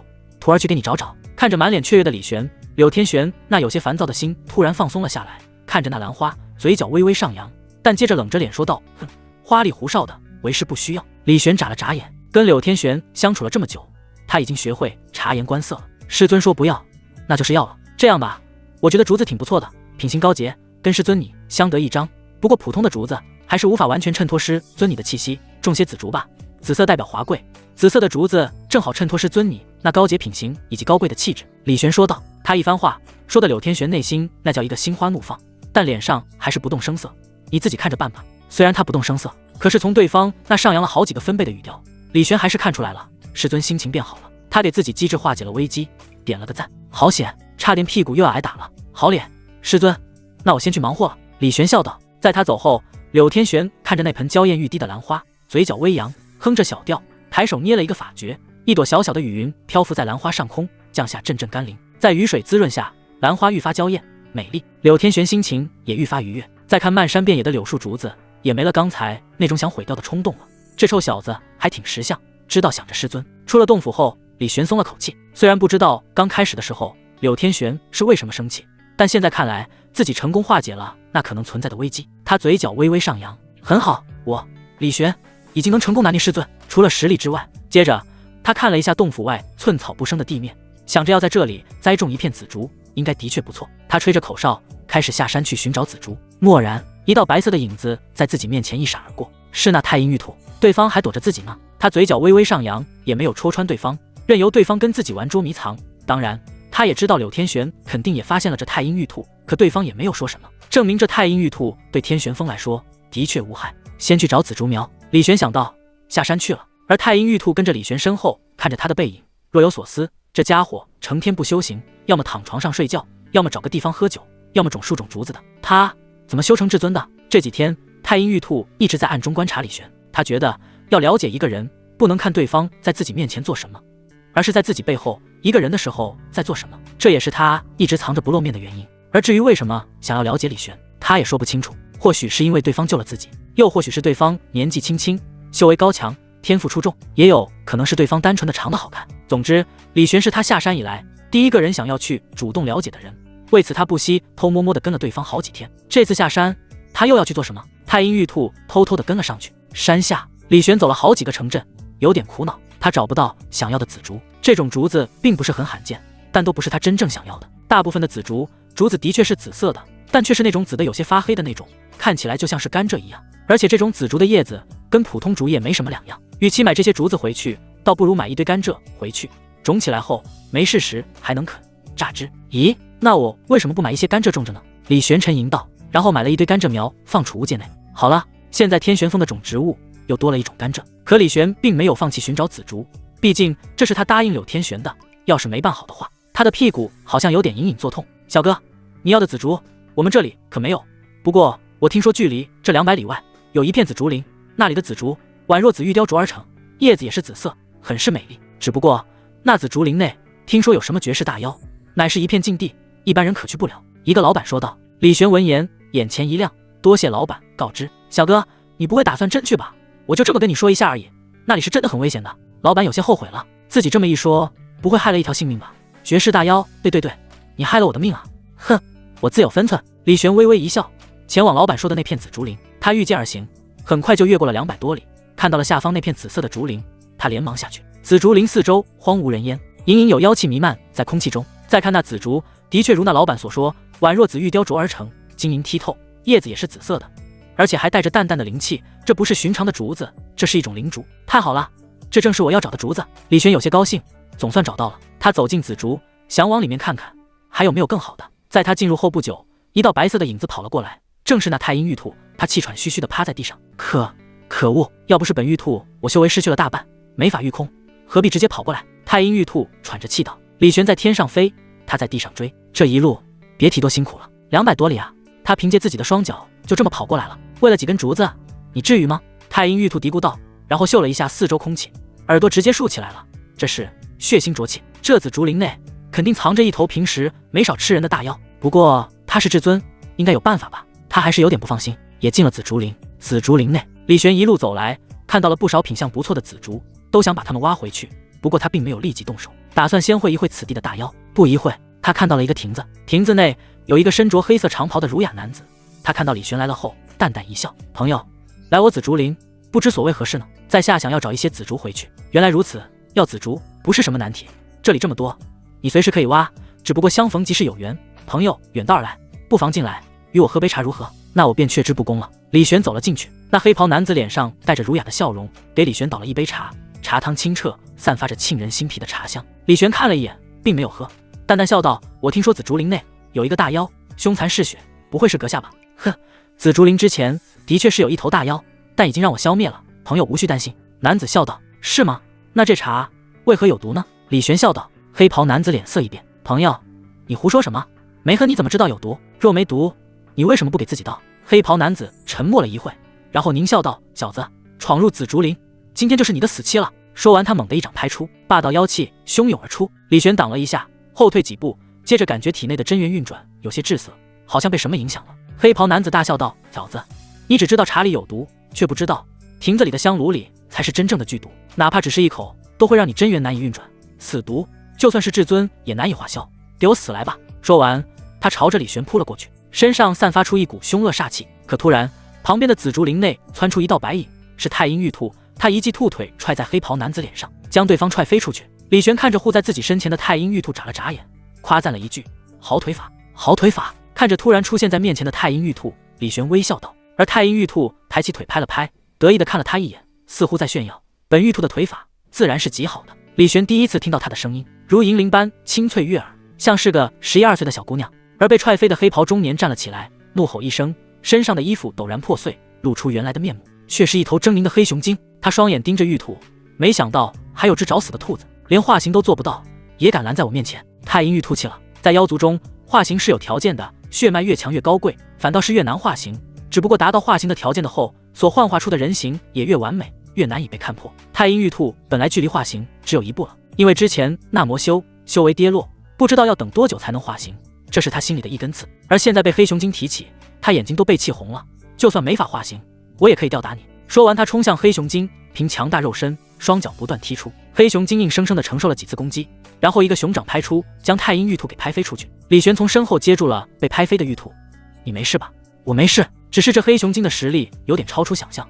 话说你怎么还在这里？不先跑吗？”“我为何要跑？你不是中毒了吗？”“正是因为听说李玄中毒了，太阴玉兔才会冲出来。”李玄淡淡一笑：“区区一点毒，无伤大雅。”这时黑熊精再度朝着两人冲去，却见李玄站在原地，抬手之间，一道纯阳火在掌心中流转，释放出无与伦比的气息。黑熊精看到那纯阳火，不由得头皮发麻，汗毛竖起，好像是被什么绝世凶兽给锁定了。下一秒，纯阳火化作一道金红色的光柱破空而出，黑熊精被光柱击中，惨叫一声，胸口被直接洞穿，而光柱势如破竹，轰在远处的一座山峰上。那山峰轰然一声，直接爆开，化作齑粉。黑熊精低头看着胸口，不敢相信，然后扑通一声栽倒在地，当场死去。太阴玉兔愣愣地看着这一幕，这堪比至尊的黑熊精，你直接秒杀了？你不是中毒了吗？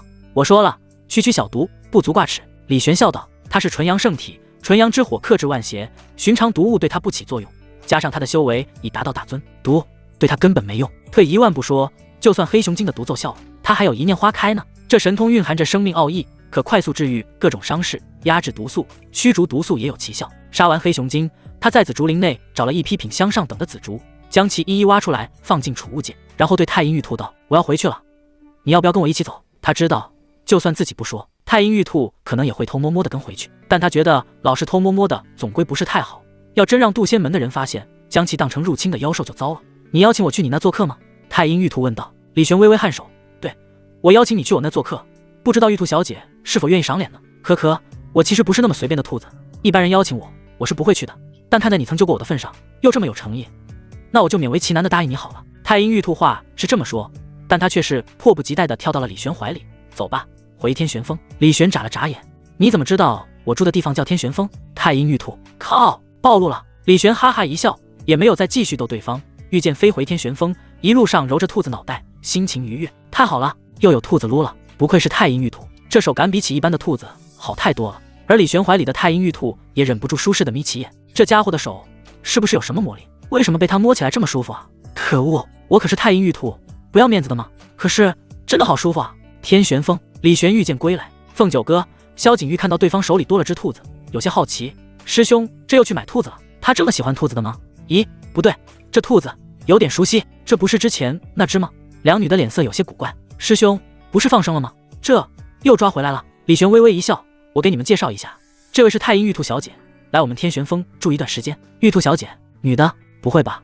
难道我除了要防备师妹、师姐、师尊外，还要再防备一只兔子，有没有搞错？不过看着还未化形的太阴兔子，他们内心松了一口气。一只没化形的兔子而已，不足为惧。对了，玉兔小姐，你叫什么名字？李玄好奇问道。我叫白庆庆，那我以后叫你庆庆好了，随你便。太阴玉兔说道。事实上，除了他母亲外，还没有几个人这么叫过他，大家都是叫他太阴玉兔、大小姐、少主之类的。晶晶，你先在这里随便逛逛，我先去种紫竹。李玄将玉兔晶晶放下，而他走后，两女看着太阴玉兔，双眼微微一眯，目光似乎有点不善。玉兔小姐，师兄的怀里待着舒服吗？呵呵，没想到啊，千防万防，居然忽略了你这么一只兔子，真是大意了。两女脑海中不由得浮现出各种人妖恋的传闻，什么书生与狐狸，什么白蛇报恩，以身相许，这些并不是很罕见。所以说，别看太阴玉兔现在是只兔子，可是当对方以后化形了呢，不得不防啊。看着靠近自己的两女，太阴玉兔有些发怵。你们想要做什么？我只是只兔子啊。玉兔小姐，你喜欢红烧还是烧烤呢？凤九哥微笑道。师姐，多加辣子。好的，师妹。两女对视一眼，竟是第一次达到了统一战线。而另一边，李玄还不知道玉兔小姐遭遇了什么，他来到柳天玄洞府外，将找来的紫竹一一栽种好，还请柳天玄观赏了一会。对方看着紫竹，表示非常满意，然后扔给了李玄一块玉佩。这是何物？拿着就是。柳天玄没多说什么，李玄也没追问，将其挂在腰间。李玄将玉佩挂在腰间，然后离开。他把玩着玉佩，忽然有种奇怪的感觉，好像师尊就在身边一样。他看着玉佩，若有所思。系统，这玉佩有什么秘密吗？他直接询问近乎全知的系统。定，该玉佩蕴含着柳天玄的一丝神识，还有部分力量，可以在宿主遇到危险的时候激发，护宿主周全。听到这，李玄眼前一亮，太好了，有了这玉佩，他的安全就更有保障了。他美滋滋地收好玉佩，然后去找凤九哥、萧景玉，准备带他们下山买点菜做饭。他觉得萧景玉来天玄峰几天了，自己还没有给他准备欢迎仪式，实在是有师大师兄的责任。当他回去时，看到玉兔晶晶正生无可恋地趴在地上，身上毛发杂乱，像是被人揉虐了般。他一惊，晶晶，你怎么了？晶晶委屈地看着李玄，扑了上去，刚想说什么，旁边的凤九哥经过，手里还拿着一团毛球。他将毛球随手扔在地上，瞥了玉兔晶晶一眼，对方吓了一跳。恶魔，这两个女恶魔，我没事，就是刚才不小心摔进草丛里了。李玄愣了一下，你堂堂一头妖兽，摔进草丛里了，谁信啊？他看了一眼两个师妹，若有所思，神色一肃。二师妹、三师妹，晶晶虽然是妖兽，但品性纯良，你们不能因为这个就欺负她，知道吗？两女低着头，知道了。品性纯良，师兄啊，人家明明就是对你心怀不轨，品性纯良的是你才对吧？两个师妹内心无奈，但没有证据，只能低头认错。哼，反正还只是一只兔子，掀不起什么风浪。好了，我知道你们两个年纪还小，胡闹一些倒也正常，以后注意分寸便是了。师兄正要下山买菜，为三师妹举行欢迎仪式，你们想吃什么？李玄笑道。红烧兔肉、烤全兔。玉兔晶晶在一旁听得瑟瑟发抖，这两个臭女人，要不是看在对方是李玄师妹份上，他早就将两人按在地上摩擦了，真以为他好欺负。李玄神色一正，正经点，师兄看着办吧，师兄做的我都喜欢。萧景玉道，我也一样。凤九哥附和了一句，然后悠悠道，三师妹真幸福呢，上次我来时师兄都没给我举行欢迎仪式。李玄尴尬一笑，那就一起补上。他下山买了一大堆的菜，回来后做了一桌子佳肴，顺便开了2坛子好酒。他去邀请柳天玄，可对方正在睡觉，只要了1坛酒，并未出席。李玄担心萧景玉觉得柳天玄对他们有意见，连忙说道，其实师尊也是欢迎你们来的，只不过他这个人嘴硬心软，好面子，所以这才不来一起吃饭。你看他拿了酒，其实就是欢迎你的意思。萧景玉微微颔首，我知道的。事实上柳天玄对他怎么样，他不是那么的在乎。在萧家，为他撑腰的是李玄，救他父亲的是李玄，为他找寻异火恢复天赋的还是李玄，带他来天玄峰一路上多有照福还是李玄。只要李玄欢迎他接纳他，对他来说就足够了。凤九哥就更不用说了，那个总是吃师兄便宜的谢师尊不来也罢。玉兔晶晶在一旁看着，不由得内心感慨，这个天玄峰没有李玄迟早的散。翌日，李玄离开天玄峰，走了一趟玄天峰，找到了杜仙门主。看到他来，杜仙门主眼前一亮，哟，这不是李玄师侄吗？不知有什么指教呢？指教？李玄愣了一下，自己何德何能，哪有指教啊？师侄客气了，你现在可是至尊，我只是半步至尊而已，你指教我，那也是天经地义的事。门主莫要开我玩笑了，咱们之间差着辈分呢。哈哈，师侄你真不经斗。杜仙门主哈哈一笑，看着李玄，越看越满意。这个年轻人明明年纪轻轻就成为了至尊，但身上却没有丝毫骄纵之感，依旧是谦和有礼。想到这，他愈发羡慕柳天玄了，这臭师妹居然收了这么一个好徒弟。门主，我这次来主要是想要些灵药种子的，回去种在天玄峰。李玄笑道：啊，你不怕被你师尊挖去卖了？我会看紧他的。倒也不用怕，他前段时间抢了缥缈圣地大把灵石，现在应该不缺灵石化。啥？原来师尊已经一下子变成富婆了，我居然不知道。李玄不由一愣，早知道他去找柳天玄要灵石，去山下买一些灵药种子了，何必舔着脸来找杜仙门主？杜仙门主倒是不怎么在意，大方的给了李玄一堆灵药种子，什么人参、灵芝、珠果。李玄在天玄峰开辟出一方药田，专门用来栽种这些药材，然后施展一念花开神通，刹那整个药田之内花香扑鼻，磅礴的生命气息汹涌而出，那些珠果、人参全都迅速生长了起来，不一会就差不多有100年份的水准了，药效提升了数十倍不止。李玄在一旁看着，不由得啧啧称奇，好一个一念花开，这简直天生就是用来种药的呀！灵药是重要的武道资源，任何一个宗门都很重视，而李玄这一手一念花开，可以让一个宗门几乎拥有数不胜数、用之不竭的灵药啊！对于任何一个宗门甚至圣地来说，都是最为宝贵的人才，其重要价值甚至不下于圣者。不，等李玄修为再高一点，一念花开的威力再提升，就算是圣者也拍马赶不上。看着满地的灵药，李玄深吸了一口药香，不由得心情愉悦。接着他叹了口气，只可惜我不懂炼丹，不然这一念花开神通的作用就更大了。不过他也没多想，能做到这一步他就很满足了。另一边，萧景玉盘膝而坐，正在修行，但他的功法特殊，需要异火才能快速加强，没有异火，他的提升速度并没有快到哪去，更别说跟凤九哥相提并论了。异火不是随随便便就能出现的，我现在应该找其他办法加快平时的修行速度。有了，天火珠！天火珠内蕴含的传承博大精深，或许有什么办法。萧景玉心念一动，意识深入天火珠中，很快他找到了一份炼丹术传承。萧景玉看着天火珠内的炼丹秘术，双眼放光。丹药乃是武者修行资源中重要的一环，若是有上等的丹药相助，那修行效率不得嘎嘎的往上涨。萧景玉想到这，不由得激动起来了，我怎么就没想到这一环呢？太好了！至于药材，他倒是不怎么担心，毕竟自家师兄现在种了那么多灵药，就算有欠缺，自己出去做几个任务，赚些灵石购买就是了。而且炼丹师是很吃香的行业，一旦炼丹有成，随便炼制几颗丹药出去卖，要多少灵石，那都是手到擒来的事。想到这，萧景玉心潮澎湃，全力研究丹药之道。时间流逝，一夜时间过去了，萧景玉钻研丹道，一整夜都没有睡。根据天火珠的记载，炼丹之道分为学徒、3流炼丹师、2流炼丹师、1流炼丹师、炼丹大师、炼丹宗师等阶段。我现在充其量只能算是学徒，只不过我有万火焚天诀，这功法可以帮助我掌控火焰，而掌控火焰乃是炼丹中的关键一环，我很快就能晋级真正的炼丹师。假以时日，成为炼丹大师也不是不行。至于炼丹宗师，他也不是不想，只不过这个境界太强，在整个天玄大陆也没听说有多少位炼丹宗师，这种级别已经能炼制出圣级的丹药，每一位都是各大势力的座上宾。萧景玉觉得自己还是不要太过好高骛远，先把目标定在炼丹大师上，然后再想成为宗师的事。定，您的师妹萧景玉钻研了一晚上的炼丹之术，正式成为一名炼丹学徒，修行成果随即反馈中，恭喜宿主成为炼丹宗师。李玄迷迷糊糊中听到了系统的提示声，什么玩意？炼丹学徒？炼丹宗师？不一会，李玄脑海中浮现出大量的炼丹信息，他的手指也开始抽动了起来，仿佛正在经历某种神奇的蜕变。李玄那惺忪的睡眼渐渐亮了。炼丹宗师？有没有搞错？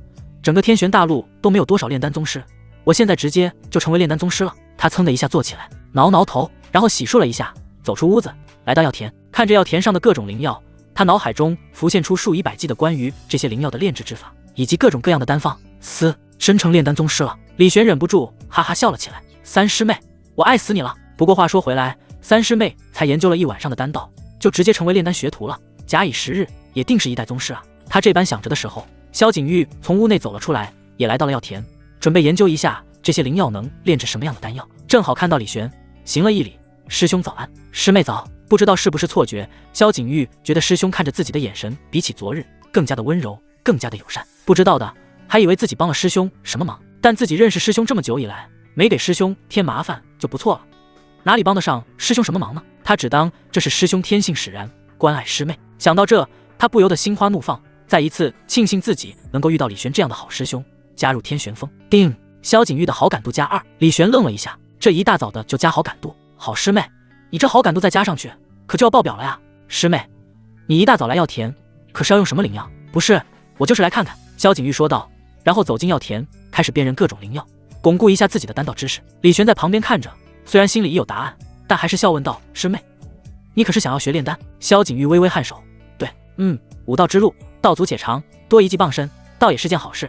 你若是有什么不懂的，可随时来问我。师兄，我也是略懂丹道之术的。李玄笑道。咦，师兄还懂丹道？对，李玄点点头。那请问师兄，这是地龙根要怎么炼制？萧景玉指着一株药材问道。李玄看了一眼，此物适合拿来炼制元灵丹，此外还能配合黄连草炼制一些疗伤药物。李玄侃侃而谈，萧景玉暗自跟天火珠中记载的炼丹知识比对一下，居然是分毫不差。师兄果然懂丹道之术，就是不知道具体的炼丹水准如何了。他看着李玄，目光中又多了几分崇拜。而凤九哥也起来了，看到在药田内借询问各种灵药问题为由，趁机跟师兄贴贴的萧景玉，凤九哥忍不住拳头紧握，心里的火蹭的一下就上来了。还真是一个不注意就容易被偷家啊！他走到药田，挤到李玄、萧景玉两人中间。师兄早，还有师妹，你也起得挺早的吗？凤九哥眯起眼，意有所指，觉得萧景玉可能就是故意起得早，趁自己不在跟师兄亲近。师姐也早。萧景玉倒是没想那么多，你们在聊什么呢？聊炼丹之道，师姐你也要听吗？好啊。凤九哥点点头。事实上，她前世虽然是女帝，但却对于丹道一窍不通，毕竟人的精力有限，哪有那么多时间去学其他的。只是为了不让萧景玉有机可乘，她觉得自己有必要在一旁听着。渐渐的，她听得云里雾里的。再看萧景玉，一副双眼放光、茅塞顿开的样子，而李玄则是露出一副孺子可教的欣慰模样。凤九哥突然感觉自己跟这两人之间隔了一层壁障，靠，这种感觉真让人不爽。不行，我也得跟师兄找个共同话题才行。凤九哥思索着的时候，突然看到李玄的房间内一只白色的兔子走了出来。萧景玉也注意到了，两女一起瞪大了双眼，指着兔子看向李玄，异口同声道：师兄，他怎么会从你房间里出来？萧景玉懵了，自己前几日费尽心机假装不会搭木屋，想住进师兄房间都失败了，居然让一只兔子捷足先登了。凤九哥看着兔子，眼睛也快要喷出火。好啊，防住了一个萧景玉，却漏算了一只兔子。红烧兔肉烤全兔麻辣兔头，萧景玉、凤九哥两女的脑海中瞬间浮现出10几种兔子的做法。师兄，他怎么会在你房间里？两女看向李玄，而李玄愣了一下，两个师妹为何这么大反应？他挠挠头说道：晶晶说想要睡在我房间里，我寻思着夜晚外面风大，就让她住一起。那她上床了吗？凤九哥追问道。李玄愈发觉得古怪了，怎么感觉两个师妹像是在捉奸似的？他敲了师妹的脑袋一下，师妹，晶晶不过是只兔子而已，就算让她上床也没什么的。她前世养过猫，那猫也经常上她床呢。看李玄一副将玉兔晶晶当成普通宠物的模样，凤九哥有些坐不住了，他觉得自己有必要纠正一下。师兄，妖兽是会化形的，将来玉兔晶晶化形了，变成了一个女子，难道你还要让她陪你睡觉不成？凤九哥说道。也不是不可以，可当然，李玄不可能把这话说出口。他沉吟了一下，师妹说的的确有几分道理，是我疏忽了，只是化形那是以后的事，晶晶现在不也还没化形吗？我总不可能占她便宜吧？你当师兄我是变态吗？对于那些所谓的人妖恋，李玄其实有些不理解的。人跟妖怎么生孩子？难道没有生殖隔离吗？凤九哥扶着额头，师兄啊，谁担心你占他便宜了呀？我担心你被占便宜啊。总之，习惯也从现在开始养起，要是以后晶晶化形了，跟你睡习惯了怎么办？而且，师兄，你可别忘记了，自己乃是纯阳圣体，对于异性的诱惑力很大，不仅是人类，对妖修、魔修也一样。万一晶晶哪天控制不住了怎么办？李玄脑海中浮现出一只兔子骑在自己身上的画面，不由得一阵害怕，点点头，我明白了。既然如此，那就跟晶晶再建个小屋吧，让我们来代劳吧。萧景玉说道。这事必须尽快解决。于是两女开始忙活起来，一个小木屋快速成型。李玄欣慰的一笑，两个师妹真是热情，担心晶晶没地方住，都主动为其搭建屋子了。玉兔晶晶在一旁翻了个白眼，这是热情吗？这明明就是在坏我好事。很快，在凤九哥两人的齐心协力下，一栋小木屋被搭建起来，很简陋，不大，但足够一只兔子遮风避雨。而玉兔晶晶看了一眼，觉得这木屋样式在哪见过？靠，这不就是凡间里的那些狗窝吗？这两个女的在这里埋汰本玉兔呢，尤其是在木屋面前还放了个碗，更像狗窝了。玉兔小姐，虽然小了一点，但也够你住的了，这段时间就委屈你住这了。凤九哥笑眯眯地看着玉兔晶晶，而玉兔晶晶走了过去，一脚将那碗踢开，然后将整个小木屋举起来，搬到李玄屋子旁边放好，这让他的屋子看起来跟李玄的结为了一体。玉兔晶晶得意抬头，小有小的好处，可以随意搬来搬去，他把这屋子搬进李玄房间里都可以。但一想到凤九哥两女的心眼，玉兔晶晶觉得还是先退让一波，先不刺激他们了。反正自己的屋子跟李玄离得最近，4舍5入，自己就等同跟李玄睡在一起了。这一波他赢妈了。凤九哥两女面色冷淡，今晚更想吃兔子了。不过为了不让李玄觉得他们太过小心眼，对客人不友好，所以这一波先忍了。反正还没有化形，严格来说威胁没那么大。嗖，此时不远处一道身影遇见而来，来人一袭白衣，风姿绰约，却是问剑锋的大师姐。杜仙门最顶尖的天骄之一剑缥缈。李玄见状，上前行了一礼：“缥缈师妹。”他看着剑缥缈，神色有点古怪。毕竟东周3大圣地之一的就是缥缈圣地，而剑缥缈又以缥缈为名，很容易让人联想到这个圣地。也不知道对方跟缥缈圣地是不是有关系，但据说对方又是个孤儿，或许是凑巧吧。李玄没有多想。而剑缥缈看着四周焕然一新的缥缈峰，不由得感慨道：“短短10日，天玄峰居然变化这么大！刚才我在天上找了半天都没找到，这是李师兄做的吗？”哼，让缥缈师妹见笑了。李玄没有否认。见缥缈愈发惊奇了，看着李玄，美眸中异彩连连。这个师兄还有什么惊喜是他们不知道的？注意到见缥缈的目光，凤九哥、萧景玉内心有点异样，他们看着李玄，有些无奈。自家师兄魅力实在是太大了，走到哪一举一动都能够让人瞩目向往。他们是又骄傲又无奈。骄傲的自然是对方是自己师兄，光彩夺目；无奈的就是魅力太大了，以后还不知道要被多少妖艳贱货盯上。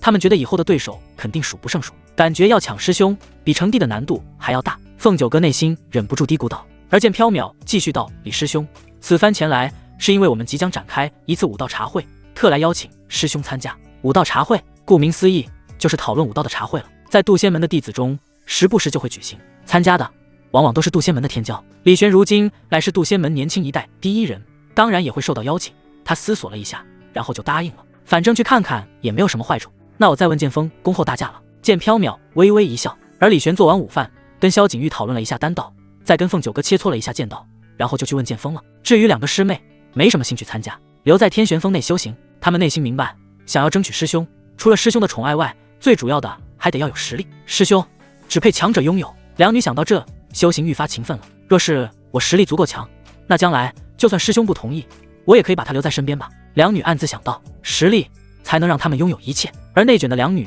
修为有条不紊地提升着。前去参加武道茶会的李玄也感受到修为又上涨了一些，对于2个师妹的勤奋程度很是欣慰。很快他来到了问剑峰。问剑锋，顾名思义，这山峰好似一把剑，高耸入云。而在峰顶，见缥缈、君寒、洛天这些杜仙门天骄齐聚，见到李玄来了后，纷纷起身行礼。见过李师兄，见过李师兄。众人起身朝李玄行礼，看着对方，有些人目光中带着一丝丝火热。毕竟眼前这人不仅是杜仙门年轻一代第一人，还是整个东周的第一天骄，年纪轻轻就已成为至尊，光彩夺目，宛若骄阳。跟他在同一个宗门，他们都与有荣焉。李玄微微一笑：“诸位师弟师妹，请坐吧。”武道茶会开始，众人开始切磋武道。而以李玄的修为指点这些人，自然不在话下。3言2语让这些弟子们茅塞顿开，众人赞叹连连。不愧是李师兄。武道讲完了，众人又提起最近的一些趣事。君寒笑道：“诸位可知，前段时间缥缈圣地出了件大事，被一个绝世大能杀上山门，据说连老祖都跪了。缥缈圣地在东周的威望直线下降啊！这事我也听说了，就是不知道是哪个大能，居然有这般能耐，让人惊奇。”洛天也忍不住感慨，对于这事他们是喜闻乐见的。毕竟昔日缥缈圣地的至尊来杜仙门问罪，那叫一个张狂。虽然让柳天玄打杀了，可他们还是不爽的。如今听到缥缈圣地落得如此下场，自然幸灾乐祸。李玄淡淡一笑，没说什么。那绝世大能，他用脚趾头都知道是柳天玄了，只是缥缈圣地碍于面子没有说出来。柳天玄也不是招摇的人，也懒得去说。缥缈师妹，这以后你出门就不用怕缥缈圣地的人找你麻烦了，现在他们可不敢。君寒看向见缥缈，微微一笑。李玄惊讶道：“缥缈师妹被圣地的人找过麻烦？”“是啊，因为她的名字以前出门行走的时候，没少被缥缈圣地的弟子找过麻烦。”君寒笑道：“而师妹性格倔强，又不肯改，后来有缥缈圣地的长老找她，让她加入，她也不肯。我知名字乃是因为我的体质缥缈剑王体而取的，跟缥缈圣地毫无关系。”见缥缈淡淡道：“体质万千，跟某个圣地撞名，倒也不稀奇。”李玄之前还以为见缥缈与缥缈圣地有什么关系呢，看来是自己想多了。就在几人闲谈的时候，远处一道浩光冲天，灌入云霄之中，一道灵气宛若金乌耀日，扩散而出。所到之处，所有人都感受到其中蕴含的强大威能。君寒几人诧异地看着远处，眼中泛起异样。这种气息好强，莫非是有什么宝物现世？得派人前去查探一下才行。异象的出现，大半个东周的人都注意到了，不少势力派人前往查探，杜仙门当然也不例外。最后得知的消息是，东周有武道秘境现世了。秘境，李玄得知这消息时来了一丝兴致。在天玄大陆，或者说在武道世界，秘境并非是什么罕见的东西，甚至在现在的东周就有10几个秘境存在于各地，每天都有人前往探索。只不过这些秘境都让人开发的差不多了，价值不算太大。可现在这个秘境却是最新现世的，还没被人开发过。这样的秘境往往蕴含着巨大的宝藏，尤其是秘境核心宝物，哪怕是最普通的秘境核心宝物，也足以让至尊甚至顶尖至尊为之心动。东周又要掀起风云了，李玄的难道？而面对秘境这样的诱惑，渡仙门当然不能无动于衷了。那问题来了，派谁去呢？真的好难猜啊！李玄看着面前笑眯眯的渡仙门主，心里一点点意外都没有。渡仙门里最强的是谁？除了柳天玄，那就是李玄了。说他代表渡仙门也不为过。失职，靠你了。哦，李玄哦了一声，嘴角微微抽搐。门主，要不你退位让贤吧？哎，那个秘境至关重要，我思来想去，还是让师侄你去最合适了。说来惭愧，我身为渡仙门主，却在渡仙门几次至关重要的时刻都没法帮上忙。不如这样，这个门主之位让给师侄吧。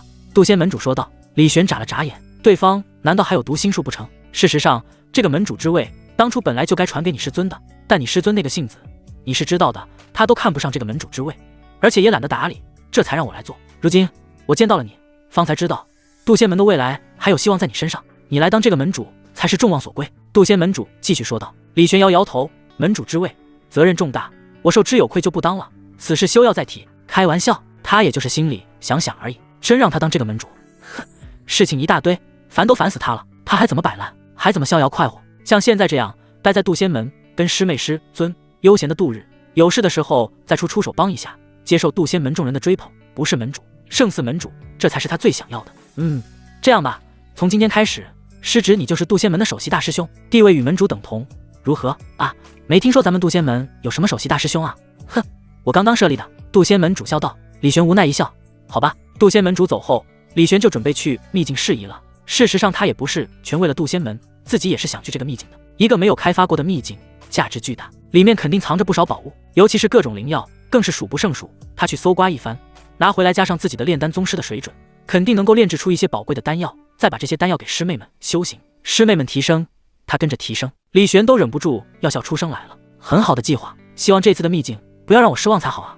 他本想问一下凤九哥、萧景玉要不要去，但想了想，这次去秘境的人高手如云，带着2个师妹，只怕有危险，还是留在天玄峰比较安全。师妹们啊，你们就再好好待着，师兄我去给你们挣资源、挣灵石去。李玄的难道？他感觉自己就像是一个老父亲。想到这，他脸上露出慈祥的笑意。萧景玉、凤九哥2人觉得对方笑得怪怪的，但没有多说什么，只是嘱咐他小心一些。师兄，资源什么的不重要，最重要的是你要平安归来，我会在天玄峰好好修行，争取早1日与你并肩作战的。凤九哥握着拳头说道。我也一样，师兄你好好保重。萧景玉道。秘境现世，东周风云席卷，各大势力纷纷派人前往查看，就连3大圣地也不例外。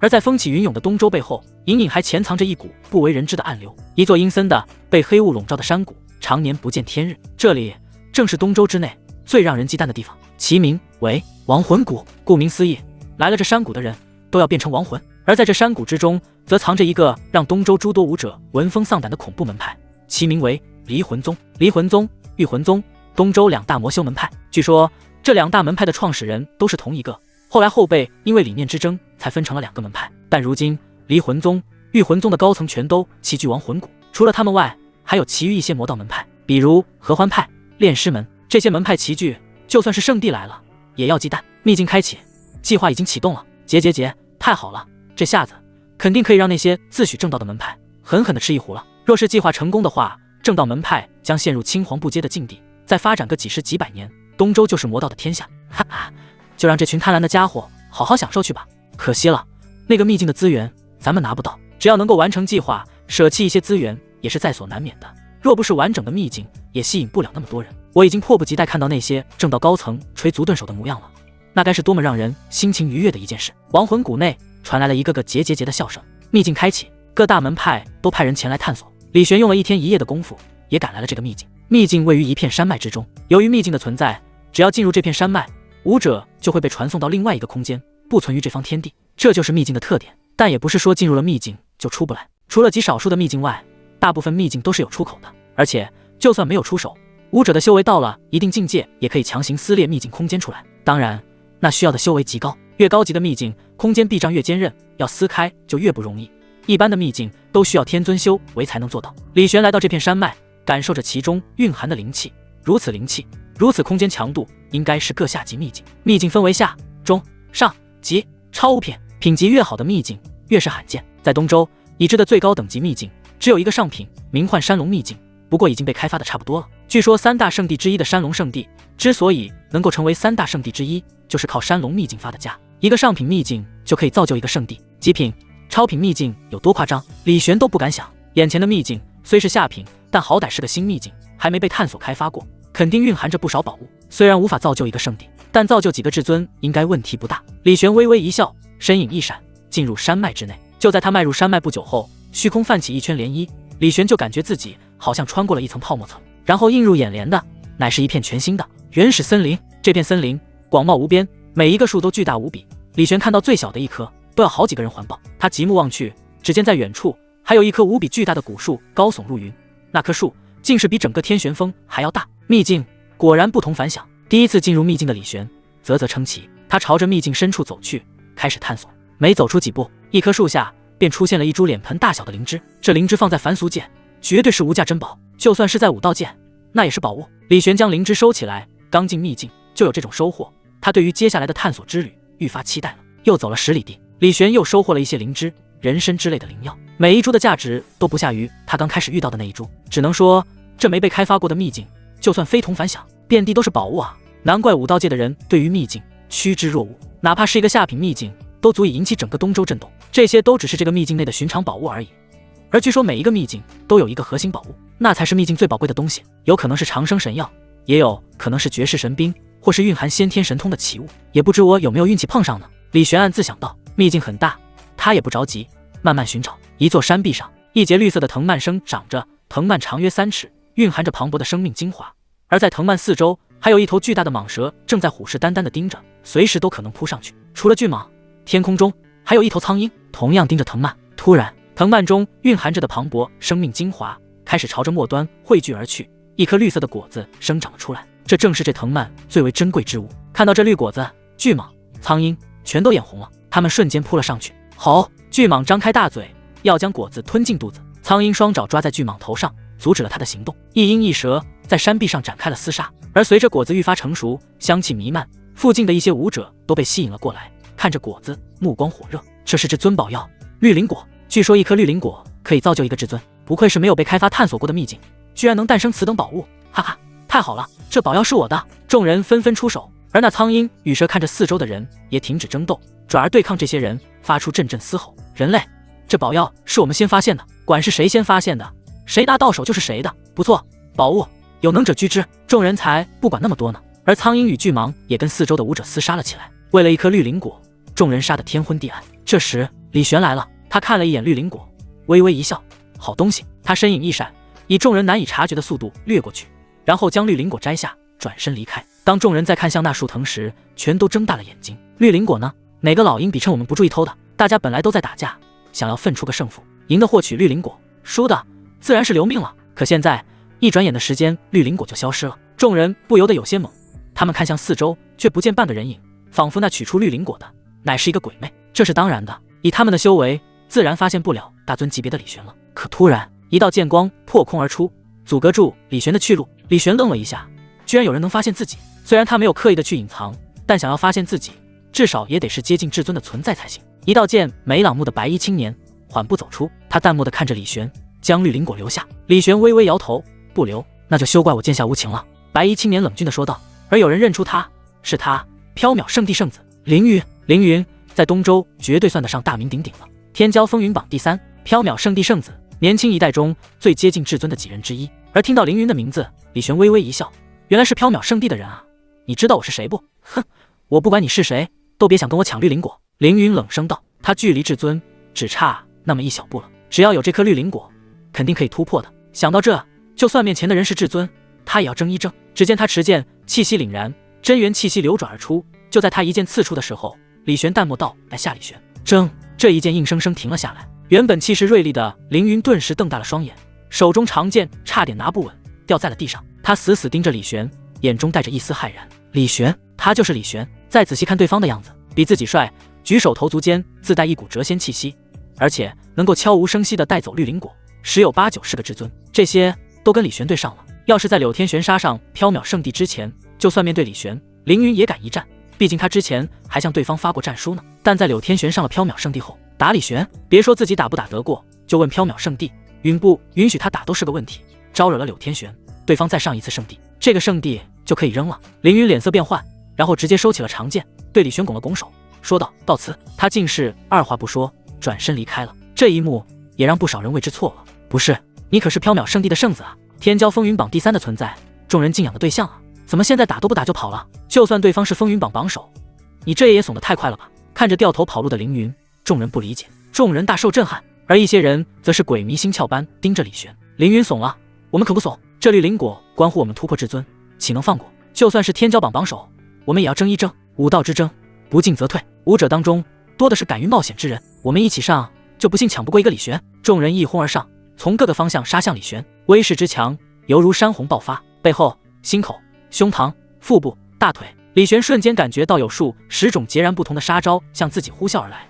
他摇摇头，自作孽不可活。他本来只想拿了绿灵果就走的，毕竟他也不是什么嗜杀之辈，只不过有人自寻死路，他还能怎么办呢？当然是纯阳火，招呼之。澎湃的纯阳之火以他为中心扩散而出，伴随大尊级别的灵力扩散而出，一种种杀向自己的杀招崩溃瓦解。一个个武者如断线风筝般倒飞了出去，运气好点的只是吐血，修为不够，运气差点的当场就被烧成了灰烬。一招，只是一招，诸多武者同受震撼，重伤的重伤，陨落的陨落，居然没有一个敢再上前讨要绿灵果。他们看着宛若翩翩公子般的李玄，这一刻只觉得胆寒，只觉得前所未有的恐惧笼罩了自己。而一招击败击杀众人后，李玄朝众人微微一笑，然后转身离开。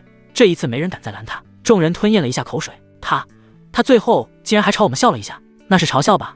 应该不是，他只是比较有礼貌吧？靠，笑着就杀了这么多人，更恐怖了呀！怪物，天骄榜榜首，真不是盖的。众人议论纷纷。不远处，一个山峰上，一个身着粉色长裙的女子看着离去的李玄，眸光中带着一抹异色。好一个纯阳圣体李玄，好一个天骄榜榜首啊！宗主，这就是你亲自来这个秘境的理由吗？粉色长裙女子背后，一个少女说道。对方微微颔首，不错，这可是纯阳圣体，哪个女修不惦记？要是再配合我合欢宗的秘术，我有信心在1年之内成圣。可宗主，你要怎么得到它？直接来硬的？来硬的，那多么无趣啊！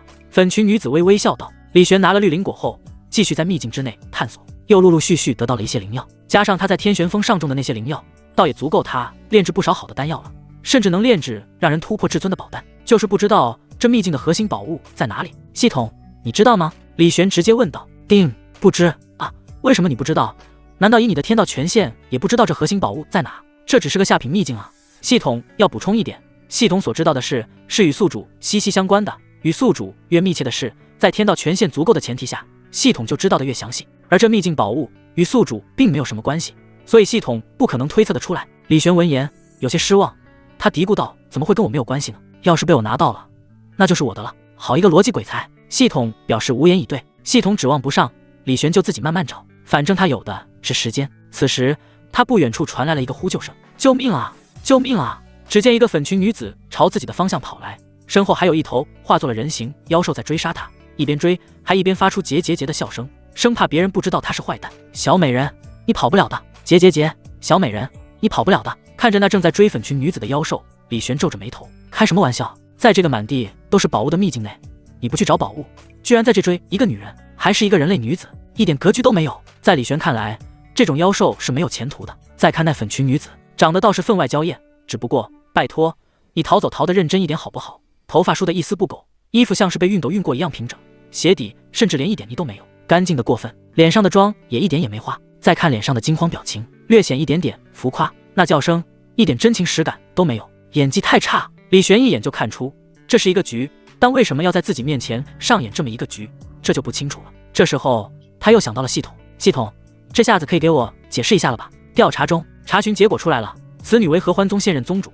她盯上了宿主的纯阳圣体，想要得到你，但又觉得手段太强硬，没有情趣，所以才上演这么一出戏，想要让宿主英雄救美，然后他再跟在你身边慢慢勾引。李玄闻言恍然大悟，看着那越来越靠近的女子，李玄轻哼一声，又是一个缠我身子的女子，还是魔修门派合欢宗的人。他听说过合欢宗这个门派，男女都有，而且修行的都是采补之术，关键是他们的采补之法极其霸道，但凡是被他们采补过的武者，基本上都被吸干了精气，送上门来，那就别怪我了。李玄身后手掌运转纯阳火，准备等着合欢宗主靠近的时候给对方来那么一下。提示：合欢宗主修为天尊境。你不早说！李玄嘴角抽搐了一下，普通至尊、大尊、玄尊、帝尊、天尊，对方比他高足3个境界，打个鸡毛！看着逐渐靠近的合欢宗主，李玄果断选择跑路，而正在内追捕的合欢宗主正努力装出一副惊恐的样子。他感应到李玄就在不远处，他转身大声喊道：“公子，救命！”2个字还没有喊完，就看到李玄嗖的一下跑得没影了，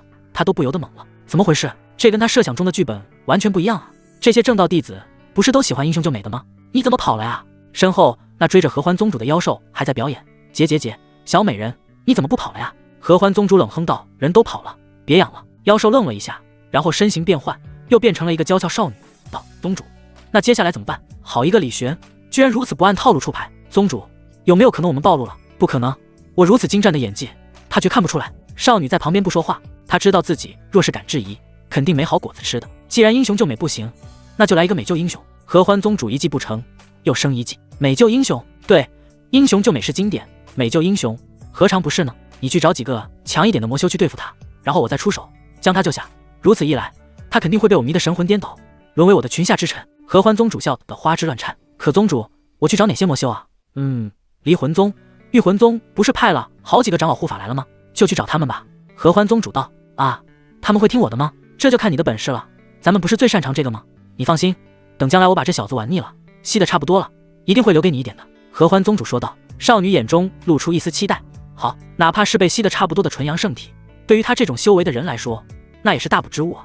真是晦气，居然让一个女魔头盯上了。李玄摇摇头，别以为合欢宗是什么好玩的门派，被定义为魔修不是没有道理的。被他们采捕的女子男子数不胜数，而且基本上没一个能活下来。对方能够成为合欢宗主，都不知采捕过多少人，没有1万也有8000了。大周的那个长地鸡跟对方一比，就是个雏。希望不要再遇到对方了。李玄暗自想到，他继续探索秘境。突然，他面前传来了一阵打斗的声音，凑过去一看，看到一个手持长剑的白衣女子正在跟一头长着2个脑袋、身处近100米的巨蟒厮杀。李玄不认识那女子，但知道那巨蟒那是东周顶尖的妖族——双头水火蟒族。妖族种类各种各样，寻常走兽修行的妖族资质有限，成就也有限，就好比是人类中的凡体。而有些妖族天生血脉强大，修行起来比寻常走兽强太多了，就比如玉兔一族。东周有不少这样的妖族，眼前的双头水火蟒便是其中的一只。而从对方身上那浓烈的血腥浊气看，对方没少吸食人类精血。再看那白衣女子，剑法凛冽，气势逼人，修为赫然达到了顶尖战王水准，比起凌云可能还要强一些。李玄想起来，在东周天骄风云榜上，除了自己这个榜首外，排名第3的是凌云，而在凌云之上，排名第2的则是明月溪，东周3大圣地之一，明月圣地的圣女。对方的明月剑法名动东周，但李玄在一旁看着，并未出手。谁知道这人会不会是那合欢宗主假扮的呢？只见白衣女子突然腾空而去，身上剑气爆发，在空中化作一轮皎洁的明月。那明月之中有剑气喷涌而出，那双头水火蟒顿时被剑气撕扯得遍体鳞伤。李玄眸光一闪，明月剑诀，看来的确是那明月星，不是合欢宗主假扮的。李玄松了口气，他依旧没有出去帮忙的打算。明月星稳占上风，根本不用自己出手。可此时那水火蟒似乎看出自己不是对手，怒吼一声，2个脑袋，一个喷出水，一个喷出火，水火交融，威势磅礴。明月星剑气交织，将其挡了下来。可那双头水火蟒则是趁这个时候逃走了，而他逃的方向好巧不巧的就是正在看热闹的李玄。李玄，不会吧，这样都能被波及？李玄看着那冲上来的双头水火蟒，不由得一愣，什么鬼？我只是看一下热闹而已，这都能被波及了，有没有搞错？可那双头水火蟒来势汹汹，杀气腾腾，也注意到了李玄，怒吼一声，臭小子，别拦路！说着，他张开血盆大口，水火2种能量蕴含其中，然后轰地宣泄而出，水火之力强大无比，宛若冰火2重天般。战王之下的武者基本很难挡的了，就算是战王，一不小心都可能被淹死烧死。只可惜李玄不是战王，他是大尊。面对呼啸而来的水火攻击，他淡漠一喝，纯阳火宣泄而出，火被烧没了，水也被蒸发了。杀气腾腾的双头水火蟒，2个脑袋同时露出惊恐之色。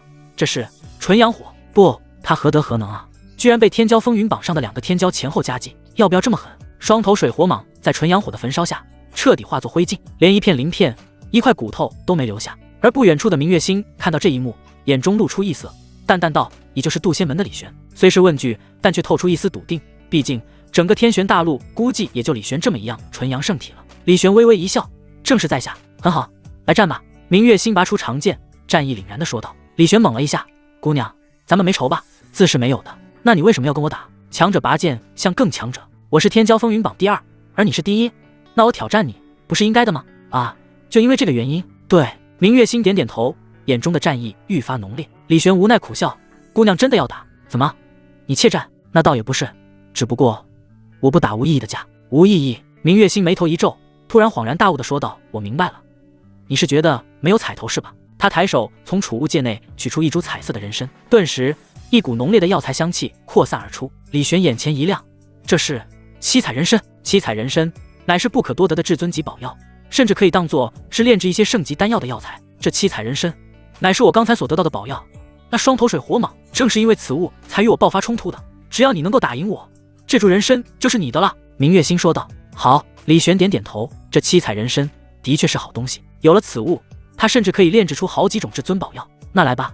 明月心眉宇间露出一丝激动，紧接着他二话不说，长剑一举，真气喷涌而出，在虚空中化作一轮皎皎明月。明月高悬，剑气流转，正是明月剑诀最高境界。明月当空照，剑气荡群魔。去！万千剑气从皎洁明月中倾泻而出，威势澎湃。却见李玄剑指一凝，凤凰剑诀施展，剑气冲天，化作一头华丽的凤凰，无与伦比的剑意蕴含其中，引动万鸟朝拜之意象。刹那间，凤凰飞出，撞碎万千剑气。那皎洁明月也在这浩荡一剑之下轰然破碎。明月碎，明月心也受到了一些冲击，倒飞而出。下一秒，他感觉脖子间透出一丝灼热气息，却是李玄的剑指已经停在他脖子前面，流转着纯阳火。只需要他心念一动，纯阳之火就可以化作最凛冽刚猛的剑气，将他的脖子贯穿。明月心吞咽了一下口水，眼中露出一丝震撼。败了，自己居然这么快就败了。事实上，明月心想过自己会失败，毕竟自己面对的可是东周天骄风云榜的榜首。可是，一招就败，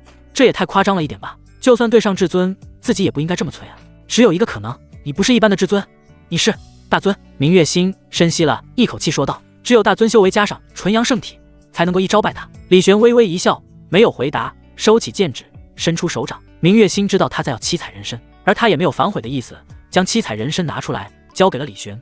拿了七彩人参后，他脸上的笑容更加浓郁了。又是一株至尊宝药到手，完美！这次秘境之行，不虚此行，不虚此行啊！李兄，不如你我一起探索秘境如何？明月心突然开口说道。李玄有些迟疑，这一起探索秘境，那要是发现了宝物该怎么办？平分？那他不是亏死？而明月心也看出他的想法，淡淡笑道：“我有一门寻药秘术，可以寻找宝药所在。只不过有些宝药有大妖或者天然禁制守护，以我一人实力难以拿下。这样，你我联手，获得宝药后5-5分如何？”李玄闻言眼前一亮，寻找宝药的秘术，好家伙，世界之大，果然无奇不有，这种秘术都有。若真如明月心所说，那他寻找宝药的效率将大大提升。他沉吟了一下，好，那就合作吧。明月心微微颔首，接着收起长剑，开始施展秘术。只见他真元运转，施展神通，双眼掠过一抹金光，他目光如电，巡视四方，忽然像是发现了什么，说道：“南方30里外有一棵千年血灵芝。”他身影一闪，迅速前往。李玄跟了过去，果然在一棵大树下看到了一颗鲜红如血的灵芝。好秘术，他赞叹了一声。而明月心秘术在施展，又发现了东边100里外有一颗比千年血灵芝还宝贵3000年何首乌。两人前往，在何首乌附近遇到了一头猛虎妖兽，对方修为极高，接近至尊。若是让明月心一个人前来的话，难免要经历一番苦战，但是现在有李玄在，完全不用担心。只见李玄心念一动，剑指一凝，剑气呼啸而出，剑气化作华美的凤凰，轰的一声，那猛虎被剑气轰得渣渣不剩。3000年何首乌到手。就这样，李玄跟着明月心在秘境四周闯荡，搜集各种宝药，效率比起之前要高出许多。就在两人盯上一株万年雪莲的时候，不远处忽然有一股霸道的妖气汹涌而出，一个长着2个脑袋的巨蟒腾空而来，他双眼饱含煞气，凝视着明月心。李玄，你们给我点长命来！李玄看了一眼明月心，来找你报仇的吧？准确的说，那双头水火蟒最后是你杀的。明月心淡淡说道。而在不远处，几个魔修也在靠近李玄。秘境内，李玄看着那飞来的双头水火蟒，对方在他们面前化作了一个身着蓝红色长袍的白发老者，一身气势恢宏无比。而在不远处，数股魔气汹涌而来，魔气冲天，遮天蔽日。李玄微微诧异，怎么又来了几股魔气？一旁的明月心也忍不住皱眉，疑惑地看向李玄，似乎在问：这魔气总该是冲着你来的吧？李玄略微无奈，的确，这魔气10有8九就是冲着他来的，有可能就是那合欢宗主搞的鬼。系统怎么回事？李玄询问全知的系统。合欢宗主一计不成，又生一计，打算找几个魔修围攻宿主，然后他再出手相助。李玄眸光一闪，好家伙，英雄救美不行，就来美救英雄是吧？这合欢宗主是真会玩啊！他看了一眼水火双头蟒老者，再想想那合欢宗主，眼珠子一转，顿时有了计策。明姑娘，你放心，咱们不会有事的。他朝明月星自信的一笑，而明月星则没有像他那样乐观。眼前这个水火双头蟒老者，估计跟你一样是个大尊，再加上那几个魔修也都是至尊，这种阵仗，我们要怎么没事呢？哼，放心，相信我，没错的。李玄仍然是那副自信的，仿佛掌控一切的模样，这让明月星很好奇，但同时似乎被感染般，内心稍稍一安。此时，那几个魔修已经来了，一共3个人，全都是至尊修为。他们看到李玄后眸光一闪，内心暗自想到，这就是李玄，好一个纯阳圣体，难怪那合欢宗主要我们配合演这出戏了。接着他又注意到了旁边的双头水火蟒老者，眉头微微一皱，这妖族大尊怎也在这里？难道合欢宗主还找了别人一起演戏？这怎么不提前说一下？这怎么演啊？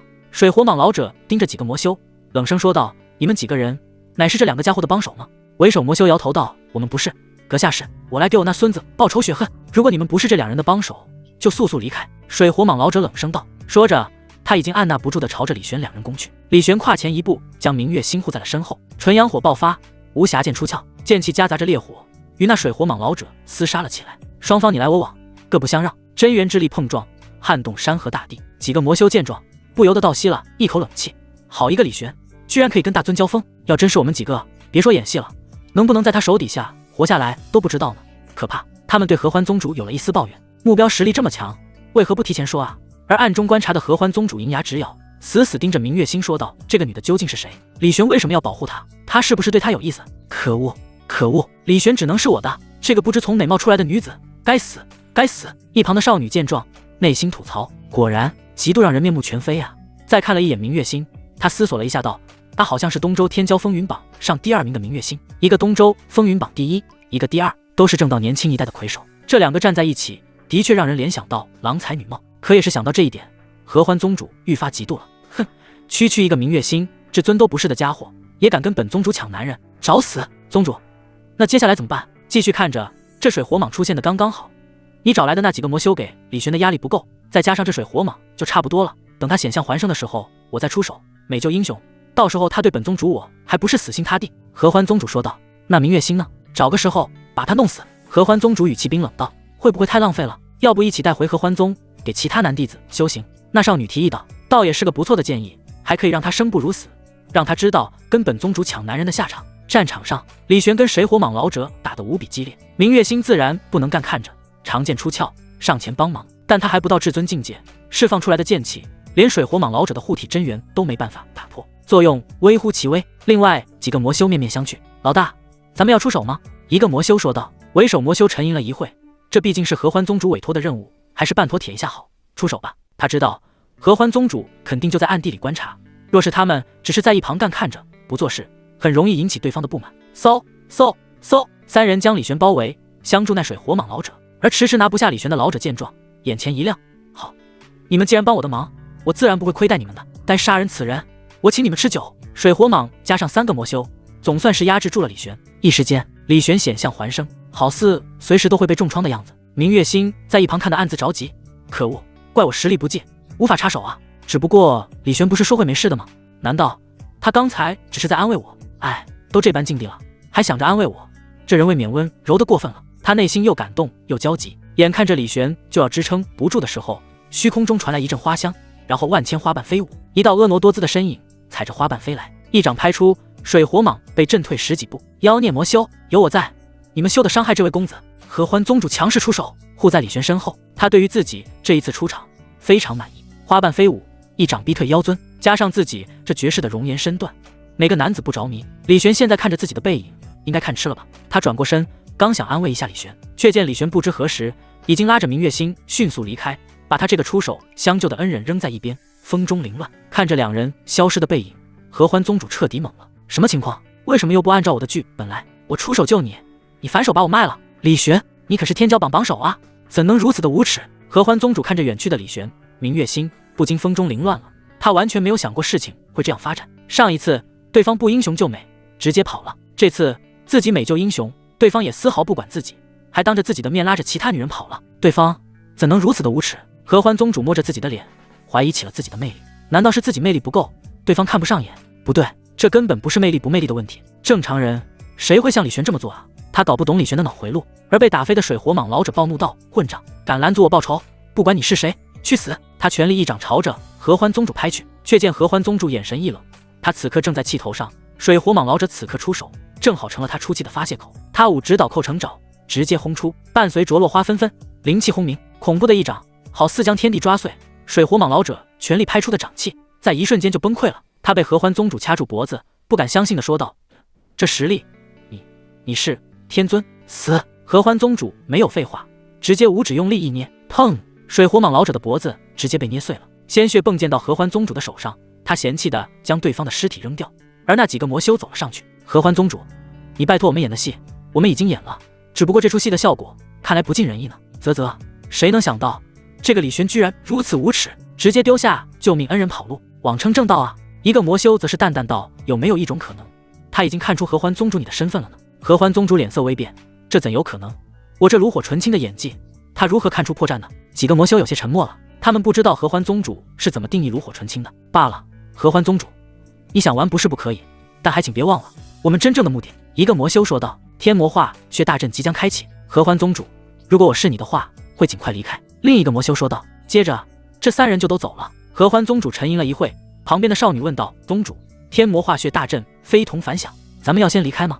离开是肯定要离开的，但是也得把李玄抓了再说。合欢宗主眼神冰冷道：“抓？不错，本宗主色迷心窍了，才会跟他玩什么英雄救美的把戏，讲什么情趣？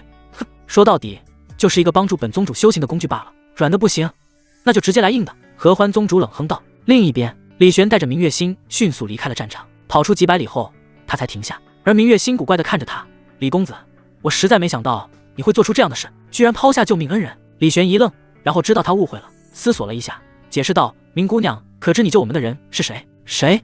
秘境的一座山峰上忽然开始震动了起来，山峰逐渐裂开，一道红光从其中流转而出，一股无与伦比的灵力波动扩散而出，紧接着天地灵气跟疯了似的朝着那山峰急速汇聚而去，在山峰四周形成了一个巨大漩涡，灵气越来越浓烈，那红光也越来越耀眼。越来越多的人注意到了这道红光，眼前一亮，他们快速赶往红光所在。李玄、明月心也不例外，看着那逐渐裂开的山峰，众人隐隐看到在山峰深处存在了一件宝物，那是一把剑，一把宛若红玉雕琢而成的宝剑，那是秘境核心宝物先天神兵。有人忍不住惊呼，看着那山峰中的宝剑，双眼放光。先天神兵顾名思义就是天地孕育而成的神兵，这把剑就是这秘境天地孕育出来的，是这秘境最核心的宝物。此物是我的。一个武者按捺不住冲向了那把剑，可还未靠近山峰，就被一道剑气斩飞了出去。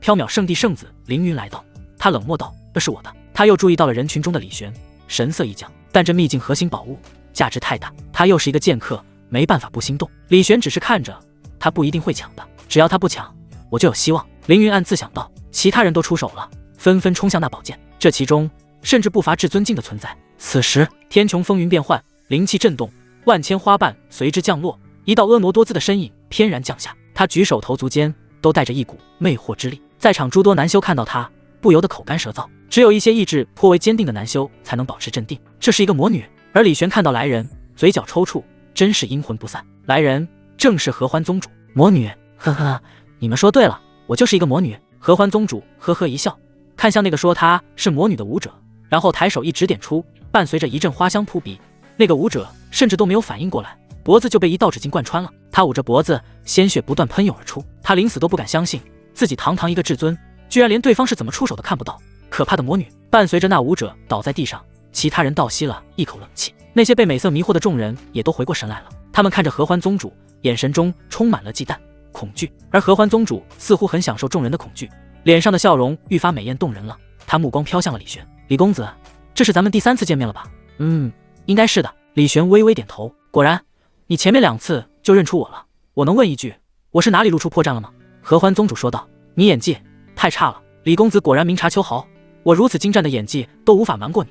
既然软的不行，那我就来硬的。”合欢宗主眼神逐渐冰冷。李玄有些无语，合着对方就是怎样都不承认自己演技差是吧？而听到对方要来硬的，李玄深吸了一口气，身上纯阳火燃烧而出，随时准备出手。其他人看着李玄，眼中渐渐带上一丝怜悯。李玄有麻烦了，眼前这个女子可是合欢宗的宗主，天尊级别的人物，李玄再怎么样也不是对手吧？哎，一代天骄就要陨落在此了。谁说合欢宗主要杀他了？据我所知，李玄拥有纯阳圣体，合欢宗主能够放过他？这么说来，牡丹花下死，做鬼也风流。一些男修看着李玄，甚至有一点点羡慕。毕竟合欢宗主虽然诡谲，残忍，但相貌却也不是盖的，该大的地方大，该瘦的地方瘦，该翘的地方翘。众人看上一眼，就只想到了2个字：销魂啊！李玄，你是自己跟我走呢，还是逼我动手？合欢宗主娇笑道。若不是他身上散发出来的恐怖气息，单单他那副美艳动人的模样，估计不少人会选择跟他离开。李玄摇摇头，我可不想变成人干。他抬手就是一剑斩出，纯阳火化做华美的凤凰剑气，却见合欢宗主抬手一挥，华美凤凰剑气砰的一声直接破碎，根本撼动不了他一分一毫。李玄收起长剑，抬手出拳，金刚伏魔拳，轰！虚空轰然中出现一尊庄严神圣的金刚法相，一拳朝着合欢宗主打去，拳劲如排山倒海。其余人见状不禁大吃一惊，好霸道的拳！没想到李玄除了剑法，还有这等拳招，尤其是凌云更觉得心惊。好家伙，这一拳，他感觉10个自己都得完蛋。大家都是天骄风云榜上的天骄，你第一，我第3，怎么差别大到好像你第1，我第300一样？此刻他才明白，李玄跟其他风云榜上的天骄根本就是2个层次，是断崖式的差距啊！可这让众人震惊的一拳，合欢宗主依旧是漫不经心的抬手，万千花瓣飞舞，化作一把花剑刺出，砰！刹那间，霸道拳劲破碎，众人一惊，没想到如此厉害的一拳被轻松化解了。只不过这很正常，毕竟合欢宗主可是天尊啊，在至尊境中仅次于无上天尊的存在，比起李玄的大尊境要高出3个层次。李玄能赢才怪了。而拳法被挡下后，李玄并没有惊讶，而是抬手凝聚出一道赤红色的光柱，朝着合欢宗主打去，正是极品神通纯阳贯日。纯阳之力宛若一道光柱，这一招让合欢宗主目光微微一凝，稍微认真了起来，一掌拍出，万千花瓣随着席卷，砰！花瓣破碎，合欢宗主也随之倒退出数步。他惊诧地看着李玄，没想到你居然可以让我后退2步，真是不错的神通，但可惜我没有兴趣再陪你玩下去了。合欢宗主的气息爆发，天尊之力呼啸而出，煌煌威压，宛若1万座大山般朝着李玄镇压而去。面对发动真正实力的天尊，强如李玄也是感到不俗的压力。真打起来，他的确不是合欢宗主的对手，但他不是没有底牌的。只见他拿出了一块玉佩，而合欢宗主看了一眼那玉佩，看上去平平无奇，他用神识扫过，也没有发现什么奇特之处。装神弄鬼，看来得把你抓回去，好好调教一番。说完，他五指朝着李玄抓去，强大的力量将其完全锁定，天尊之下根本别想抵挡。此时却见李玄手中的玉佩释放出一道璀璨光芒，一股磅礴威压从那玉佩中汹涌而出，轰！刹那间，在场所有人全都被这股威压压趴在地上，除了手持玉佩的李玄，此刻的他就好像凡人国度中手持圣旨的官员，而其他人则是一个个普通凡人。玉佩就好像圣旨，圣旨出，所有人都要跪下，就算是天尊境界的合欢宗主也不例外。他惊恐地看着李玄，还有他手中的玉佩，那是什么鬼东西？哼！一声轻哼从玉佩中传出，紧接着玉佩光芒中，一只纤细白皙的手掌陡然探出，裹挟着天地之力碾向合欢宗主。强如天尊，此刻也没有丝毫反抗之力。在极度的惊恐中，合欢宗主被那白皙手掌打中，身体轰的一声，魂飞魄散，化作灰烬。所有人呆呆地看着这一幕，不敢相信，什么鬼？堂堂天尊就这样被拍死了？那到底是什么？李玄的背后到底有谁？不管是谁，但至少是圣者级别的。只有凌云心中有些猜测，那一定就是李玄的师尊，那个将我缥缈圣地按在地上摩擦的恐怖女人。他不知道柳天玄是不是圣者，他只知道对方至少比普通的圣者要恐怖得多。灭杀合欢宗主后，那玉佩上的威压也快速散去，一切异象都归于平静。李玄将玉佩重新挂回腰间，内心不由得感慨：师尊威武！远在天玄峰洞府内，正在睡觉的柳天玄感应到了什么，睁开双眼，撇了撇嘴：区区天尊也敢觊觎我的徒弟，找死！看着收起玉佩的李玄，跟了李玄一路的明月心不由得吞咽了一下口水，终于知道对方为什么会有恃无恐。好家伙，有这么一个背景，换做他也有恃无恐啊！太强了！堂堂天尊被一巴掌拍没了，要不是亲眼所见，他都不相信。其余人看着李玄，眼中也露出忌惮、恐惧。蓦然，山峰传出一个轰鸣声，山峰陡然炸开，无穷无尽的魔气喷涌而出，突如其来的变化让众人为之一惊。有人躲闪不及，被魔气波及，连反抗之力都没有，就被魔气腐蚀成一团血水。好恐怖的魔气！这是怎么回事？这魔气太恐怖了吧？为什么秘境核心宝物内会有如此魔气？众人心中不解，但皆不敢大意，连忙躲避魔气。可魔气越来越多，众人想要离开秘境，却见虚空中浮现出无数玄奥符文，形成了一个无与伦比的阵法结界，竟是将众人完全封锁。这一幕让众人慌了神。明月剑诀，明月新手持长剑，施展剑诀，剑气交腾，化作一轮皎洁明月，无穷剑气从其中喷涌而出。轰！阵法结界受到剑气冲击，但却是毫发无损。凌云也果断出手了，一拳打出，劲气如龙，但依旧无法撼动阵法结界分毫。一起出手！此时有人高喝一声，运转真元打向结界，其他人也一一出手。一时间，拳劲、剑气、刀光，各种各样的力量一股脑的攻向结界，却见结界固若金汤，在承受了众人的攻击后，居然依旧是毫发无损。众人脸色一变，该死，这是什么阵法？我们当中不乏至尊，这么多人一起出手，竟然无法破坏这阵法一丝一毫，太夸张了吧？这不会是一个圣级阵法吧？可恶，魔气翻涌，肯定是魔道做的。你们当中有谁精通战法知道的？有人大声问道。而一个穿着黑色长袍的修士站出来说道：如果我没猜错，这是魔道3大阵法之一的天魔化血大阵，此阵一开，纵然是天尊也难以逃命。众人脸色微变，天尊也逃不了？他们当中连天尊都没有，岂不是死定了？不用担心，如此阵法，圣人肯定会出手的，他们肯定不会看着我们就这么死去的。此时有人怀揣着最后一丝希望说道：要知道此次来到秘境探索的不仅是东周各大门派的弟子，还有圣地的圣子圣女，比如凌云、明月星，他们圣地中的老祖，岂会坐视他们陨落在此？只怕不会这么简单啊！明月星淡淡道：博道敢设下这么一个阵法围杀我们，想必有应付圣者的手段吧。凌云拿着一个玉简，不断朝其注入真元，然后皱着眉头道：我无法联系圣地了，是这个天魔化血阵法，这个阵法隔绝了我们与外界的联系。那个精通阵法的武者说道：看来我们得要自救了。明月星道：怎么自救？这阵法如此恐怖，阵法师你有什么办法吗？众人看着那阵法师武者，对方看着天魔化血阵最终新的方向说道：我只是在典籍上见过这个阵法而已，只不过此阵开启的时候，魔气从那秘境核心宝物中喷涌而出，那秘境核心宝物有可能是这阵法的阵眼所在，若是能够将其炼化或者摧毁，或许可破阵。众人闻言，再看看那汹涌魔气，吞咽了一下口水，连退好几步。开什么玩笑？那秘境核心宝物位于魔气中心，我们根本无法靠近啊！不错，这魔气太吓人了，一旦触碰到就会化作血水，就算是至尊也无可奈何呀！完了完了，这一次真要死在这了。众人逐渐陷入绝望，而明月星看向李玄：李兄，你有什么办法吗？我试一下吧。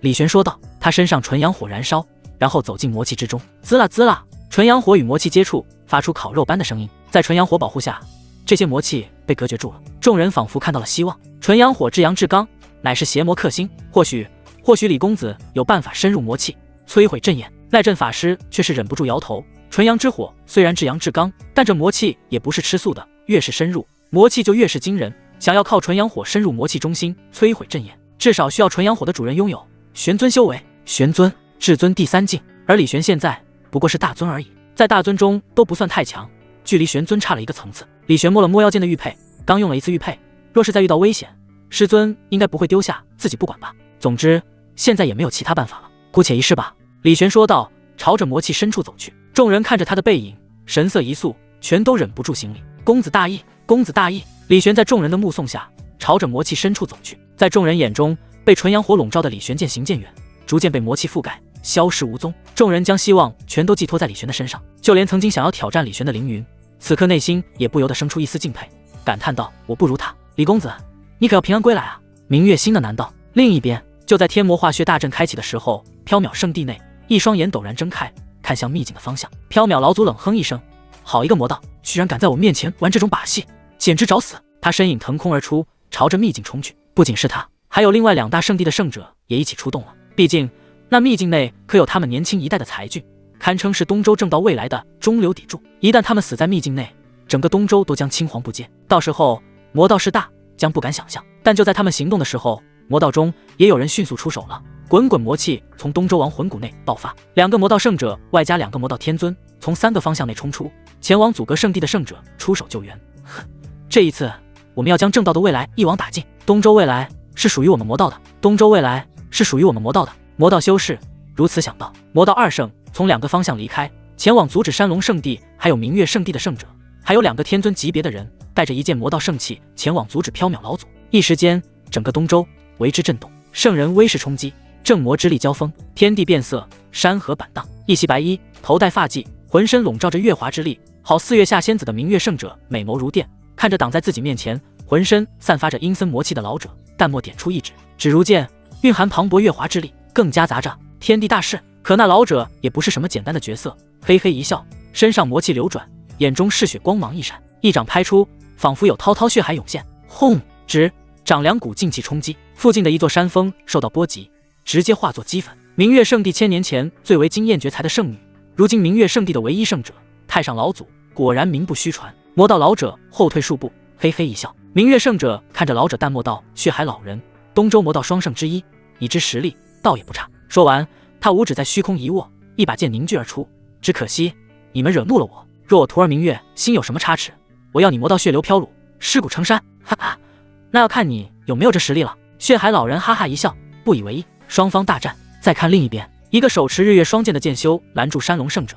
他手中双剑除了蕴含日月之力外，还有滔滔不绝的魔气。双剑在手，剑气冲霄，就算是山龙圣者也不敢大意。传闻山龙圣者的山龙圣体蕴含着万里山河之力，一拳一脚都有撼动日月之能。今天我来请教。那剑修淡漠道：“300年不见，傲雪剑魔，你剑气更上一层了。”山龙圣者不敢大意。傲雪剑魔，东周魔道双圣之一，千年之前凭借着手中日月双剑纵横东周，杀了不知多少正道精英，甚至可以说是东周剑道第一魔。山龙圣者哪里敢大意？他知道魔道双圣出手，他们这一次是铁了心要将秘境中的那群年轻才俊全部葬送，用一个秘境作为诱饵，葬送我正道年轻一代。好计谋，好魄力。山龙圣者呢？难道？然后眼中杀意暴涨，与傲雪剑魔站在一块。另一个方向内，缥缈老祖遇到了2个天尊，他眉毛一挑，区2个天尊就敢拦阻我？魔道无人吗？他有些愤怒，凭什么去拦阻山龙圣者？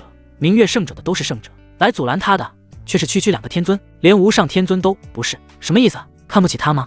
认为他不如另外2个圣者吗？而这2个魔道天尊微微一笑，然后取出一杆大旗，大旗漆黑如墨，流转着恐怖魔气，其中隐隐透出亡魂哀嚎之声。下一秒，2大天尊将魔气输入其中，顿时一股黑光照耀而出，遮天蔽日，方圆100里顿时日月无光，无数亡魂从那大旗中喷涌而出，浓烈的怨气魔气让缥缈老祖都有些心惊。这是圣气级别的万魂幡，好家伙，为了炼制这把万魂幡，你们只怕杀了不下100万的生灵吧？你们真是丧心病狂啊！缥缈老祖冷哼道，手持大刀挥出，大片的亡魂被他一刀斩杀。可是亡魂太多，密密麻麻，数不胜数，死了一波就又有一波迎了上去。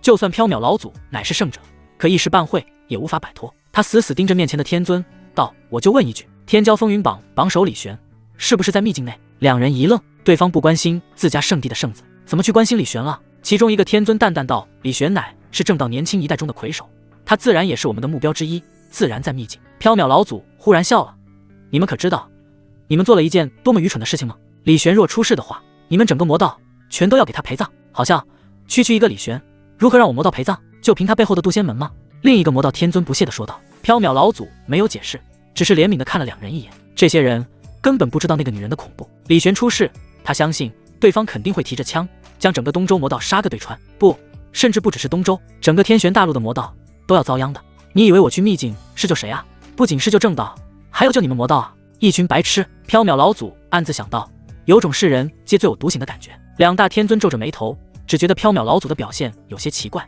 只不过事已至此，他们没有回头路，继续催动魔气，操控万魂围杀对方。3个方向，正魔冲击，威势撼动日月。这一次的事件绝对足以载入东周史册了。渡仙门，天玄峰。柳天玄睁开眼，看了一眼圣人战斗的方向，撇了撇嘴，打个架而已，至于搞得动静这么大吗？还让不让人睡觉了？他没有出手，在他看来，只要李玄没有生命危险，就算外面打得昏天黑地，也不关他的事。而李玄有他给的玉佩，就算是外面打得再昏天黑地，也不会怎么样。他有这个自信。天玄峰另外的2个木屋，萧景玉、凤九哥看着圣人战斗的方向，一个人震惊，这就是圣人的力量吗？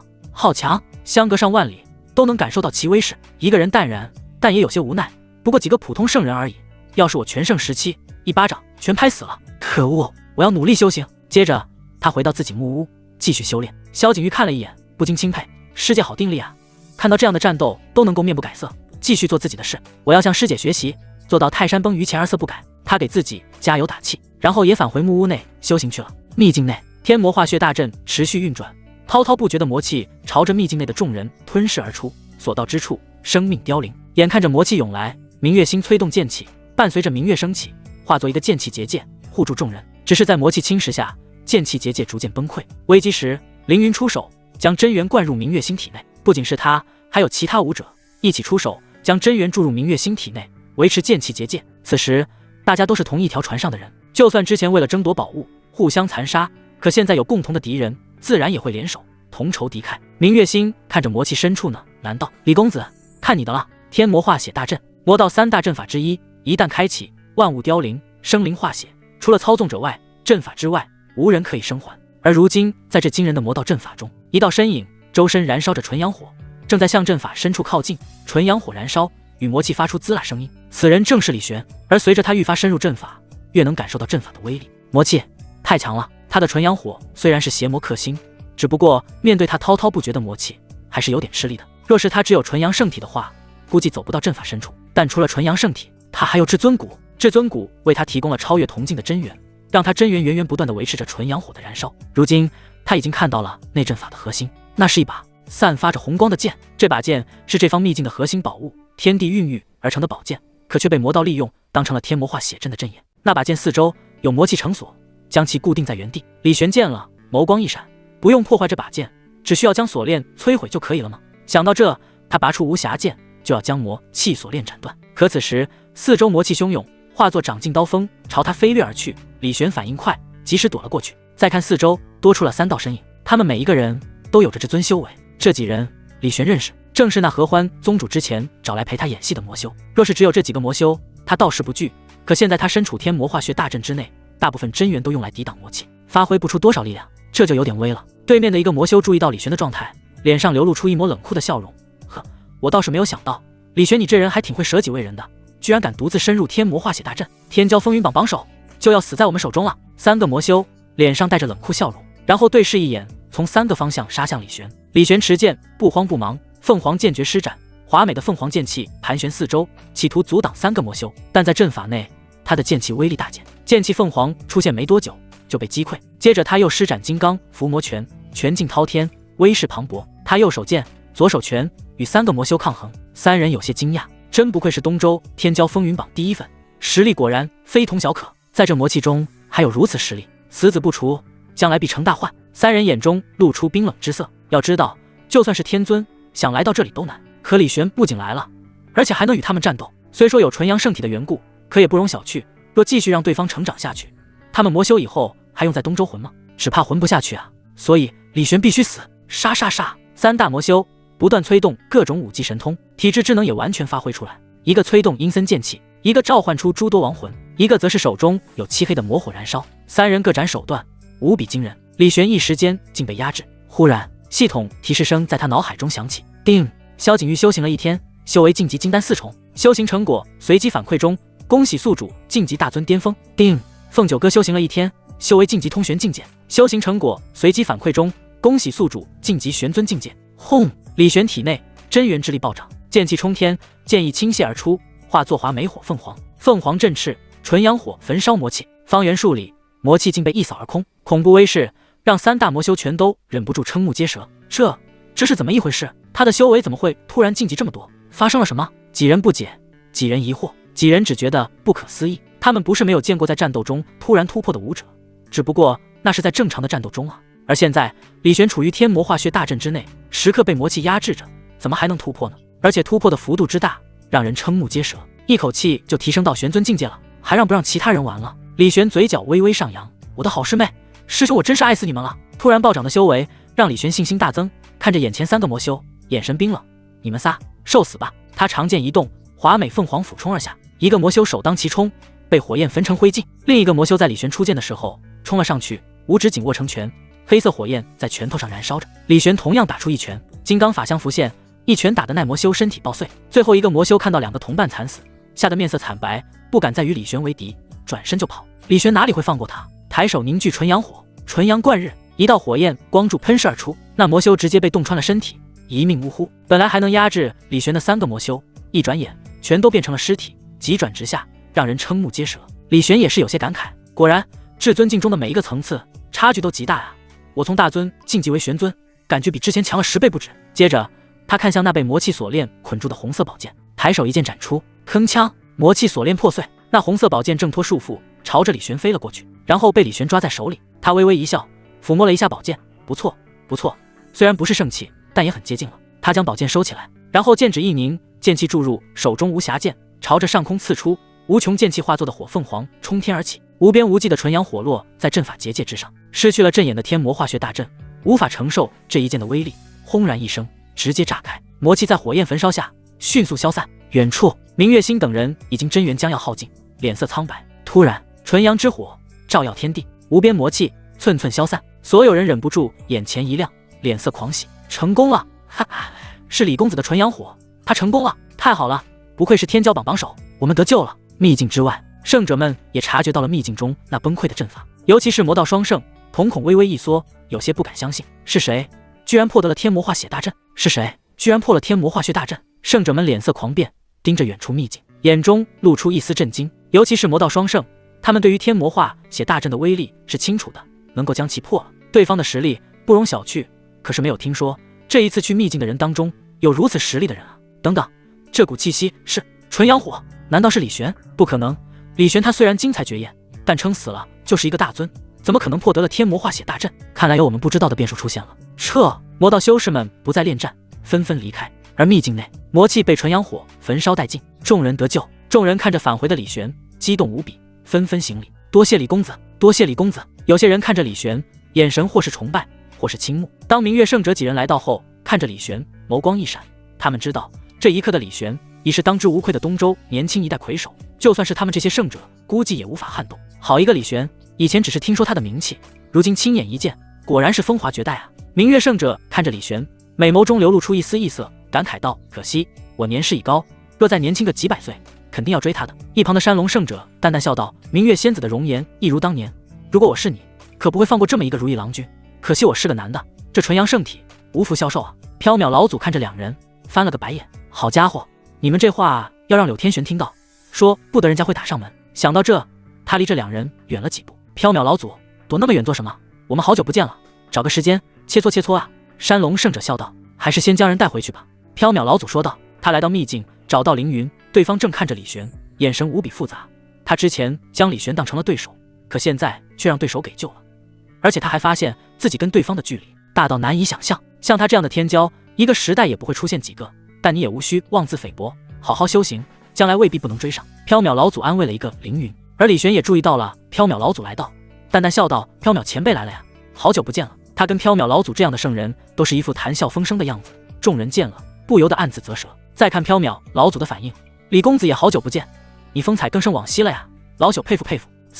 众人倒吸了一口冷气。好家伙，缥缈老祖这样的圣者，竟对李玄带着一丝恭敬。想到这，他们看着李玄，愈发敬佩了。不愧是李公子啊！明月圣者、山龙圣者相继来到，察觉到缥缈老祖对于李玄的态度后，眼中露出一丝异色。难道这年轻人还有他们不知道的背景？他们不敢大意，朝李玄拱手问好。李玄也猜出两人的身份，微微一笑。见过两位圣人，他跟圣人谈笑风生，其他人则是对圣人敬重加畏惧，差距一目了然。而伴随着天魔化血大阵消散，众人也各自离开了秘境，打算回去好好休养一阵。山龙圣者看着这些离开的人道：“这一次魔道对我正道下手，我们不会就这么算了。过一段时间，我们三大圣地将会联手展开一次斩魔行动，希望到时候诸位可以一起参加。”众人闻言心神一凛，有人脸上流露出愤恨之色。魔道欺人太甚，居然以秘境为诱饵，打算将我们一网打尽，这笔仇自然不能轻放。斩魔行动我们定会出力的，对，算我们一份。我们天龙山七侠绝不会放过他们，有圣人出手，定能将这群魔道一网打尽。众人义愤填膺，可见这一次魔道算是把他们彻底惹毛了，到时候的斩魔行动定是空前浩荡。而李玄对于斩魔行动兴趣虽然不是很大，但这一次魔道的行为的确让人愤怒，他也被波及，若是不出手，对方只怕会把他当成软柿子。不过这事毕竟是要以三大圣地为主导，只有三大圣地有圣人可以与魔道双圣抗衡，李玄也没有发表什么意见。此番秘境之行，他已经获得了不少好处，跟几个圣人道别，就准备返回渡仙门了。倒是有人看着他的背影，久久无法收回目光。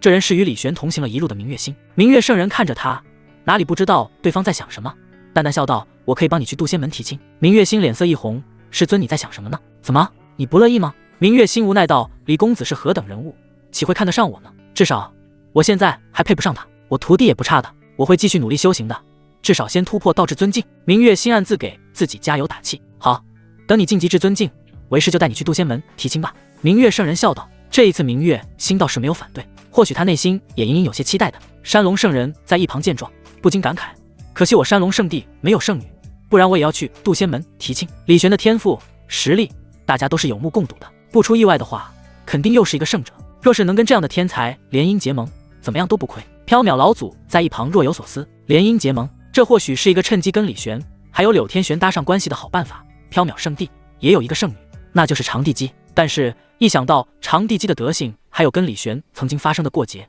他嘴角抽搐了一下，放弃了这个念头。别人不找他们麻烦就不错了，还联姻结盟，还是洗洗睡吧。渡仙门，李玄回归路上，有人看到他，纷纷行礼，见过首席，见过首席。首席，李玄先是一愣，然后才反应过来，自己如今已经是渡仙门的首席大师兄了，为同门主。长老见了自己，也要客客气气的。在众人一连串的首席声中，李玄差点迷失，然后回到了天玄峰。两个师妹还没见到，倒是先看到了玉兔晶晶，对方眼前一亮，蹦蹦跳跳的来到他面前，然后直接跳进他怀里。咯吱，房门打开，萧景玉、凤九哥两人感应到李玄的气息，几乎是同时走出门的，也看到了玉兔跳进李玄怀里的一幕。又是想吃烤兔子的一天呢。两女看着李玄怀里的兔子，不由得想到，有时候他们也会羡慕玉兔晶晶，这臭兔子仗着自己是只兔子，就可以毫无阻碍的跟师兄贴贴，弄得他们也想变成兔子了。他们深吸了一口气，想到李玄刚回来，就不在对方面前争风吃醋了，走了上去行礼。师兄，欢迎回来。师兄，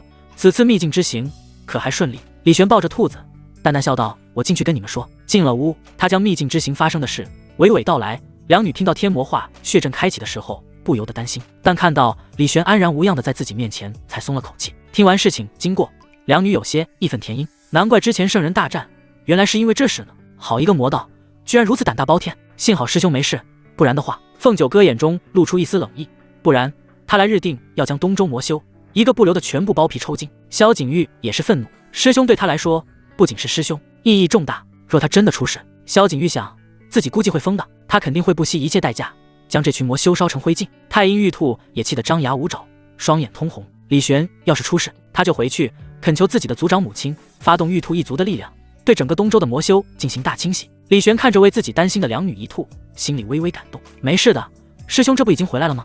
而且还收获不小呢，过几日给你们炼制一些丹药吃。李玄笑道。萧景玉眼前一亮，他知道师兄会炼丹，但还不知道对方的丹道达到了什么样的水准，或许可以通过此次炼丹看出一些端倪。萧景玉暗自想到。凤九哥也有些好奇，但转念一想，平时也不见李玄炼过丹，看过丹道典籍之类的，估计就算会炼丹也不会太过高明。可这念头一出来，他回想起之前的几次教训，自己总以为师兄的一些能力没那么夸张，可到头来却总是打他脸。这一次炼丹不会也如此吧？不，炼丹跟武道是两码事。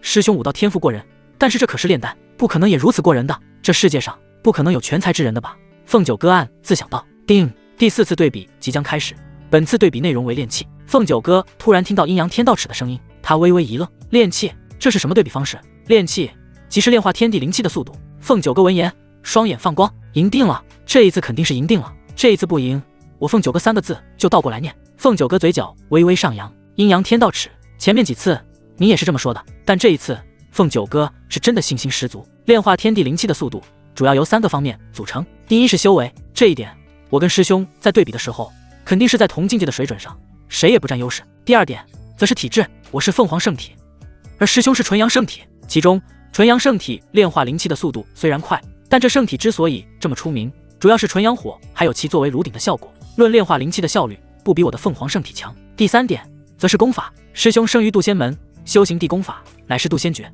而我堂堂女帝脑海中功法万千，想要找出一门炼化灵气效果比渡仙诀高地功法，不要太容易了。修为一样，体质比师兄好，功法比师兄好，我都不知道在炼气方面要怎么输给师兄，除非师兄他有至尊骨一类的可以快速吸收炼化天地灵气的体质，但一个人有2种圣体，这可能吗？可能吗？不可能的，所以这一次我必赢。凤九哥内心浮现出一连串的念头，他都不知道自己该怎么说。这时一只大手落在凤九哥的脑袋上，李玄摸着凤九哥的脑袋，欣慰一笑，九哥你突破通玄境界了吧，进步真快。凤九哥闻言内心高兴，但又有些惭愧，师兄在为我的进步而高兴，而我却在为师兄输定了而开心，我真不是东西。但仔细一想，阴阳天道尺内的师兄只是个投影，算不上真正的师兄，他内心又有些平衡了。师兄，还有我。一旁的萧景玉连忙说道，我也进步了，虽然只是从金丹3重突破到4重，但也是进步。李玄当然没忘记他，也摸他头鼓励了一番，你也很棒，嘿嘿。萧景玉笑了，但是他并没有因此而得意，相反他内心有一丝紧迫感，师姐居然突破道通玄境了，而我才只是金丹境界，怎么能够窃喜呢？必须要再加把劲才行。不过正常修行他是比不过凤九哥的，他唯一能够倚仗的只有万火焚天诀以及天火珠了。看来我得探寻一下异火的下落了，只有异火可以帮助他快速变强。在见过2个师妹还有玉兔晶晶后，李玄又去柳天玄的洞府感谢了一下对方。你谢我什么啊？柳天玄躺在床上，左手撑着脑袋，玩味地看着李玄，修长笔直的玉腿披着一层薄纱，不羁中带着魅惑。李玄偷瞄了几眼，然后神色一肃道：“我要多谢师尊赐我玉佩，这才让我免于一劫。什么劫呢？合欢宗主意图抓我。哦，桃花劫啊！说起来，那合欢宗主长得也是貌美如花，国色天香。小玄子啊，你不会怪为是我阻碍你好事了吧？”柳天玄玩味地说道：“怎么会呢？那合欢宗主抓我是想拿我当炉鼎，此乃劫难，师尊救我，我岂会怪师尊？这么说来，你也觉得那合欢宗主国色天香了啊？”突然一转的话题让李玄差点闪了腰，他脑海中赶紧闪过几十个回答。贬低合欢宗主，不行不行，自己再怎么样也不能睁眼说瞎话。那合欢宗主长得的确是不俗，自己可以贬低对方的人品，但不能贬低对方相貌，不然会让师尊觉得自己油嘴滑舌。夸赞合欢宗主更不行了，在一个女人面前夸另外一个女人漂亮，不想活了吧？但李玄很快就有答案了，他神色一肃，合欢宗主的确是国色天香，一举一动都能勾魂摄魄。注意到柳天玄那渐渐淡漠的眼眸后，他话锋一转，但那又如何？就算她再漂亮，在我心目中也不及师尊万分之一。不，拿她跟师尊相比，简直就是在诋毁师尊，她根本不配与师尊相提并论。听到李玄后面的话，柳天玄那淡漠的眼眸才渐渐恢复正常，嘴角甚至微微上扬，露出一个微不可察的笑容，淡淡道：“小玄子，你这么油嘴滑舌的吗？这也要被说油嘴滑舌？你要不要亲自来试一下啊？”但李玄可不敢太放肆，他的屁屁还是想要的。他神色严肃地说道：“徒儿句句发自肺腑。”哼，好了，瞧你紧张那样。对了，你好像在那秘境中得了一把剑，对吧？柳天玄话锋一转问道。李玄微微颔首，对，把剑拿出来我看看。李玄将那把剑拿了出来，柳天玄接过，接近圣器的至尊器不算太差，把你的无暇剑拿来。李玄取下无暇剑，把这2把剑留在这里，我给你融合一下。李玄眼前一亮，若是将那秘境核心宝物与无暇剑融合的话，无暇剑的威力肯定能够提升几个档次，对他来说也有不小的作用。多谢师尊，去吧。柳天玄摆了摆手，李玄退下，出了洞府。他摸了一把额头上不存在的冷汗，好家伙，没想到师尊居然会吃一个合欢宗主的醋。他庆幸自己反应及时，不然自己的小屁屁估计要遭殃了。你说谁吃醋呢？此时洞府内传来柳天玄的声音，李玄吓了一跳，这你都听得到？他连忙不敢逗留，一溜烟快速跑了。然后他只察觉到身后飞出一道劲气，拍在自己的屁股上，啪的一声，让他跑得更快了。李玄欲哭无泪，这屁股还是挨打了。洞府内，柳天玄嘴角上扬，然后手里拿着2把剑，抬手催动真元，赤红色火焰涌出，2把剑被火焰笼罩，开始渐渐消融。接着他又拿出一件件在别人眼中算得上旷世铸材的宝铁矿石，扔进火焰之中，一同炼化。上次去缥缈圣地，顺手拿了一些铸造材料，就一起用上吧。柳天玄的难道？事实上他当初也不知道自己为什么要拿这些东西，明明这些对他来说就跟废铁没什么区别，现在看来或许就是为李玄准备的。脑海中一冒起这个念头，他连忙将其掐灭。开什么玩笑，我岂会为这个臭小子想那么多？肯定是当时拿零食的时候拿顺手了，这才一起收起来的，算是便宜这个臭小子了。李玄揉着屁股回到住处，拿出储物戒，神识扫过，看着里面那一堆的灵药宝药，再看着外面的一片片药田，他嘴角微微上扬。很好，有了这些东西，我可以开始炼丹了。他首先确定好要炼制什么丹药，然后将药材一一分配好，再然后他就遇到了大难题。他忽略了最关键的一点，他没有炼丹炉。没有炼丹炉，炼个屁的丹药啊！李玄躺在床上，用手蒙着眼睛，似乎是没脸见人。我堂堂炼丹宗师，居然连一个炼丹炉都没有，这说出去有几个人会相信呢？不行，得搞个炼丹炉才行。炼丹术有了，药材也有了，都到了这一步，若是再不搞出一点名堂，他简直都要对不起这份炼丹宗师的手段了。炼丹炉并不难搞，花灵石就能买到。不过我记得渡仙门有炼丹师，或许我可以去找他们借一下。李玄暗自想到。突然他想到了天火峰。天火峰，渡仙门7峰之一，弟子多是火属性体质，修长各种火属性法门。而天火峰主据说还有一手不俗的炼丹术，他手中肯定有炼丹炉，可能还不止一个，到时候送自己一个都没问题，不用花灵石就能白嫖一个炼丹炉，这可真是太棒了。李玄连忙去天火峰，由于他首席大师兄的身份，几乎没有遇到什么阻碍，就见到了天火峰主。对于他的到来，天火峰主颇为意外。李师侄突然到访，不知有何贵干呢？是这样的，我听闻天火峰主精通炼丹之术，我最近想要炼丹，但却缺少一个炼丹炉，所以前来看看，不知道师叔这有没有合适的炼丹炉借用一下。天火峰主闻言恍然大悟，他哈哈一笑，原来是因为这个原因啊！我这里的确有好几个炼丹炉，来，我带师侄你看看去，看中哪个直接跟师叔说。他带着李玄来到了一个阁楼，阁楼内有火焰燃烧，四周放着一个个丹炉，这里正是天火峰主炼丹的地方。李玄看到了好几个炼丹炉，有3足青铜炼丹炉、也有4足方形玄铁炼丹炉，有的上面镌刻着山河图文，古朴大气；有的上面镌刻着古老凶兽图文，给人一种蛮荒之感。天火峰主笑道：“这里一共有7个炼丹炉，全都是我珍藏的，师侄你看中哪个，随便拿，我送你。”看着如此大气的天火峰主，李玄不由得心动。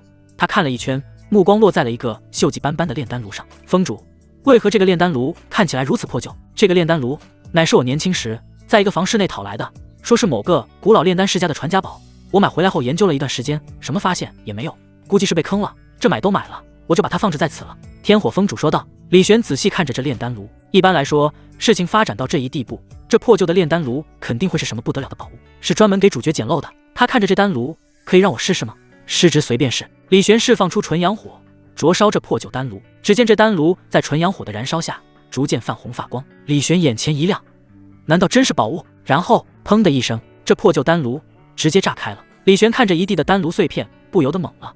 而天火峰主在旁边哈哈一笑：“师侄，你这纯阳火威力太强，而这个丹炉如此破旧，哪里承受得了呢？”李玄嘴角抽搐了一下，靠，什么小说都是骗人的，我就知道哪里有那么容易捡漏，又或者我果然不是当主角的材料。这下好了，丹炉还没要倒，还反倒炸了人家一个。峰主，实在是抱歉，无妨，一个破旧的丹炉罢了，坏了就坏了，本来放在那里也没有什么用处的。天火峰主笑道。接着李玄挑了一个丹炉，准备带回天玄峰炼丹。天火峰主笑道：“我倒是不知道师侄居然还会炼丹，不如让我在一旁观看如何？”在天火峰主看来，李玄想要炼丹，很可能只是一时兴起罢了。对方年纪轻轻就修行到了至尊境界，肯定是将所有精力都放在了修行上面。炼丹可能只是略有涉猎，肯定高明不到哪里去。自己在一旁观摩，还能够指点一下。到时候对方对自己好感，那还不是嘎嘎往上涨？是的，天火峰主想要李玄的好感，毕竟对方这么一个天骄的好感，谁不想要呢？退一万步说，对方是自己的师侄，自己指点几下也是很正常的。当然可以了。对于天火峰主想要在一旁观摩，李玄并没有拒绝，都是自己人，没什么好隐瞒的。到时候他炼制出来的丹药，除了要给师妹们用，多余的一些也可以给天火峰主等渡仙门的人，一来感谢对方给自己丹炉，二来提升渡仙门的底蕴实力。带着丹炉回到天玄峰，天火峰主也来了。看着焕然一新的天玄峰，他有些吃惊，这都是师侄弄的。正是，啧，师侄真是多才多艺啊，居然能够把天玄峰改造得这么好。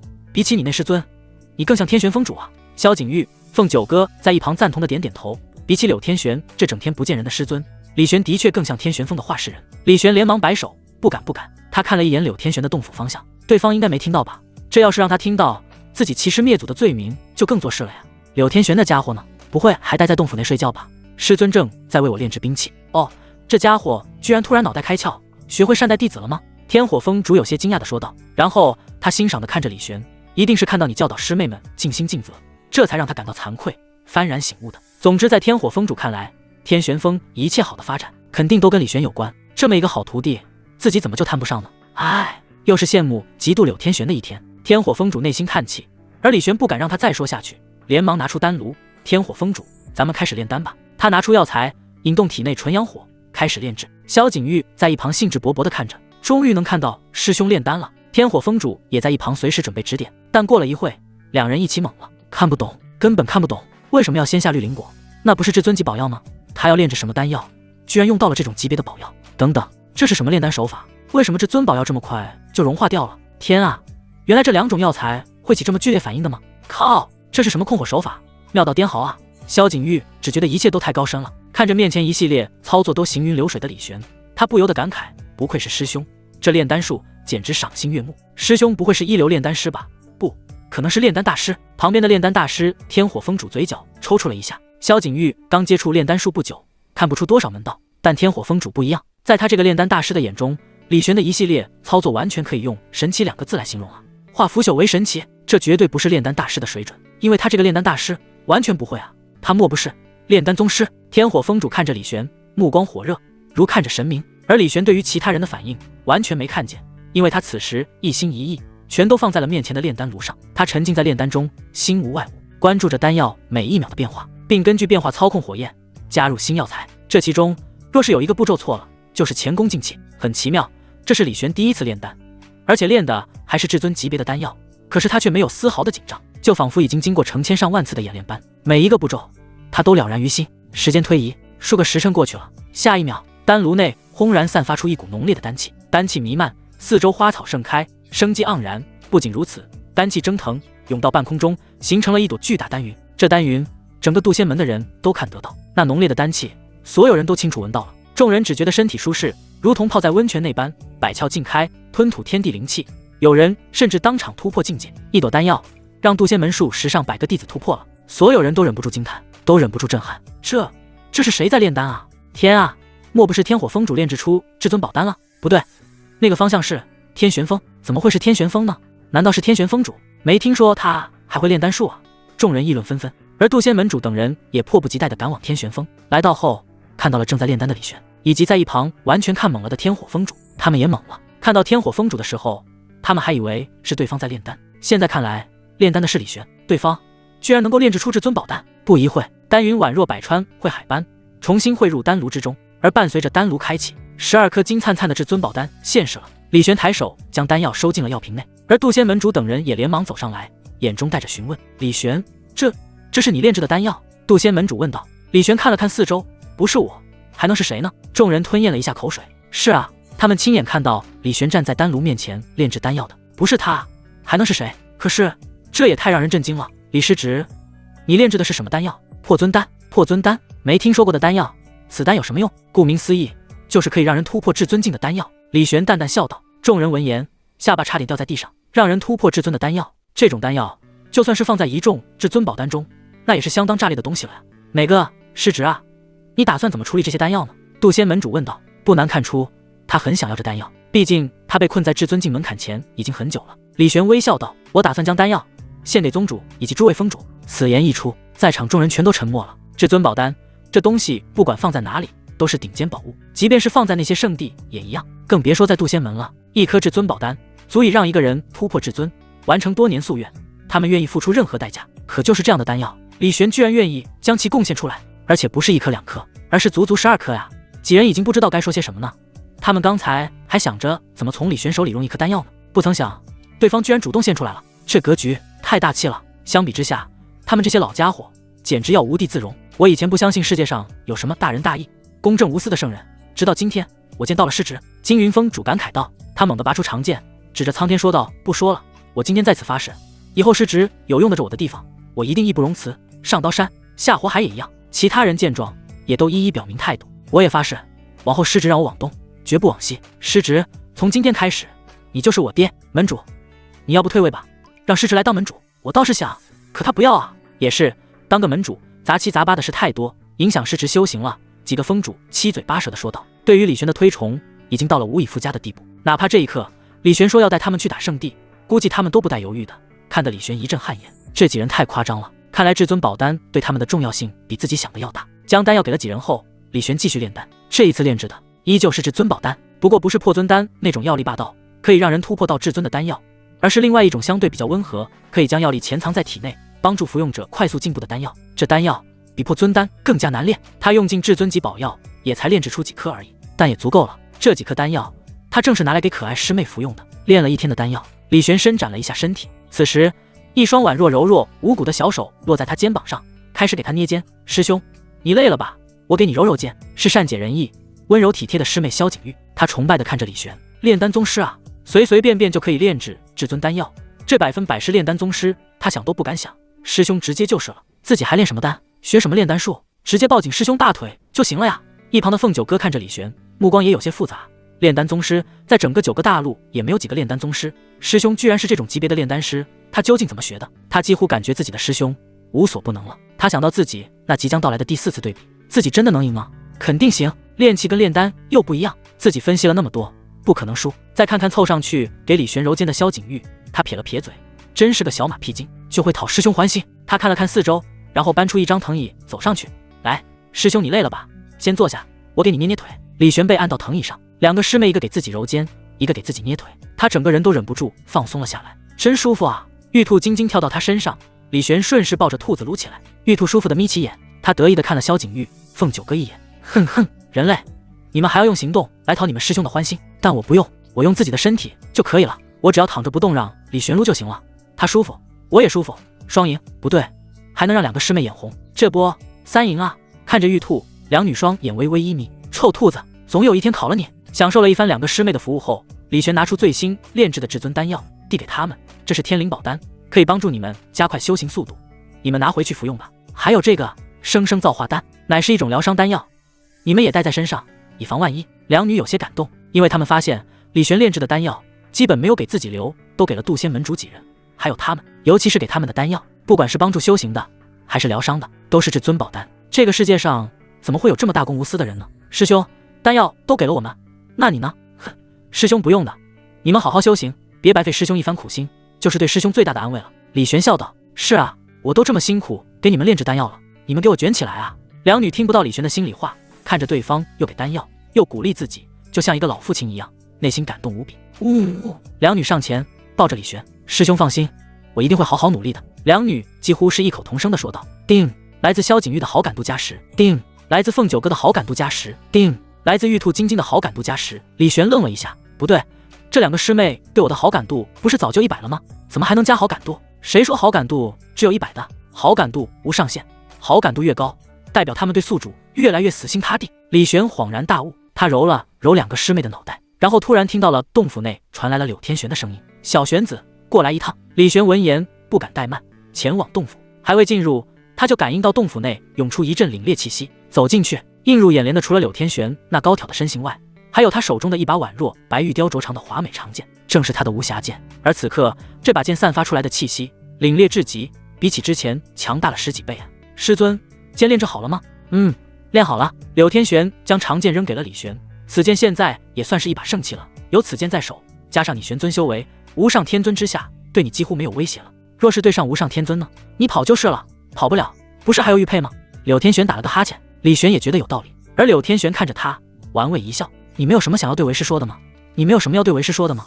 柳天玄看着李玄，玩味一笑。李玄闻言连忙拱手行礼：师尊为我炼制圣器，担心节律，实在是辛苦了，徒儿感激不尽。就这？柳天玄眼中露出一抹失望。李玄一愣：那还要什么？难不成还要我肉偿？我倒不是不肯，只是你老也不乐意。难道师尊改变主意了？李玄思索着柳天玄究竟还要什么。听说你今天炼制了不少丹药，给了那几个不成器的封主，又给了你2个师妹，连那只兔子都有，你可真是好大的手笔呢。柳天玄悠悠地说道。他倒不是也想要丹药，只不过那些人什么都没做就能获得丹药，而自己呢，辛辛苦苦为李玄炼制圣器，对方居然一点表示也没有，是不是太过分了？当然了，那些丹药对他一点用都没有，但是这是丹药有没有用的原因吗？这是心意的问题啊。这个小玄子是不是太不把自己放心上了？李玄听到柳天玄的话，顿时反应过来了，靠，自己居然忽略了这一茬。因为柳天玄实力太高了，他以为自己炼制的至尊宝丹对对方没有用，所以并没有打算给对方。可现在看来自己错了呀，别人有的师尊要有，别人没有的师尊也要有，就算是师尊不需要，自己这个徒弟也得表示。他不慌不忙地取出一颗至尊宝丹，瞧我这脑子，差点忘了，这丹药是我炼制的，准备献给师尊尝试，还请师尊品鉴一番。他内心松了口气，幸好自己事先留了一颗，准备尝尝咸淡，现在正好拿出来给柳天玄。对方拿过丹药扔进嘴里，跟吃糖豆似的将丹药咬开，然后眉头忍不住一皱：有点苦。废话，这是丹药又不是蛋糕，有点苦不是挺正常的吗？李玄点点头：师尊说的对，我下次改进一下。好，下次多炼制一些。缺什么药材了，为师再给你去找。柳天玄说道。李玄眼前一亮，居然这么好，以柳天玄的实力，自己要什么药材没有？当然前提是为师什么时候有空再说。柳天玄伸了个懒腰，躺在床上。李玄又失望了，果然靠师尊是不大靠谱的。就柳天玄这个可以在洞府内一待几年甚至10几年的究极宅女来说，想让她出去找药材根本就是难如登天。好了，你先下去吧，为师这次帮你炼制圣器，有些累了，要睡上10天半个月，没事别来找我。是，师尊。李玄点点头，拿着无暇剑离开。出了洞府，他看着手中的无暇剑，有些美滋滋。这可是圣器啊，比起他今天炼制的所有丹药加起来还要宝贵许多，就算是圣地也没有击剑。当然以他现在的修为，无法将圣器的威力完全发挥出来，不然就算是无上天尊，自己也能一战，但这也足够了。而且2个师妹得到自己的丹药后，修为肯定是1日千里，他们1日千里就等于自己1日千里，完全发挥出圣器威力，指日可待。天玄峰，凤九哥的住所内，他服下天灵宝丹后，顿时感受到一股暖流在体内流淌开来，与他之前天灵玉髓的潜在药力结合，使得他的修行效果翻倍。师兄炼制的丹药实在是太完美了，在我以前服用过的那些至尊丹药中，也绝对是首屈一指的。师兄的炼丹术太厉害了。凤九哥内心忍不住惊叹，他觉得师兄比起阴阳天道尺还牛批，什么阴阳天道尺还要对比才给自己奖励。师兄都不用，至尊宝丹随便送，垃圾阴阳天道尺，果然还是师兄好。阴阳天道尺，从未见过这种过河拆桥之人。定，第4次对比开始。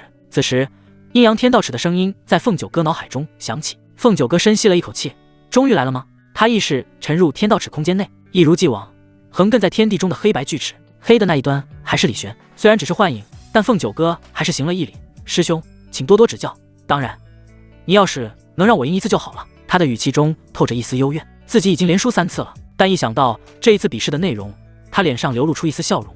但这一次，我是绝对不会失败的。对比开始，本次对比获胜，可获得圣灵花1朵。天道尺的声音响起，凤九哥眼前一亮：圣灵花，圣级宝物，若是炼化，不仅可以提升根骨资质，还能快速增进修为。若有此花相助，自己必定1年战王，2年。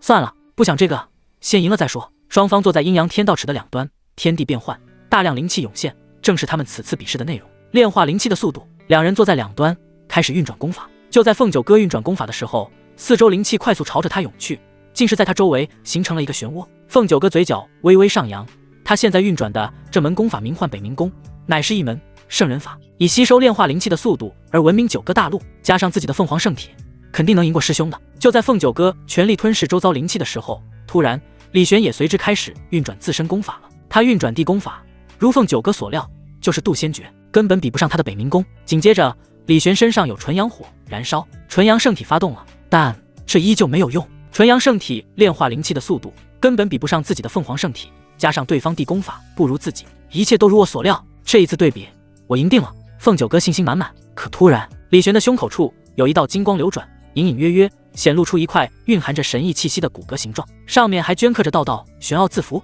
这骨骼出现的瞬间，凤九哥只觉得四周灵气突然朝着李玄快速涌去，就连本来要被自己吸收的灵气也被无情的剥夺了。凤九哥顿时瞪大了双眼，不敢相信，这是至尊骨！师兄身上居然有一块至尊骨！师兄，你作弊！他懵了，彻底懵了。纯阳圣体加至尊骨，两大圣体级于一人之身，他师兄这是什么怪胎？凤九哥懵圈了。纯阳圣体加至尊骨，他总之是没有听说过，谁能想到他师兄居然还藏着这么一手呢？伴随着至尊骨出现，李玄吞噬灵气的速度暴涨了一大截。凤九哥就算是有北冥功加上凤凰圣体也比不上。最终这一方空间的天地灵气有70%被李玄吞噬掉了，而凤九哥只吸收了不到30%。这一次对比，他再一次输了。定，对比失败，发布惩罚任务，请宿主为李玄锤坚捏背3天。任务完成后，返还宿主至尊器9龙离火罩。哦，这一次是至尊器吗？虽然他上一世是女帝，见过的至尊器圣器不知道多少，但这一世从头来过，这至尊器对他来说还是很有帮助的。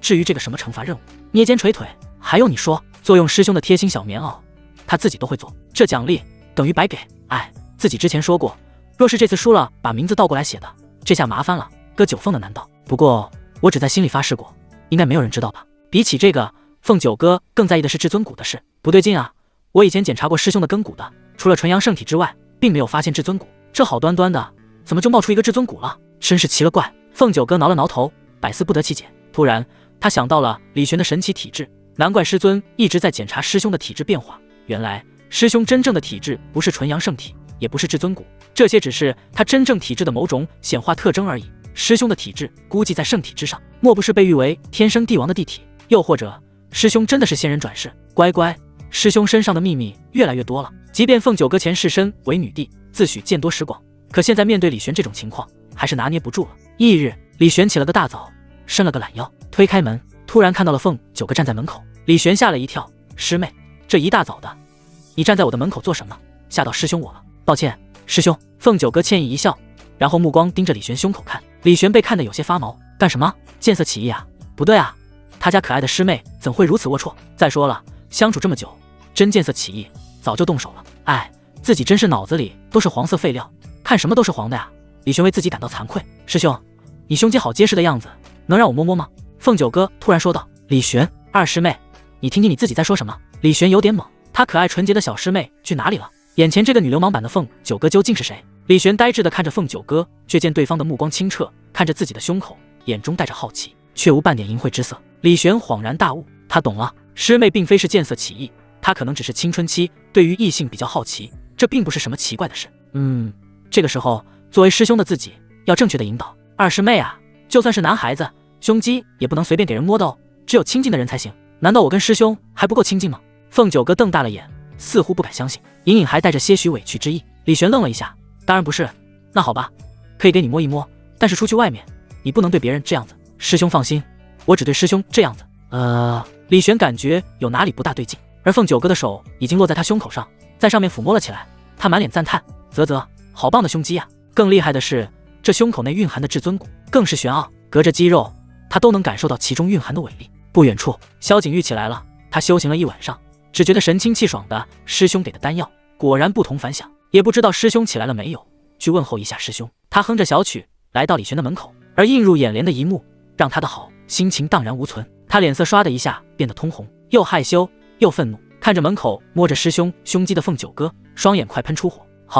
好一个不知羞耻的二师姐，大早上的居然对师兄做出这种事，还露出一副痴女的表情。不用想，那胸肌摸起来肯定很舒服。他嫉妒，他愤怒，他冲了上去，大声质问：你们在做什么？李玄刚想要解释的时候，却发现萧景玉的手也落在自己的胸口上，还抓了2下。李玄懵了，自己这是养了2个女流氓师妹了，到底哪里出了问题？而偷摸着揩油的萧景玉也察觉到了一丝不对劲。咦，师兄的胸口内似乎蕴含着一股神奇的力量，好温暖，好宽阔，就好像师兄的胸膛般，又厚实又让人感到安全。难道二师姐一大早就要来摸了？真的很让人上瘾。看着愈发过分的凤九哥、萧景玉2人，李玄神色一肃的将2人抓进屋子，按在椅子上，看着两女，你们这样是不对的。你们这个年纪对异性有朦胧的好奇感，很正常，但是不可以这么猥琐，要矜持，懂不懂？李玄决定给2女上一堂男女礼仪与相互尊重的课。但凤九哥说道：师兄，其实我们是好奇你胸口里的那一块骨头，那是传闻中的至尊骨吗？李玄愣了一下，然后反应过来了，这下子轮到他糗大了。好家伙，原来师妹是对至尊骨感兴趣，不是贪图他的男色啊！他以后还怎么在师妹面前维持师兄尊严？不行，这个时候绝对不能认怂。李玄神色一肃，不管你们在好奇什么，都不应该这么做。就比如我好奇一个女生穿什么颜色的内裤，难道我就可以去掀她的裙子吗？不可以。2女异口同声地说道。不错，所以不管你们是不是好奇至尊骨，都不可以对一个异性上下其手，知道了吗？知道了。2女点点头，下次还敢？当然，这句话他们没敢说出来，不然师兄可能就要发飙了。李玄看着正襟危坐的2个师妹，满意的点点头，觉得自己这一次教育还是颇为成功的。而此时屋外传来了一股强大的真元波动，那是至尊之力。李玄眼前一亮，出外查看了一下，门主成功突破至尊境界了。李玄感受着不远处传来的至尊之力波动，脸上露出一丝笑容。门主成功突破至尊境了。杜仙门主突破至尊境，完全在他意料之中。一来对方本来就接近至尊境，二来有他的丹药相助，突破是合情合理的事。就在他感受到杜仙门主的气息之后，另一个方向同样有一股强大的气息波动爆发，那是天火风主的气息。然后是金云峰、问剑锋的方向都传来至尊波动。好家伙，1天之内杜仙门多出了4个至尊高手。杜仙门的弟子欣喜若狂，身为杜仙门的人，杜仙门强盛，他们与有荣焉。太棒了，我杜仙门多出4个至尊高手，以后在东周还有谁敢小看我们杜仙门？不过好端端的怎么会多出4个至尊呢？我杜仙门是得到了什么大机缘了吗？哈哈，这你们就不知道了吧？我听说是首席炼制了一炉至尊宝丹，帮助门主们突破的。什么至尊宝丹？首席居然还有这种炼丹术？这算什么？我都觉得首席无所不能。你现在就算跟我说他会自己生孩子，我也相信。众人议论纷纷，从诞生至尊的喜悦中又提到了李玄，言语中尽是对李玄的崇拜。而另一边，杜仙门主几人成为至尊后，也纷纷来到天玄峰。他们看着李玄，躬身行礼，多谢师侄相助，若非师侄，我们断然难以突破至尊。他们看着李玄，又感激又感慨，而他们也隐隐察觉自己等人就算是突破到了至尊境界，可与李玄似乎还有一段不小的差距。李师侄他在至尊境究竟走到了哪一步？大尊、玄尊，众人没有追问，只是在心里对李玄愈发敬畏。李玄看着众人，淡淡一笑，恭喜门主、师叔们突破至尊，你们刚刚突破，还需要巩固一番才行。几人也明白，前来拜谢后就纷纷回去巩固修为了。时间流逝，又是3天时间过去。这3天时间，凤九哥每天都会来找李玄，为他捏肩捶腿，让李玄颇为欣慰。二师妹真会心疼人。当然，萧景玉也没落下，每次凤九哥捏左腿，他就捏右腿；凤九哥捏左肩，他就捏右肩。2个人好像卷起来了，卷着卷着，李玄觉得有些不对劲啊。我让你们在修行方面卷起来，不是让你们在捏肩捶背方面卷啊，混蛋！我要的是修为盖世的师妹，不是捏肩捶腿小妹师妹啊！回过未来的李玄督促起了2女的修行，所幸2女的资质不俗，加上李玄给的丹药，2女的境界可谓是1日千里。李玄自然也得到了不少好处的。凤九哥经过1夜修行，修为从通玄一重晋级通玄二重，修行成果返还，恭喜宿主晋级玄尊中境。定，萧景玉经过一夜修行，修为从金丹3重提升到金丹5重，随机奖励宿主冰心咒。定，接连几天的系统提示，除了修为的提升外，还奖励了李玄一种神奇的武技冰心咒。这武技玄奥无比，可护持心神，守护灵台，乃是罕见的精神秘法。由于是系统奖励的原因，李玄一下子就将其参悟到圆满。很快，凤九哥修为提升到了通玄9重，萧景玉也晋级到了金丹9重，而李玄修为从玄尊一口气提升到了帝尊境。其他武者苦修千百年才可能有他这样的进步，但他依靠2个师妹一下子就有了。就在他晋级的尊的这一天，一头仙鹤飞到了渡仙门，给渡仙门主发来了请柬，是斩魔大会的邀请函。渡仙门主找到李玄，跟他商量，这一次魔道设陷阱，企图覆灭正道未来，已经触怒3大圣地。这一次他们开战斩魔大会，邀请群雄齐聚斩魔山庄，想要一举拔除魔道中根深蒂固的亡魂骨。李玄，你觉得我们渡仙门派多少人参加合适？李玄沉吟了一下，我去便可以，毕竟上一次魔道围剿众人，我也在现场，魔修对他下手了，他要是不回赠一下，他都觉得自己对不起这一身帝尊修为了。你一个人未免太势单力薄，这样我让天火师弟陪你一起去。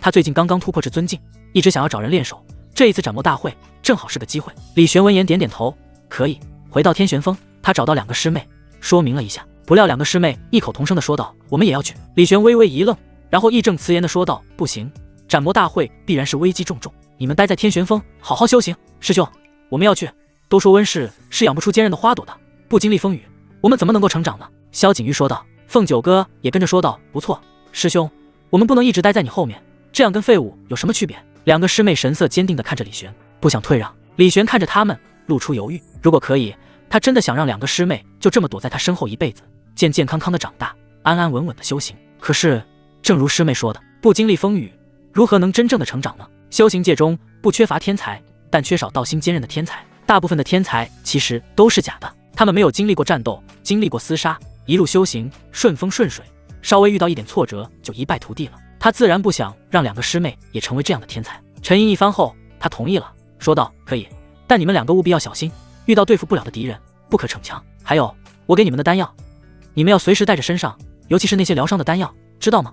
李玄像是个老父亲一样叮嘱道。2女也不嫌他啰嗦，一一记下，内心甚至感动。我也要去。此时玉兔晶晶说道，别看我这样，真打起来我比这2个丫头还强，我可以保护她们。还有，你们都走了，留我一个人在山上，好无聊的。李玄觉得有道理，也把对方带上了。渡仙门山门前，天火峰主等待着李玄到来，一起去斩魔山庄。不久后，他就看到了带着萧景玉、凤九哥，甚至还有一只兔子的李玄来了。他有点懵，师侄，咱们是去斩魔的，不是去踏青旅游的呀。李玄看到天火峰主的神情，也知道他在想啥，无奈一笑，将事情经过简单说了一下。天火峰主赞叹道，好，没想到你们2个丫头年纪轻轻有如此魄力，就这一点就胜过不少人了。柳天玄那人不怎么样，收徒弟的眼光倒不错。看着柳天玄的3个徒弟，天火峰主内心发酸，靠，又是嫉妒柳天玄的一天。斩魔山庄位于缥缈圣地附近，本来是一处普通的山庄，但后来山庄内诞生了一个大名鼎鼎的斩魔人。那人在100年的时间内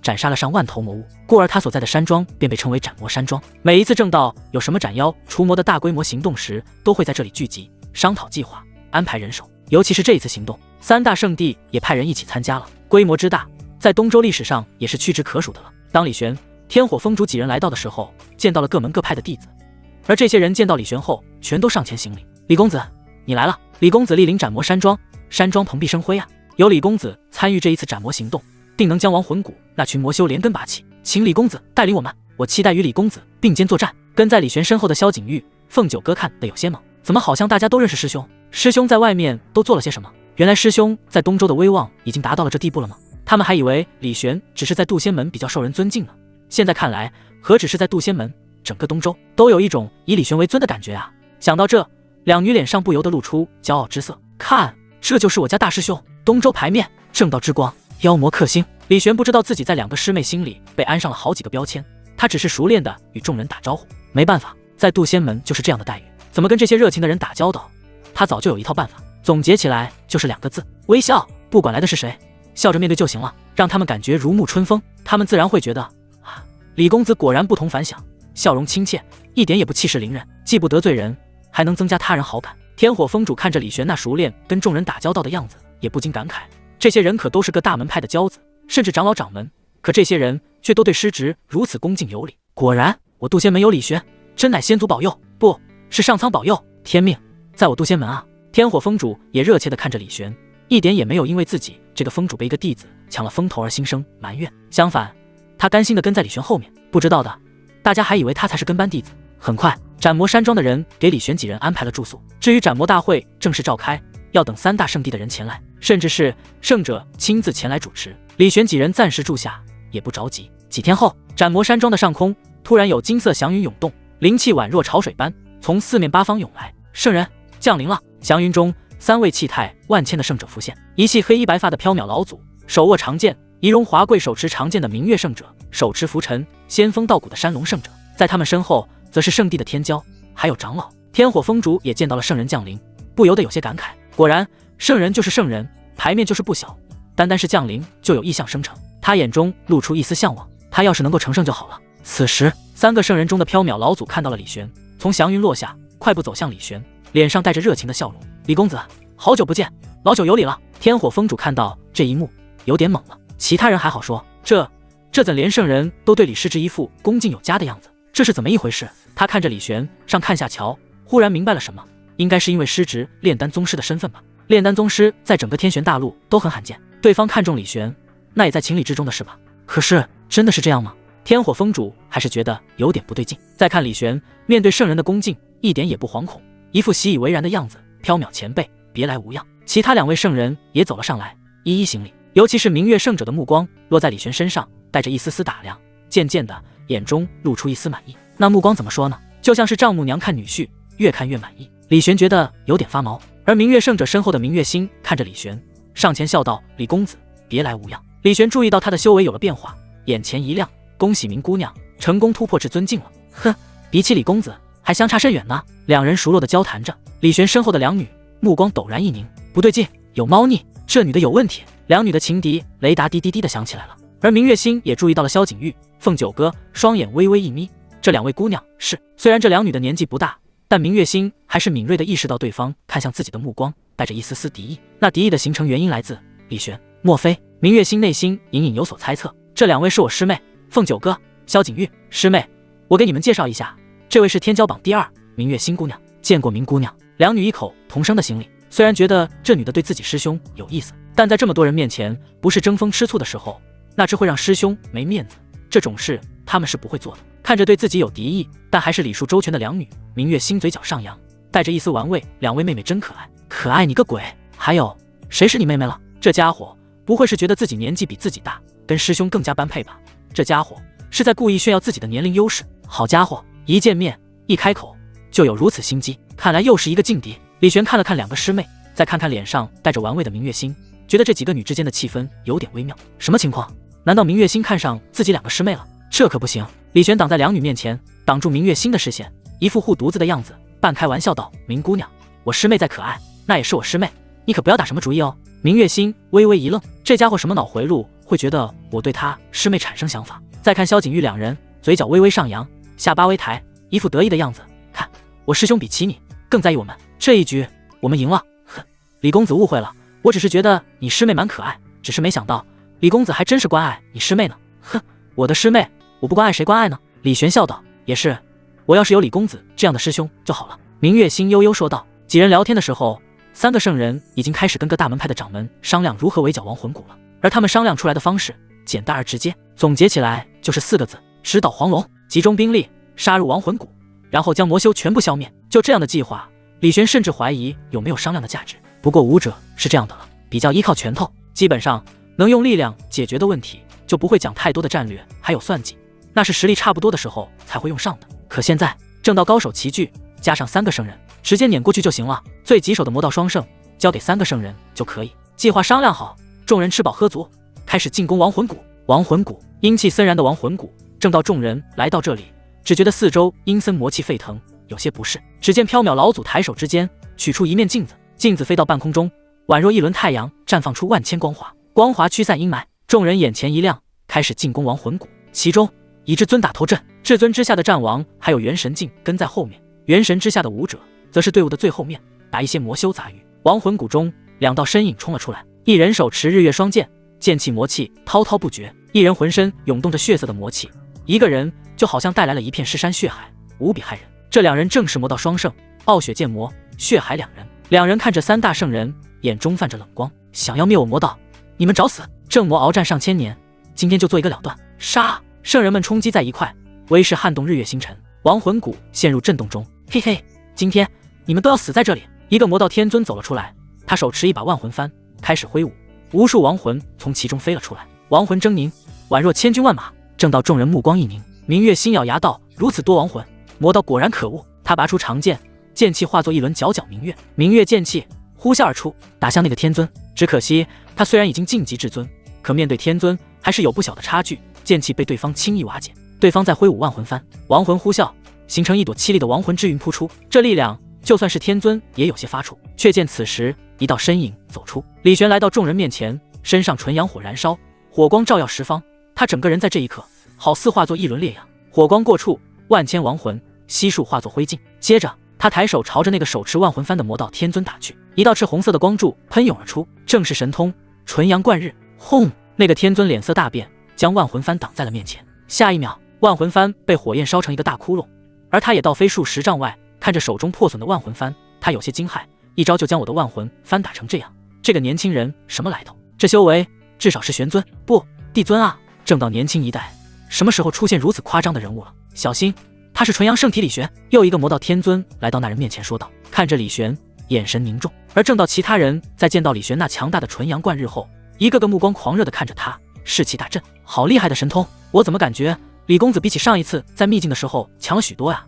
这是怎么一回事？难道李公子上一次在秘境还隐藏了实力？不应该啊，那样的情况不至于隐藏才对。难道短短时间内李公子实力更强了？只有这个解释了。明月星走到李玄面前，好奇地看了他一眼，你究竟是怎么修行的呢？啊，修行是什么？他从来就没有修行过啊。算了，不问你这个问题，先对付这两个天尊吧。这两人分别是玉魂宗还有离魂宗的两个宗主。明月星说道，没有继续追问。在他看来，这也许关乎到李玄的修行秘密，若是继续追问下去的话，未免有些不礼貌了。李玄看着那两个天尊，嘴角微微上扬，哼，这两个天尊交给我来对付就可以了。啊，你对付两个天尊，这没问题吗？明月星有些诧异，这可是两个天尊啊，还是魔道的两个宗主。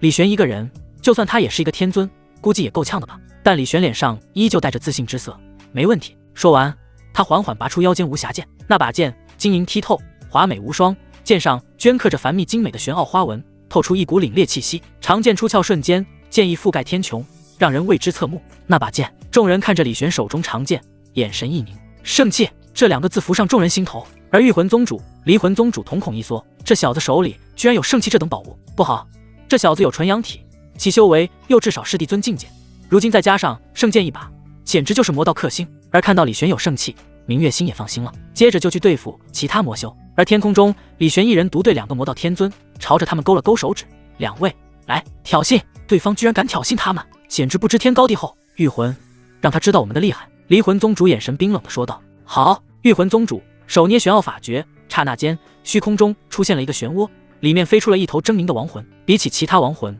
这亡魂的力量强大许多，一举一动都散发出一股宛若鬼王的滔天气势。李玄见状，长剑斩出，剑气融合纯阳火，化作华美凤凰，只是一瞬间就将那鬼魂给劈成了两半。但接着那离魂宗主双眼紫光一闪，发出一道紫色光束。离魂咒。离魂宗主冷笑一声，这离魂咒专门针对武者的精神，防不胜防，就算修为比他高的武者也难以抵挡。他不信李玄能够挡得住，对方必死。离魂咒打在了李玄的身上，李玄不由得愣了一下，他感觉有人拿着重锤往自己脑袋狠狠砸了一下似的，让他的脑袋晕了一下。但下一秒，他体内有一股清凉之气自动运转了起来，在他体内循环。很快，那股晕眩感快速消失，那是冰心咒。而那玉魂宗主看到李玄中了紫色光束后，知道离魂咒强大的他，当即认为李玄现在已经失去反抗力，但为了彻底了结对方，他朝着李玄扑了上去，五指狠狠抓出。李玄，去死吧！这一招可谓是快准狠。可是这一招还没有落在李玄身上，就见李玄举起了手中长剑，朝着他刺去。突如其来的变故让玉魂宗主反应不及，在他的设想中，李玄中了离魂咒，现在是全无反抗之力，甚至已经失去了意识，怎么可能还能举起剑呢？就这样，玉魂宗主直接撞上了剑尖，扑哧一声，长剑贯穿了玉魂宗主的胸口。他瞪大双眼，死死盯着李玄。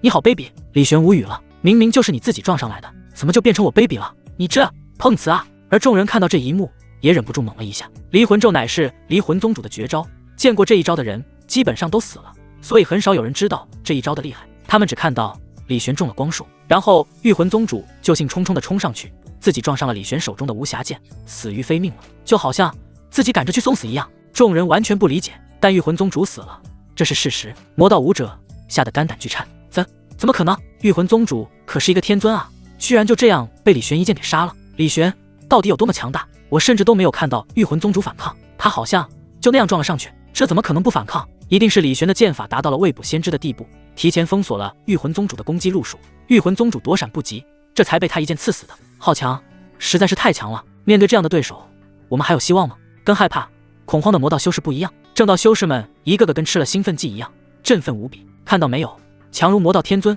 在李公子的手里也走不了一招。这一战我们赢定了，有李公子带领我们绝对是百战百胜的。不错，没人是我们的对手，杀呀！正道修士士气大振，杀得不少魔道武者丢盔弃甲。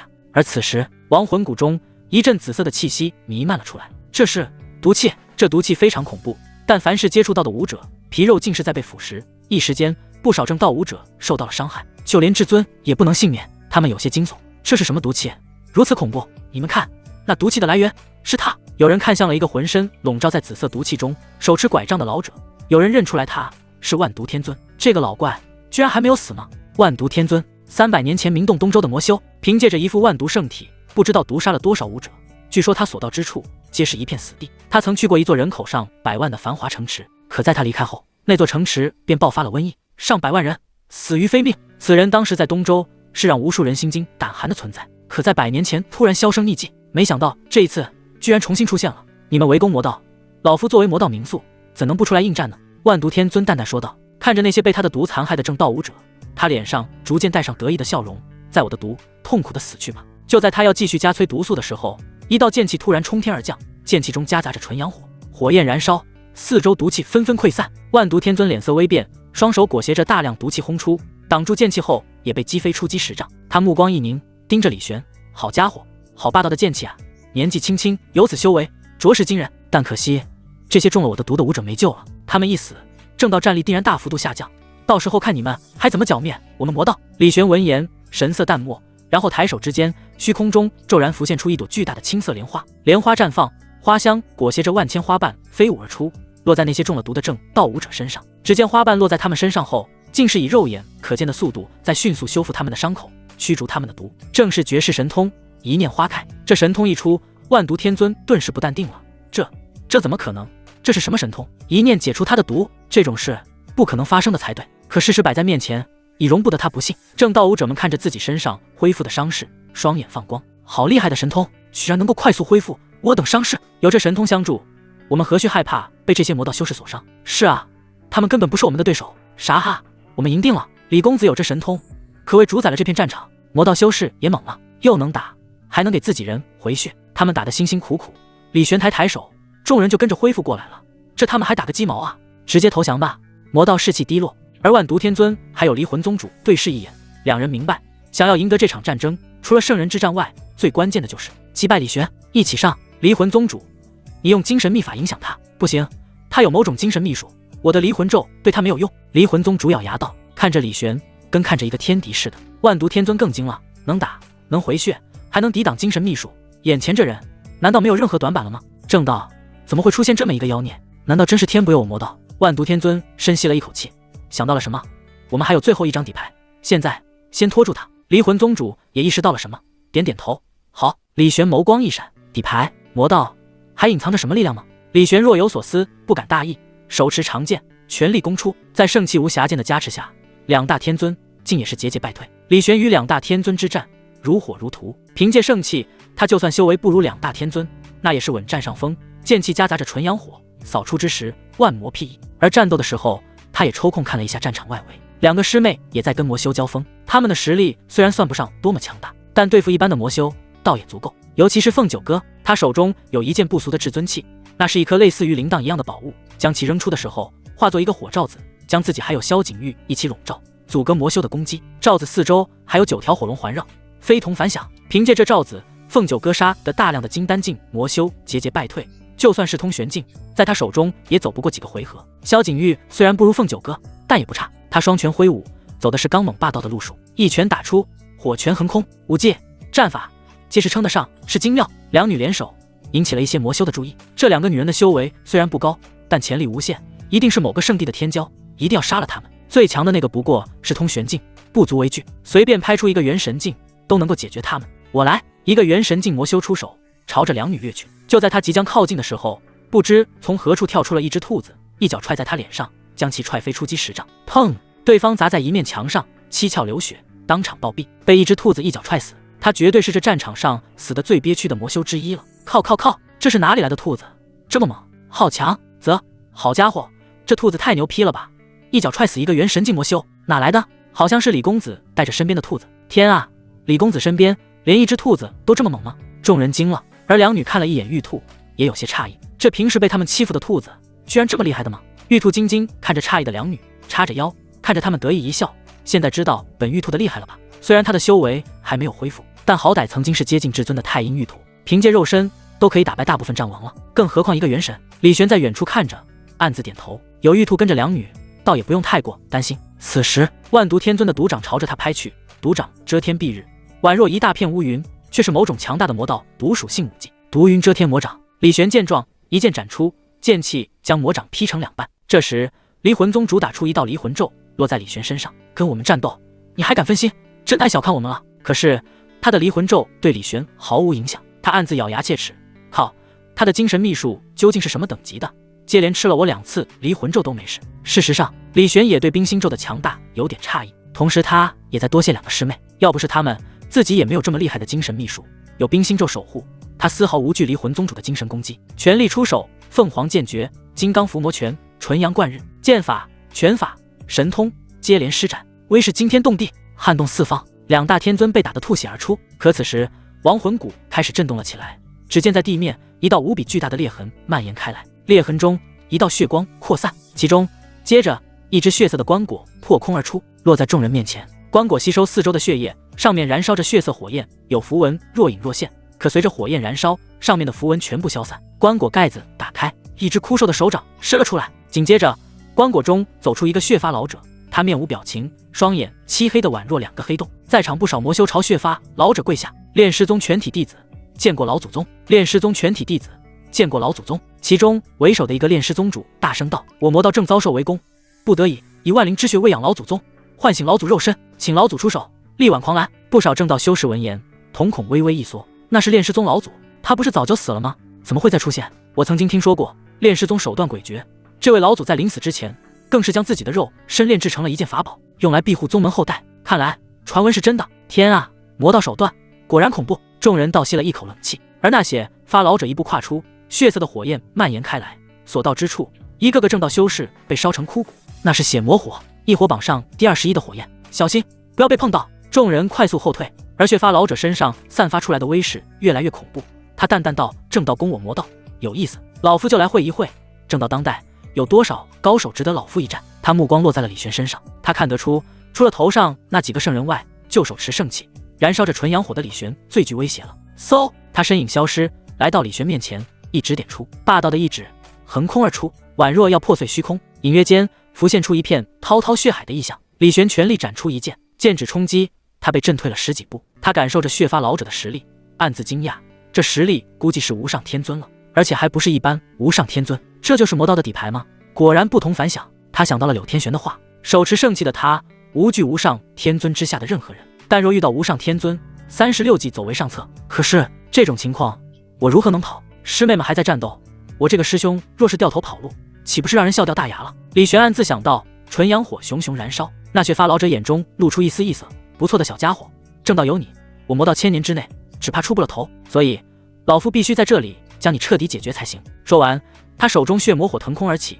在他身后交织出一幅无边血海，血海中更有无数枯骨沉浮，威势之强让诸多正道修士心悸。他们吞咽了一下口水，除非圣人出手，否则对付不了此人啊。而此时，李玄脑海中响起一个声音：定！凤九哥与魔修苦战，在压力中突破极限，修为突破通玄9重，修为随机反馈中，恭喜宿主晋级天尊境界。李玄听到系统提示后，再看了一眼外围战场上，修为晋级通玄9重，气势如虹的凤九哥不由得感慨，不愧是女帝转世，别人辛辛苦苦打架不被打死就不错了，她居然还能战中突破，果然是主角标配。然后下一秒，面对无上天尊威势的他，身上纯阳火爆燃，天尊气息彻底放开，手中无暇剑熠熠生辉，剑意冲天。那血发老祖师展开的异象，在他的气息冲击下，竟是有种摇摇欲坠的感觉。众人不禁倒吸一口冷气。我没有看错吧？这是天尊威势？李公子，不是的尊，他居然是天尊！我的妈哎！难道李公子还隐藏了修为？总不可能是战中突破了。离魂宗主万毒天尊也有些懵了，打了这么久，他们本以为已经彻底摸清楚了李玄的实力，帝尊修为，有天尊战力。可是你现在告诉我，他其实是天尊，有没有搞错？他之前一直在隐藏修为。离魂宗主道，可是他为什么要这么做？万毒天尊感到不解。此时他意识到了什么，瞳孔一缩，我明白了，他隐藏修为是想要引出我们的底牌，然后再将我们一网打尽。好深的算计，好恐怖的天骄啊！正道有此人，是我魔道之劫啊！离魂宗主也觉得有道理，看着李玄，隐隐流露出畏惧之色。别人在这个年纪有李玄这样的修为，巴不得到处炫耀，哪里会想到隐藏修为，低调做人？哪里会想到隐藏修为，引出魔道所有势力，再一网打尽？这不仅是算计，更关乎天赋，还有心性、气魄，缺一不可。李玄感觉魔道的人看着自己的目光带着畏惧，但他们脑补了什么，他并不清楚。不过这没有关系，晋级天尊的他气势如虹，看着那血发老者高高举起手中长剑，一剑骤然落下，盛气之力彻底爆发，剑气如虹，仿佛撕裂了天地。血发老者瞳孔一缩，全力打出一拳，拳劲如滔滔血海，更有枯骨沉浮其中。却见剑气劈海分浪，血海被硬生生劈开，轰在了血发老者身上，对方口吐鲜血，倒飞而出，如流星般砸入地面，在地面上形成一个巨大坑洞。坑洞中，老者身上浮现出狰狞的剑痕，气喘吁吁，好可怕的年轻人！李玄手持无暇剑，居高临下的看着老者。今天魔道必灭，不管是谁来都救不了。外围战场上，萧景玉看着突破到通玄九重，气势如虹的凤九哥不由得震惊，师姐这也太厉害了吧，这样都能够突破。而凤九哥感受着体内的力量，嘴角微微上扬，借助战斗带来的压力，快速炼化天灵玉液以及天灵宝丹留在体内的药力。我的做法果然没错，但也只有我这种经验丰富且有圣体，对凤凰火的掌控妙至颠毫的人才能做到。他看了一眼旁边震惊的萧景玉，心情更愉悦了。知道厉害了吧，师妹？师姐我在你之上，所以以后别想跟我争师兄了。萧景玉注意到凤九哥那略带得意的眼神，虽然替师姐高兴，但内心隐隐也有种不服输的劲头。师姐这么厉害，我也不能落下，不然以后师兄眼中岂不是只有师姐而没有我？那种事情我才不要见到啊！此时他感应到了什么，看向了战场深处，眼中露出一丝异色，更露出一丝宛若老饕看到满汉全席般的渴望。他忍不住舔了一下嘴唇，这是异火的气息。他的身体开始雀跃，他体内的天火珠开始欢呼，他按捺不住，开始偷摸摸地朝着战场深处靠近。虽然危险，但是富贵险中求，搏一把。血发老者看着高高在上的李玄，深吸了一口气，小子，想要打败老夫，你还差得远啊！说完，他宛若炮弹般冲天而起，抬手催动血魔火，朝着李玄轰去。李玄不甘示弱，纯阳火爆发，两股火焰一正一魔开始冲击，火焰弥漫在天穹之上，形成一大片火烧云的景象，巍然壮观。李玄、血发老者双方交手10几个回合，血发老者再度被劈飞了出去，身上多出了一道剑痕，躺在地上气喘吁吁地恢复着，而他身上的血魔火已经所剩无几。我的血魔火种在棺椁之内，必须回去将火种吸入体内，加强血魔火。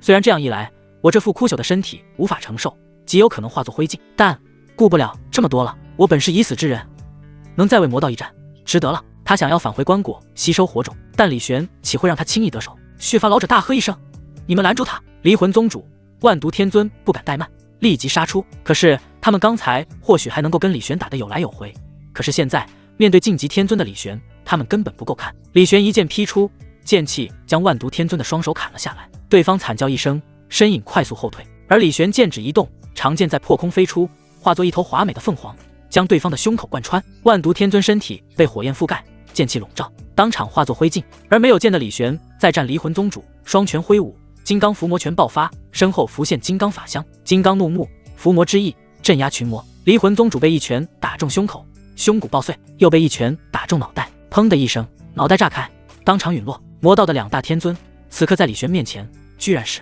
毫无还手之力，他们比李玄高一个境界的时候尚且被压制住，如今同一境界哪里是对手呢？众人看得震惊。只不过这2个魔道天尊也的确为血发老者争取了时间，他已经看到血色棺椁想要进去将火种吸收。可突然，那棺椁旁边不知何时多出了一道身影，那是一个看上去15、16岁的少女。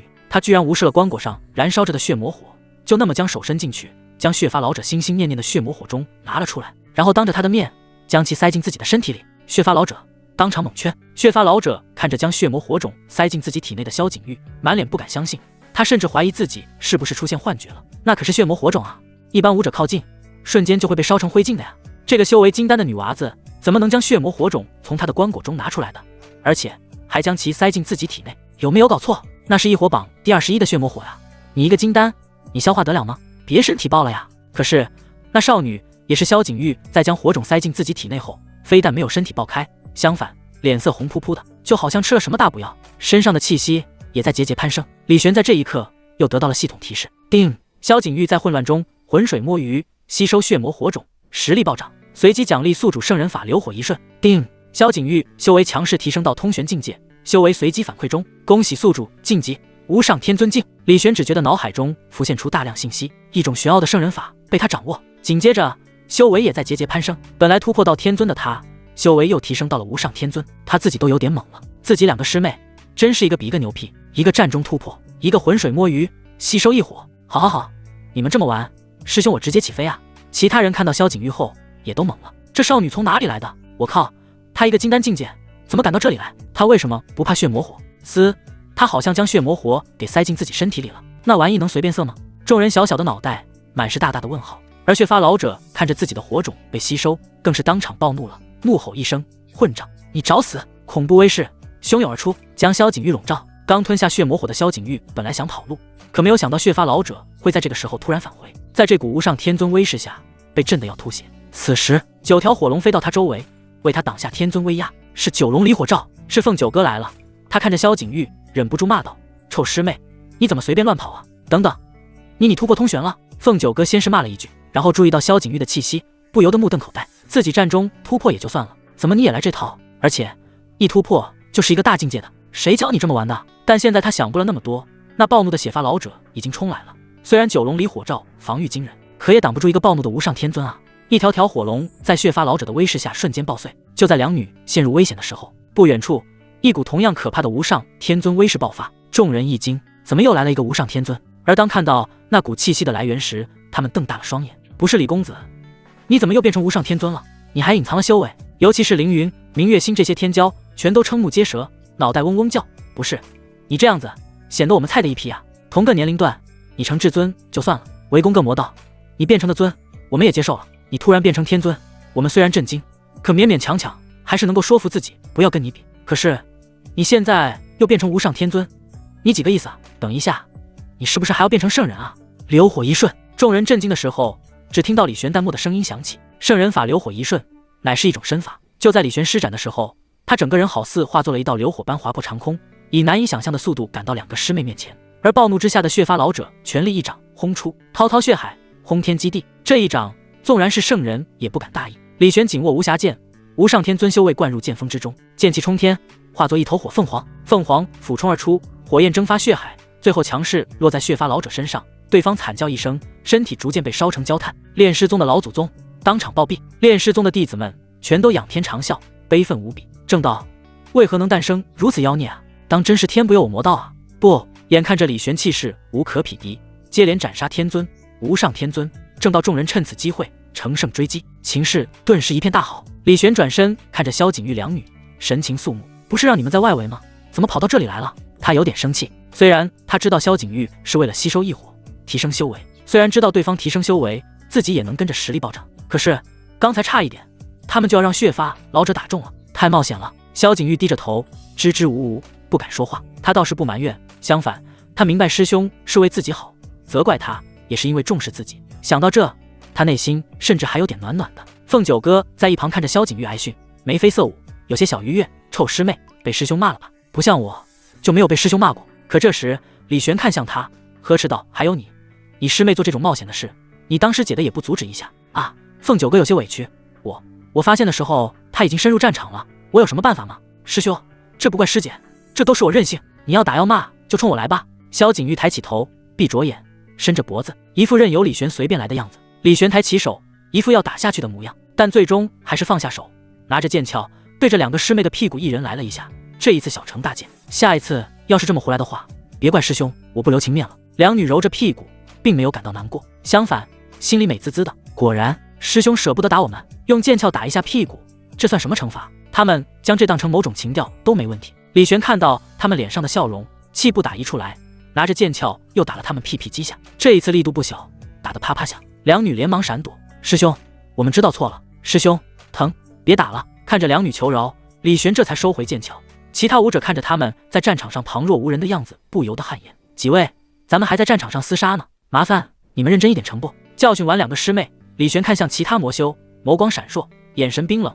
魔道天尊已经死得差不多了，剩下的几个不足为虑。师妹，你们跟在我身边，不要离开。萧景玉、凤九哥2人乖乖点头。而李玄一步跨出，宛若流火划破长空，进入战场。无暇剑一挥，纯阳火呼啸而出，所到之处，万魔成灰。有炼尸宗、离魂宗、御魂宗的人想要替他们的老祖还有宗主报仇，用尽全力杀出，只可惜在李玄面前仍然是毫无作用。他挥剑，剑气撕裂虚空；他出拳，拳劲震碎苍穹，拳剑齐出，无人可与其争锋。萧景玉、凤九哥2人跟在李玄的后面，看着师兄的身影，眼中带着浓浓的崇拜之色。哇，师兄好强大！哇，师兄好霸道！哇，师兄好有气概，我好爱。事实上，不仅是这2个师妹，其他人看着李玄的身影也是激动不已，看着他，目光中带着狂热，就好像看着神明一般。时间流逝，1个多时辰过去了，亡魂谷内的魔修几乎被杀得片甲不留，这其中杀得最多的自然是李玄了。此时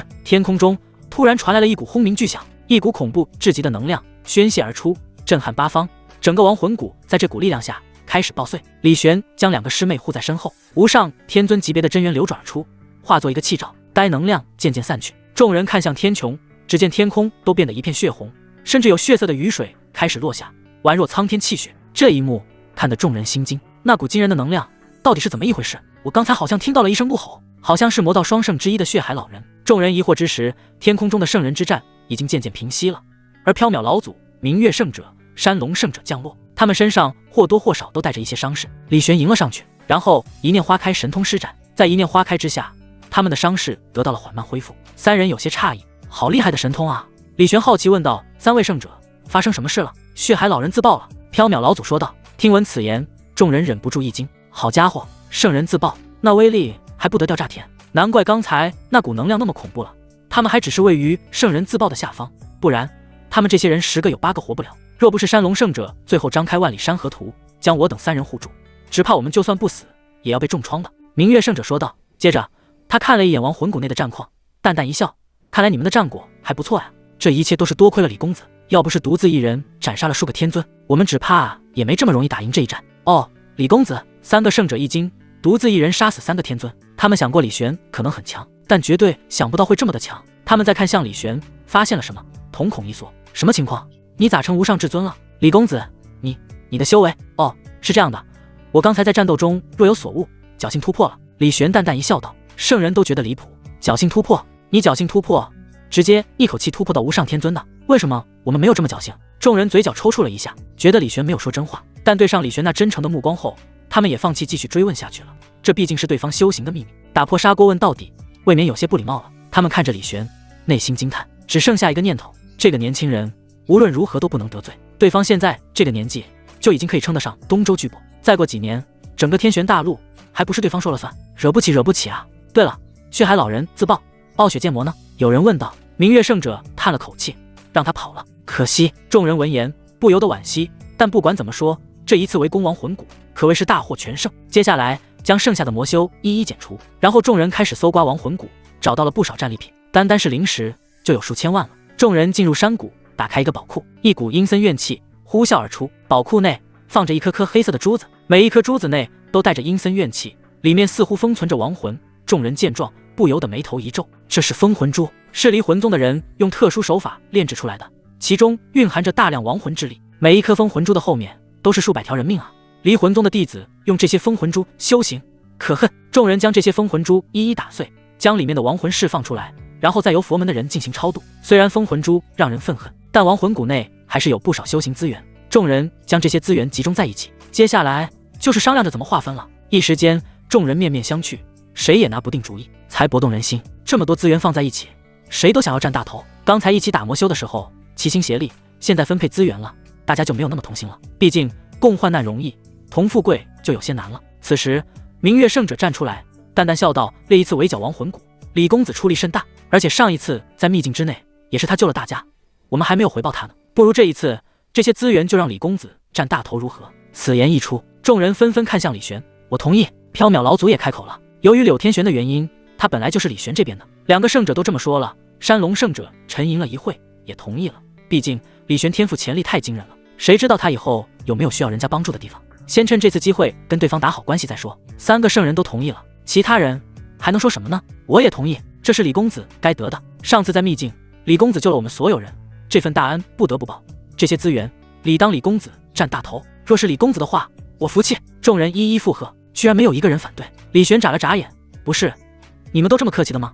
你们客气，那我就不客气了哦。养师妹可不容易，有资源拿，不拿白不拿；有资源拿，不拿白不拿。别人客气，李玄就不客气了，毕竟他还有2个师妹要养呢，不容易啊。天火封主看着李玄，内心忍不住感慨，以往分配资源都是最为艰难的时候，甚至打起来都很正常，可是这一次分配资源却是如此和谐，众人非但没有打起来，甚至还主动将资源让出来给李师侄，真是匪夷所思啊！师侄在东周的威望，不知不觉间，只怕已经达到了一种无人可及的地步了。天火封主暗自想到，看着李玄，仿佛已经看到了一个未来的东周之主。而就在李玄准备拿资源的时候，却见亡魂谷外传来了一阵轰鸣巨响，有惊人的真元波动扩散而来。众人一惊，出去查看，只见不知何时，他们居然已经被包围了。包围他们的乃是一群妖兽，其中包括双头水火蟒、金狮子、寒冰蛟龙。这些妖兽散发着强大气息，数量众多，其中为首的2个存在更是达到圣者境界。这2个一男一女，其中的男子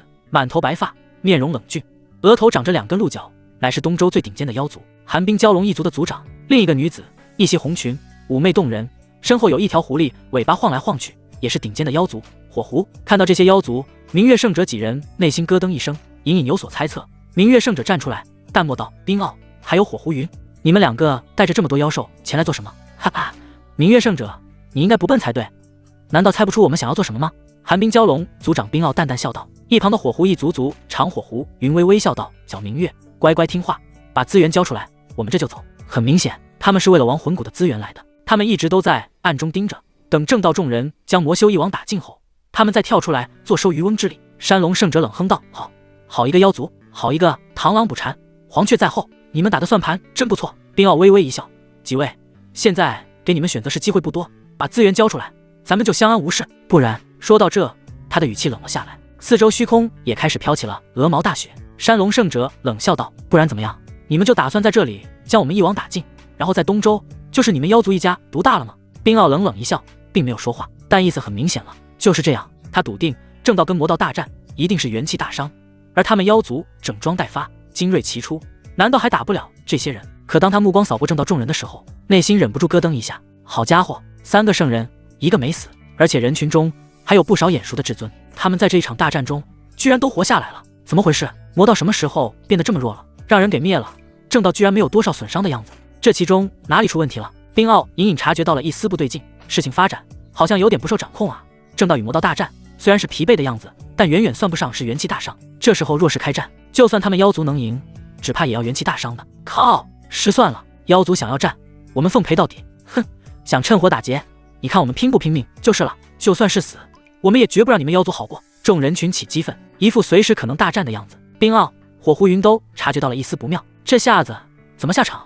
难道真的要打？火狐云走到冰傲旁边说道：冰傲，这跟我们设想中的不大一样啊，正道好像没受多少伤害啊，这要是打起来，咱们也不好过呀。冰傲皱着眉眼，我明白，只不过我们若是就这么离开了，只怕要颜面尽失啊。此时明月圣者看出了2个妖族圣者的犹豫，站了出来，淡淡说道：这样吧，冰傲，若是开战，你我双方都不好过，我们不如来一场擂台战。哦，怎样的擂台战？你我双方比试一场，谁赢谁带走资源，只不过派出来的代表必须是圣者之下的人，如何？冰傲闻言露出一抹思索，然后道：硬行擂台赛可以，只不过一场没意思，要比就比3场，3局2胜，如何？明月圣者迟疑了一会，然后跟山龙圣者、缥缈老祖商讨了一会，最后一起看向李玄。李玄很快就明白了他们的意思，就是打算请他出手呗。他倒是没有什么意见，毕竟这些亡魂谷资源已经说好了，让他占大头。他当然也不愿意让妖族就这么夺走。他点点头，得到他的同意后，明月圣者朝冰傲两人道：“就这么定了，擂台赛3局2胜。好，那就开始吧。”只见冰傲淡漠一喝，紧接着大地上无数的石块浮空而起，在空中聚合，化作了一方巨大的浮空擂台。他再打出一道寒气，整个擂台瞬间被冰封加固了许多。你们打算派谁？冰傲淡淡道，目光扫过东周内鼎鼎大名的几个至尊强者，山龙圣地的大长老，缥缈圣地的圣主，明月圣地的望月剑尊，这些都至少是天尊级别的。此时一个平静的声音响起，一道身影缓缓走出，来到了擂台之上。妖族们看向他，微微一愣，然后哄堂大笑，哈哈，我没有看错吧？一个毛娃娃，这家伙才几岁，赶上这样的擂台，哼，圣者们该不会是派他出来找死的吧？我明白了，这些人肯定是不敢跟我们开战，但又不好意思说出来，所以才提出用擂台赛的方式，然后在擂台赛上故意认输，也好保留几分面子。